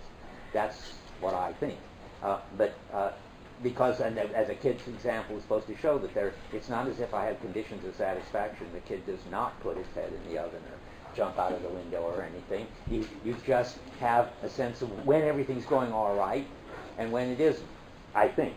But in any case, it's something, now look, just to give you a feel for familiarity with rooms, if you're in a Japanese room, it won't be familiar with you, because there won't be any chairs to sit in, and so forth. And I mean, all kinds of awful things can happen that you would never imagine. I remember being in a fancy Japanese hotel where my girlfriend stuck her guitar handle through the wall. I mean, because it was made of this kind of nice matte material, and they didn't expect people to be sort of wielding guitars around in the room, or if they were Japanese, and they knew better than to poke them into the wall. So, I mean, so you've got to have a familiarity with the kind of room you're in. And now all of that is important. But why is it so important? Well, because, oddly enough, it's not intentionality. The kind of background familiarity, which comes from an experience of lots of rooms, is not a towards which. It's not a goal. It's not anything specific I'm trying to do. It makes it possible to have goals, like go in and sit down. And it makes it possible to ignore 99% of what's in the room, like the beams and the dust, and so forth. So the room withdraws in Heidegger's sense, and so then I can encounter whatever is the appropriate thing in it at the appropriate time. Now, what I'm trying to say is what's really important here is that this is a kind of background orienting which is prior to any intentionality. That's why this familiarity story is so important. It's supposed to give you a sense of a phenomenon, a sensible phenomenon that's going to lead you to understand the phenomenon of world.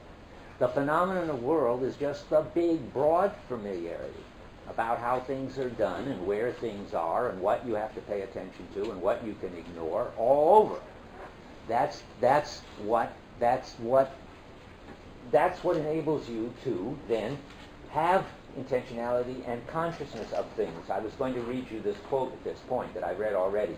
In the case of the child about to stick its hand in a flame, when did the intentionality come, if not prior to your reaction on circumstances? Well, I mean, I'm going to stick to the phenomenon. Only in your reaction. All of a sudden, you were directed toward this kid in danger. Before that, I mean, if you ask the person, did you notice that the kid was near the stove? Did you pay any attention to where the kid was? They won't remember. They won't, I think, know where the kid was or have paid any attention. Yeah. I was just going to. I'm kind of confused how familiarity is itself a phenomena when you were describing it as being the thing which allows us to ignore. Good. I mean, the phenomena is going to have to be very, very general and vague, not vague isn't the right word, but as I said, it withdraws, but phenomena isn't something towards which you're supposed to have any intentionality, like you're not having it toward the world, which is the same sort of thing.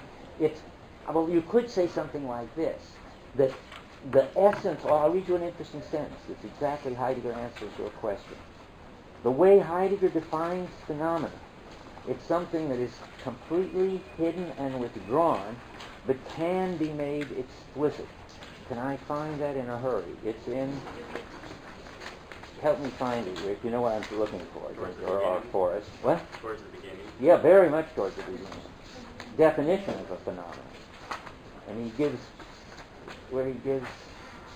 Kant as an example. Wow. Try 28 in the German.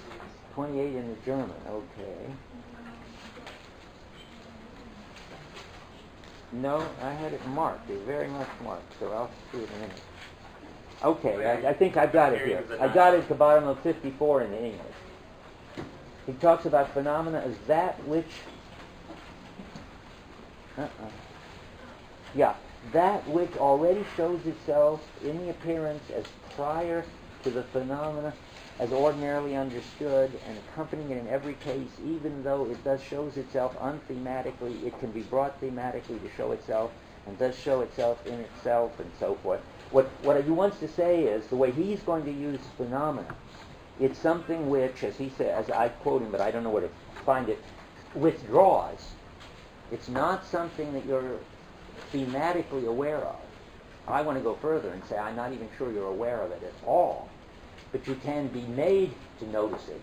You can be made aware of it. I've been trying to make you aware of your familiarity in the room. But we need a word for something which is already guiding your activity, and which in some sense you're already taking account of, even though you're certainly not noticing it, and maybe, I think, not even aware of it. And he's going to call that the phenomena, and he realizes that that's not the usual. That quote shows you normal phenomena are things that you notice, but this is going to be something more basic. But that's a perfectly sensible question. Yeah, time is up. I think I have to read one quote, and I will be happy to stop. So I want to just find the place where he calls this knowing your way around in the world. Maybe it's 162 or basic problem. I like that because it's page 405 of the German. I mean, I like it because I want you to generalize the way I'm trying to tell you, you find your way around in the room to this familiarity, which is in the third paragraph on 405. The making present, which waits and retains, that's all talk of time. We don't need that yet. That familiarity, in accordance with which Dasein as being with one another knows its way about in the public environment. That is, Wittgenstein talks about knowing your way around in the world. Familiarity is what enables you to know your way around in the world. And now I just want to stop. Well, I can't resist the punchline, although I'm skipping some things. How do I know it's so important? How do I know that it's really the bottom line, this familiarity? Because of what he says on 119, that nobody else in the world has ever noticed but me, I think, but it's there. So look at this. The thing, he starts out with primordial familiarity, what we were reading. The familiarity with the world it doesn't require anything theoretically transparent. However, the possibility of giving these relations an explicit ontological existential interpretation is grounded in the familiarity with the world. And guess what? This familiarity is constituted for Dasein and goes to make up Dasein's understanding of being. Well, how much more basic can you get? The understanding of being is what we're talking about. The familiarity with equipment as equipment, that kind of being. The familiarity with things as present at hand, that kind of familiarity. But generally, the understanding of everything as whatever it is goes back to this kind of familiarity. So the phenomenon, the understanding of being sounds very abstract, but the phenomena behind the understanding of being is this very elusive, hard to grasp, because it's so close to us, so fundamental. Familiarity. Remember, he talks about the understanding of being the nearest and the furthest away. It's the nearest because we're always right up against it, and the furthest away because it's the hardest to get a grip on, like the water to the fish. Familiarity is the water to us fish, and it's the phenomena of world, I think. Okay, that's the best we can do on that one. I promise to start with Descartes next time. It's on now. Okay. So I think that the structure of worldhood is the structure of environmentality, is the structure of the referential totality. It's not some other structure. I sort of desperately said it must be temporality, and that didn't feel right because Heidegger didn't say that. So now I'm going to try to, just in summary, get it right about the relation of environmentality, worldhood, familiarity, and the understanding of being. And since we've already covered it once, that shouldn't take too much struggling or too long. What's crucial is, I think, that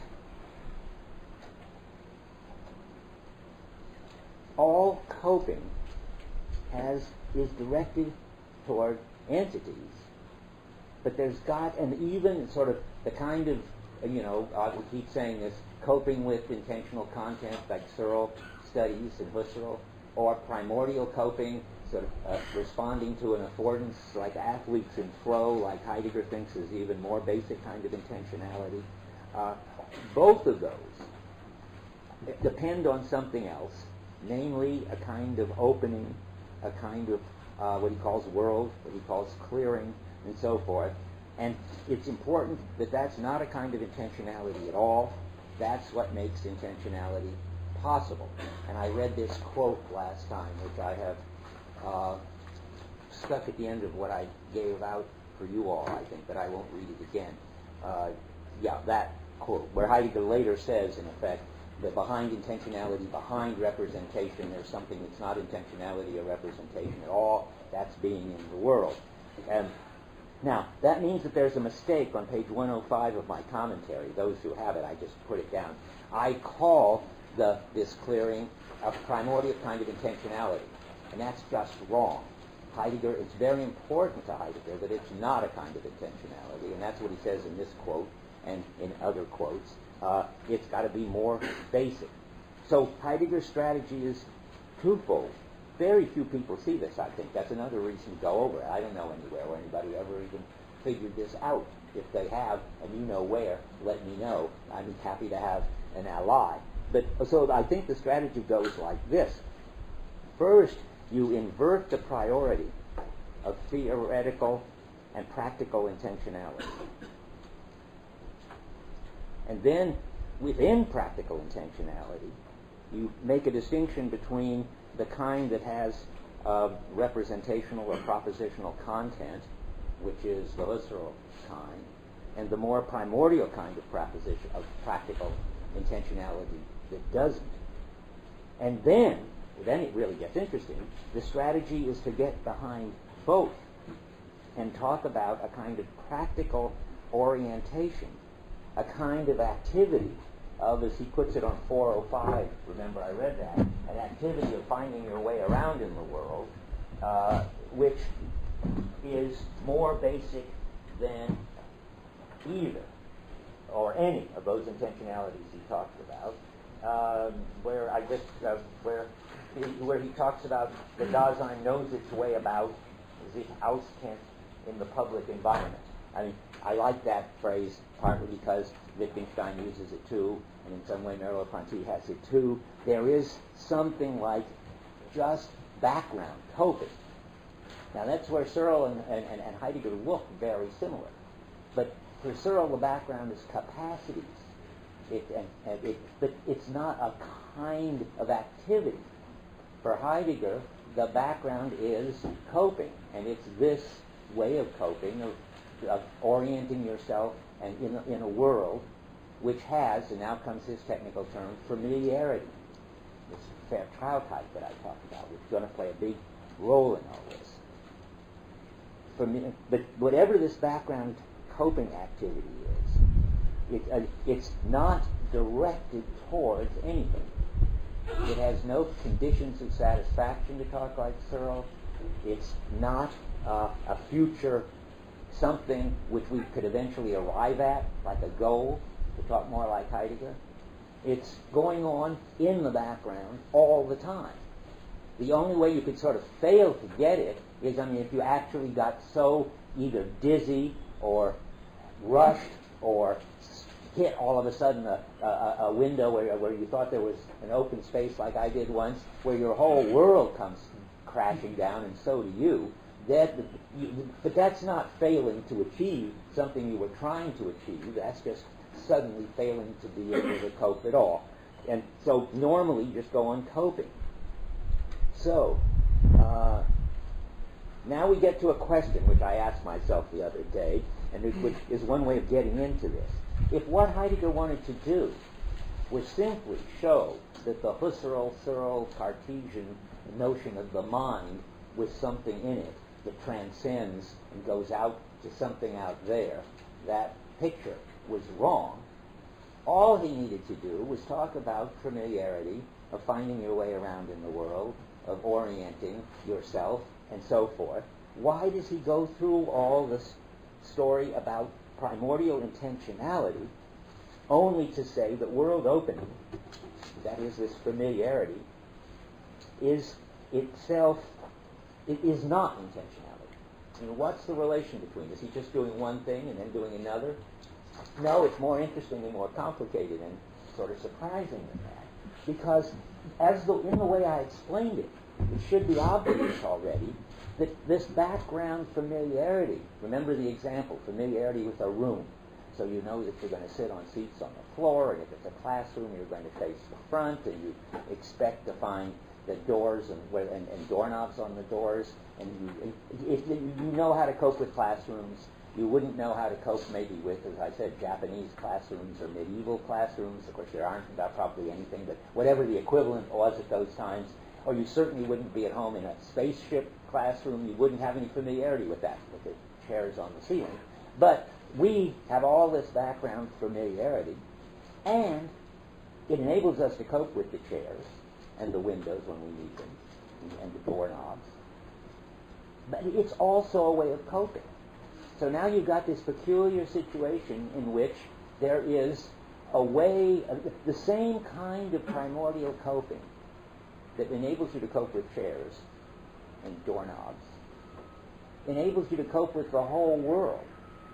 Only in the case of chairs and doorknobs, you've got a goal, opening the door or sitting in the chair. And in the world, you haven't got that kind of goal, and it's not something that you're trying to do now and you're going to achieve in the future. As I say, it's something in the background going on all the time. So there's a kind of primordial coping which does a different job than the kind of primordial coping which is skillfully using particular things. Then that's what's so interesting. He has to go through the description of this primordial coping in order to get to what he really wants to talk about, which is this something which is behind it. Or to talk the jargon of basic problems, he has to go through talking about various kinds of transcendence in which Dasein goes sort of outside itself towards something else, to get at what he calls primordial transcendence, which is sort of that which is outside all the time, which is the, you could say, disclosive space in which any transcending of the intentionality kind happens.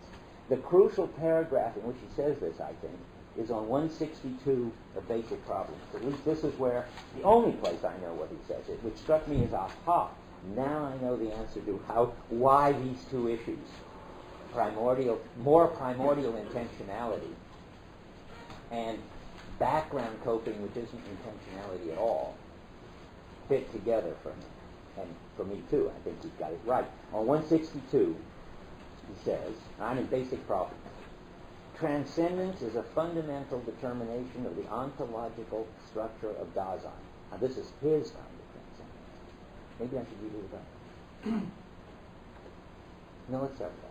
That's in italics. It belongs to the existentiality of existence. Transcendence is an existential concept.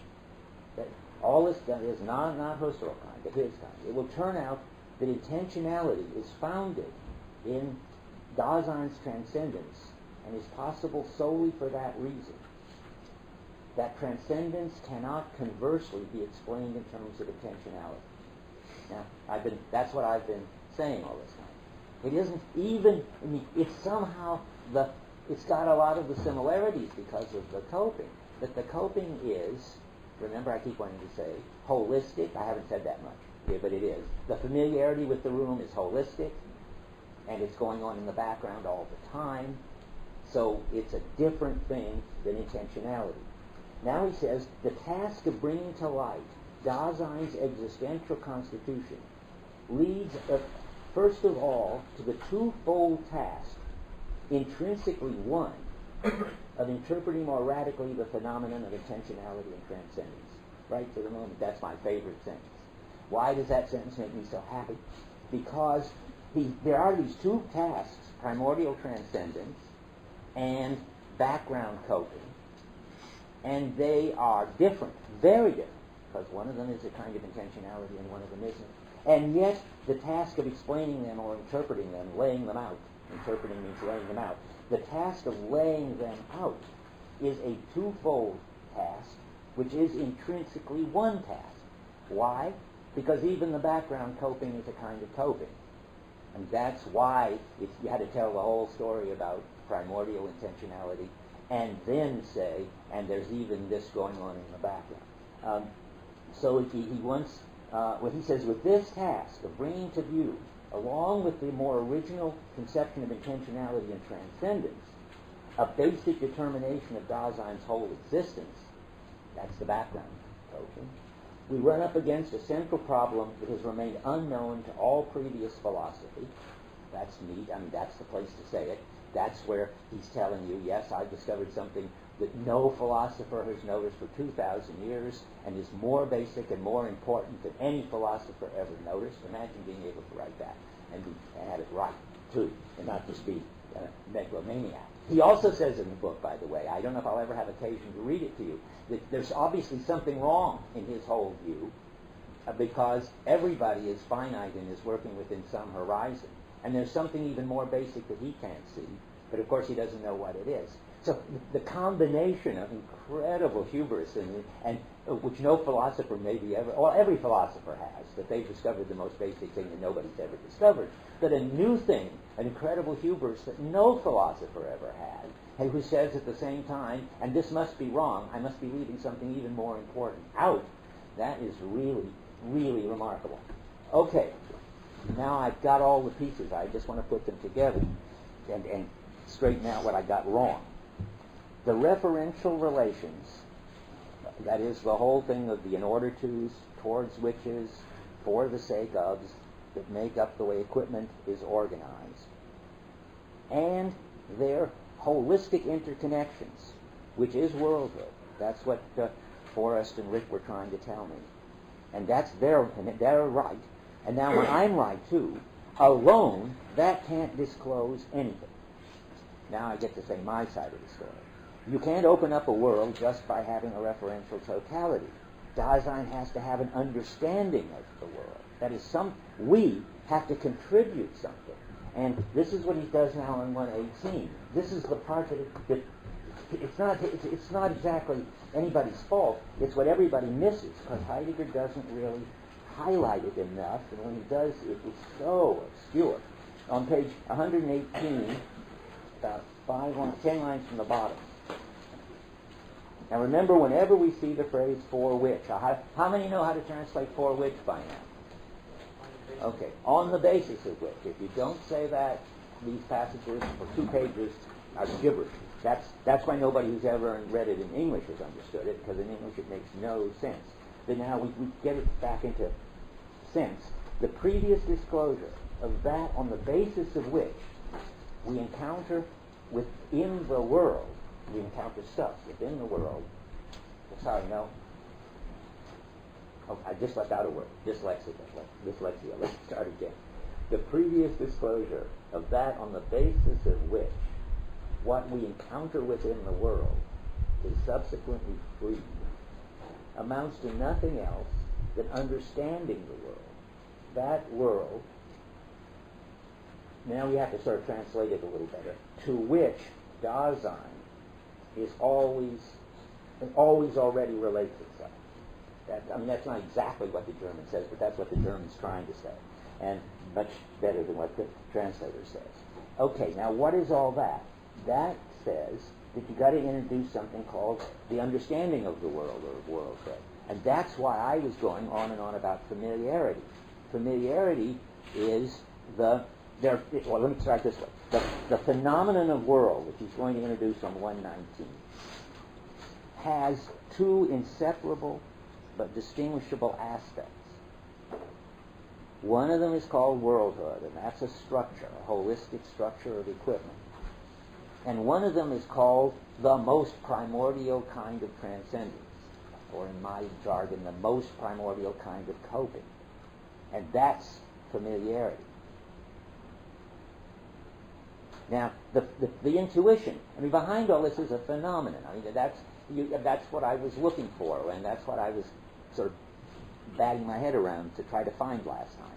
So the phenomenon is that the referential the referential whole, or environmentality, and its structure, in order to disclose anything, has to mesh with our holistic coping activity. We're just sort of describing two sides of this phenomenon. They're totally inseparable. But Dasein brings the coping activity, which organizes all this equipment, and all this equipment calls forth the background coping activity.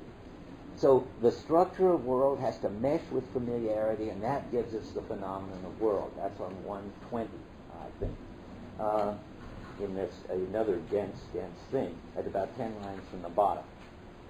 The relational totality of the signifying we call significance. This is what makes up the structure of the world, because he's just said significance includes the for the sake of which, the in order to, the towards this, the in which, the with which. So, and when you put that all together and relate it to us, and so that it has a point, all that referential stuff, you get the structure of the world. I'm very relieved to hear that that's the answer, because I couldn't find any structure of the world for yet last lecture. The structure of that wherein Dasein as such already is. Now in italics, that's my line. Here comes my line, and it is in italics, not the other ones. Dasein in its familiarity with significance is the ontical condition for the possibility of discovering entities which are encountered in a world with involvement, that is, readiness to hand, as their kind of being, and which can thus make themselves known as they are in themselves. So there comes you've got to have the significance structure, which is the worldhood structure, and you've got to have the familiarity, and you put them together. And remember, every time you say familiarity, think rooms, and then think all, because familiarity is just like with a room, but with the whole thing. Okay, so... And now comes the other interesting punchline. I mean, I've got all my punchlines together here.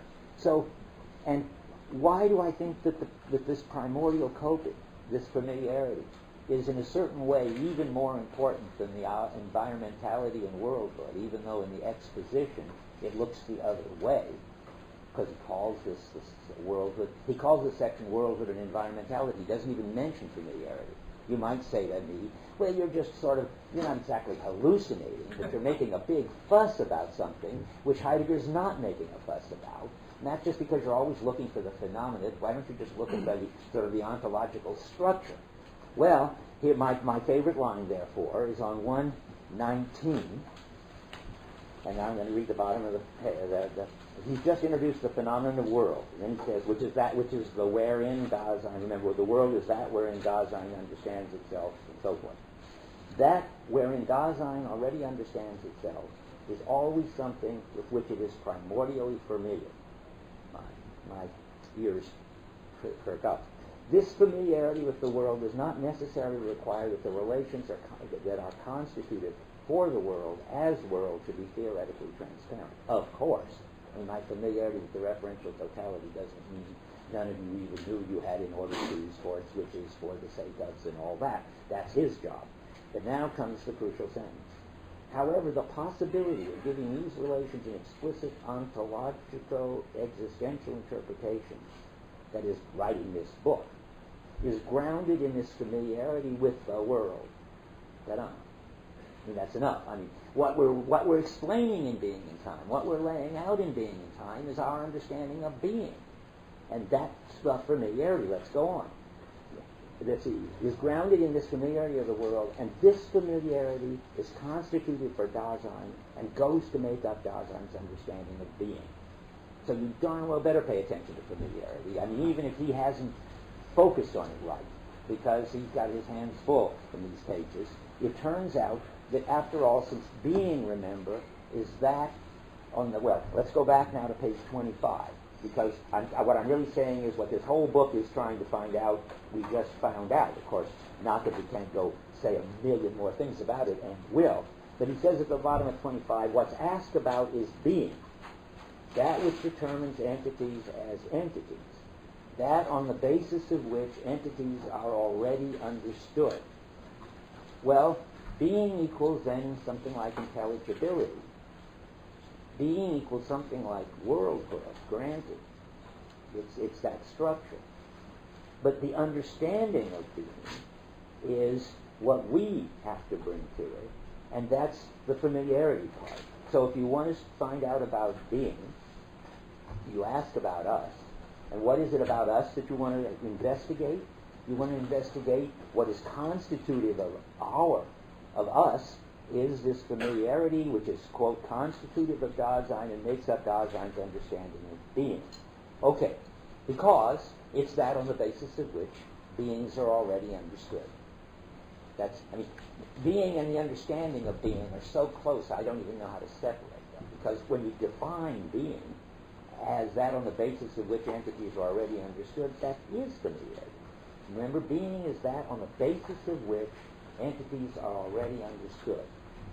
Okay, now, that's my summary. Let me see if I have read every quote that I want to read. Yeah, now I think we should stop, and not that anybody needs to say anything, but if you want to say anything, we're finally finished with this section on environmentality and worldhood, and I feel that we're a lecture behind, but it just was work. You have to do it. Yeah. You said something along the lines of the understanding of being is what Dasein brings to worldhood. To worldhood. I don't quite understand how that fits with Dasein not being a subject. Oh, well, that's terrific. I mean, that's very, very, of course, the right question to ask. Because he says, remember, well, whatever it is, Dasein and world are not like subject and object, and then he writes in the margin that even saying it that way is already so wrong-headed that we shouldn't have ever asked. But of course you're right, he said it. Now why isn't it subject and object? Well, because I can think of somehow several different ways to put it, but I think, and I'll try one. I mean, my favorite way to put it, I'm not sure it's Heidegger's, is that you can't cope with the world and find your way about in the world, except insofar as you're actually there coping with the world. You can't do it with a representation of the world in your mind. The interesting thing about primordial coping is that you've got to have, so to speak, hands-on with what you're coping with to be able to cope with it. So when you get to the level at which you are coping with the room by knowing by dealing with it in a way that's familiar and so forth, you haven't got something like mental content on the one hand and world on the other hand, and you couldn't separate them out that way. That's what's going on here. That you are the world. Later he'll say, and we can say it now because we're prepared to hear it. Dasein is the world existing. I think that's just a very, very interesting and peculiar way to say what we've just been saying. It isn't a self-contained mind. Yeah. I do understand, I think, that Dasein is the understanding of being. But when you do say familiarity, in my mind, it's sort of cursory effect of the envelope of kind of an understanding. Where does a deep understanding really come in?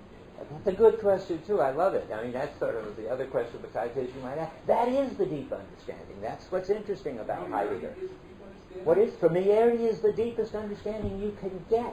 There isn't any God. There isn't any metaphysical story about what's really there behind what appears to be there. This is the phenomenology of our being in the world. And there's nothing deep about it. I think it's very Wittgensteinian again. I mean, it's so undeep and so pervasive and so fundamental that you don't ever see it. And it's so hard to call attention to it. And why is it deep? Because it's doing the job that the deep things used to do. I mean, whereas God or the transcendental unity of apperception or master monad or whatever your favorite philosophy, or the good, did the job of laying out everything so that it had intelligibility and was accessible to us. Now familiarity does. Primordial coping is making it possible to disclose, you could say create, because it wouldn't be quite right, but I'm trying to map it on the old metaphysical characters, create a world in which there are things which make sense and belong to classes of stuff like hammers and all that. And we just got back to what he calls fundamental ontology in his Kant book. Fundamental ontology gets back to Dasein. And I just read you the sentence, familiarity is constitutive of Dasein, because familiarity is our understanding of how to get around in the world. And believe it or not, that's where the buck stops. But that's why I like your question, and that's why Heidegger's not doing what any metaphysician ever did before. Yes, but still, coping is getting on with with the humdrum of daily life, so to say. Yeah. And that's not deep meditation. That's not really understanding. That's Okay, I see what you're saying, and you're right too. So I better say, it was helpful to misunderstand you the way I did, because somebody should have may ask this sort of metaphysical question. But now you're asking the Division 2 question. Are there deeper and more superficial forms of coping? Are there deeper and more superficial understandings of us? Is there something like, I put it this way for the time being, a kind of standard banal familiarity with the world, and somehow a more, the words are, it's very important before you get to Division 2, you don't know what to say, but let's crudely say, instead of the standard banal coping with the world, you could have a more nuanced and rich familiarity with the world. To give the language of the Division 2, you could be coping with the general situation, or you could be coping with the unique situation. And so that's the sense in which there are deeper and less deep familiarity. But, and this is back to Division 1, and it's very important, and it's in your reading for next time. Intelligibility doesn't come from this more rich, more nuanced form of familiarity. Intelligibility comes from the banal standard, everyday norms that everybody has, the kind of familiarity with rooms that everybody has. What makes a room, let's try this, and then I think we should go on. Architects will have a much more nuanced and rich understanding of familiarity with rooms than we do. But what gives this sort of everyday intelligibility of rooms that makes it possible for all of us to cope with the chairs and the blackboards and the lights and so forth, which is mainly what you want to do with rooms, you don't have to be an architect. The shared public norms ground everything. Okay, I can't resist reading you another one of my favorite punchlines, which, again, practically nobody pays any attention to, and it's Heidegger's fault because he buries it in the middle of the paragraph where it should be in italics with exclamation marks after it, and it comes next time, but you can know where you're heading next time. We do all this stuff about what's in this is called a minute. Just thinking ahead for a minute. Why not? It'll help you read. When you get to this stuff on the they, which is what I want to assign for next time, by the way. Where is that? So you know where we are when we're falling behind or not falling behind. I want you to read up through page 168, skipping this if you haven't already read it, or skipping it when you read it for the 10th time. Up to page 168. That's about the they. You don't want to understand the they as the they, because that doesn't mean it. It's really das Man. And that we translate literally as the one. The one are the shared public norms. And now, because it's so relevant to what we're just talking about, and why, what are we just talking about? We're talking about the fact that good old banal norms are really where the buck stops as far as the intelligibility of the world is concerned. Okay, in the chapter on the they, at the very end, buried as if it somehow didn't matter, he says on page 1, I'm trying to find it, on 167, middle of the page, Dasein is for the sake of the one in an everyday manner. and now comes the crucial thing, and the one itself articulates the referential context of significance. See, it's worse jumping ahead and reading that, because you've just heard what the sort of what significance is all that structure of worldhood. And it doesn't take fancy architects and authentic Zen carpenters or something to understand this. Everybody's part of this. It's the kind of thing that one does. And because you have that kind of familiarity, you have a shared world which we all disclose, no matter how inauthentic or clumsy. Now, that was very, those are such good questions, I can't resist any further ones. So here, what do you have to say? Is that what Heidegger meant later when he said language is a house of being? Is this what he was No, he has radically changed his view later, because when he says that, he means the language of poets, and he really goes over in another direction. You just have to take my word for that. I'll teach later Heidegger next year. Come back next fall and find out. Anything else? But jumping ahead is a good thing to try to do. Okay. Sorry. Yeah. Yeah, back to familiarity. I think, I don't want to be facetious, but I think there is an error of translation. In my favorite passage? Possibly, yeah. On page, you learn something every day. Where are we? Page 119 at the bottom. However, the possibility of giving these relations an explicit ontological existential interpretation is grounded in this familiarity with the world, and this familiarity in turn is constitutive for Dasein and goes to make up Dasein's understanding of being. That's what I said, but you say that isn't what it says. Now, in the German, it says... read it in German. Yeah, I'm just going to read the end of the Okay. sentence. In der für das Dasein konstitutiven Weltvertrautheit, die ihrerseits das Seinsverständnis des Daseins mit ausmacht. Now, mit ausmachen essentially means is partially constitutive of. Right? It makes... Okay. goes to make up Dasein's understanding of being partially or to some extent. Okay, I buy that. That's got to be right. That's got to be right. I better write it in. I mean, I'm not, that doesn't, don't feel that everything I've just been saying crashes to the ground. In fact, I'll tell you what it means. And I wondered why he didn't say it, in fact, but I was happy to make my point. Okay, the question is, what else could be involved in the disclosing of rooms or the world besides the background token which we've all got? I think that's what's happening. There's another important factor, an equally important factor, Heidegger would say. And it doesn't detract from anything I've been saying. It's just another whole wonderful world of stuff that Heidegger's about to dump on you. And that is how it... I got to be careful here how to say this.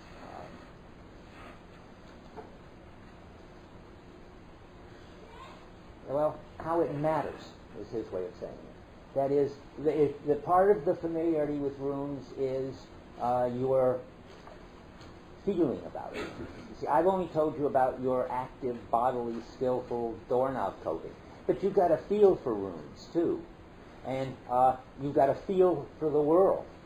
And different cultures have different feels for rooms and feels for the world, I'm sure. All this is the German word that gets translated state of mind, and which I might as well tell you now, that is a disaster translation. And if I warn you this, then you can keep changing it as you go, so you don't have to. So it's the Finlichkeit. You see, you're going to get to this right away after, well, not right away. Next week we're going to do the one in spatiality. The week after we're going to do what he calls the, so to speak, the two components of being in. And one of the components of being in is roughly coping. And the other component of being in is the Finlichkeit. And the Finlichkeit, which is, you can see, can you imagine how bad state of mind is?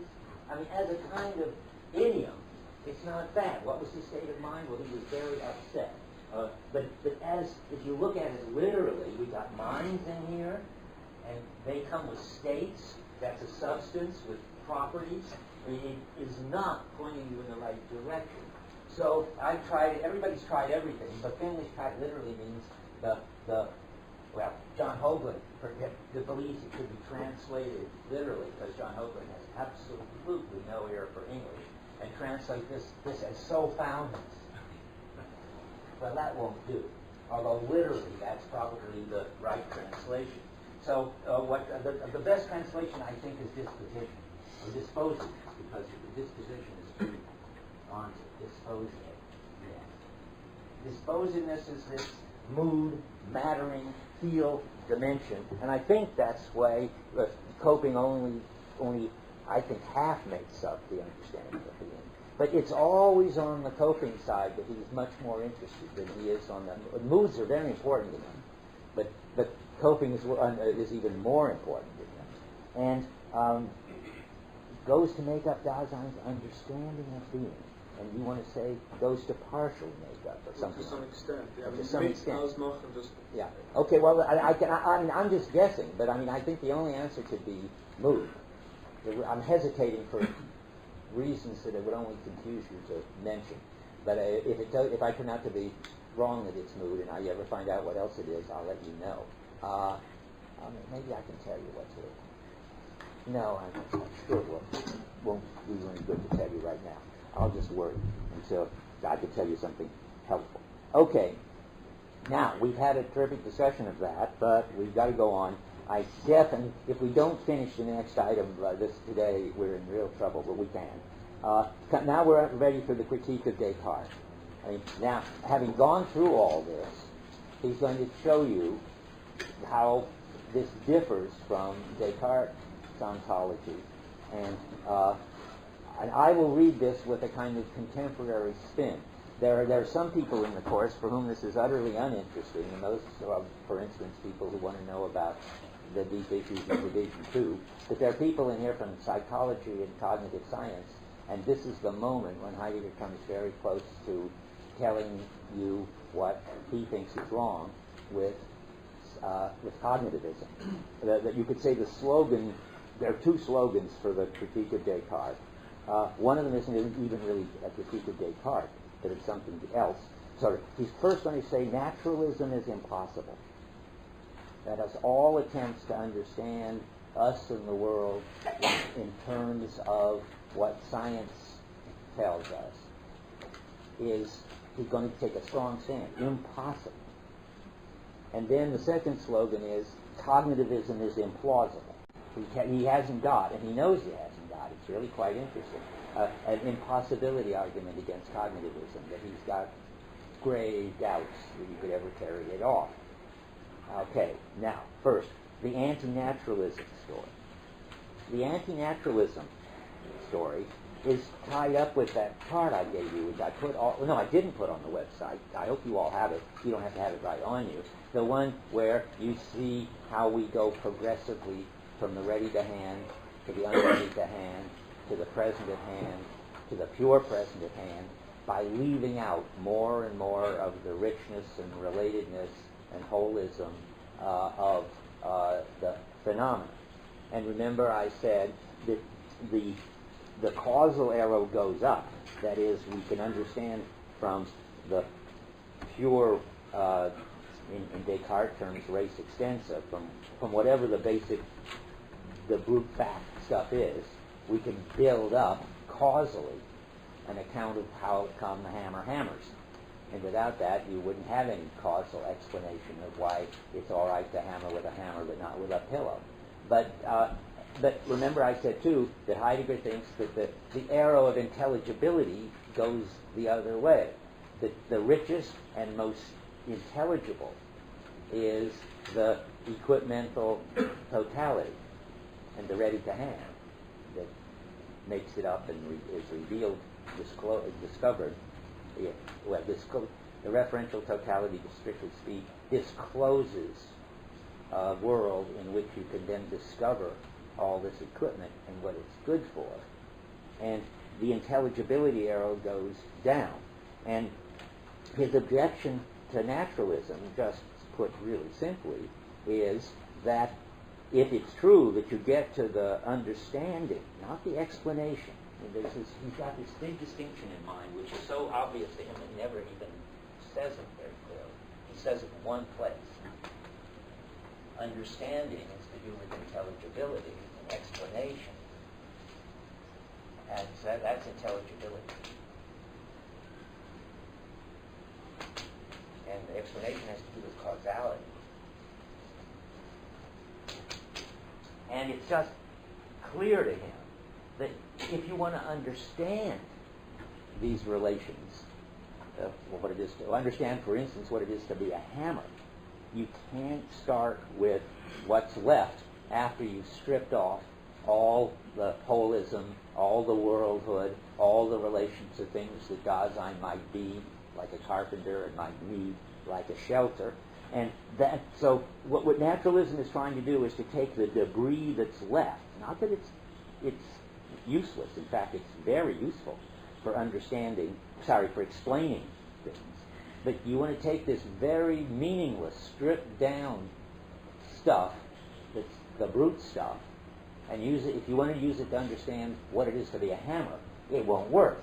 But why? Because you left out too much in getting the brute stuff. That's the sort of intuition. Heidegger doesn't have a very strong argument. He just sort of has this clear intuition about it. But I mean, or maybe you could say he has a very strong argument. I mean, the whole book is a kind of argument, or the first half, the Division 1, that you have to leave out more and more in order to encounter the present at hand, and the present at hand itself has lost a lot. For instance, the hammer could be just transparently coping. It could have aspects like too heavy. But if you leave all that out, you could get just to wood with a blob on the end. And then if you left even more out, you could get to sort of clouds of electrons that don't in any way relate to our needs, our uses, or even our perceptual capacities. Now, it turns out that you can't explain hammers with clouds of electrons. You might be able. I don't think you could even get shanks and bits of metal on the end with just with clouds of electrons. But in any case, you certainly can't explain what it is to be a hammer. That's what he's talking about. You can't understand hammers. You can explain their causal properties. So I'm just saying this over and over, but I better give you a quote. On 122, well, no, go to 122, but it's not really there that I want. I think I can have that. Well, start at the bottom of 121. The phenomenal, even a little further up. I'm jumping ahead in a way I probably shouldn't, but he's saying that the kind of relations that you can have, I'll get back to them, of formal and also, in fact, causal kind of laws. He says these relations and related, the in order to and so forth, saying, and relations like, at the top of 122, in order to, for the sake of, with which, of an involvement, resist any sort of mathematical functionalization, and so forth. We'll come back to that. But that's the idea, that so we've got to have some other understanding of that. Now, or another way to put it, and this is much clearer. I was looking for this, and here's on 94 is his clearest statement. It's oddly enough not where you'd expect it. But this is what this is really why naturalism won't work, according to him. The bottom of 193. If one understands nature ontologico-categorially, and that's how you should understand it. I mean, he's not trying to say that's a mistake. I mean, there may be other aspects of nature. He drops a hint, where maybe, for instance, maybe you think nature's alive and believe the Gaia principle, or Gaia, I guess, the principle, or maybe you think nature is like the Romantics thought, stirring and striving with some kind of vital force. Well, he's not denying that might be true about nature, but you can understand it just as stuff, and that wouldn't be wrong. If you understand nature ontologico-categorially, one finds nature is a limiting case of the being of possible interworldly, is what it says, which is the same, that's his technical term, interworldly entities. only in some definite mode of its own being in the world can Dasein discover entities as nature. Right, you've got to stand back, strip off all the uses, go into a theoretical frame of mind, invent something like, not invent, but envisage something like electrons. You've got to do a lot of stuff. That's a special Dasein way of discovering nature, scientific nature. This manner of knowing them has the character of, now comes the crucial thing, depriving the world of its worldhood in a definite way. Nature as the categorical aggregate of those structures of being which a definite entity encountered within the world may possess can never make worldhood intelligent. So that's the idea is, once you've stripped away everything except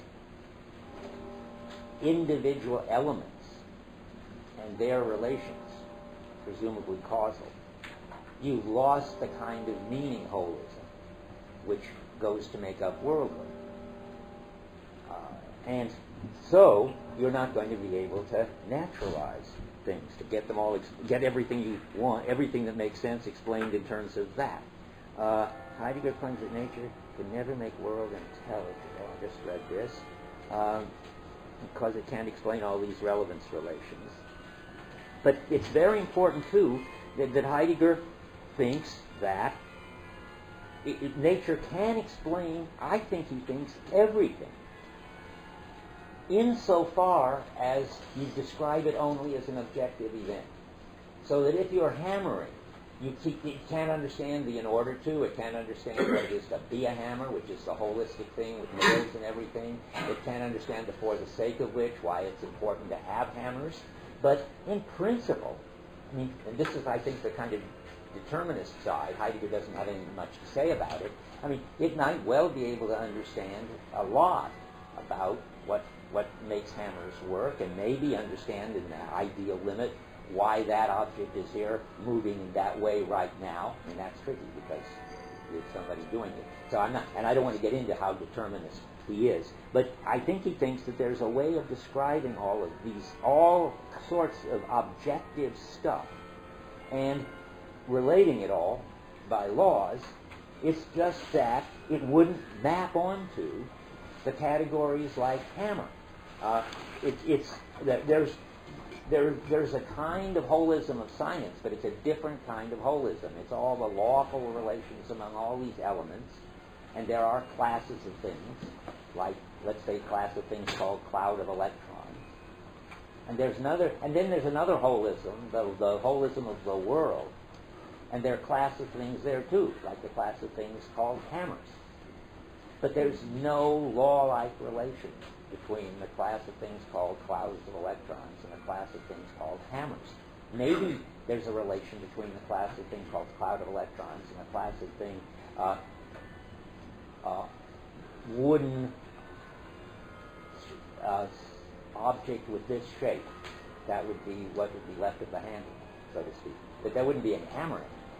So this is what Heidegger thinks. That's what I'm trying to... And I wanted to show you, I think he thinks that Descartes is fine within limits of explaining causally objectified stuff and how it's related to other classes of objectified stuff.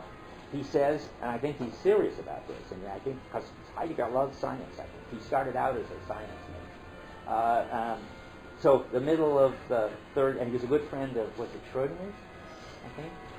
Heisenberg, that's right, good friend of Heisenberg. Naturally, it would be the most Nazi of the quantum physicists. But anyway, who else was around in Germany for him to talk to? But anyway, so he talked to Schrödinger. Heisenberg, I did again. Okay, so look, the middle of 134. Within certain limits, the analysis of the extensio, that's what Descartes thinks the physical world is ultimately made of. That's the quark. That's Descartes' quarks. Within certain limits, the analysis of the extensio remains independent of his, that is, Descartes, neglecting to provide an explicit interpretation for the being of extended entities. That is, he doesn't have a notion of the present at hand as one mode of being among others. But he's still got to account of, he sees that you could account for everything in terms of this objectified, meaningless stuff if account for just meant explain the causal properties.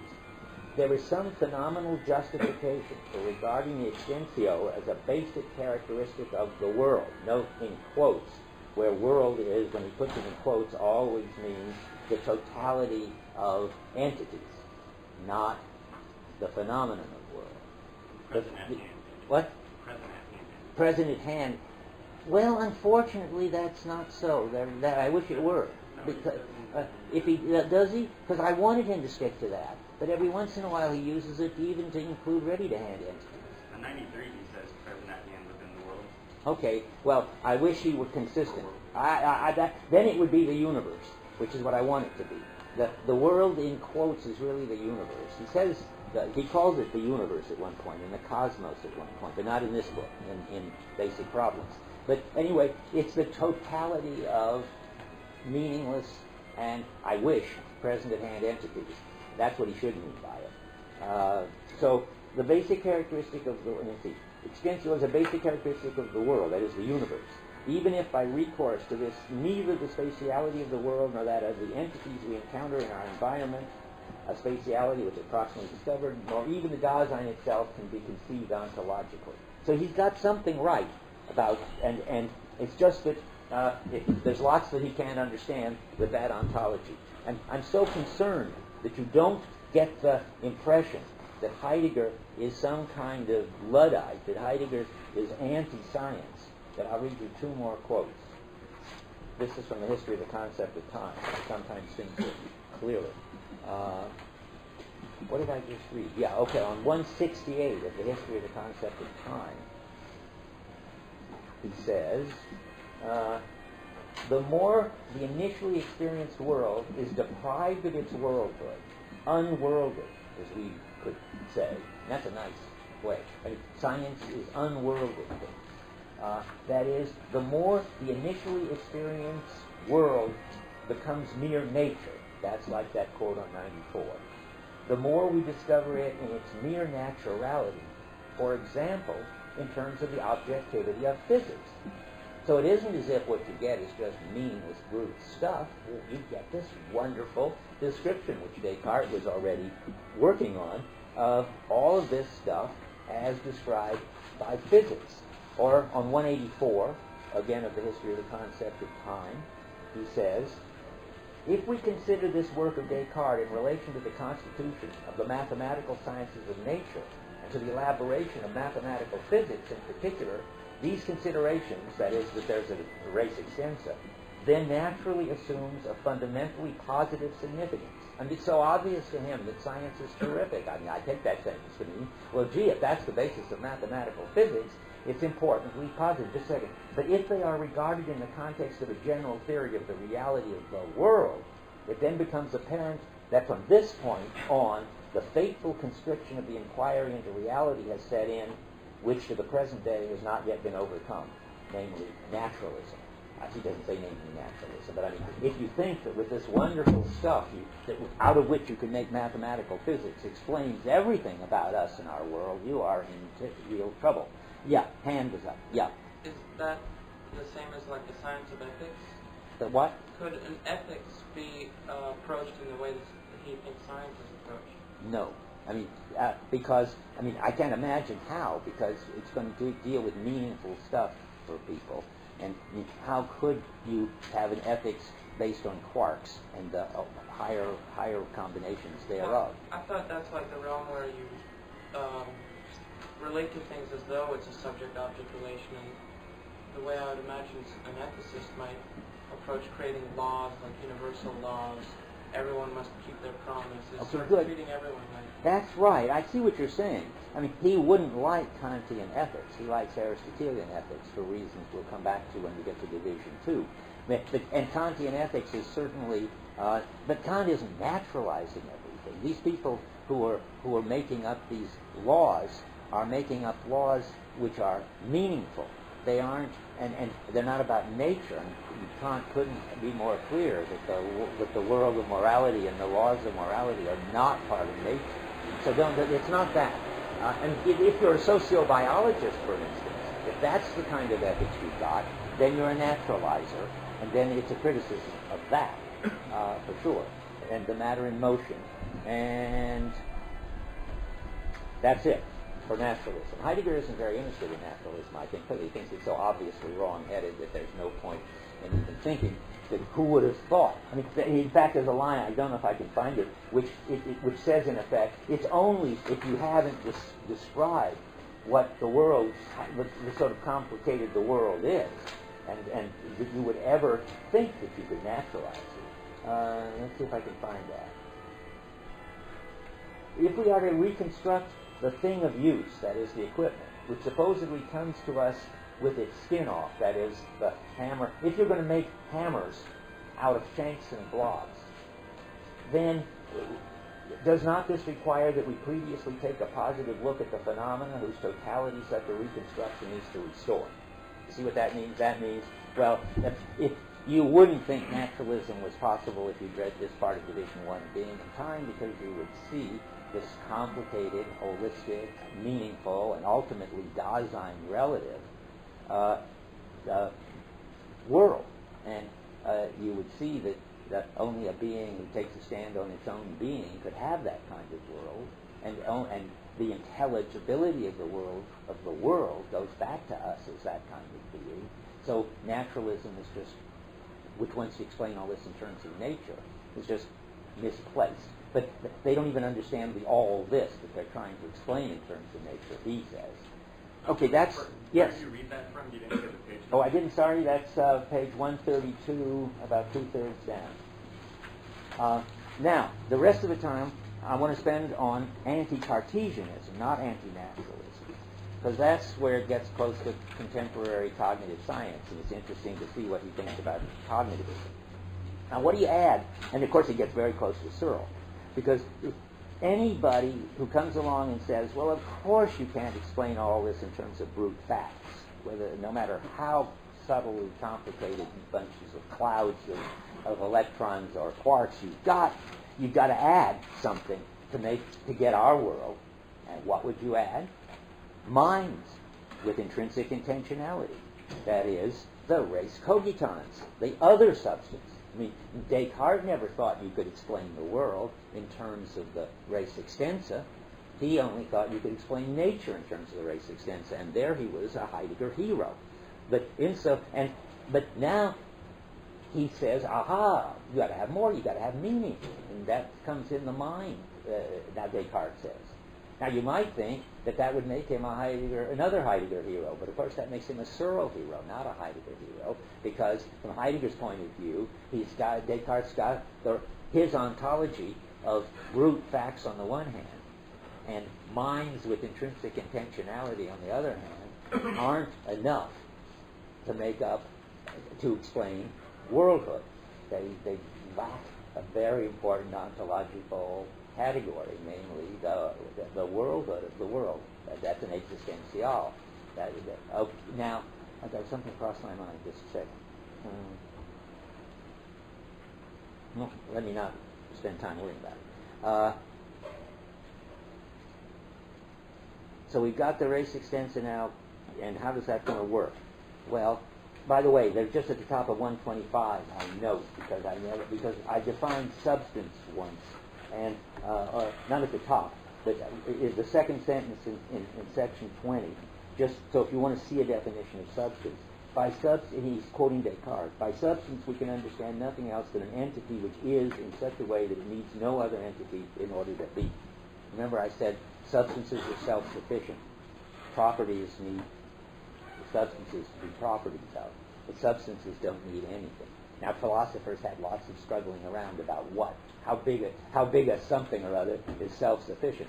And Spinoza thought it had to be the whole thing. But never mind that. Whatever substance is, it's what's self-sufficient. And Heidegger's going to say that you'll never manage, no matter what thing you take as the substance, which is the brute facts, and add something. You will never get equipment. You'll never get the ready to hand. This is what he's saying on 131. Here's where he invents Searle and a certain kind of cognitive science, maybe, but not cognitivism and not AI. They're two different moves. But first he invents Searle, then he invents artificial intelligence.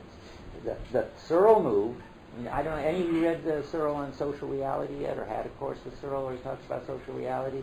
Okay, well then I won't go into this in any detail. It doesn't matter. If you can invent somebody who would say, well, of course you've got to take the brute facts and use your intentionality to give them a function predicate. So you take the brute facts about this thing that's got a metal blob on the end of a wooden shank, and you give it the meaning, hammer, and you give it the function for hammering. Or to take Searle's more outrageous example, you take the acoustic blasts coming out of this orifice in people's faces, and you give that the meaning that it's a meaningful language. You've got all this brute stuff around, and then you put the meaning on it.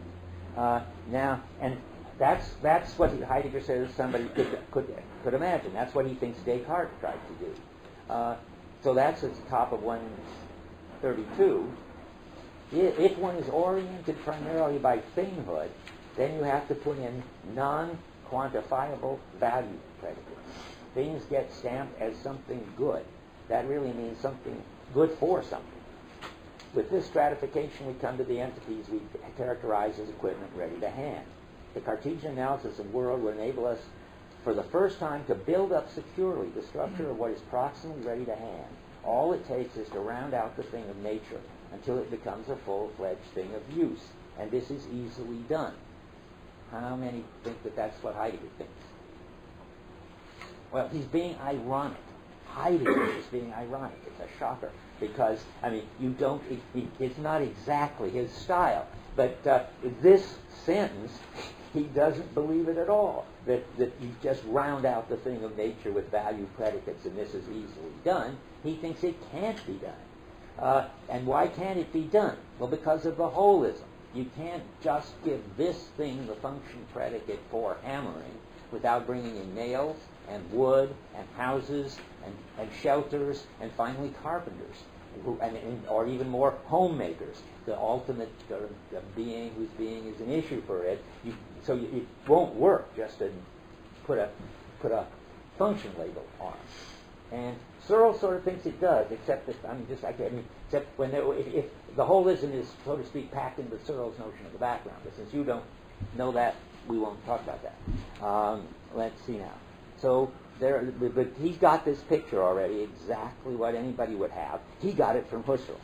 Here's a line from late Husserl, who ought to know better, who's read Being and Time, and he says that, where is this crucial line? An existent mere physical thing, such as a hammer, he's really asking for a fight, is given in the synthesis of passive experience beforehand to spiritual activities which begin with active grasping. What he's saying in typical complicated Husserl jargon is first you get a brute fact, and then it counts as a hammer if you take it as a hammer and use it as a hammer. Husserl says this all over the place. He agrees with Searle that what comes out of people's mouths is acoustic blasts, and then you have to give them meaning. And he says what I wrote on the board is scribbles, but thanks to your intrinsic intentionality, you've been giving this meaning. And so Heidegger's got an example right there in Freiburg of somebody who believes this, and you've got one right here, namely Searle, who believes this, and Heidegger doesn't believe it at all, and he never makes the argument in much detail because because he thinks that the holism story has been made already, and all he has to do is cash in on it to make his point. I'm looking for some page here, which I can't find. Maybe I'll find it when I need it. So let's see. I got to see where we are.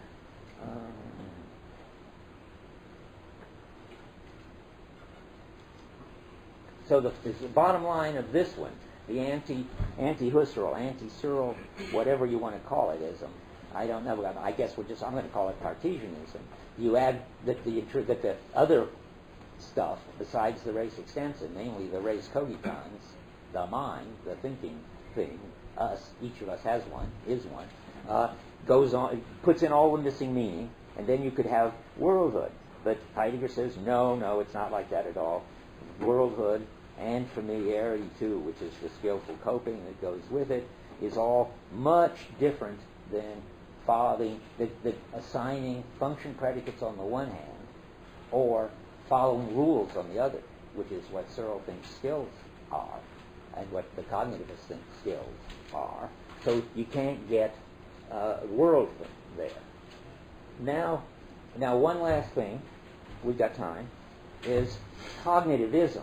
And cognitive science, as they use it in psychology, is a very broad thing. It's whatever it is that you do to try to understand whatever it is people do. I mean, cognitive means perceiving and emotions as well as thinking, which is odd. And cognitive science can't turn out to be wrong, because cognitive science studies the brain, studies neural nets, studies everything. But cognitivism, as I'm using it, like behaviorism in the old days, behaviorism said you got to explain everything ultimately in terms of the movements of arms and rats and so forth. Cognitive, that's behaviorism. Then the way styles go in psychology, that was totally overthrown by Chomsky, and all of a sudden they were all cognitivists. That means you can explain all of this world and our behavior and meaning using the kind of rules that you put in a computer. That means now that they're thinking of formalizing the relations of the in order to's. They're going to say, yes, it's all just squiggles, but if we could get the logical law-like relations among the squiggles, we could reconstruct the whole thing. That's artificial intelligence. That is, we can make computers intelligent because we're going to formalize all these relations of the in order to's towards whiches and so forth. I mean, it looks perfectly hopeless, because once you see with Heidegger how complicated the phenomena is, how rich it is, how related it is to us as the being who takes a stand on its own being, how tied in it is with this kind of coping skill, you wouldn't want to go out and bet on it. That's why I didn't bet on it, so I wrote my book. But when I read this I'm going to read you the sentences that led me to write What Computers Can't Do. And I would have sold stock in their companies if I knew how. Because it's just an implausible project. I mean, remember I said he can't say it's impossible the way he says naturalism is impossible. Here he says at the bottom of 121. It's about 6 lines from the bottom. The context of assignments and references, which is significant, is constituted for worldhood, can be taken formally in the sense of a system of relations. That means you leave out all the meaning. You just treat them all as squiggles with logical relations. But one must note that in such formalizations, the phenomena get leveled off so much that their real phenomenal content, the translation says may be lost. The German says gets lost. But it's important. I see why the translation says maybe, because he doesn't say must get lost. He knows he hasn't got an argument why you can't formulate it. But may is too weak. I mean, he says in any example he knows, when you formalize things, you're going to lose all these meaning relations of what it is, say, for a Dasein to be hammering because this Dasein is using the equipment to take a stand on its own being as a carpenter, and you're going to lose all the richness, too, of the contextuality, so that what is going on in any particular case of hammering is all tied up with all the rest of the stuff, hammers and stuff, and even more, on the background of this coping familiarity. All that's going to be left out. So you're not going to get anywhere. He says the phenomenal content of these relations in relata, the in order to, the for the sake of which, and the which of an involvement is such that they resist. That's the interesting word. That's the word in German. That they resist any sort of mathematical functionalization. It'd be interesting if he said that they can't be formalized. But again, he's so, I think, scrupulous. He knows he hasn't got the argument, but he sees it. He doesn't say how they could do it. Resist any sort of mathematical functionalization, nor are they merely something thought, positive, and active thinking. Well, their cognitivism and this other thing which I call Cartesianism. It's the Descartes, Husserl, Searle one are set side by side. The cognitivists want to formalize the whole thing. The Cartesians want to bring it all back to intrinsic intentionality, to talk like Searle, acts of thinking. That neither one of them will get the relationships, I'm quoting again, in which concernful circumspection as such already dwells. That's familiarity.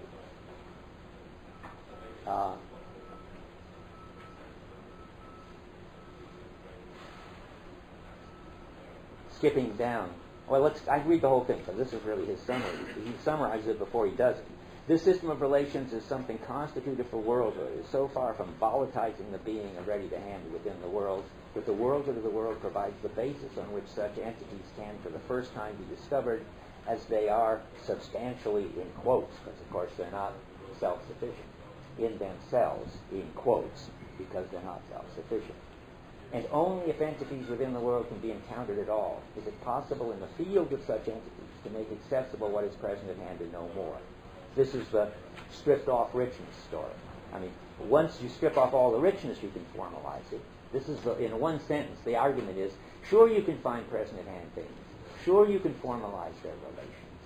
But you stripped off all this meaningful stuff. Why would you expect that you could get it back? Just using the residue that you got once you formalized and decontextualized and de-worlded everything. That's what he's saying. But let's see. By reason of there being just present in hand and no more, that's the formal stuff, these latter entities can have their properties defined mathematically in function concepts. That's good. You can do good science with them, he's saying. Ontologically, such concepts are possible only in relation to entities whose being has the character of pure substantiality, without quotes. That's quarks or extensor or whatever. That's the basic argument. I'm almost finished now. Let's see. A good thing, too. So Heidegger's being cautious but clear, I'll say. And I wanted to sum it up and see if I could list sort of the things that he thinks you can't capture if you're a Cartesian or a cognitivist. But let me just get there and I'll read it. I'll tell you what the argument is, and you can read it. On 132, when he says 2/3 of the way down, if you try to use these function predicates, he says, but even pre-phenomenological experience shows that in an entity which is supposedly a thing, there is something that will not become intelligible through thinghood alone.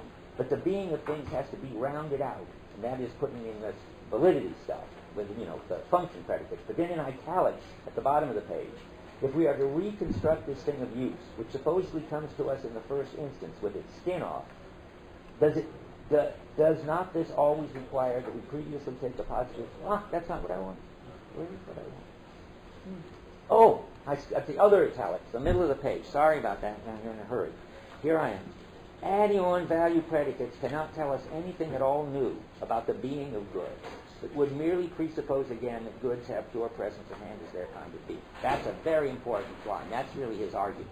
If you just add more present at hand, meaningless stuff to the hammer, like for hammering, that's just another fact about it. And you won't get anywhere if you just keep adding facts, because the point is to find the significance or the relevance of the facts. But you can't capture the relevance of the facts as just other facts about the facts, because then you would have a kind of regress. He doesn't say it, but this is what he thinks. I think then you'd need to find out what the relevance of the rules for relevance were.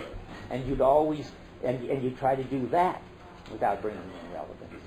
And this is what really happened. A guy named Lenat, who tried to capture the whole worldhood of the world in formalizations, in which he said there would have to be something like several million facts stored in a systematic way called frames. He discovered he also needed relevance axioms. So he put in formal relevance axioms. I'll tell you what they are if you come to office hours. Anyway, he discovered apparently that he needed hundreds and hundreds of relevance axioms. And then he had to find out new axioms for which relevance axioms were relevant in any particular case of applying them. I think that's what Heidegger's onto in that thing. You can't get anywhere with more and more facts, if what you're trying to get is relevance. Now I'm ready to, now I think you've got where you want to be. Let's see here. Okay. So I think there are three things, finally, that stand in the way. Oh, I want to... Yeah, okay. The three things that stand in the way of cognitivism are: we have a skill for coping with rooms, a know-how, which can't, with rooms, namely, with familiarity in general, with the world, which can't be cashed out in knowing that. That's the primordial skill story. There's a holism in which relevance always depends on all kinds of background connections and can't be captured in isolated facts where you leave out the holism. And finally, there's the argument, which he doesn't make here, but he could make, is that the meaning of the whole thing goes back to what matters to human beings, and that means to the beings that take a stand on their own being.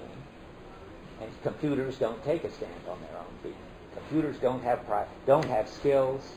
Computers deal with elements, formal elements, and therefore break up the holism.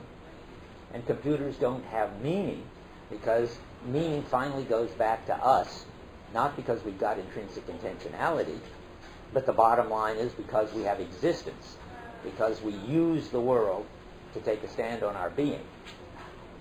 Now time is up. And now we're definitely going on spatiality next time, and also starting the one.